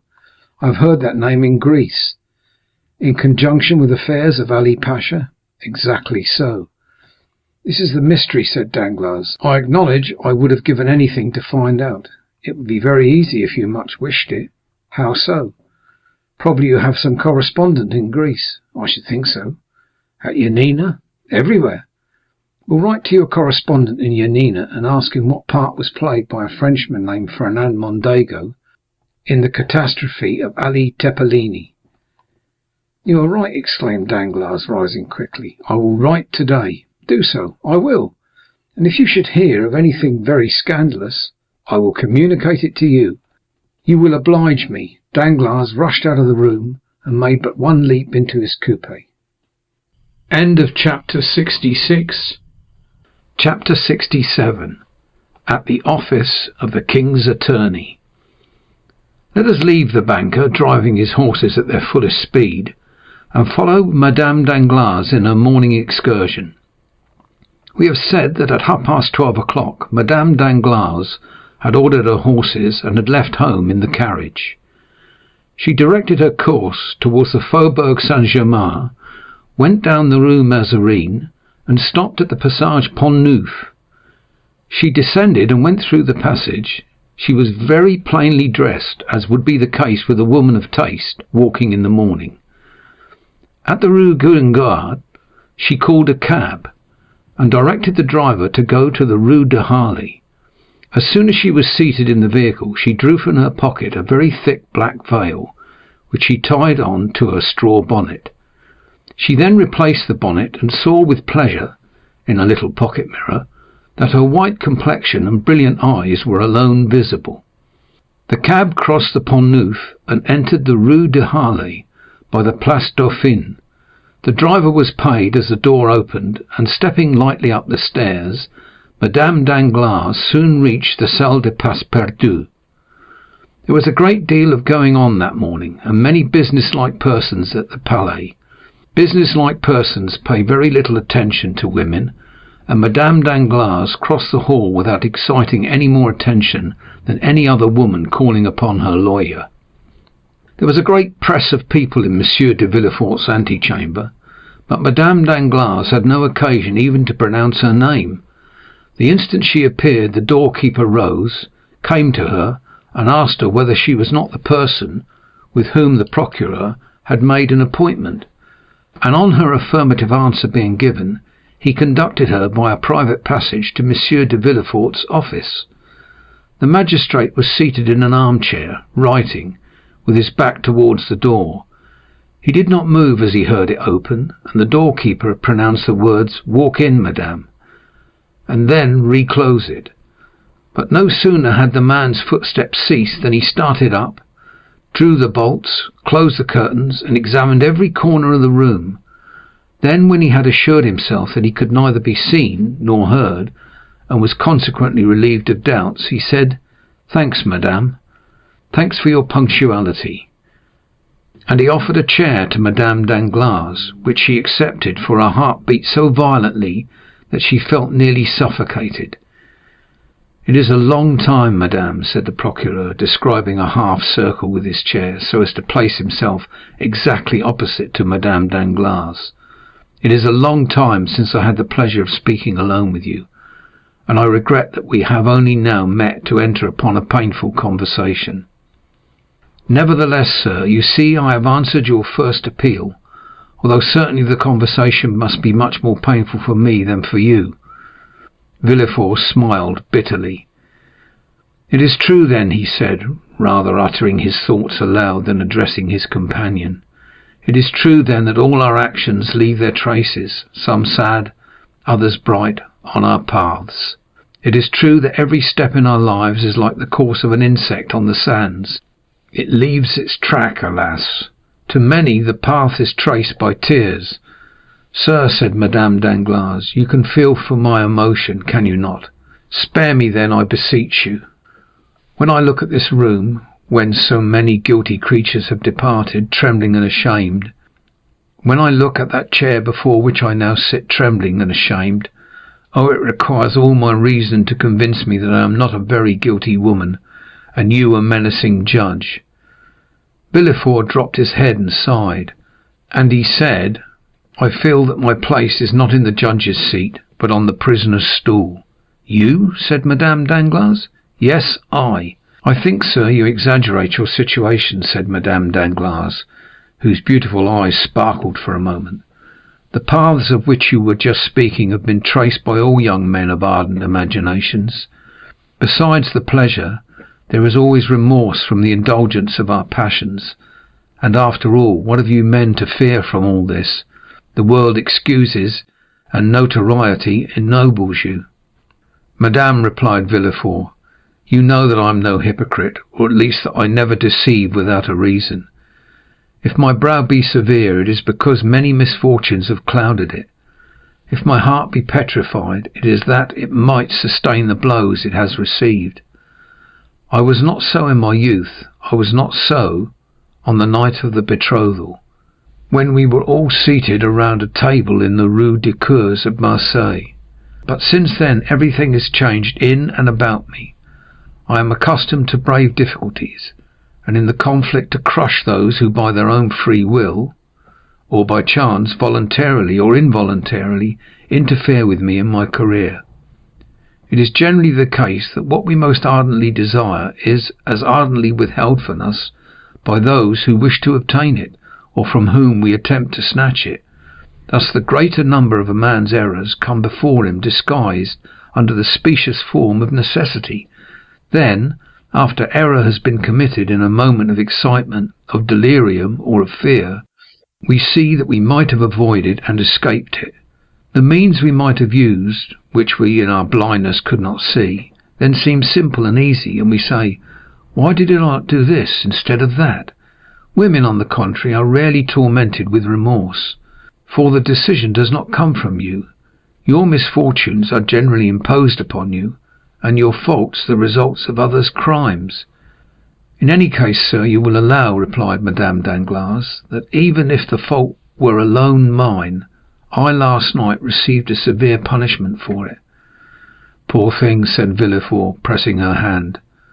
It was too severe for your strength, for you were twice overwhelmed, and yet, well, I must tell you.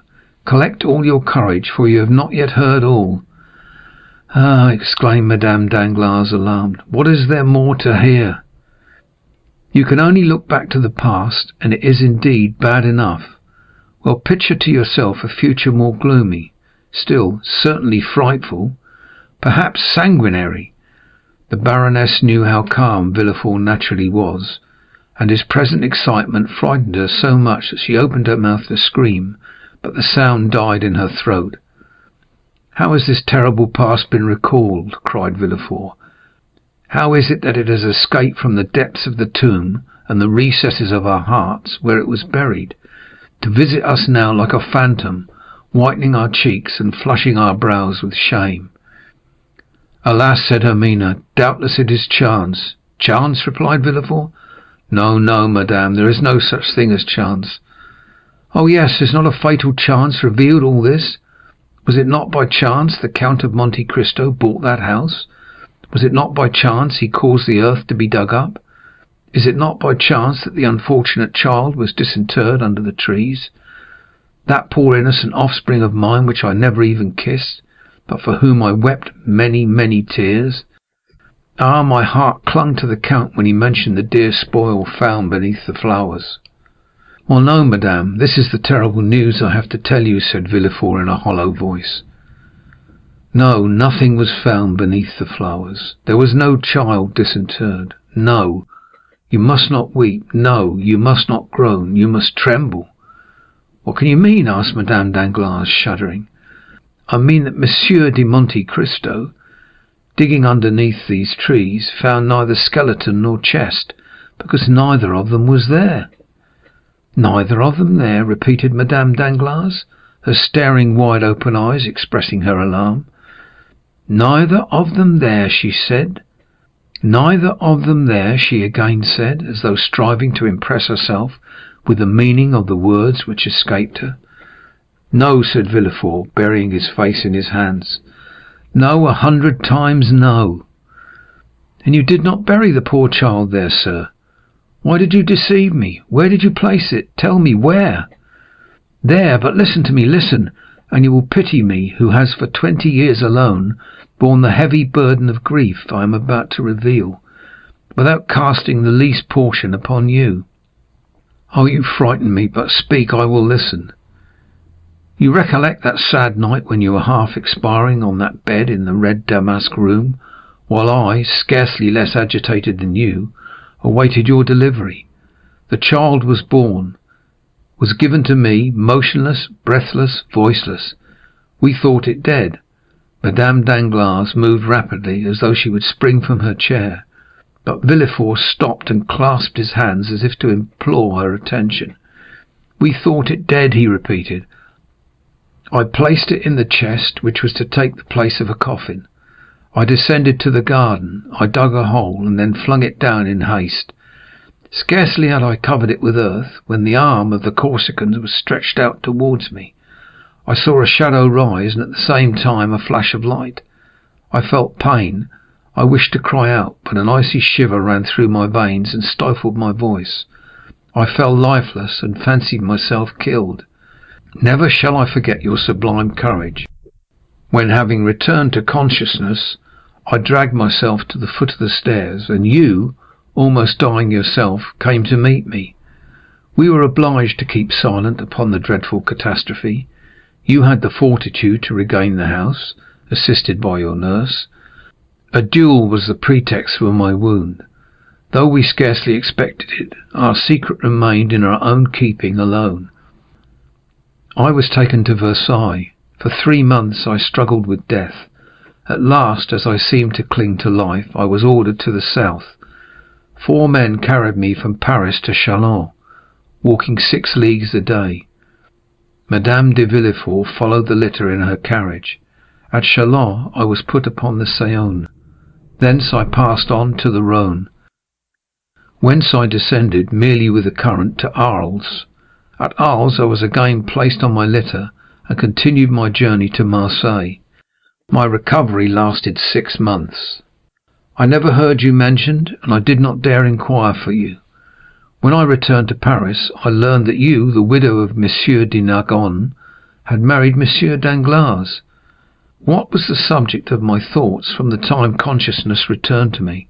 Always the same. Always the child's corpse, coming every night in my dreams, rising from the earth, and hovering over the grave with menacing look and gesture.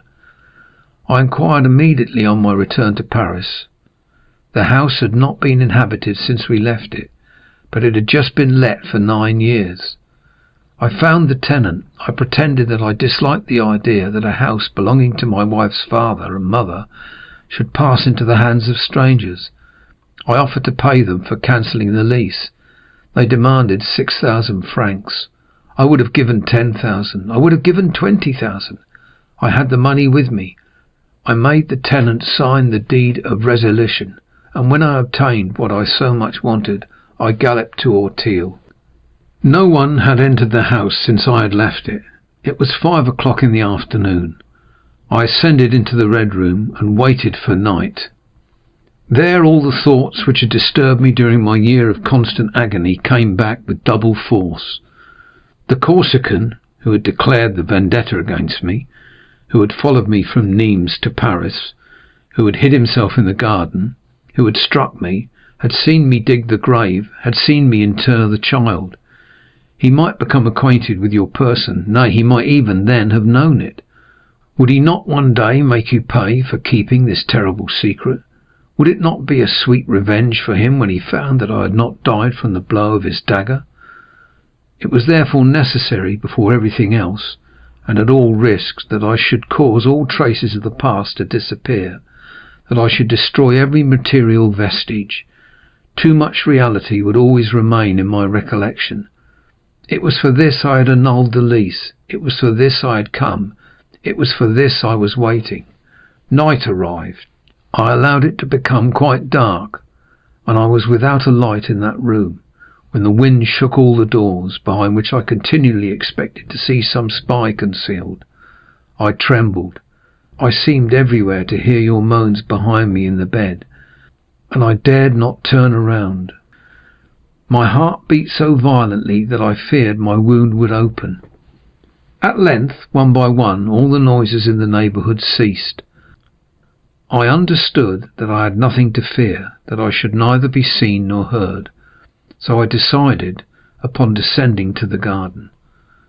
Listen, Hermina, I consider myself as brave as most men, but when I drew from my breast the little key of the staircase, which I had found in my coat, that little key we both used to cherish so much, which you wished to have fastened to a golden ring, when I opened the door and saw the pale moon shedding a long stream of white light on the spiral staircase like a spectre, I leaned against the wall and nearly shrieked. I seemed to be going mad. At last I mastered my agitation. I descended the staircase step by step. The only thing I could not conquer was a strange trembling in my knees. I grasped the railings. If I had relaxed my hold for a moment, I should have fallen. I reached the lower door. Outside this door a spade was placed against the wall. I took it and advanced towards the thicket. I had provided myself with a dark lantern. In the middle of the lawn I stopped to light it. Then I continued my path. It was the end of November. All the verdure of the garden had disappeared. The trees were nothing more than skeletons with their long bony arms, and the dead leaves sounded on the gravel under my feet.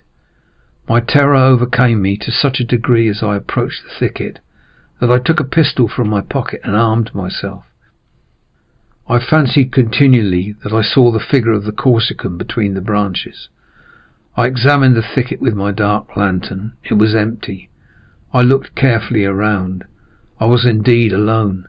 No noise disturbed the silence but the owl, whose piercing cry seemed to be calling up the phantoms of the night.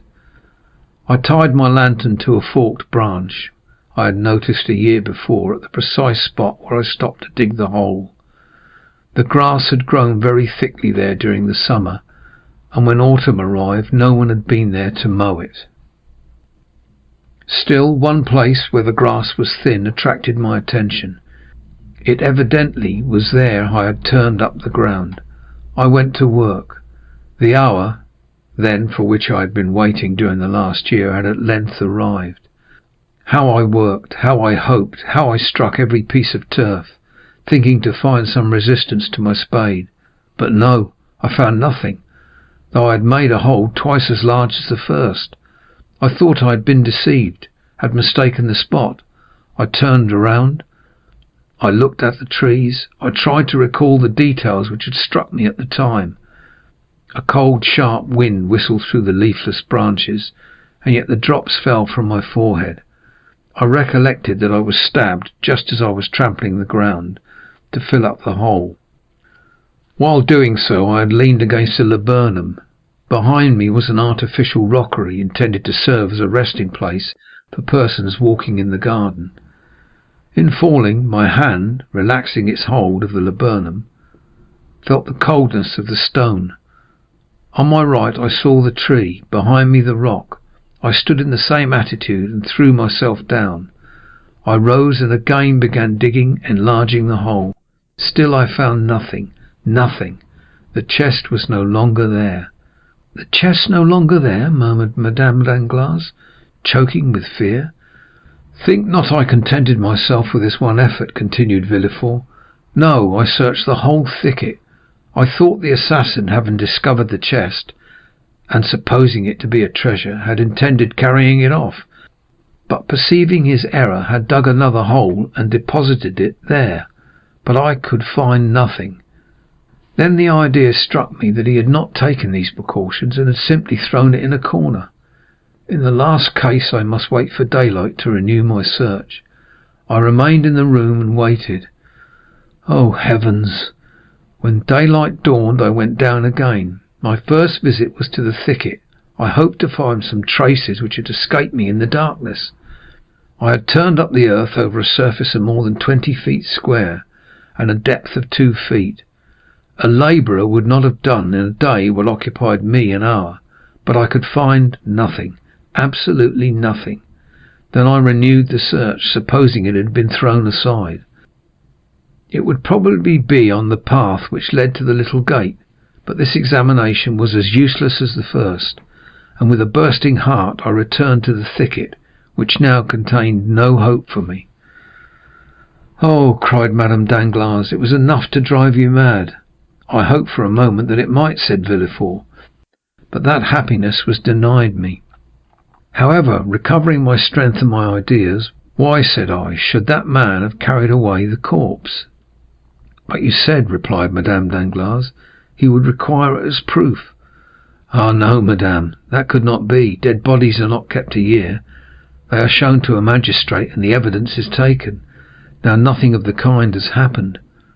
"What then?" asked Hermine, trembling violently. "Something more terrible, more fatal, more alarming for us. The child was perhaps alive, and the assassin may have saved it." Madame Danglars uttered a piercing cry, and seizing Villefort's hands, exclaimed, "My child was alive," said she. "You buried my child alive? You were not certain my child was dead, and you buried it? Ah!" Madame Danglars had risen, and stood before the procureur, whose hand she wrung in her feeble grasp. "I know not, I merely suppose so, as I might suppose anything else," replied Villefort, with a look so fixed it indicated his powerful mind was on the verge of despair and madness. "Ah, my child, my poor child!" cried the baroness, falling on her chair and stifling her sobs in her handkerchief.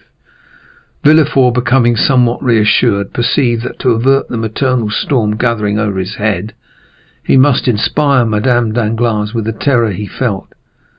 "You understand, then, that if it were so," said he, rising in his turn and approaching the baroness to speak to her in a lower tone, "we are lost. This child lives, and someone knows it lives. Someone is in possession of our secret, and since Monte Cristo speaks before us of a child disinterred, when that child could not be found, it is he who is in possession of our secret." "Just God avenging God," murmured Madame Danglars.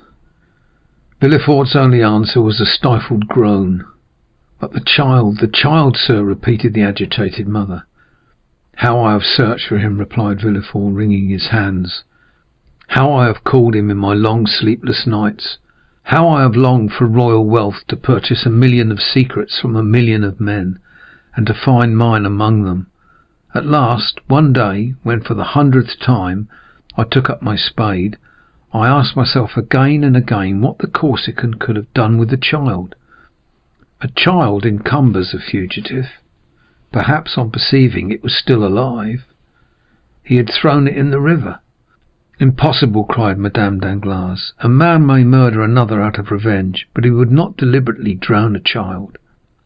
"Perhaps," continued Villefort, "he had put it in the foundling hospital." "Oh, yes, yes," cried the baroness, "my child is there." I ran to the hospital, and learned that the same night, the night of the 20th of September, a child had been brought there, wrapped in a part of a fine linen napkin, purposely torn in half. This portion of the napkin was marked with half a baron's crown and the letter H. "Truly, truly," said Madame Danglars, "all my linen is marked thus. Monsieur de Nargonne was a baronet, and my name is Hermine. Thank God my child was not then dead." "No, it was not dead." "And you can tell me so without fear to make me die of joy?" Where is the child?" Villefort shrugged his shoulders. "Do I know?" said he. "And do you believe that if I knew I would relate to you all its trials and all its adventures, as would a dramatist or a novel writer? Alas, no, I know not. A woman about 6 months after came to claim it with the other half of the napkin. This woman gave all the requisite particulars, and it was entrusted to her." "But you should have inquired for the woman. You should have traced her." "And what do you think I did? I feigned a criminal process, and employed all the most acute bloodhounds and skilful agents in search of her. They traced her to Chalons, and there they lost her. They lost her, yes, forever." Madame Danglars had listened to this recital with a sigh, a tear or a shriek for every detail. "And this is all," said she, "and you stopped there?" "Oh no," said Villefort, "I never ceased to search and to inquire. However, the last 2 or 3 years I had allowed myself some respite, but now I will begin with more perseverance and fury than ever, since fear urges me, not my conscience."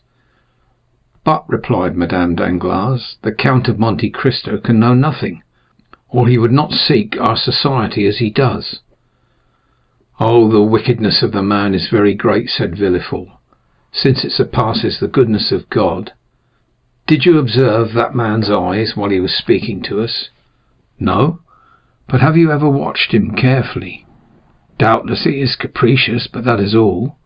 One thing alone struck me. Of all the exquisite things he placed before us, he touched nothing.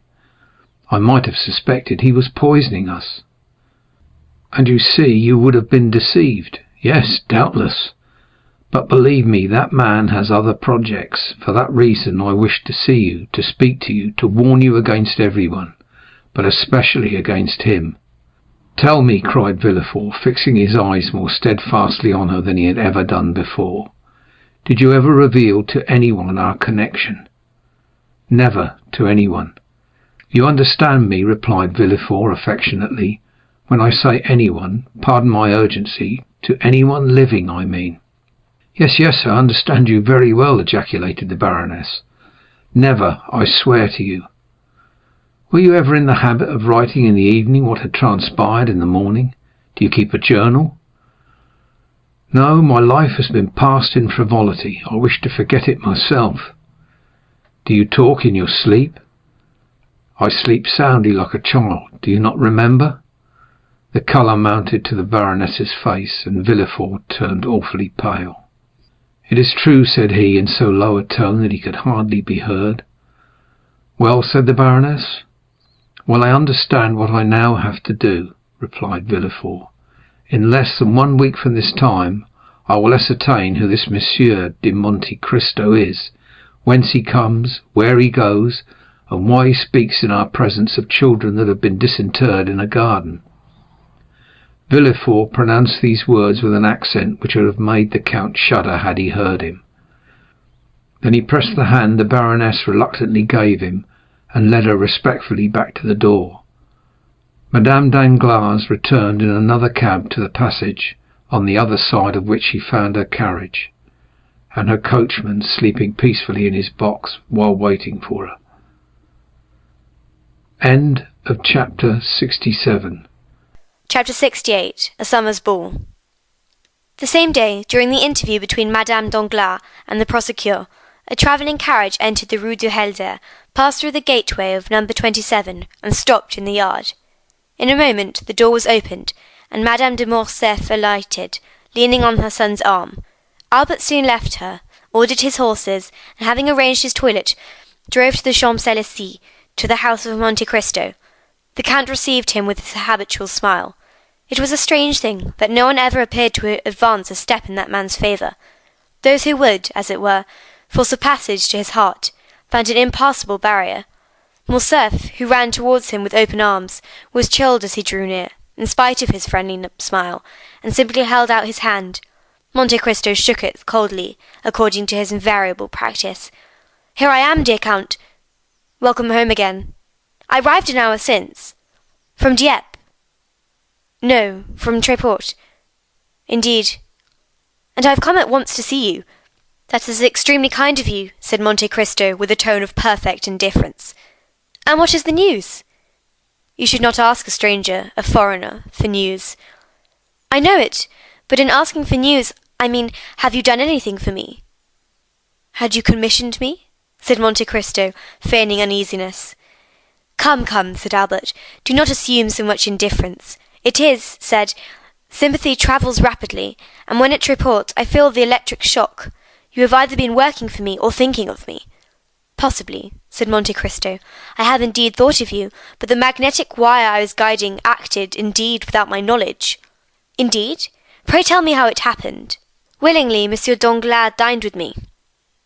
"I know it. To avoid meeting him, my mother and I left town." "But he met here Monsieur Andrea Calvanti." "Your Italian prince?" "Not so fast. Monsieur Andrea only calls himself a count." "Calls himself, do you say?" "Yes, calls himself." "Is he not a count?" "What can I know of him? He calls himself so. I, of course, give him the same title, and everyone else does likewise." "What a strange man you are! What next? You say Monsieur Danglars dined here?" "Yes, with Count Cavalcanti, the Marquis his father, Madame Danglars, Monsieur and Madame de Villefort, charming people, Monsieur de Bray, Maximilian Morrel, and Monsieur de Château-Renaud." "Did they speak of me?" "Not a word." "So much the worse." "Why so? I thought you wished them to forget you." "If they did not speak of me, I am sure they thought about me, and I am in despair. How will that affect you, since Mademoiselle Danglars was not among the number who thought of you? Surely she might have thought of you at home." "I have no fear of that, or if she did, it was only in the same way in which I think of her." "Touching sympathy, so you hate each other," said the count.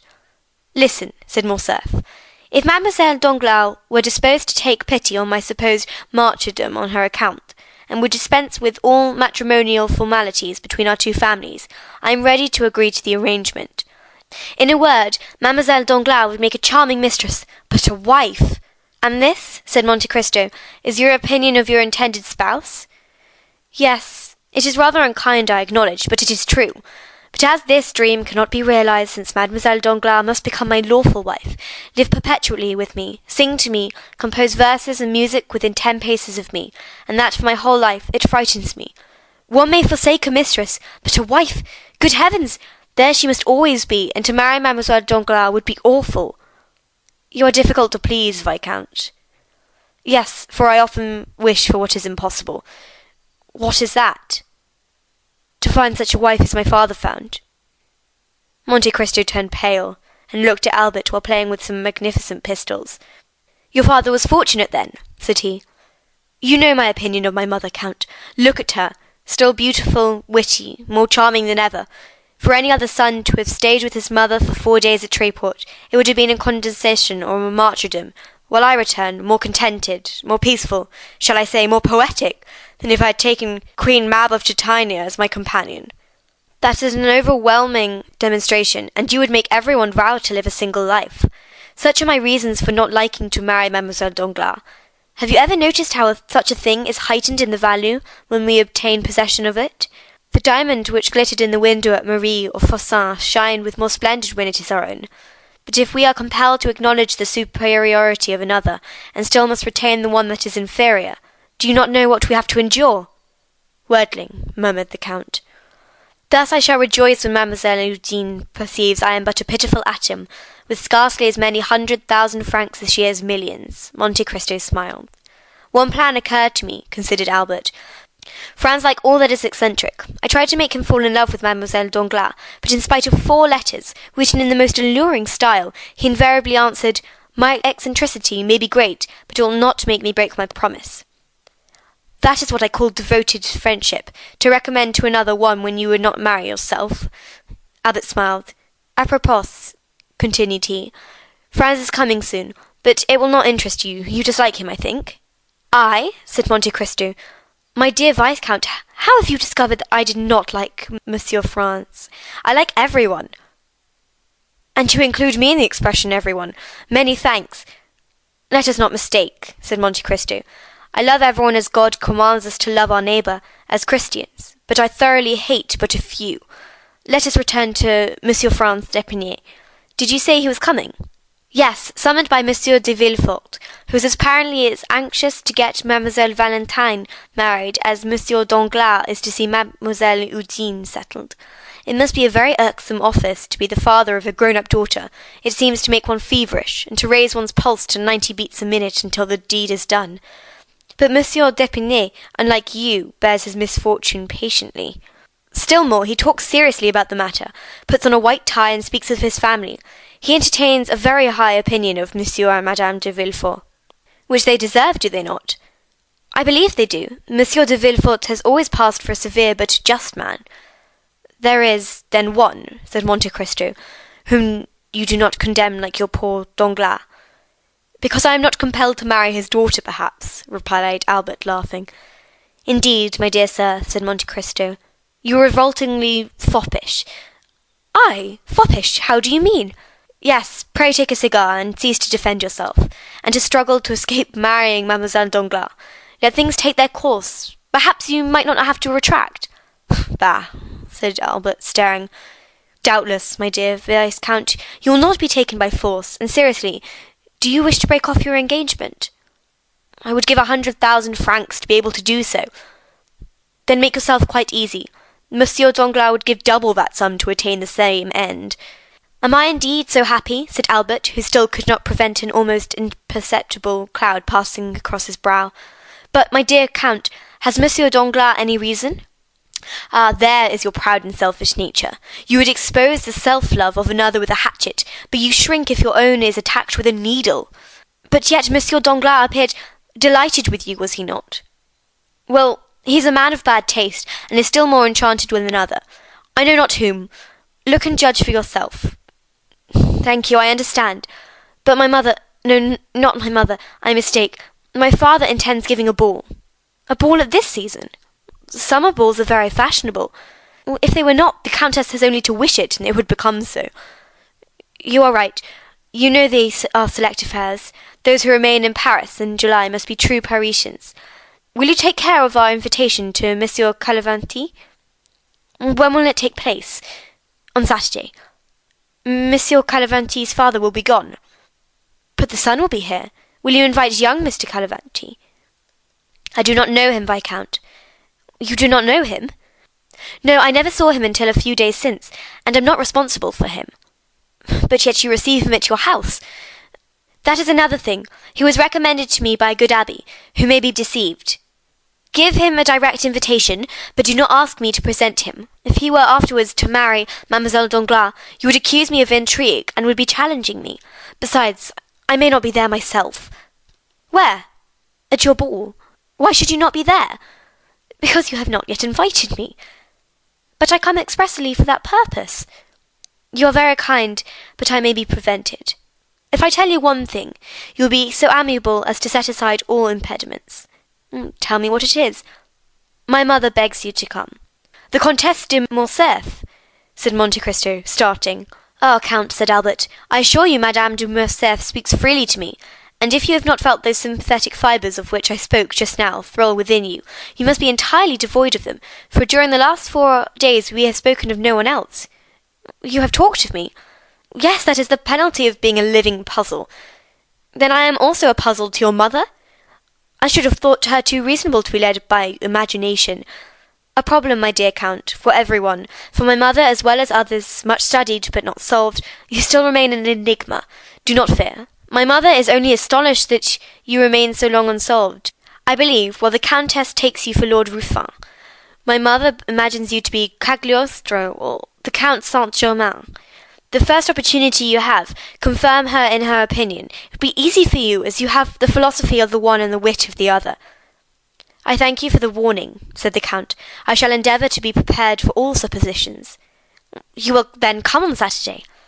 Yes, since Madame de Morcerf invites me. You are very kind. Will Monsieur Danglars be there? He has already been invited by my father. We shall try to persuade the great Daguesseau, Monsieur de Villefort, to come, but have not much hope of seeing him. Never despair of anything, says the proverb. Do you dance, Count? I dance? Yes, you, it would not be astonishing. That is very well before one is over 40. No, I do not dance, but I like to see others do so. Does Madame de Morcerf dance? Never. You can talk to her. She so delights in your conversation. Indeed? Yes, truly, and I assure you, you are the only man of whom I have heard her speak with interest. Albert rose and took his hat. The Count conducted him to the door. I have one thing to reproach myself with, said he, stopping Albert on the steps. What is it? I have spoken to you indiscreetly about Danglars.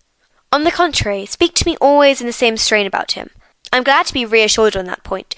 Apropos, when do you expect Monsieur d'Épinay? 5 or 6 days hence at the latest. And when is he to be married? Immediately, on the arrival of Monsieur and Madame de Saint-Méry. Bring him to see me. Although you say I do not like him, I assure you I shall be happy to see him. I will obey your orders, my lord. Goodbye. Until Saturday, when I may expect you, may I not? Yes, I promised you. The Count watched Albert, waving his hand to him. When he had mounted his phaeton, Monte Cristo turned, and seeing Bertaccio, "What news?" said he. "She went to the Palais," replied the steward. "Did she stay long there?" "An hour and a half." "Did she return home?" "Directly." "Well, my dear Bertaccio," said the Count, "I now advise you to go in quest of the little estate I spoke to you of in Normandy." Bertaccio bowed, and as his wishes were in perfect harmony with the order he had received, he started the same evening. End of chapter 68. Chapter 69. The Inquiry. Monsieur de Villefort kept the promise he had made to Madame Danglars, to endeavour to find out how the Count of Monte Cristo had discovered the history of the house at Auteuil. He wrote the same day for the required information to Monsieur de Beauvilla, who, from having been an inspector of prisons, was promoted to a high office in the police, and the latter begged for 2 days' time to ascertain exactly who would be most likely to give him full particulars. At the end of the second day, Monsieur de Villefort received the following note. The person called the Count of Monte Cristo is an intimate acquaintance of Lord Wilmore, a rich foreigner, who is sometimes seen in Paris, and who is there at this moment. He is also known to the Abbé Busoni, a Sicilian priest of high repute in the East, where he has done much good. Monsieur de Villefort replied by ordering the strictest inquiries to be made respecting these two persons. His orders were executed, and the following evening he received these details. The abbé, who was in Paris only for a month, inhabited a small 2-storied house behind Saint-Sulpice. There were 2 rooms on each floor, and he was the only tenant. The lower 2 rooms consisted of a dining room with a table, chairs, and a sideboard of walnut, and a wainscoted parlour without ornaments, carpet, or timepiece. It was evident that the abbé limited himself to objects of strict necessity. He preferred to use the sitting room upstairs, which was more library than parlour, and was furnished with theological books and parchments, in which he delighted to bury himself for months at a time, according to his valet de chambre. His valet looked at the visitors through a sort of wicket, and if their faces were unknown to him or displeased him, he replied that the abbé was not in Paris, an answer which satisfied most persons, because the abbé was known to be a great traveller. Besides, whether at home or not, whether in Paris or Cairo, the abbé always left something to give away, which the valet distributed through the wicket in his master's name. The other room near the library was a bedroom, a bed without curtains, 4 armchairs, and a couch covered with yellow Utrecht velvet, composed, with a prie-dieu, all its furniture. Lord Wilmore resided in Rue Fontaine Saint-Georges. He was one of those English tourists who consume a large fortune in travelling. He hired the apartment in which he lived furnished, passed only a few hours in the day there, and rarely slept there. One of his peculiarities was never to speak a word of French, which he however wrote with great facility. The day after this important information had been given to the king's attorney, a man alighted from a carriage at the corner of the Rue Férou, and rapping at an olive-green door, asked if the Abbé Busoni were within. "No, he went out early this morning," replied the valet. "I might not always be content with that answer," replied the visitor, "for I come from one to whom everyone must be at home. But have the kindness to give the Abbé Busoni—" "I told you he was not at home," repeated the valet. "Then on his return give him that card and this sealed paper. Will he be at home at 8 o'clock this evening?" "Doubtless, unless he is at work, which is the same as if he were out." "I will come again at that time," replied the visitor, who then retired. At the appointed hour the same man returned in the same carriage, which, instead of stopping this time at the end of the Rue Férou, drove up to the green door. He knocked, and it opened immediately to admit him. From the signs of respect the valet paid him, he saw that his note had produced a good effect. "Is the abbé at home?" asked he. "Yes, he is at work in his library, but he expects you, sir," replied the valet. The stranger ascended a rough staircase, and before a table illumined by a lamp whose light was concentrated by a large shade, while the rest of the apartment was in partial darkness, he perceived the abbé in a monk's dress, with a cowl on his head, such as was used by learned men of the Middle Ages. "Have I the honor of addressing the Abbé Busoni?" asked the visitor. "Yes, sir," replied the abbé, "and you are the person whom Monsieur de Beauvilla, formerly an inspector of prisons, sends to me from the prefect of police?" "Exactly, sir." "One of the agents appointed to secure the security of Paris?" "Yes, sir," replied the stranger with a slight hesitation, and blushing. The abbé replaced the large spectacles, which covered not only his eyes but his temples, and sitting down motioned to his visitor to do the same. "I am at your service, sir," said the abbé with a marked Italian accent. "The mission with which I am charged, sir," replied the visitor, speaking with hesitation, "is a confidential one on the part of him who fulfills it, and him by whom he is employed." The abbé bowed.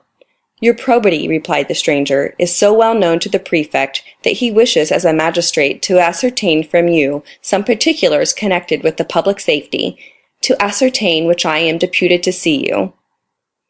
It is hoped that no ties of friendship or humane consideration will induce you to conceal the truth. Provided, sir, the particulars you wish for do not interfere with my scruples or my conscience. I am a priest, sir, and the secrets of confession, for instance, must remain between me and God, and not between me and human justice. Do not alarm yourself, monsieur. We will duly respect your conscience." At this moment the abbé pressed down his side of the shade, and so raised it on the other, throwing a bright light on the stranger's face, while his own remained obscured. "Excuse me, abbé," said the envoy of the prefect of the police, "but the light tries my eyes very much." The abbé lowered the shade. "Now, sir, I am listening. Go on." "I will come at once to the point. Do you know the Count of Monte Cristo?" "You mean Monsieur Zaccone, I presume?" "Zaccone? Is not his name Monte Cristo?" "Monte Cristo is the name of an estate, or rather of a rock, and not a family name." "Well, be it so. Let us not dispute about words. And since Monsieur de Monte Cristo and Monsieur Zaccone are the same—" "Absolutely the same. Let us speak of Monsieur Zaccone." "Agreed." "I asked you if you knew him." "Extremely well." "Who is he?" "The son of a rich shipbuilder in Malta." "I know that is the report, but as you are aware, the police does not content itself with vague reports." "However," replied the abbé with an affable smile, "when that report is in accordance with the truth, everybody must believe it, the police as well as all the rest." "Are you sure of what you assert?" "What do you mean by that question?" "Understand, sir, I do not in the least suspect your veracity. I ask if you are certain of it." "I knew his father, Monsieur Zaccone." "Ah, indeed?" "And when a child, I often played with the son in the timber yards." "But whence does he derive the title of Count?" "You are aware that may be bought." "In Italy?" "Everywhere." "And his immense riches? Whence does he procure them? They may not be so very great." "How much do you suppose he possesses?"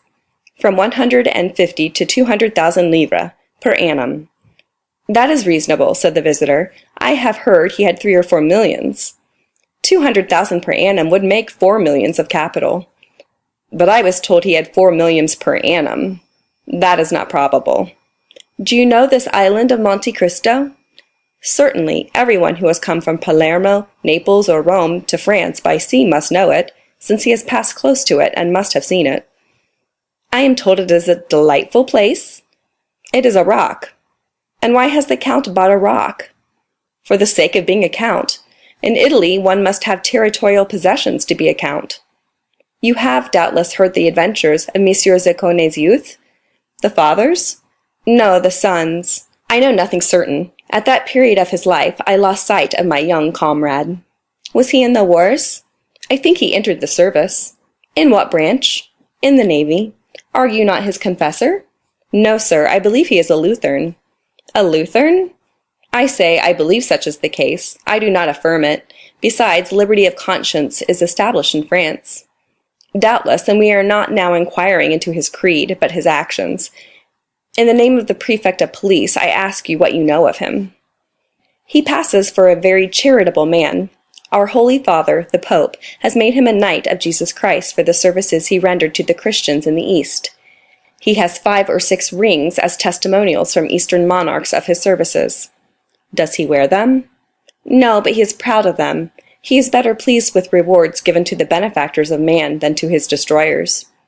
He is a Quaker, then? Exactly, he is a Quaker, with the exception of the peculiar dress. Has he any friends? Yes, everyone who knows him is his friend. But has he any enemies? One only. What is his name? Lord Wilmore. Where is he? He is in Paris just now. Can he give me any particulars?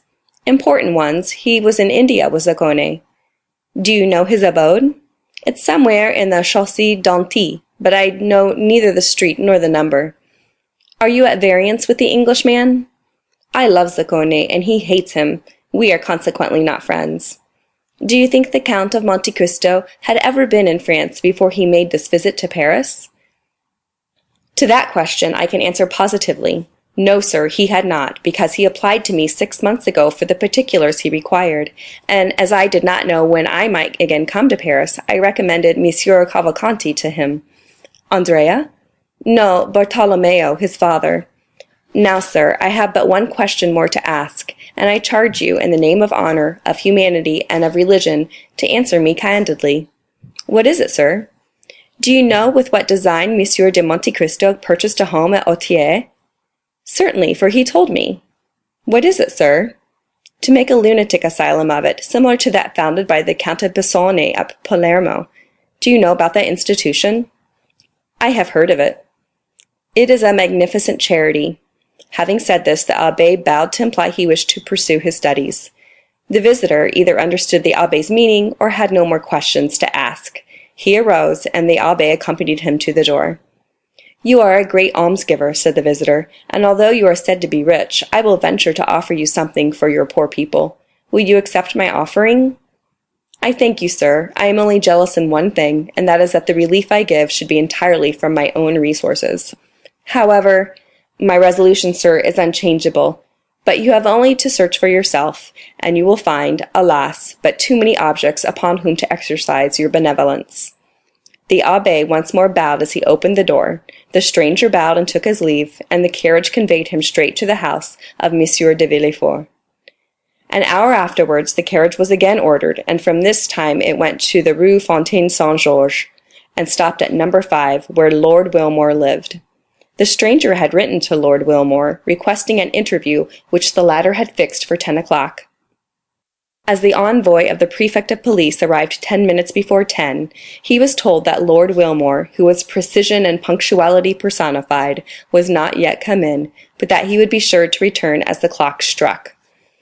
The visitor was introduced into the drawing-room, which was like all other furnished drawing-rooms, a mantelpiece with 2 modern Sèvres vases, a timepiece representing Cupid with his bent bow, a mirror with an engraving on each side, one representing Homer carrying his guide, the other Belisarius begging, a grayish paper, red and black tapestry. Such was the appearance of Lord Wilmore's drawing-room. It was illuminated by lamps with ground-glass shades, which gave only a feeble light, as if out of consideration for the envoy's weak sight. After 10 minutes' expectation the clock struck 10. At the 5th stroke the door opened, and Lord Wilmore appeared. He was rather above the middle height, with thin reddish whiskers, light complexion, and light hair, turning rather grey. He was dressed with all the English peculiarity, namely in a blue coat with gilt buttons and high collar, in the fashion of 1811, a white kerseymere waistcoat, and nankeen pantaloons, 3 inches too short, but which were prevented by straps from slipping up to the knee. His first remark on entering was, "You know, sir, I do not speak French." "I know you do not like to converse in our language," replied the envoy. "But you may use it," replied Lord Wilmore. "I understand it." "And I," replied the visitor, changing his idiom, "know enough of English to keep up the conversation. Do not put yourself to the slightest inconvenience." "Ah?" said Lord Wilmore, with that tone which is only known to natives of Great Britain. The envoy presented his letter of introduction, which the latter read with English coolness, and having finished, "I understand," said he, perfectly. Then began the questions, which were similar to those which had been addressed to the Abbé Busoni. But as Lord Wilmore, in the character of the Count's enemy, was less restrained in his answers, they were more numerous. He described the youth of Monte Cristo, who, he said, at 10 years of age, entered the service of one of the petty sovereigns of India who make war on the English. It was there Wilmore had first met him and fought against him, and in that war Zacconi had been taken prisoner, sent to England, and consigned to the hulks, whence he had escaped by swimming. Then began his travels, his duels, his caprices. Then the insurrection in Greece broke out, and he had served in the Grecian ranks. While in that service he had discovered a silver mine in the mountains of Thessaly, but he had been careful to conceal it from everyone. After the battle of Navarino, when the Greek government was consolidated, he asked of King Otho a mining grant for that district, which was given him. Hence that immense fortune, which, in Lord Wilmore's opinion, possibly amounted to 1 or 2 millions per annum, a precarious fortune which might be momentarily lost by the failure of the mine. "But," asked the visitor, "do you know why he came to France?" "He is speculating in railways," said Lord Wilmore, "and as he is an expert chemist and physicist, he has invented a new system of telegraphy which he is seeking to bring to perfection." "How much does he spend yearly?" asked the prefect. "Not more than 500,000 or 600,000 francs," said Lord Wilmore. "He is a miser." Hatred evidently inspired the Englishman, who, knowing no other reproach to bring on the Count, accused him of avarice. "Do you know his house at Auteuil?" "Certainly." "What do you know respecting it?" "Do you wish to know why he bought it?" "Yes." "The Count is a speculator, who will certainly ruin himself in experiments. He supposes there is in the neighborhood of the house he has bought a mineral spring equal to those at Bagneres, Luchon, and Cotteret. He is going to turn his house into a badu, as the Germans term it. He has already dug up all the garden 2 or 3 times to find the famous spring, and, being unsuccessful, he will soon purchase all the contiguous houses. Now, as I dislike him, and hope his railway, his electric telegraph, or his search for baths will ruin him, I am watching for his discomfiture, which must soon take place." "What was the name of your quarrel?" "When he was in England, he seduced the wife of one of my friends." "Why do you not seek revenge?" "I have already fought 3 duels with him," said the Englishman, "the first with the pistol, the second with the sword, and the third with the sabre." "And what was the result of those duels?" "The first time he broke my arm, the second he wounded me in the breast, and the third time made this large wound." The Englishman turned down his shirt collar, and showed a scar, whose redness proved it to be a recent one. "So that, you see, there is a deadly feud between us." "But," said the envoy, "you do not go about it in the right way to kill him, if I understand you correctly." "Ah," said the Englishman, "I practice shooting every day, and every other day Grisier comes to my house." This was all the visitor wished to ascertain, or, rather, all the Englishman appeared to know. The agent arose, and having bowed to Lord Wilmore, who returned his salutation with the stiff politeness of the English, he retired. Lord Wilmore, having heard the door close after him, returned to his bedroom, where with one hand he pulled off his light hair, his red whiskers, his false jaw, and his wound, to resume the black hair, dark complexion, and pearly teeth of the Count of Monte Cristo. It was M. de Villefort, and not the prefect, who returned to the house of M. de Villefort. The procureur felt more at ease, although he had learned nothing really satisfactory, and, for the first time since the dinner party at Auteuil, he slept soundly. End of Chapter 69. Chapter 70. The Ball. It was in the warmest days of July, when in due course of time the Saturday arrived upon which the ball was to take place at M. de Morcerf's. It was 10 o'clock at night. The branches of the great trees in the garden of the Count's house stood out boldly against the azure canopy of heaven, which was studded with golden stars, but where the last fleeting clouds of a vanishing storm yet lingered.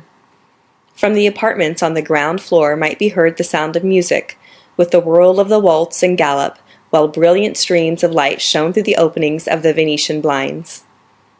At this moment the garden was only occupied by about 10 servants, who had just received orders from their mistress to prepare the supper, the serenity of the weather continuing to increase.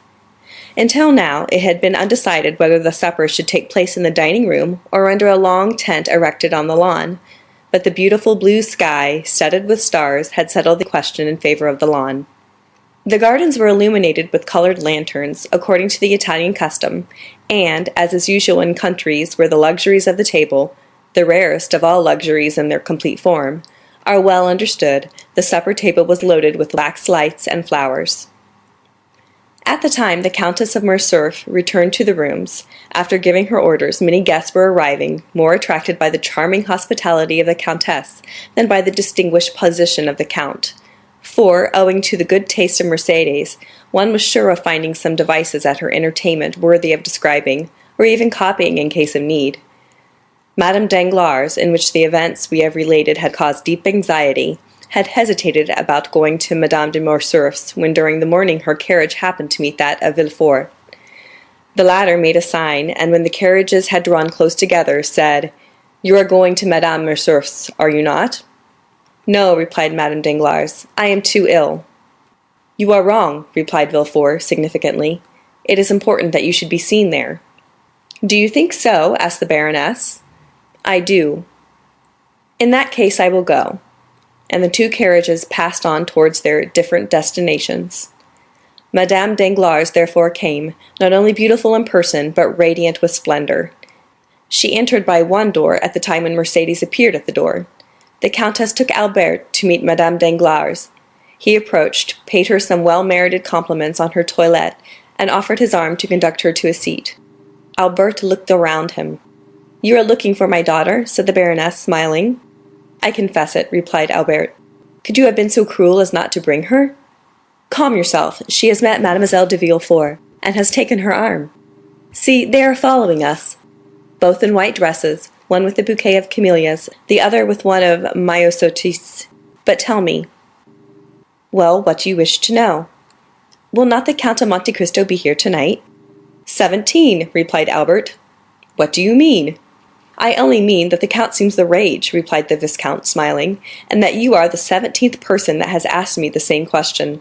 The Count is in fashion. I congratulate him upon it." "And have you replied to everyone as you have to me?" "Ah, to be sure, I have not answered you. Be satisfied, we shall have this lion. We are among the privileged ones." "Were you at the opera yesterday?" "No." "He was there." "Ah, indeed, and did the eccentric person commit any new originality?" "Can he be seen without doing so?" "Elssler was dancing in the Diable Bleuté. The Greek princess was in ecstasies. After the cachucha had placed a magnificent ring on the stem of a bouquet, and threw it to the charming danseuse, who, in the third act, to do honor to the gift, reappeared with it on her finger. And the Greek princess, will she be here?" "No, you will be deprived of that pleasure. Her position in the Count's establishment is not sufficiently understood. Wait, leave me here, and go and speak to Madame de Villefort, who is trying to attract your attention." Albert bowed to Madame Danglars, and advanced towards Madame de Villefort, whose lips opened as he approached. "I wager anything," said Albert, interrupting her, "that I know what you were about to say." "Well, what is it?" "If I guess rightly, will you confess it?" "Yes." "On your honor?" "On my honor." "You were going to ask me if the Count of Monte Cristo had arrived, or was expected." "Not at all. It is not of him that I am thinking now. I was going to ask you if you had received any news of Monsieur Franz." "Yes, yesterday." "What did he tell you?" "That he was leaving at the same time as his letter." "Well, now then, the Count?" "The Count will come. Of that you may be satisfied." "You know that he has another name besides Monte Cristo?" "No, I did not know it." "Monte Cristo is the name of an island, and he has a family name." "I never heard it." "Well, then, I am better informed than you. His name is Zaccone." "It is possible." "He is a Maltese." "That is also possible." "The son of a ship owner." "Really, you should relate all this aloud. You would have the greatest success." "He served in India, discovered a mine in Thessaly, and comes to Paris to establish a mineral water cure at Auteuil." "Well, I'm sure," said Morcerf, "this is indeed news. Am I allowed to repeat it?" "Yes, but cautiously. Tell one thing at a time, and do not say I told you." "Why so?" Because it is a secret just discovered. By whom? The police. Then the news originated at the prefect's last night. Paris, you can understand, is astonished at the sight of such unusual splendor, and the police have made inquiries. Well, well, nothing more is wanting than to arrest the Count as a vagabond on the pretext of his being too rich.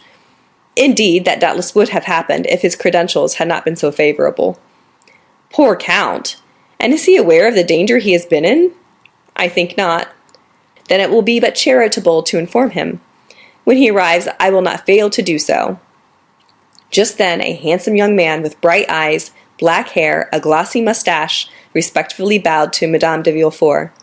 Albert extended his hand. "Madame," said Albert, "allow me to present you Monsieur Maximilien Morrel, captain of the Spahis, one of our best, and, above all, one of our bravest officers." "I have already had the pleasure of meeting this gentleman at Auteuil, at the house of the Count of Monte Cristo," replied Madame de Villefort, turning away with marked coldness of manner. This answer, and especially the tone in which it was uttered, chilled the heart of poor Morrel. But a recompense was in store for him. Turning around, he saw near the door a beautiful fair face, whose large blue eyes were, without any marked expression, fixed upon him, while the bouquet of myosotis was gently raised to her lips. This salutation was so well understood that Morrel, with the same expression in his eyes, placed his handkerchief to his mouth. And these two living statues, whose hearts beat so violently under their marble aspect, separated from each other by the whole length of the room, forgot themselves for a moment, or rather, forgot the world in their mutual contemplation. They might have remained much longer lost in one another, without anyone noticing their abstraction. The Count of Monte Cristo had just entered. We have already said that there was something in the Count which attracted universal attention wherever he appeared. It was not the coat, unexceptional in its cut, though simple and unornamented. It was not the plain white waistcoat. It was not the trousers that displayed the foot so perfectly formed. It was none of these things that attracted the attention. It was his pale complexion, his waving black hair, his calm and serene expression, his dark and melancholy eye, his mouth chiseled with such marvelous delicacy, which so easily expressed such high disdain. These were what fixed the attention of all upon him. Many men might have been handsomer, but certainly there could be none whose appearance was more significant, if the expression may be used. Everything about the Count seemed to have its meaning, for the constant habit of thought which he had acquired had given an ease and vigor to the expression of his face, and even to the most trifling gesture, scarcely to be understood. Yet the Parisian world is so strange that even all this might not have won attention had there not been connected with it a mysterious story gilded by an immense fortune. Meanwhile, he advanced through the assemblage of guests under a battery of curious glances towards Madame de Morcerf, who, standing before a mantelpiece ornamented with flowers, had seen his entrance in a looking-glass placed opposite the door, and was prepared to receive him. She turned towards him with a serene smile just at the moment he was bowing to her. No doubt she fancied the Count would speak to her, while on his side the Count thought she was about to address him. But both remained silent, and after a mere bow, Monte Cristo directed his steps to Albert, who received him cordially. "Have you seen my mother?" asked Albert. "I have just had the pleasure," replied the Count, "but I have not seen your father." "See, he is down there, talking politics with that little group of great geniuses." "Indeed," said Monte Cristo, "and so those gentlemen down there are men of great talent? I should not have guessed it. And for what kind of talent are they celebrated? You know there are different sorts." "That tall, harsh-looking man is very learned. He discovered, in the neighborhood of Rome, a kind of lizard with a vertebra more than lizards usually have, and he immediately laid his discovery before the Institute. The thing was discussed for a long time, but finally decided in his favor. I can assure you the vertebra made a great noise in the learned world, and the gentleman, who was only a knight of the Legion of Honor, was made an officer." "Come," said Monte Cristo, "this cross seems to me to be wisely awarded. I suppose, had he found another additional vertebra, they would have made him a commander." "Very likely," said Albert. "And who can that person be who has taken it into his head to wrap himself up in a blue coat embroidered with green?" "Oh, that coat is not his own idea. It is the Republic's, which deputed David to devise a uniform for the academicians." "Indeed," said Monte Cristo. "So this gentleman is an academician?" Within the last week he has been made one of the learned assembly. And what is his special talent? His talent? I believe he thrusts pins through the heads of rabbits. He makes fowls eat madder, and punches the spinal marrow out of dogs with whalebone. And he is made a member of the Academy of Sciences for this? No, of the French Academy. But what has the French Academy to do with all this? I was going to tell you. It seems that his experiments have very considerably advanced the cause of science, doubtless? No, that his style of writing is very good. This must be very flattering to the feelings of the rabbits whose heads he has thrust pins, to the fowls whose bones he has dyed red, and to the dogs whose spinal marrow has been punched out. Albert laughed. And the other one? Demanded the Count. That one? Yes, the third. The one in the dark blue coat. Yes. He is a colleague of the Count, and one of the most active opponents to the idea of providing the Chamber of Peers with a uniform. He was very successful upon that question. He stood badly with the liberal papers, but his noble opposition to the wishes of the court is now getting him into favor with the journalists. They talk of making him an ambassador. And what are his claims to the peerage? He has composed 2 or 3 comic operas, written 4 or 5 articles in the Siècle, and voted 5 or 6 years on the ministerial side. Bravo, Viscount, said Monte Cristo, smiling. You are a delightful cicerone, and now you will do me a favor, will you not? What is it? Do not introduce me to any of these gentlemen, and should they wish it, you will warn me. Just then the Count felt his arm pressed. He turned round. It was Danglars. Ah, is it you, Baron? Said he. Why do you call me Baron? Said Danglars. You know that I care nothing for my title. I am not like you, Viscount. You like your title, do you not? Certainly, replied Albert, seeing that without my title I should be nothing, while you, sacrificing the Baron, would still remain the millionaire. Which seems to me the finest title under the royalty of July, replied Danglars. Unfortunately, said Monte Cristo, one's title to a millionaire does not last for life, like that of a baron, peer of France, or academician. For example, the millionaires Franck and Pullman of Frankfurt, who have just become bankrupts. Indeed, said Danglars, becoming pale. Yes, I received the news this evening by a courier. I had about 1 million in their hands, but, warned in time, I withdrew it a month ago. Ah, mon Dieu, exclaimed Danglars, they have drawn on me for 200,000 francs. Well, you can throw out the draft. Their signature is worth 5%. Yes, but it is too late, said Danglars. I have honored their bills. Then, said Monte Cristo, here are 200,000 francs gone after. Hush, do not mention these things, said Danglars. Then, approaching Monte Cristo, he added, especially before young Monsieur Cavalcanti, after which he smiled and turned toward the young man in question. Albert had left the Count to speak to his mother, Danglars to converse with young Cavalcanti. Monte Cristo was for an instant alone. Meanwhile the heat became excessive. The footmen were hastening through the rooms with waiters loaded with ices. Monte Cristo wiped the perspiration from his forehead, but drew back when the waiter was presented to him. He took no refreshment. Madame de Morcerf did not lose sight of Monte Cristo. She saw that he took nothing, and even noticed his gesture of refusal. Albert, she asked, did you notice that? What, mother? That the Count has never been willing to partake of food under the roof of Monsieur de Morcerf. Yes, but then he breakfasted with me. Indeed, he made it his first appearance in the world on that occasion. But your house is not Monsieur de Morcerf's, murmured Mercédès, and since he has been here, I have watched him. Well, he has taken nothing yet. The Count is very temperate. Mercédès smiled sadly. Approach him, said she, and when the next waiter passes, insist upon his taking something. But why, mother? Just to please me, Albert, said Mercédès. Albert kissed his mother's hand and drew near the Count. Another salver passed, loaded like the preceding ones. She saw Albert attempt to persuade the Count, but he obstinately refused. Albert rejoined his mother. She was very pale. Well, said she, you see he refuses? Yes, but why need this annoy you? You know, Albert, women are singular creatures. I should like to have seen the Count take something in my house, if only an ice. Perhaps he cannot reconcile himself to the French style of living, and might prefer something else. Oh no, I have seen him eat of everything in Italy. No doubt he does not feel inclined this evening. And besides, said the Countess, accustomed as he is to burning climates, possibly he does not feel the heat as we do. I do not think that, for he has complained of feeling almost suffocated, and asked why the Venetian blinds were not opened as well as the windows. In a word, said Mercédès, it was a way of assuring me that his abstinence was intended, and she left the room.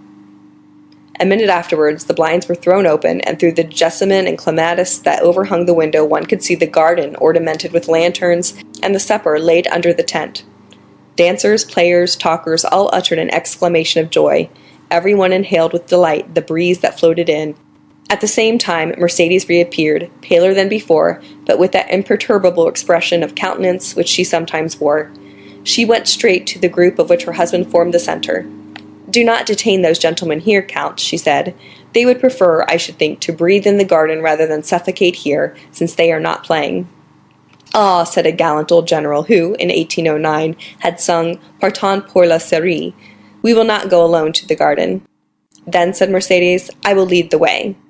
Turning towards Monte Cristo, she added, "Count, will you oblige me with your arm?" The Count almost staggered at these simple words. Then he fixed his eyes on Mercédès. It was only a momentary glance, but it seemed to the Countess to have lasted for a century, so much was expressed in that one look. He offered his arm to the Countess. She took it, or rather, just touched it with her little hand, and they together descended the steps, lined with rhododendrons and camellias. Behind them, by another outlet, a group of about 20 persons rushed into the garden with loud exclamations of delight. End of Chapter 70.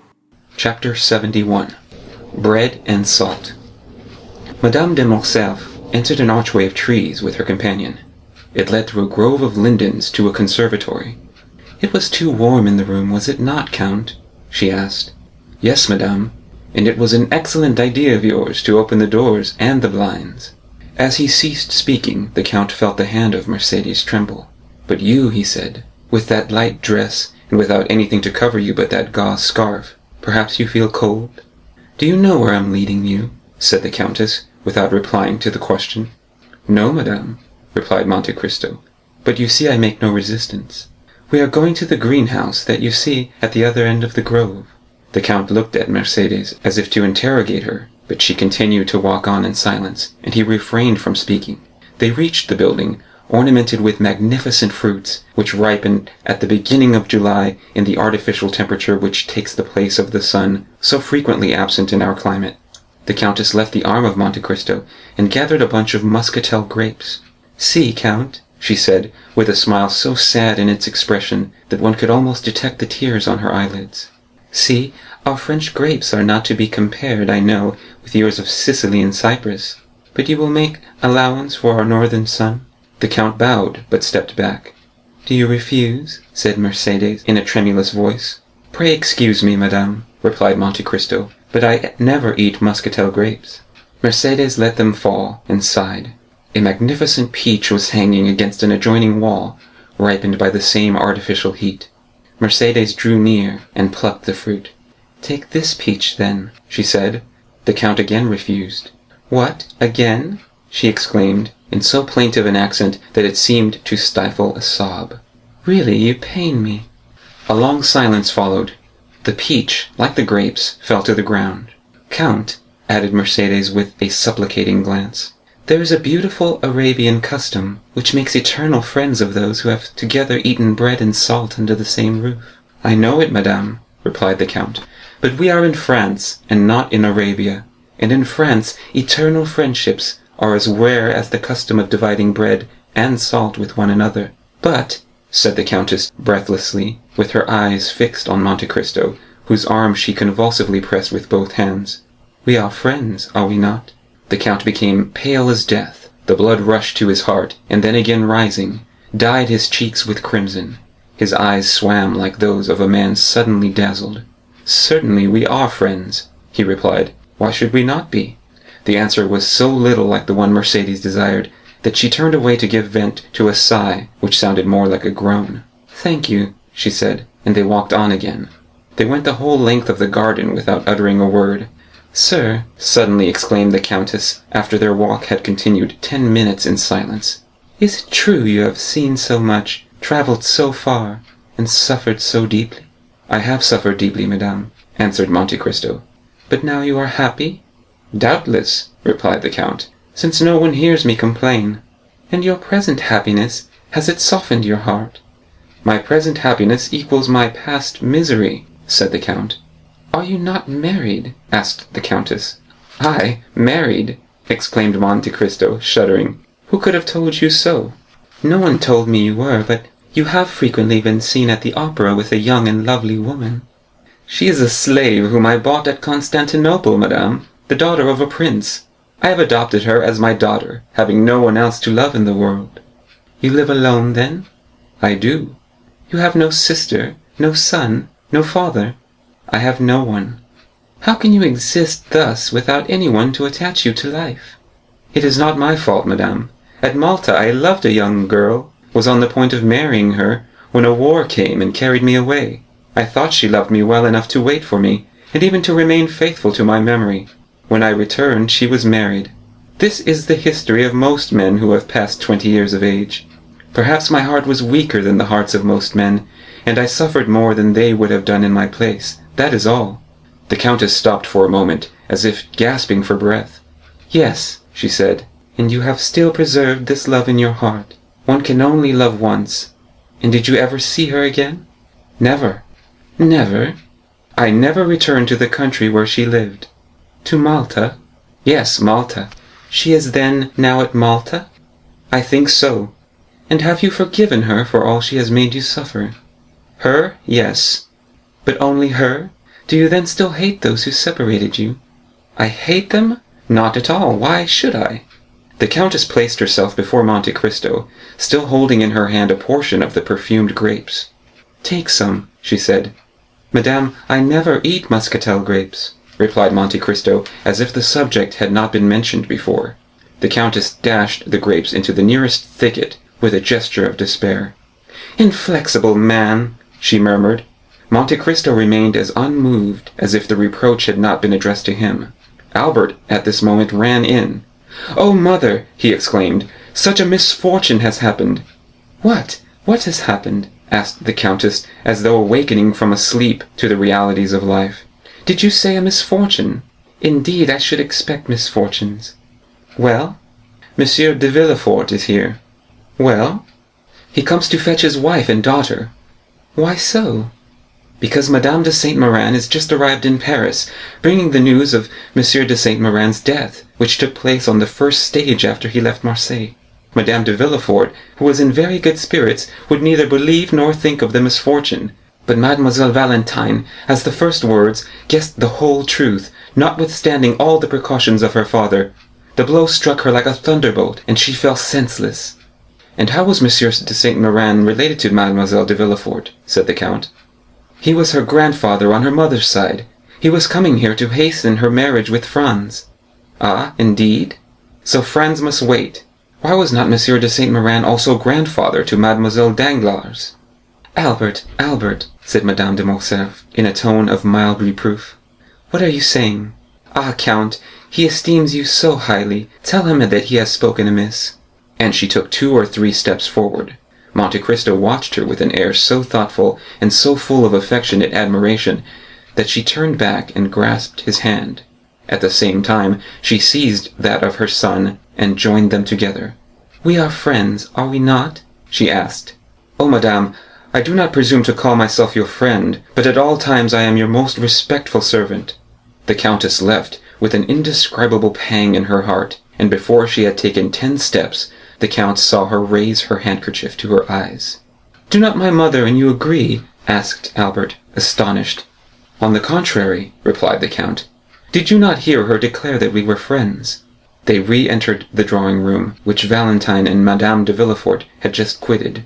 It is perhaps needless to add that Morrel departed almost at the same time. End of chapter 71. Chapter 72. Madame de Saint-Méran. A gloomy scene had indeed just passed at the house of M. de Villefort. After the ladies had departed for the ball, with all the entreaties of Madame de Villefort had failed in persuading him to accompany them, the procureur had shut himself up in his study according to his custom, with a heap of papers calculated to alarm anyone else, but which generally scarcely satisfied his inordinate desires. But this time the papers were a mere matter of form. Villefort had secluded himself not to study but to reflect, and with the door locked and orders given that he should not be disturbed excepting for important business, he sat down in his armchair and began to ponder over the events, the remembrance of which had during the last 8 days filled his mind with so many gloomy thoughts and bitter recollections. Then, instead of plunging into the mass of documents piled before him, he opened the drawer of his desk, touched a spring, and drew out a parcel of cherished memoranda, amongst which he had carefully arranged, in characters only known to himself, the names of all those who, either in his political career, in money matters, at the bar, or in his mysterious love affairs, had become his enemies. Their number was formidable, now that he had begun to fear. And yet these names, powerful though they were, had often caused him to smile, with the same kind of satisfaction experienced by a traveller who from the summit of a mountain beholds at his feet the craggy eminences, the almost impassable paths, and the fearful chasms, through which he has so perilously climbed. When he had run over all these names in his memory, again read and studied them, commenting meanwhile upon his lists, he shook his head. "No," he murmured, "none of my enemies would have waited so patiently and laboriously for so long a space of time that they might now come and crush me with this secret. Sometimes, as Hamlet says, foul deeds will rise, though all the earth overwhelm them to men's eyes. But, like a phosphoric light, they rise but to mislead. The story has been told by the Corsican to some priest, who in turn has repeated it. M. de Monte Cristo may have heard it, and to enlighten himself. But why should he wish to enlighten himself upon the subject?" asked Villefort, after a moment's reflection. "What interest can this M. de Monte Cristo, or M. Zacconi, son of a shipowner of Malta, discoverer of a mine in Thessaly, now visiting Paris for the first time, what interest, I say, can he take in discovering a gloomy, mysterious, and useless fact like this? However, among all the incoherent details given to me by the Abbé Busoni and by Lord Wilmore, by that friend and that enemy, one thing appears certain and clear in my opinion, that in no period, in no case, in no circumstance, could there have been any contact between him and me." But Villefort uttered words which even he himself did not believe. He dreaded not so much the revelation, for he could reply to or deny its truth. He cared little for that men, Tekel, Abhasen, which appeared suddenly in letters of blood upon the wall. But what he was really anxious to discover was, whose hand had traced them. While he was endeavouring to calm his fears, and instead of dwelling upon the political future that had so often been the subject of his ambitious dreams, was imagining a future limited to the enjoyments of home, in fear of awakening the enemy that had so long slept, the noise of a carriage sounded in the yard. Then he heard the steps of an aged person ascending the stairs, followed by tears and lamentations, such as servants always give vent to when they wish to appear interested in their master's grief. He drew back the bolt of his door, and almost directly an old lady entered, unannounced, carrying her shawl in her arm and her bonnet in her hand. The white hair was thrown back from her yellow forehead, and her eyes, already sunken by the furrows of age, now almost disappeared beneath the eyelids swollen with grief. "Oh, sir," she said, "oh, sir, what a misfortune! I shall die of it. Oh, yes, I shall certainly die of it." And then, falling upon the chair nearest the door, she burst into a paroxysm of sobs. The servants standing in the doorway, not daring to approach nearer, were looking at Noirtier's old servant, who had heard the noise from his master's room and run there also, remaining behind the others. Villefort rose and ran towards his mother-in-law, for it was she. "Why, what can have happened?" he exclaimed. "What has thus disturbed you? Is M. de Saint Méran with you?" "M. de Saint Méran is dead," answered the old marchioness, without preface and without expression. She appeared to be stupefied. Villefort drew back, and clasping his hands together, exclaimed, "Dead? So suddenly?" "A week ago," continued Madame de Saint Méran, "we went out together in the carriage after dinner. M. de Saint Méran had been unwell for some days. Still, the idea of seeing our dear Valentine again inspired him with courage, and notwithstanding his illness he would leave.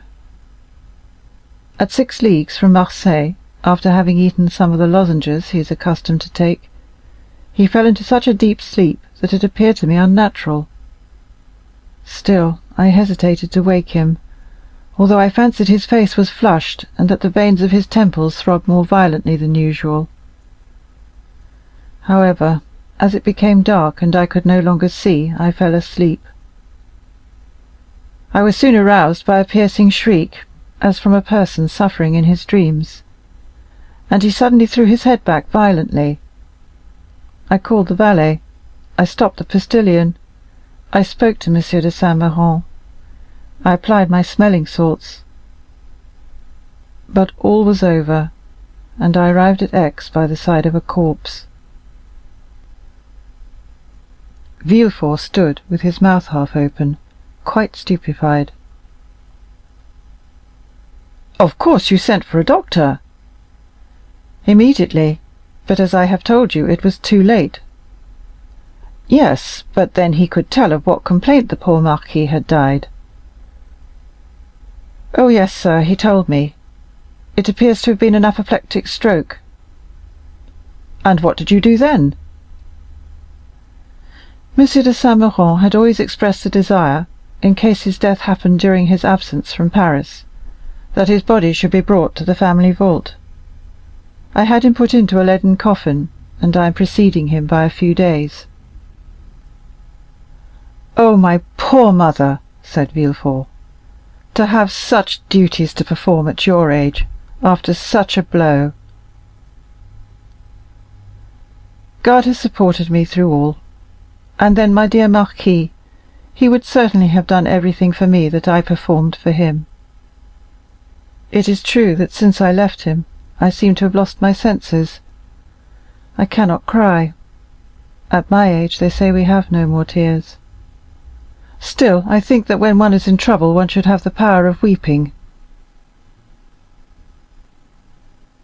"Where is Valentine, sir? It is on her account I am here. I wish to see Valentine."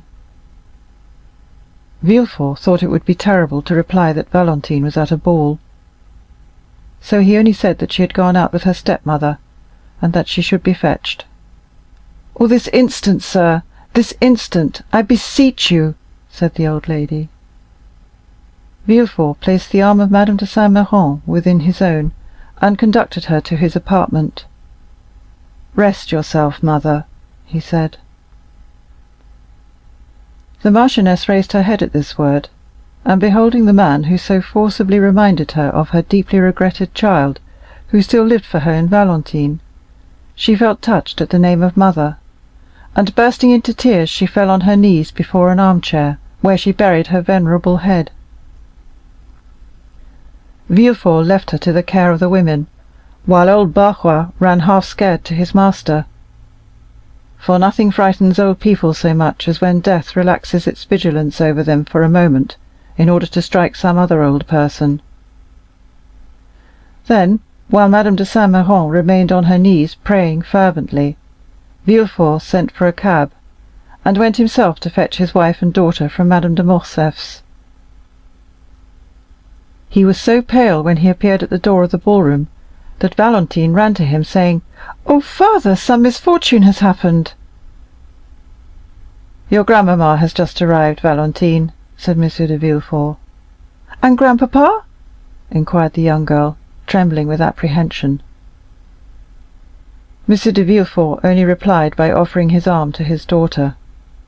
It was just in time, for Valentine's head swam, and she staggered, Madame de Villefort instantly hastened to her assistance, and aided her husband in dragging her to the carriage, saying, "What a singular event! Who could have thought it? Oh, yes, it is indeed strange." And the wretched family departed, leaving a cloud of sadness hanging over the rest of the evening. At the foot of the stairs, Valentine found Barrois awaiting her. "Monsieur Noirtier wishes to see you tonight," he said in an undertone. "Tell him I will come when I leave my dear grandmamma," she replied, feeling with true delicacy that the person to whom she could be of most service just then was Madame de Saint Méran. Silent caresses, heart-wrung sobs, broken sighs, and burning tears were all that passed in this sad interview, while Madame de Villefort, leaning on her husband's arm, maintained all outward forms of respect, at least towards the poor widow. She soon whispered to her husband, "I think it would be better for me to retire, with your permission, for the sight of me appears still to afflict your mother-in-law." Madame de Saint Méran heard her. "Yes, yes," she said softly to Valentine, "let her leave, but do you stay." Madame de Villefort left, and Valentine remained alone beside the bed, for the procureur, overcome with astonishment at the unexpected death, had followed his wife. Meanwhile, Barrois had returned for the first time to old Noirtier, who, having heard the noise in the house, had, as we have said, sent his old servant to inquire the cause. On his return, his quick intelligent eye interrogated the messenger. "Alas, sir," exclaimed Barrois, "a great misfortune has happened. Madame de Saint Méran has arrived, and her husband is dead." M. de Saint Méran and Noirtier had never been on strict terms of friendship. Still, the death of one old man always considerably affects another. Noirtier let his head fall upon his chest, apparently overwhelmed and thoughtful. Then he closed one eye in token of inquiry. "Mademoiselle Valentine?" Noirtier nodded his head. "She is at the ball, as you know, since she came to say good-bye to you in full dress." Noirtier again closed his left eye. "Do you wish to see her?" Noirtier again made an affirmative sign. "Well, they have gone to fetch her, no doubt, from Madame de Morcerf's. I will await her return, and beg her to come up here. Is that what you wish for?" "Yes," replied the invalid. Barrois, therefore, as we have seen, watched for Valentine, and informed her of her grandfather's wish. Consequently, Valentine came up to Noirtier on leaving Madame de Saint Méran, who, in the midst of her grief, had at last yielded to fatigue and fallen into a feverish sleep. Within reach of her hand they placed a small table upon which stood a bottle of orangeade, her usual beverage, and a glass. Then, as we have said, the young girl left the bedside to see M. Noirtier. Valentine kissed the old man, who looked at her with such tenderness that her eyes again filled with tears, whose sources he thought must be exhausted. The old gentleman continued to dwell upon her with the same expression. "Yes, yes," said Valentine, "you mean that I have yet a kind grandfather left, do you not?" The old man intimated that such was his meaning. "Oh, yes, happily I have," replied Valentine. "Without that, what would become of me?" It was 1 o'clock in the morning. Barrois, who wished to go to bed himself, observed that after such sad events everyone stood in need of rest. Noirtier would not say that the only rest he needed was to see his child, but wished her good night, for grief and fatigue had made her appear quite ill. The next morning she found her grandmother in bed. The fever had not abated; on the contrary, her eyes glistened, and she appeared to be suffering from violent nervous irritability. "Oh, dear grandmamma, are you worse?" exclaimed Valentine, perceiving all these signs of agitation. "No, my child, no," said Madame de Saint Méran. "But I was impatiently waiting for your arrival that I might send for your father." "My father?" inquired Valentine uneasily. "Yes, I wish to speak to him." Valentine durst not oppose her grandmother's wish, the cause of which she did not know, and an instant afterwards Villefort entered. "Sir," said Madame de Saint Méran, without using any circumlocution, and as if fearing that she had no time to lose, "you wrote to me concerning the marriage of this child." "Yes, madame," replied Villefort, "it is not only projected, but arranged." "Your intended son-in-law is named Monsieur Franz d'Épinay?" "Yes, madame." "Is he not the son of General d'Épinay, who was on our side, and who was assassinated some days before the usurper returned from the island of Elba?" "The same." "Does he not dislike the idea of marrying the granddaughter of a Jacobin?" "Our civil dissensions are now happily extinguished, mother," said Villefort. "Monsieur d'Épinay was quite a child when his father died. He knows very little of Monsieur Noirtier, and will meet him, if not with pleasure, at least with indifference." "Is it a suitable match?" "In every respect." "And the young man?" "Is regarded with universal esteem. You approve of him?" "He is one of the most well-bred young men I know." During the whole of this conversation Valentine had remained silent. "Well, sir," said Madame de Saint Méran, after a minute's reflection, "I must hasten the marriage, for I have but a short time to live." "You, madame? You, dear mamma?" exclaimed M. de Villefort and Valentine at the same time. "I know what I am saying," continued the marchioness. "I must hurry you, so that as she has no mother she may at least have a grandmother to bless her marriage. I am all that is left to her belonging to my poor Renée, whom you have so soon forgotten, sir." "Oh, madame," said Villefort, "you forget that I was obliged to give a mother to my child." "A stepmother is never a mother, sir.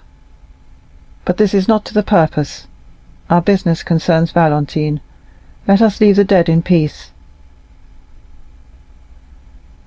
All this was said with such exceeding rapidity that there was something in the conversation that seemed like the beginning of delirium.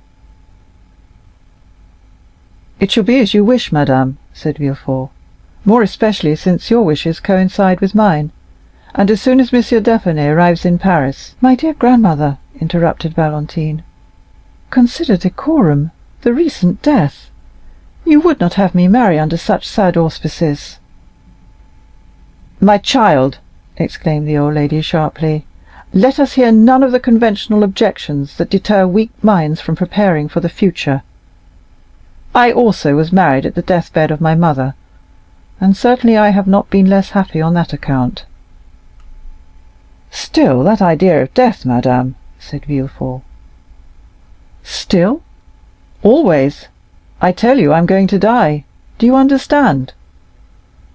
Well, before dying, I wish to see my son-in-law. I wish to tell him to make my child happy. I wish to read in his eyes whether he intends to obey me. In fact, I will know him. I will," continued the old lady with a fearful expression, "that I may rise from the depths of my grave to find him, if he should not fulfill his duty."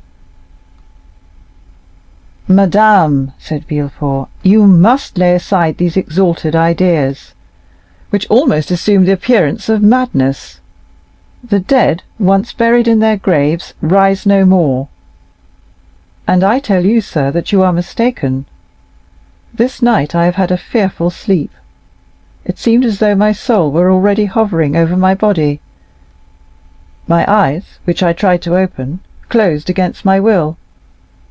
And what will appear impossible above all to you, sir, I saw with my eyes shut, in the spot where you are now standing, issuing from that corner where there is a door leading to Madame de Villefort's dressing-room, I saw, I tell you, silently enter a white figure."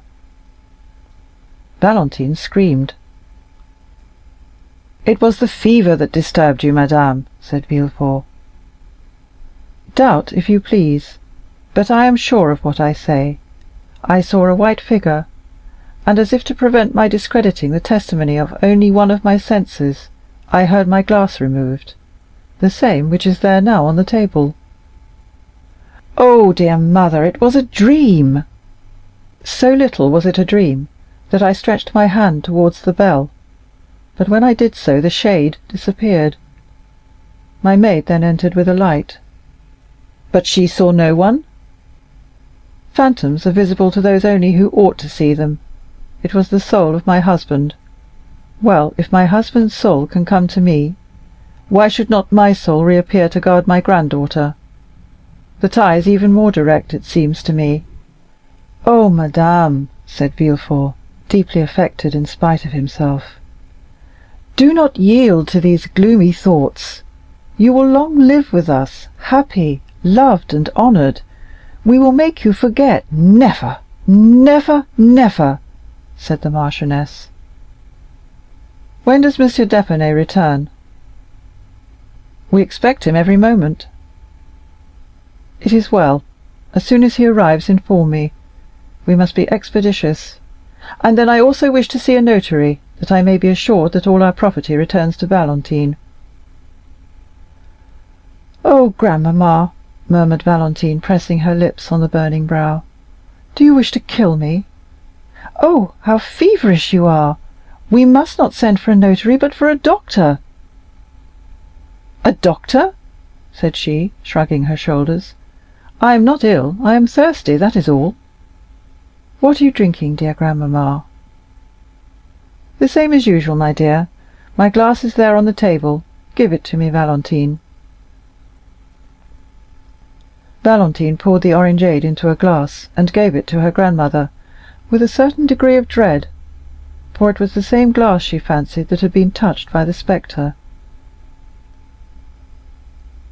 The Marchioness drained the glass at a single draught, and then turned on her pillow, repeating, "The notary! The notary!" M. de Villefort left the room, and Valentine seated herself at the bedside of her grandmother. The poor child appeared herself to require the doctor she had recommended to her aged relative. A bright spot burned in either cheek, her respiration was short and difficult, and her pulse beat with feverish excitement. She was thinking of the despair of Maximilian, when he should be informed that Madame de Saint-Méran, instead of being an ally, was unconsciously acting as his enemy. More than once she thought of revealing all to her grandmother, and she would not have hesitated a moment if Maximilian Morrel had been named Albert de Morcerf or Raoul de Château Renaud. But Morrel was of plebeian extraction, and Valentine knew how the haughty Marquise de Saint-Méran despised all who were not noble. Her secret had each time been repressed when she was about to reveal it, by the sad conviction that it would be useless to do so, for, were it once discovered by her father and mother, all would be lost. 2 hours passed thus. Madame de Saint-Méran was in a feverish sleep, and the notary had arrived. Though his coming was announced in a very low tone, Madame de Saint-Méran arose from her pillow. "The notary!" she exclaimed. "Let him come in." The notary, who was at the door, immediately entered. "Go, Valentine," said Madame de Saint-Méran, "and leave me with this gentleman." "But, grandmamma—" "Leave me. Go." The young girl kissed her grandmother, and left with her handkerchief to her eyes. At the door she found the valet de chambre, who told her that the doctor was waiting in the dining-room. Valentine instantly ran down. The doctor was a friend of the family, and at the same time one of the cleverest men of the day, and very fond of Valentine, whose birth he had witnessed. He had himself a daughter, about her age, but whose life was one continued source of anxiety and fear to him, from her mother having been consumptive. "Oh," said Valentine, "we have been waiting for you with such impatience, Monsieur d'Avrigny. But first of all, how are Madeleine and Antoinette?" Madeleine was the daughter of Monsieur d'Avrigny, and Antoinette his niece. Monsieur d'Avrigny smiled sadly. "Antoinette is very well," he said, "and Madeleine tolerably so. But you sent for me, my dear child. It is not your father or Madame de Villefort who is ill.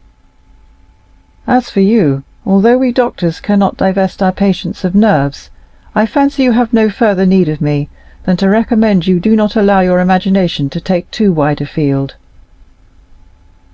Valentine coloured. Monsieur d'Avrigny carried the science of divination almost to a miraculous extent, for he was one of the physicians who always work upon the body through the mind. "No," she replied, "it is for my poor grandmother. You know the calamity that has happened to us, do you not?" "I know nothing," said Monsieur d'Avrigny. "Alas," said Valentine, restraining her tears, "my grandfather is dead." "Monsieur de Saint-Méran?" "Yes." "Suddenly?" "From an apoplectic stroke." "An apoplectic stroke?" repeated the doctor. "Yes, and my poor grandmother fancies that her husband, whom she never left, has called her, and that she must go and join him. Oh, Monsieur d'Avrigny, I beseech you, do something for her." "Where is she?" "In her room with the notary." "And Monsieur Noirtier?" "Just as he was, his mind perfectly clear, but the same incapability of moving or speaking." "And the same love for you, eh, my dear child?" "Yes," said Valentine, "he was very fond of me." "Who does not love you?" Valentine smiled sadly. "What are your grandmother's symptoms?" "An extreme nervous excitement and a strangely agitated sleep. She fancied this morning in her sleep that her soul was hovering above her body, which she at the same time watched. It must have been delirium. She fancies, too, that she saw a phantom enter her chamber, and even heard the noise it made in touching her glass." "It is singular," said the doctor. "I was not aware that Madame de Saint-Méran was subject to such hallucinations." "It is the first time I ever saw her in this condition," said Valentine, "and this morning she frightened me so that I thought her mad. And my father, who you know is a strong-minded man, himself appeared deeply impressed." "We will go and see," said the doctor. "What you tell me seems very strange." The notary here descended, and Valentine was informed that her grandmother was alone. "Go upstairs," she said to the doctor. "And you?" "Oh, I dare not. She forbade my sending for you, and, as you say, I am myself agitated, feverish, and out of sorts. I will go and take a turn in the garden to recover myself." The doctor pressed Valentine's hand, and while he visited her grandmother, she descended the steps. We need not say which portion of the garden was her favourite walk. After remaining for a short time in the parterre surrounding the house, and gathering a rose to place in her waist or hair, she turned into the dark avenue which led to the bench. Then from the bench she went to the gate.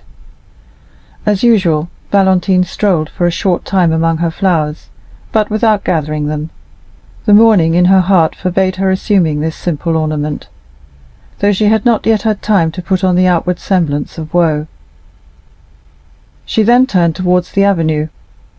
As she advanced, she fancied she heard a voice speaking her name. She stopped, astonished. Then the voice reached her ear more distinctly, and she recognized it to be that of Maximilian. End of chapter 72. Chapter 73. The Promise. Part 1. It was indeed Maximilian Morrel who had passed a wretched existence since the previous day. With the instinct peculiar to lovers, he had anticipated, after the return of Madame de Saint-Méran and the death of the Marquis, that something would occur at M. de Villefort's in connection with his attachment for Valentine. His presentiments were realized, as we shall see, and his uneasy forebodings had goaded him pale and trembling to the gate, under the chestnut trees. Valentine was ignorant of the cause of this sorrow and anxiety, and as it was not his accustomed hour for visiting her, she had gone to the spot, simply by accident or perhaps through sympathy. Morrel called her, and she ran to the gate. "You here at this hour?" said she. "Yes, my poor girl," replied Morrel. "I come to bring and to hear bad tidings." "This is indeed a house of mourning," said Valentine. "Speak, Maximilian, although the cup of sorrow seems already full." "Dear Valentine," said Morrel, endeavoring to conceal his own emotion, "listen, I entreat you. What I am about to say is very serious. When are you to be married?" "I will tell you all," said Valentine. "From you I have nothing to conceal. This morning the subject was introduced, and my dear grandmother, on whom I depended as my only support, not only declared herself favourable to it, but is so anxious for it, that I only await the arrival of Monsieur d'Épinay. The following day the contract will be signed." A deep sigh escaped the young man, who gazed long and mournfully at her he loved. "Alas," replied he, "it is dreadful thus to hear my condemnation from your own lips. The sentence is passed, and in a few hours will be executed. It must be so, and I will not endeavour to prevent it. But since you say nothing remains but for Monsieur d'Épinay to arrive, that the contract may be signed, and the following day you will be his. Tomorrow you will be engaged to Monsieur d'Épinay, for he came this morning to Paris." Valentine uttered a cry. "I was at the house of Monte Cristo an hour since," said Morrel. "We were speaking, he of the sorrow your family had experienced, and I of your grief, when a carriage rolled into the courtyard. Never till then had I placed any confidence in presentiments, but now I cannot help believing them, Valentine. At the sound of the carriage I shuddered. Soon I heard steps on the staircase, which terrified me as much as the footsteps of the commander did Don Juan. The door at last opened. Albert de Morcerf entered first, and I began to hope my fears were in vain, when after him another young man advanced, and the Count exclaimed, "Ah, here is Baron Franz d'Épinay." I summoned all my strength and courage to my support. Perhaps I turned pale and trembled, but certainly I smiled. 5 minutes after I left, without having heard one word that had passed. "Poor Maximilian!" murmured Valentine. "Valentine, the time has arrived when you must answer me, and remember my life depends on your answer. What do you intend doing?" Valentine held down her head. She was overwhelmed. "Listen," said Morrel. "It is not the first time you have contemplated our present position, which is a serious and urgent one. I do not think it is a moment to give way to useless sorrow. Leave that for those who like to suffer at their leisure, and indulge their grief in secret. There are such in the world, and God will doubtless reward them in heaven for their resignation on earth. But those who mean to contend must not lose one precious moment, but must return immediately the blow which fortune strikes. Do you intend to struggle against our ill fortune? Tell me, Valentine, for it is that I came to know." Valentine trembled and looked at him with amazement. The idea of resisting her father, her grandmother, and all the family had never occurred to her. "What do you say, Maximilian?" asked Valentine.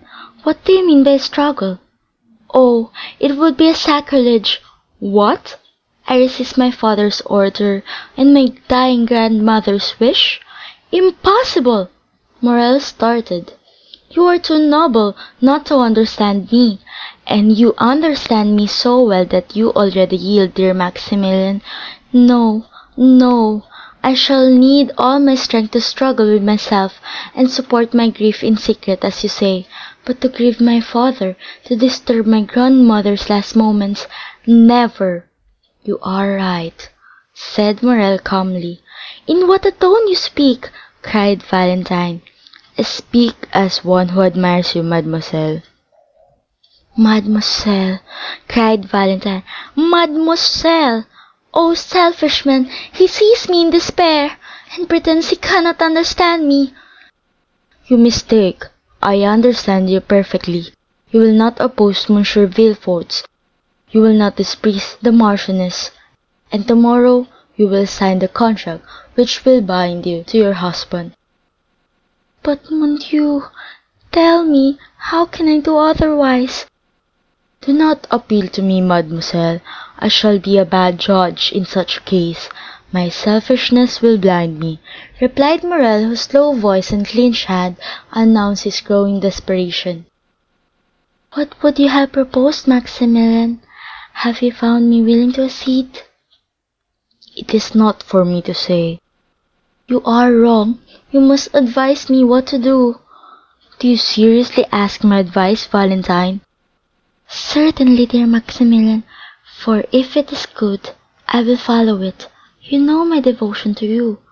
Valentine, said Morrel, pushing aside a loose plank, give me your hand in token of forgiveness of my anger.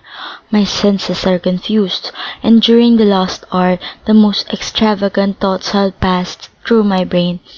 Oh, if you refuse my advice— What do you advise? Said Valentine, raising her eyes to heaven and sighing.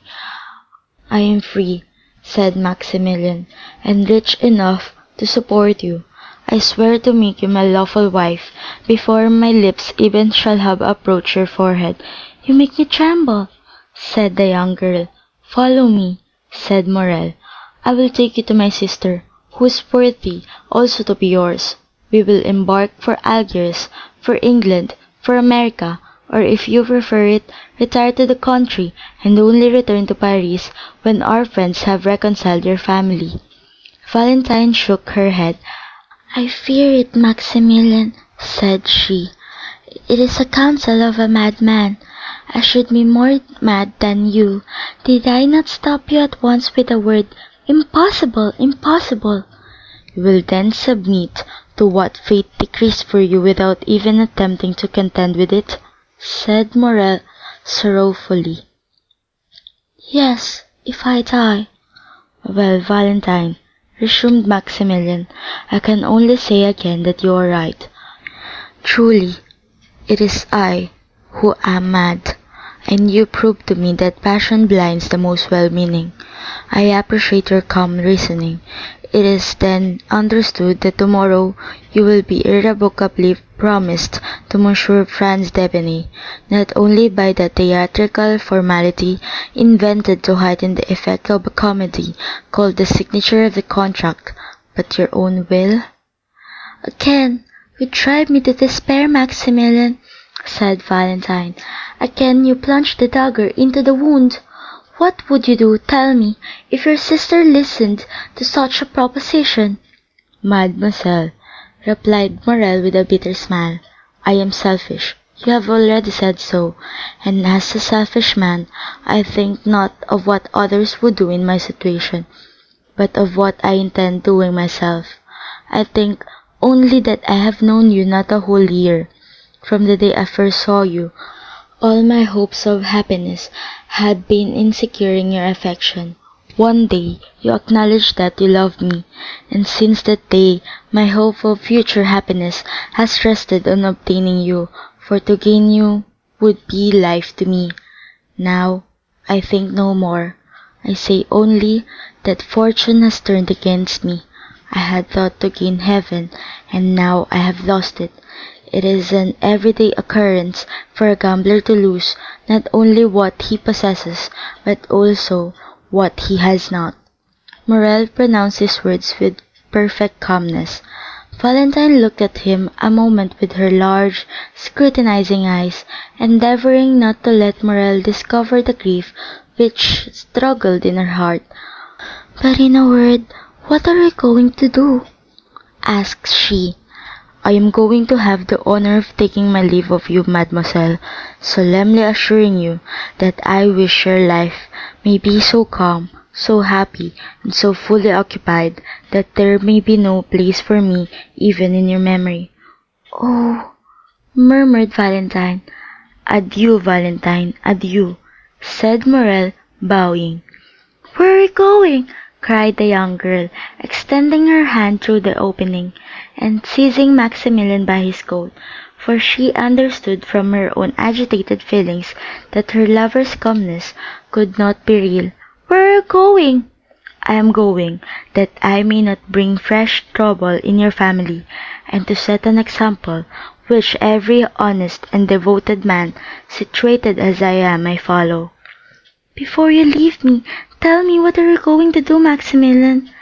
The young man smiled sorrowfully. "Speak, speak," said Valentine. "I entreat you." "Has your resolution changed, Valentine?"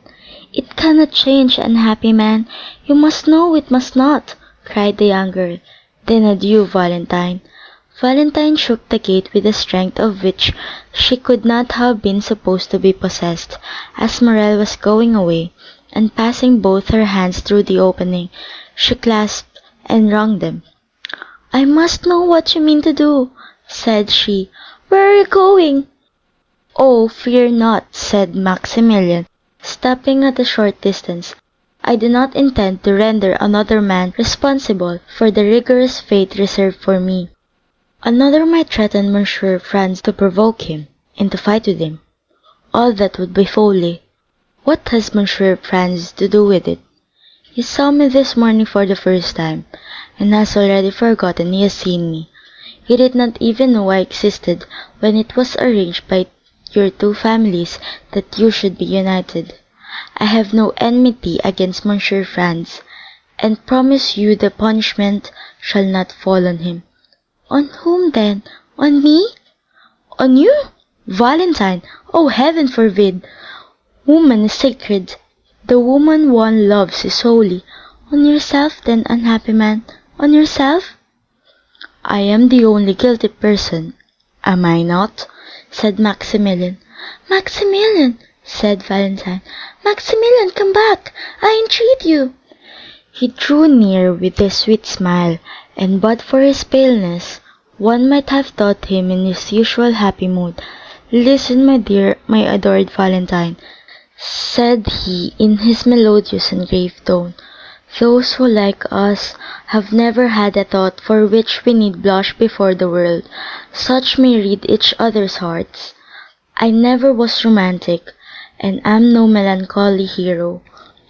I imitate neither Manfred nor Anthony, but without words, protestations, or vows, my life has entwined itself with yours. You leave me, and you are right in doing so. I repeat it, you are right, but in losing you, I lose my life. The moment you leave me, Valentine, I am alone in the world. My sister is happily married. Her husband is only my brother-in-law. That is, a man whom the ties of social life alone attach to me. No one then longer needs my useless life. This is what I shall do.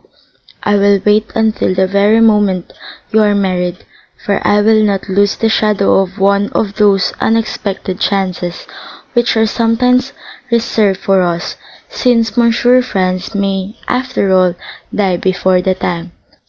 A thunderbolt may fall even on the altar as you approach it. Nothing appears impossible to one condemned to die, and miracles appear quite reasonable when his escape from death is concerned. I will then wait until the last moment, and when my misery is certain, irremediable, hopeless, I will write a confidential letter to my brother-in-law, another to the prefect of police, to acquaint them with my intention, and at the corner of some wood, on the brink of some abyss, on the bank of some river, I will put end to my existence, and certainly, as I am the son of the most honest man who ever lived in France. Valentine trembled convulsively. She loosened her hold of the gate, her arms fell by her side, and two large tears rolled down her cheeks. The young man stood before her, sorrowful and resolute. "Oh, for pity's sake," said she, "you will leave, will you not?" "No, on my honor," said Maximilian. "But that will not affect you. You have done your duty, and your conscience will be at rest." Valentine fell on her knees, and pressed her almost bursting heart. "Maximilian," said she. "Maximilian, my friend, my brother on earth, my true husband in heaven, I entreat you, do as I do, live in suffering. Perhaps we may one day be united." "Adieu, Valentine," repeated Morrel. "My God!" said Valentine, raising both her hands to heaven with a sublime expression, "I have done my utmost to remain a submissive daughter. I have begged, entreated, implored. He has regarded neither my prayers, my entreaties, nor my tears. It is done," cried she, wheeling away her tears and resuming her firmness. "I am resolved not to die of remorse, but rather of shame. Live, Maximilian, and I will be yours. Say, when shall it be? Speak, command, I will obey." Morrel, who had already gone some few steps away, again returned, and pale with joy, extended both hands towards Valentine through the opening. "Valentine," said he, "dear Valentine, you must not speak thus. Rather let me die. Why should I obtain you by violence if our love is mutual? Is it from mere humanity you bid me live? I would then rather die." "Truly," murmured Valentine, "who on this earth cares for me if he does not? Who has consoled me in my sorrow but he? On whom do my hopes rest? On whom does my bleeding heart repose? On him, always on him. Yes, you are right, Maximilian. I will follow you. I will leave the paternal home. I will give up all. Oh, ungrateful girl that I am," cried Valentine, sobbing. "I will give up all, even my dear old grandfather, whom I had nearly forgotten." "No," said Maximilian, "you shall not leave him. Monsieur Noirtier has evinced, you say, a kind feeling towards me. Well, before you leave, tell him all. His consent would be your justification in God's sight. As soon as we are married, he shall come and live with us. Instead of one child, he shall have two. You have told me how you talk to him, and how he answers you. I shall very soon learn that language by signs, Valentine, and I promise you solemnly that instead of despair, it is happiness that awaits us." "Oh, see, Maximilian, see the power you have over me. You almost make me believe you, and yet what you tell me is madness, for my father will curse me. He is inflexible. He will never pardon me. Now listen to me, Maximilian. If by artifice, by entreaty, by accident, in short, if by any means I can delay this marriage, will you wait?" "Yes, I promise you, as faithfully as you have promised me that this horrible marriage shall not take place. And if you are dragged before a magistrate or a priest, you will refuse." "I promise you by all that is most sacred to me in the world, namely by my mother." "We will wait then," said Morrel. "Yes, we will wait," replied Valentine, who revived at these words. "There are so many things which may save unhappy beings such as we are." "I rely on you, Valentine," said Morrel. "All you do will be well done, only if they disregard your prayers. If your father and Madame de Saint Méran insist that Monsieur d'Épinay should be called tomorrow to sign the contract, then you have my promise, Maximilian. Instead of signing, I will go to you, and we will fly. But from this moment until then, let us not tempt Providence. Let us not see each other. It is a miracle, it is a providence that we have not been discovered. If we were surprised, if it were known that we met thus, we should have no further resource." "You are right, Valentine, but how shall I ascertain?" "From the notary, Monsieur de Champ. I know him. And for myself, I will write to you. Depend on me. I dread this marriage, Maximilian, as much as you." "Thank you, my adored Valentine, thank you. That is enough. When once I know the hour, I will hasten to the spot. You can easily get over this fence with my assistance. A carriage will await us at the gate, in which you will accompany me to my sisters, there living, retired, or mingling in society, as you wish. We shall be enabled to use our power to resist oppression, and not suffer ourselves to be put to death like sheep, which only defend themselves by sighs. Yes, said Valentine, I will now acknowledge you are right, Maximilian. And now, are you satisfied with your betrothal? Said the young girl sorrowfully. My adored Valentine, words cannot express one half of my satisfaction. Valentine had approached, or rather, had placed her lips so near the fence that they nearly touched those of Morrel, which were pressed against the other side of the cold and inexorable barrier. Adieu, then, till we meet again, said Valentine, tearing herself away. I shall hear from you? Yes. Thanks, dear love, adieu. The sound of a kiss was heard, and Valentine fled through the avenue.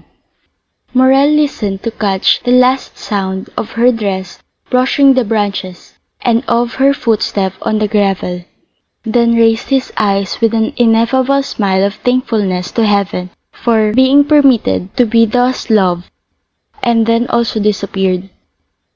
The young man returned home and waited all the evening and all the next day without getting any message. It was only on the following day, about 10 o'clock in the morning, as he was starting to call on Monsieur Deschamps, the notary, that he received from the postman a small billet, which he knew to be from Valentine, although he had not before seen her writing. It was to this effect: Fierce entreaties, prayers, have availed me nothing. Yesterday, for 2 hours, I was at the church of Saint Philippe de Roule, and for 2 hours I prayed most fervently. Heaven is as inflexible as man, and the signature of the contract is fixed for this evening at 9 o'clock. I have but one promise, and but one heart to give. That promise is pledged to you. That heart is also yours. This evening, then, at 9:15 at the gate. Her betrothed, Valentine de Villefort. P.S. My poor grandmother gets worse and worse. Yesterday, her fever amounted to delirium. Today, her delirium is almost madness. You will be very kind to me, will you not, Morrel, to make me forget my sorrow in leaving her thus? I think it is kept a secret from Grandpapa Noirtier that the contract is to be signed this evening. Morrel went also to the notary, who confirmed the news that the contract was to be signed that evening. Then he went to call on Monte Cristo, and heard still more. Franz had been to announce the ceremony, and Madame de Villefort had also written to beg the Count to excuse her not inviting him. The death of Monsieur de Saint-Méran and the dangerous illness of his widow would cast a gloom over the meeting, which she would regret should be shared by the Count, whom she wished every happiness. The day before, Franz had been presented to Madame de Saint-Méran, who had left her bed to receive him, but had been obliged to return to it immediately. It is easy to suppose that Morrel's agitation would not escape the Count's penetrating eye. Monte Cristo was more affectionate than ever. Indeed, his manner was so kind that several times Morrel was on the point of telling him all, but he recalled the promise he had made to Valentine and kept his secret. The young man read Valentine's letter 20 times in the course of the day. It was her first, and on what an occasion! Each time he read it, he renewed his vow to make her happy. How great is the power of a woman who has made so courageous a resolution! What devotion does she deserve from him for whom she has sacrificed everything? How ought she really to be supremely loved? She becomes at once a queen and a wife, and it is impossible to thank and love her sufficiently. Morrel longed intensely for the moment when he should hear Valentine say, "Here I am, Maximilian, come and help me." He had arranged everything from her escape. 2 ladders were hidden in the clover fields. A cabriolet was ordered for Maximilian alone, without a servant, without lights. At the turning of the first street, they would light the lamps, as it would be foolish to attract the notice of the police by too many precautions. Occasionally he shuddered. He thought of the moment when, from the top of that wall, he should protect the descent of his dear Valentine, pressing in his arms for the first time her of whom he had yet only kissed the delicate hand. End of chapter 73. Chapter 73. The Promise. Part 2. When the afternoon arrived, and he felt that the hour was drawing near, he wished for solitude. His agitation was extreme. A simple question from a friend would have irritated him. He shut himself in his room and tried to read, but his eye glanced over the page without understanding a word, and he threw away the book, and for the second time sat down to sketch his plan, the ladders and the fence. At length the hour drew near. Never did a man deeply in love allow the clocks to go on peacefully. Morrel tormented his so effectually that they struck 8 at 6:30. He then said, "It is time to start." The signature was indeed fixed to take place at 9 o'clock, but perhaps Valentine will not wait for that. Consequently, Morrel, having left the Rue Meslay at 8:30 by his timepiece, entered the clover field while the clock of Saint Philippe du Roule was striking 8. The horse and cabriolet were concealed behind a small ruin, where Morrel had often waited. The night gradually drew on, and the foliage in the garden assumed a deeper hue. Then Morrel came out of his hiding-place with a beating heart, and looked through the small opening in the gate. There was yet no one to be seen. The clock struck 8:30, and still another half-hour was passed in waiting, while Morrel walked to and fro, and gazed more and more frequently through the opening. The garden became darker still, but in the darkness he looked in vain for the white dress, and in the silence he vainly listened for the sound of footsteps. The house, which was discernible through the trees, remained in darkness, and gave no indication that so important an event as the signature of a marriage contract was going on.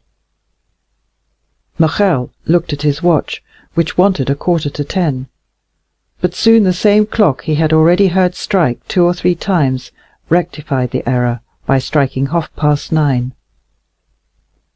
This was already half an hour past the time Valentine had fixed. It was a terrible moment for the young man. The slightest rustling of the foliage, the least whistling of the wind, attracted his attention and drew the perspiration to his brow. Then he tremblingly fixed his ladder, and, not to lose a moment, placed his foot on the first step.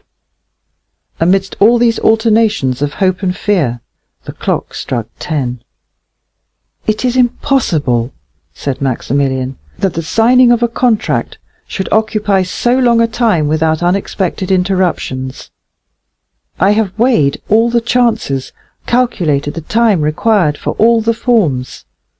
Something must have happened." And then he walked rapidly to and fro, and pressed his burning forehead against the fence. Had Valentine fainted, or had she been discovered and stopped in her flight? These were the only obstacles which appeared possible to the young man. The idea that her strength had failed her in attempting to escape, that she had fainted in one of the paths, was the one that most impressed itself upon his mind. "In that case," said he, "I should lose her, and by my own fault." He dwelt on this idea for a moment, then it appeared reality. He even thought he could perceive something on the ground at a distance. He ventured to call, and it seemed to him that the wind wafted back an almost inarticulate sigh. At last the half-hour struck. It was impossible to wait longer. His temples throbbed violently, his eyes were growing dim. He passed one leg over the wall, and in a moment leapt down on the other side.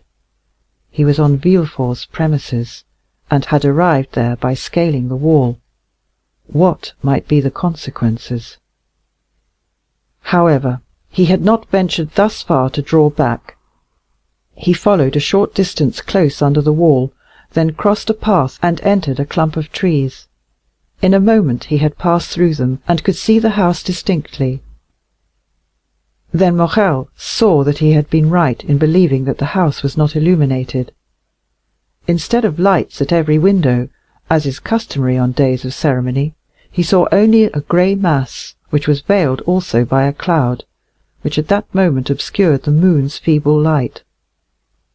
A light moved rapidly from time to time past 3 windows of the second floor. These 3 windows were Madame de Saint-Méran's room. Another remained motionless behind some red curtains, which were in Madame de Villefort's bedroom. Morrel guessed all this. So many times, in order to follow Valentine in thought at every hour in the day, had he made her describe the house, that without having seen it, he knew it all. This darkness and silence alarmed Morrel more than Valentine's absence had done. Almost mad with grief, and determined to venture everything in order to see Valentine once more, and be certain of the misfortune he feared, Morrel gained the edge of the clump of trees, and was going to pass as quickly as possible through the flower garden, when the sound of a voice, still at some distance, but which was borne upon the wind, reached him. At this sound he was already partially exposed to view. He stepped back and concealed himself completely, remaining perfectly motionless. He had formed his resolution. If it was Valentine alone, he would speak as she passed. If she was accompanied, and he could not speak, still he should see her, and know that she was safe. If they were strangers, he would listen to their conversation, and might understand something of this hitherto incomprehensible mystery. The moon had just then escaped from behind the cloud which had concealed it, and Morrel saw Villefort come out upon the steps, followed by a gentleman in black. They descended and advanced towards the clump of trees, and Morrel soon recognized the other gentleman as Dr. d'Avrigny. The young man, seeing them approach, drew back mechanically, until he found himself stopped by a sycamore tree in the centre of the clump. There he was compelled to remain. Soon the 2 gentlemen stopped also. "Ah, my dear doctor," said the procureur, "heaven declares itself against my house. What a dreadful death! What a blow! Seek not to console me. Alas, nothing can alleviate so great a sorrow. The wound is too deep and too fresh. Dead! Dead!" The cold sweat sprang to the young man's brow, and his teeth chattered. Who could be dead in that house, which Villefort himself called accursed? "My dear M. de Villefort," replied the doctor, with a tone which redoubled the terror of the young man, "I have not led you here to console you. On the contrary." "What can you mean?" asked the procureur, alarmed. "I mean that behind the misfortune which has just happened to you, there is another, perhaps still greater." "Can it be possible?" murmured Villefort, clasping his hands. "What are you going to tell me?" "Are we quite alone, my friend?" "Yes, quite. But why all these precautions?" "Because I have a terrible secret to communicate to you," said the doctor. "Let us sit down." Villefort fell, rather than seated himself. The doctor stood before him with one hand placed on his shoulder. Morrel, horrified, supported his head with one hand, and with the other pressed his heart, lest its beating should be heard. "Dead! Dead!" repeated he within himself, and he felt as if he were also dying. "Speak, doctor, I am listening," said Villefort. "Strike, I am prepared for everything." Madame de Saint-Méran was doubtless advancing in years, but she enjoyed excellent health. Morrel began again to breathe freely, which he had not done during the last 10 minutes. "Grief has consumed her," said Villefort. "Yes, grief, doctor. After living 40 years with the Marquis—" "It is not grief, my dear Villefort," said the doctor. "Grief may kill, although it rarely does, and never in a day, never in an hour, never in 10 minutes." Villefort answered nothing. He simply raised his head, which had been cast down before, and looked at the doctor with amazement. "Were you present during the last struggle?" asked M. d'Avrigny. "I was," replied the procureur. "You begged me not to leave." "Did you notice the symptoms of the disease of which Madame de Saint-Méran has fallen a victim?" "I did. Madame de Saint-Méran had 3 successive attacks at intervals of some minutes, each one more serious than the former.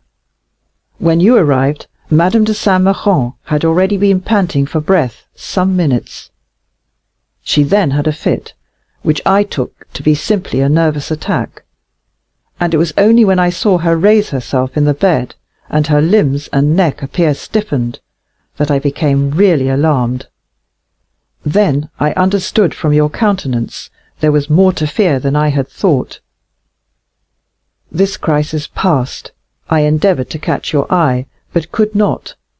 You held her hand, you were feeling her pulse, and the second fit came on before you had turned towards me.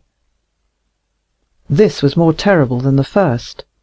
The same nervous movements were repeated, and the mouth contracted and turned purple.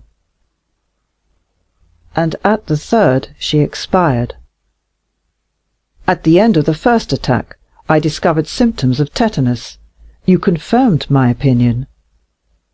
"Yes, before others," replied the doctor. "But now we are alone. What are you going to say? Oh, spare me!" "That the symptoms of tetanus and poisoning by vegetable substances are the same." M. de Villefort started from his seat, then in a moment fell down again, silent and motionless. Morrel knew not if he were dreaming or awake. "Listen," said the doctor. "I know the full importance of the statement I have just made, and the disposition of the man to whom I have made it." "Do you speak to me as a magistrate or as a friend?" asked Villefort. "As a friend, and only as a friend at this moment. The similarity in the symptoms of tetanus and the poisoning by vegetable substances is so great, that were I obliged to affirm by oath what I have now stated, I should hesitate. I therefore repeat to you, I speak not to a magistrate, but to a friend, and to that friend I say, during the 3/4 of an hour that the struggle continued, I watched the convulsions and the death of Madame de Saint-Méran, and am thoroughly convinced that not only did her death proceed from poison, but I could also specify the poison." "Can it be possible?" "The symptoms are marked, do you see? Sleep broken by nervous spasms, excitation of the brain, torpor of the nerve centres. Madame de Saint-Méran succumbed to a powerful dose of brucine or of strychnine, which by some mistake, perhaps, has been given to her." Villefort seized the doctor's hand. "Oh, it is impossible!" said he. "I must be dreaming. It is frightful to hear such things from such a man as you. Tell me, I entreat you, my dear doctor, that you may be deceived." "Doubtless I may, but I do not think so." "Have pity on me, doctor. So many dreadful things have happened to me lately that I am on the verge of madness." "Has anyone besides me seen Madame de Saint-Méran?" "No." Has anything been sent for from a chemist's that I have not examined? Nothing. Had Madame de Saint-Méran any enemies? Not to my knowledge. Would her death affect anyone's interest? It could not, indeed. My daughter is her only heiress. Valentine alone. Oh, if such a thought could present itself, I would stab myself to punish my heart for having for one instant harboured it. Indeed, my dear friend, said Monsieur d'Avrigny, I would not accuse anyone. I speak only of an accident, you understand, of a mistake, but whether accident or mistake, the fact is there. It is on my conscience and compels me to speak aloud to you. Make inquiry. Of whom? How? Of what? May not Barrois, the old servant, have made a mistake, and have given Madame de Saint-Méran a dose prepared for his master? For my father? Yes. But how could a dose prepared for Monsieur Noirtier poison Madame de Saint-Méran? Nothing is more simple. You know poisons become remedies in certain diseases, of which paralysis is one. For instance, having tried every other remedy to restore movement and speech to Monsieur Noirtier, I resolved to try one last means, and for 3 months I have been giving him brucine, so that in the last dose I ordered for him there were 6 grains. This quantity, which is perfectly safe to administer to the paralyzed frame of Monsieur Noirtier, which has become gradually accustomed to it, would be sufficient to kill another person. My dear doctor, there is no communication between Monsieur Noirtier's apartment and that of Madame de Saint-Méran, and Barrois never entered my mother-in-law's room. In short, doctor, although I know you to be the most conscientious man in the world, and although I place the utmost reliance in you, I want, notwithstanding my conviction, to believe this axiom, errare humanum est. Is there one of my brethren in whom you have equal confidence with myself? Why do you ask me that? What do you wish? Send for him. I will tell him what I have seen, and we will consult together and examine the body. And you will find traces of poison? No, I did not say of poison, but we can prove what was the state of the body. We shall discover the cause of her sudden death, and we shall say, Dear Villefort, if this thing has been caused by negligence, watch over your servants. If from hatred, watch your enemies. What do you propose to me, d'Avrigny? Said Villefort in despair. So soon as another is admitted into our secret, an inquest will become necessary, and an inquest in my house. Impossible. Still, continued the procureur, looking at the doctor with uneasiness, if you wish it, if you demand it, why then it shall be done.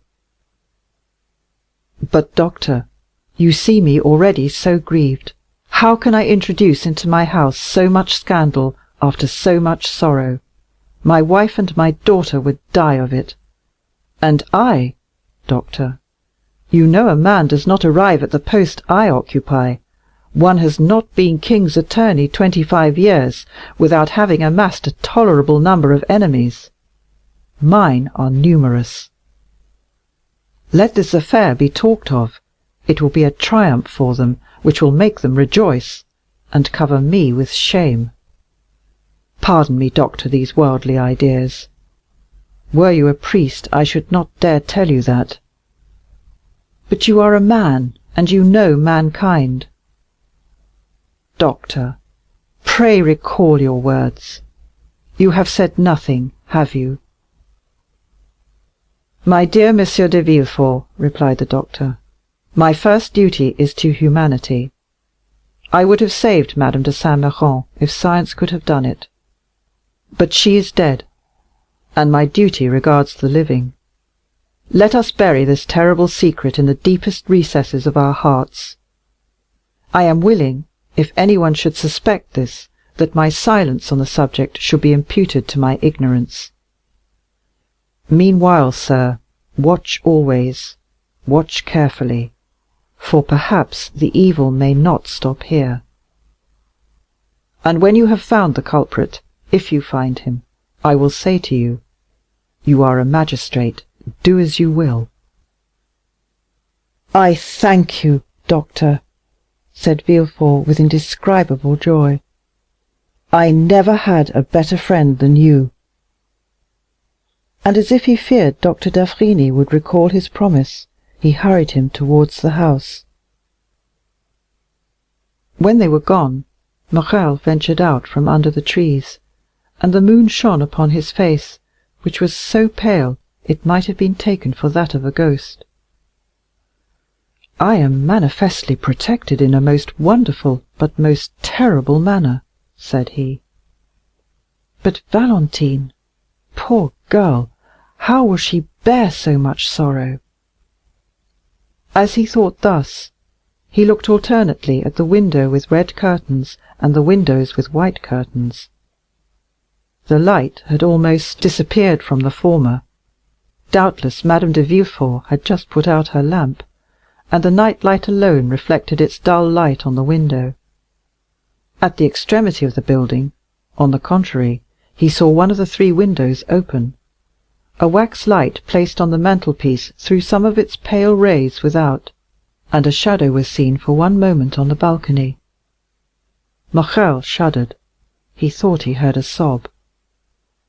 It cannot be wondered at that his mind, generally so courageous, but now disturbed by the 2 strongest human passions, love and fear, was weakened even to the indulgence of superstitious thoughts.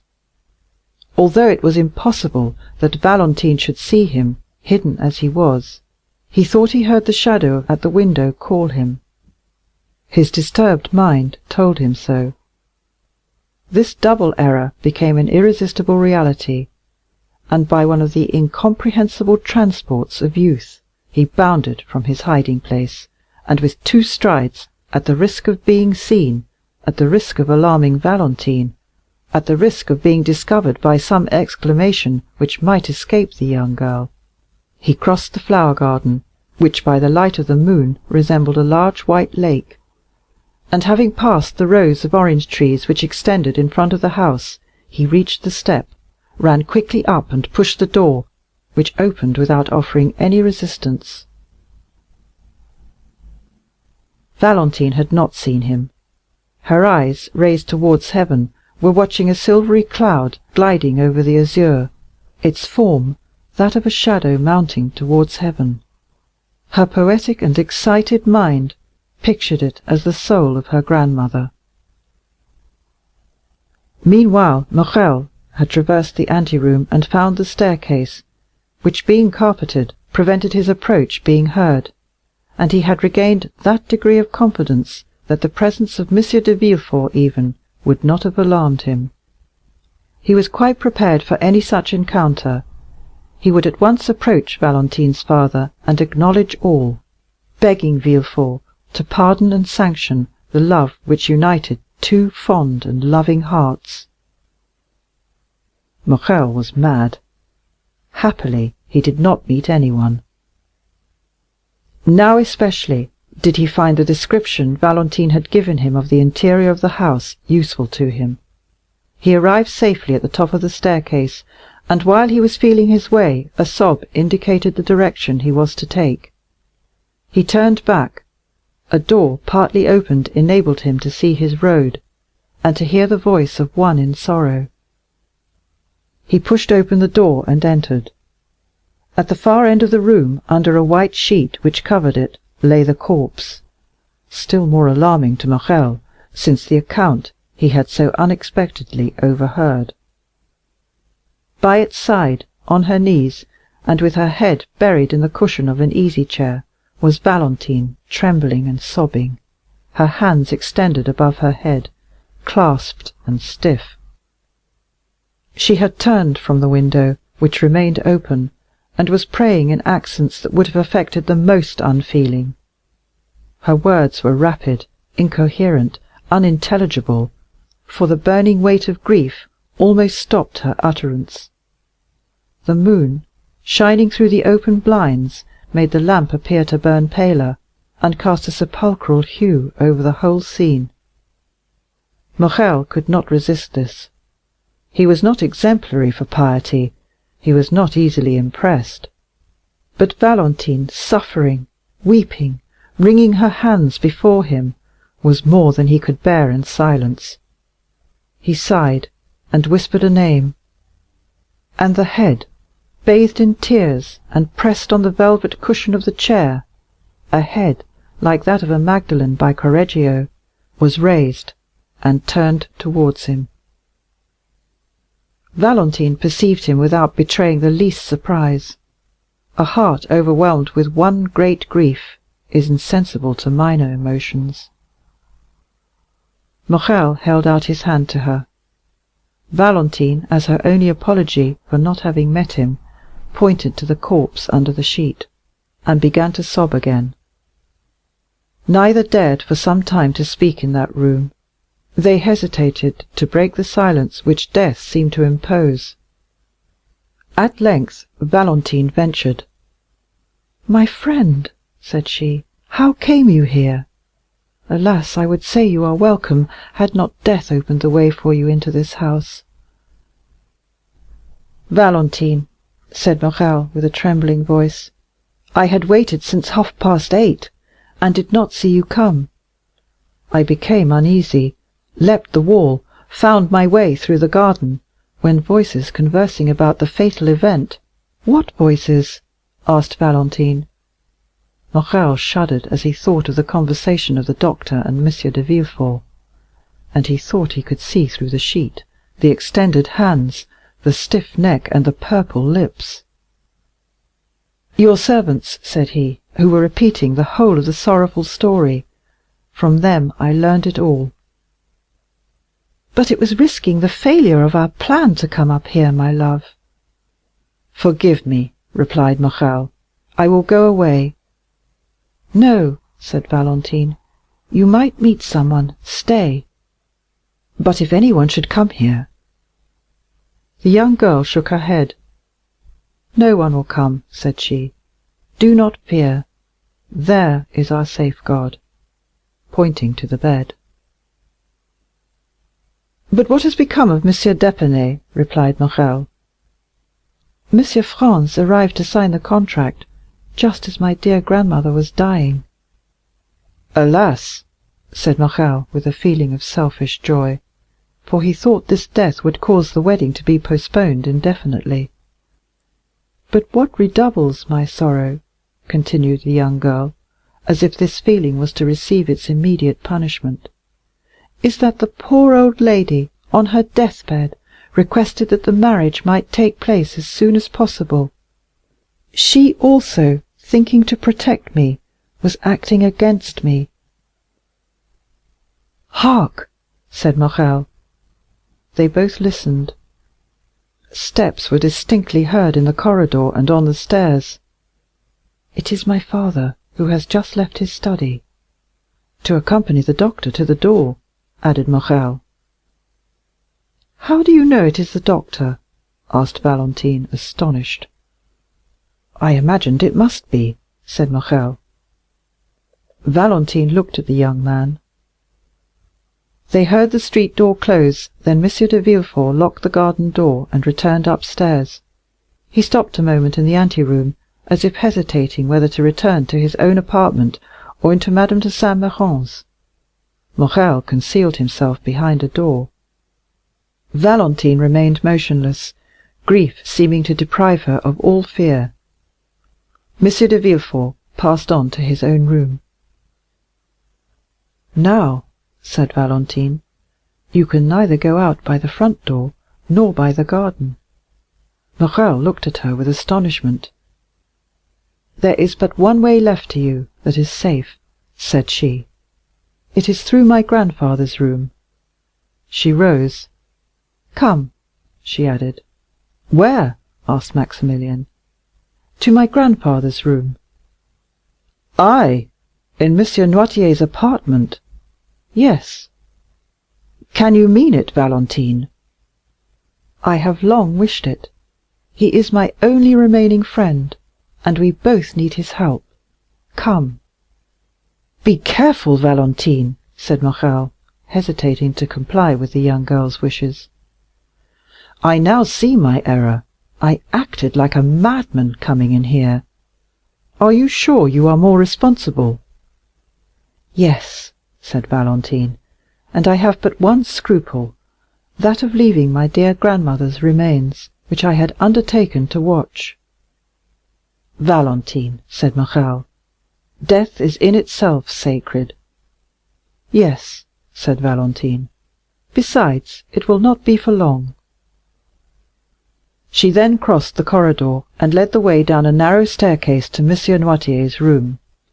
Morrel followed her on tiptoe. At the door they found the old servant. Barrois, said Valentine, shut the door and let no one come in. She passed first. Noirtier, seated in his chair and listening to every sound, was watching the door. He saw Valentine, and his eye brightened. There was something grave and solemn in the approach of the young girl which struck the old man, and immediately his bright eye began to interrogate. "Dear grandfather," said she hurriedly, "you know poor grandmamma died an hour since, and now I have no friend in the world but you." His expressive eyes evinced the greatest tenderness.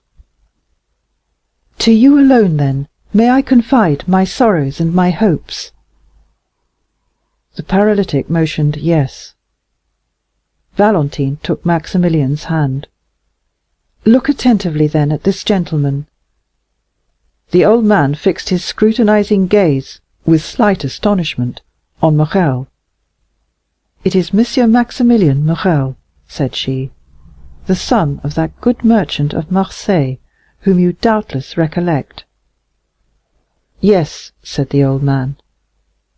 "He brings an irreproachable name, which Maximilian is likely to render glorious, since at 30 years of age he is a captain and an officer of the Legion of Honor." The old man signified that he recollected him. "Well, grandpapa," said Valentine, kneeling before him and pointing to Maximilian, "I love him, and will be only his. Were I compelled to marry another, I would destroy myself." The eyes of the paralytic expressed a multitude of tumultuous thoughts. "You like Monsieur Maximilian Morrel, do you not, grandpapa?" asked Valentine. "Yes."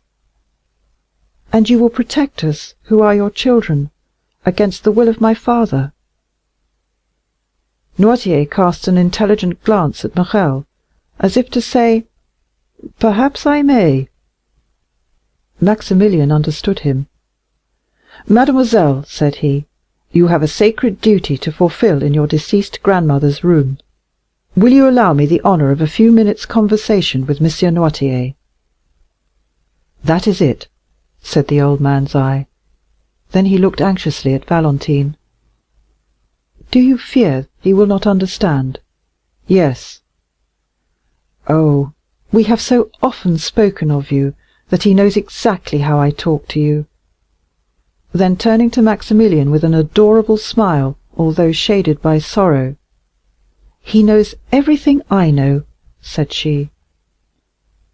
Valentine arose, placed a chair for Morrel, requested Barrois not to admit anyone, and having tenderly embraced her grandfather, and sorrowfully taken leave of Morrel, she went away. To prove to Noirtier that he was in Valentine's confidence, and knew all their secrets, Morrel took the dictionary, a pen, and some paper, and placed them all on a table where there was a light.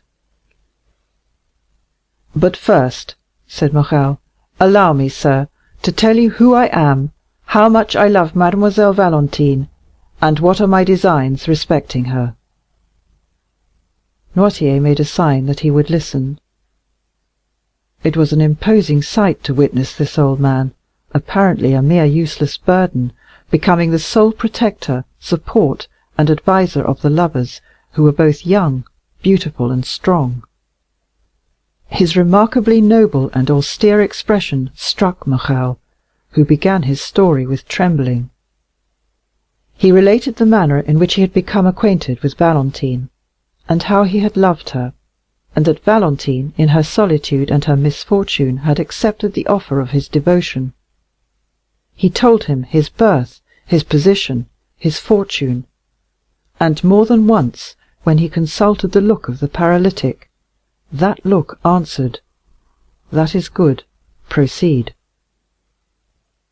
"And now," said Morrel, when he had finished the first part of his recital, "now I have told you of my love and my hopes, may I inform you of my intentions?" "Yes," signified the old man. "This was our resolution. A cabriolet was in waiting at the gate, in which I intended to carry off Valentine to my sister's house, to marry her, and to wait respectfully M. de Villefort's pardon." "No," said Noirtier. "We must not do so?" "No." "You do not sanction our project?" "No." "There is another way," said Morrel. The old man's interrogative eye said what? "I will go," continued Maximilian. "I will seek M. Franz d'Épinay. I am happy to be able to mention this in Mademoiselle de Villefort's absence, and will conduct myself toward him so as to compel him to challenge me." Noirtier's look continued to interrogate. "You wish to know what I will do?" "Yes." "I will find him, as I told you. I will tell him the ties which bind me to Mademoiselle Valentine. If he be a sensible man, he will prove it by renouncing of his own accord the hand of his betrothed, and will secure my friendship and my love until death. If he refuse, either through interest or ridiculous pride, after I have proved to him that he would be forcing my wife away from me, that Valentine loves me and will have no other, I will fight him, give him every advantage, and I shall kill him, or he will kill me. If I am victorious, he will not marry Valentine, and if I die, I am very sure Valentine will not marry him." Noirtier watched with indescribable pleasure this noble and sincere countenance, on which every sentiment his tongue uttered was depicted, adding by the expression of his fine features all that colouring adds to a sound and faithful drawing. Still, when Morrel had finished, he shut his eyes several times, which was his manner of saying no. "No," said Morrel, "you disapprove of this second project, as you did of the first." "I do," signified the old man. "But what, then, must be done?" asked Morrel. "Madame de Saint Méran's last request was that the marriage might not be delayed. Must I let things take their course?" Noirtier did not move. "I understand," said Morrel. "I am to wait." "Yes." "But delay may ruin our plans, sir," replied the young man. "Alone, Valentine has no power; she will be compelled to submit. I am here, almost miraculously, and can scarcely hope for so good an opportunity to occur again.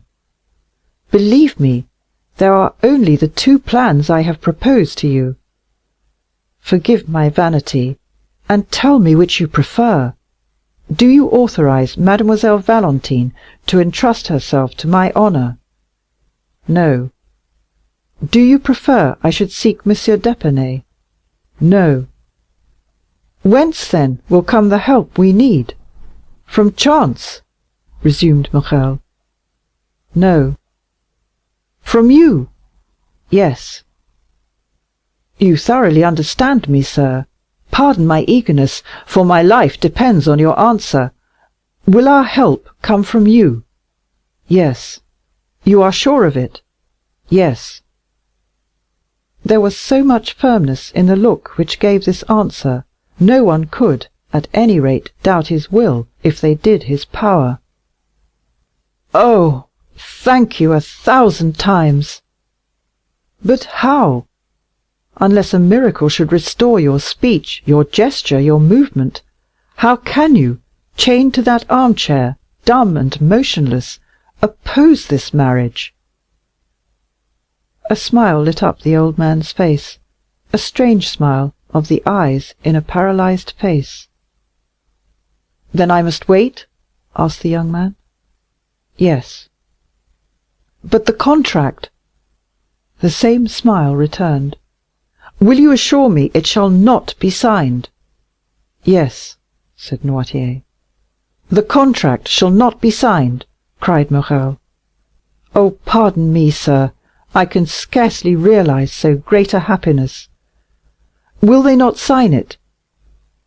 "No," said the paralytic. Notwithstanding that assurance, Morrel still hesitated.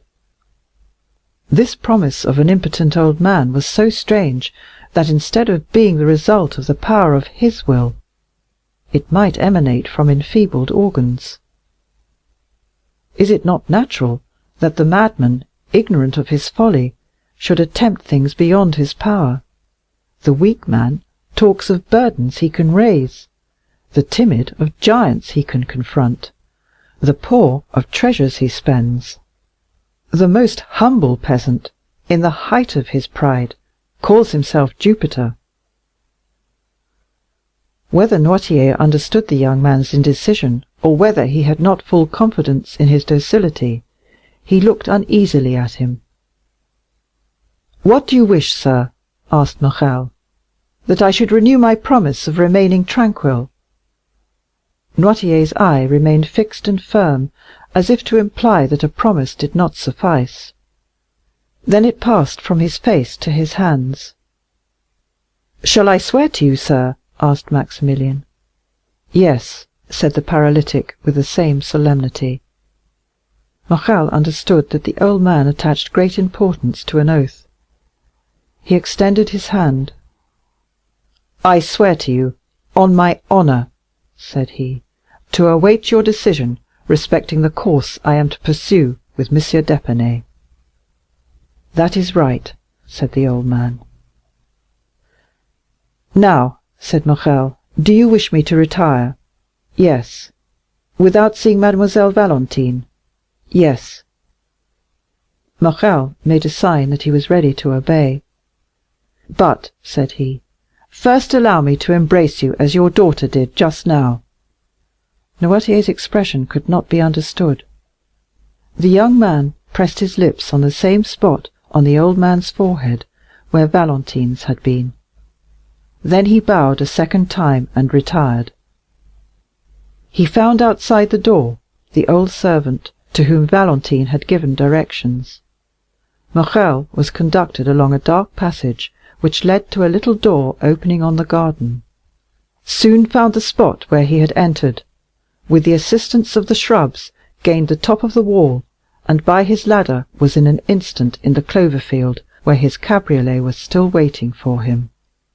He got in it, and thoroughly wearied by so many emotions, arrived about midnight in the Rue Meslay, threw himself on his bed, and slept soundly. End of Part 2, and end of Chapter 73.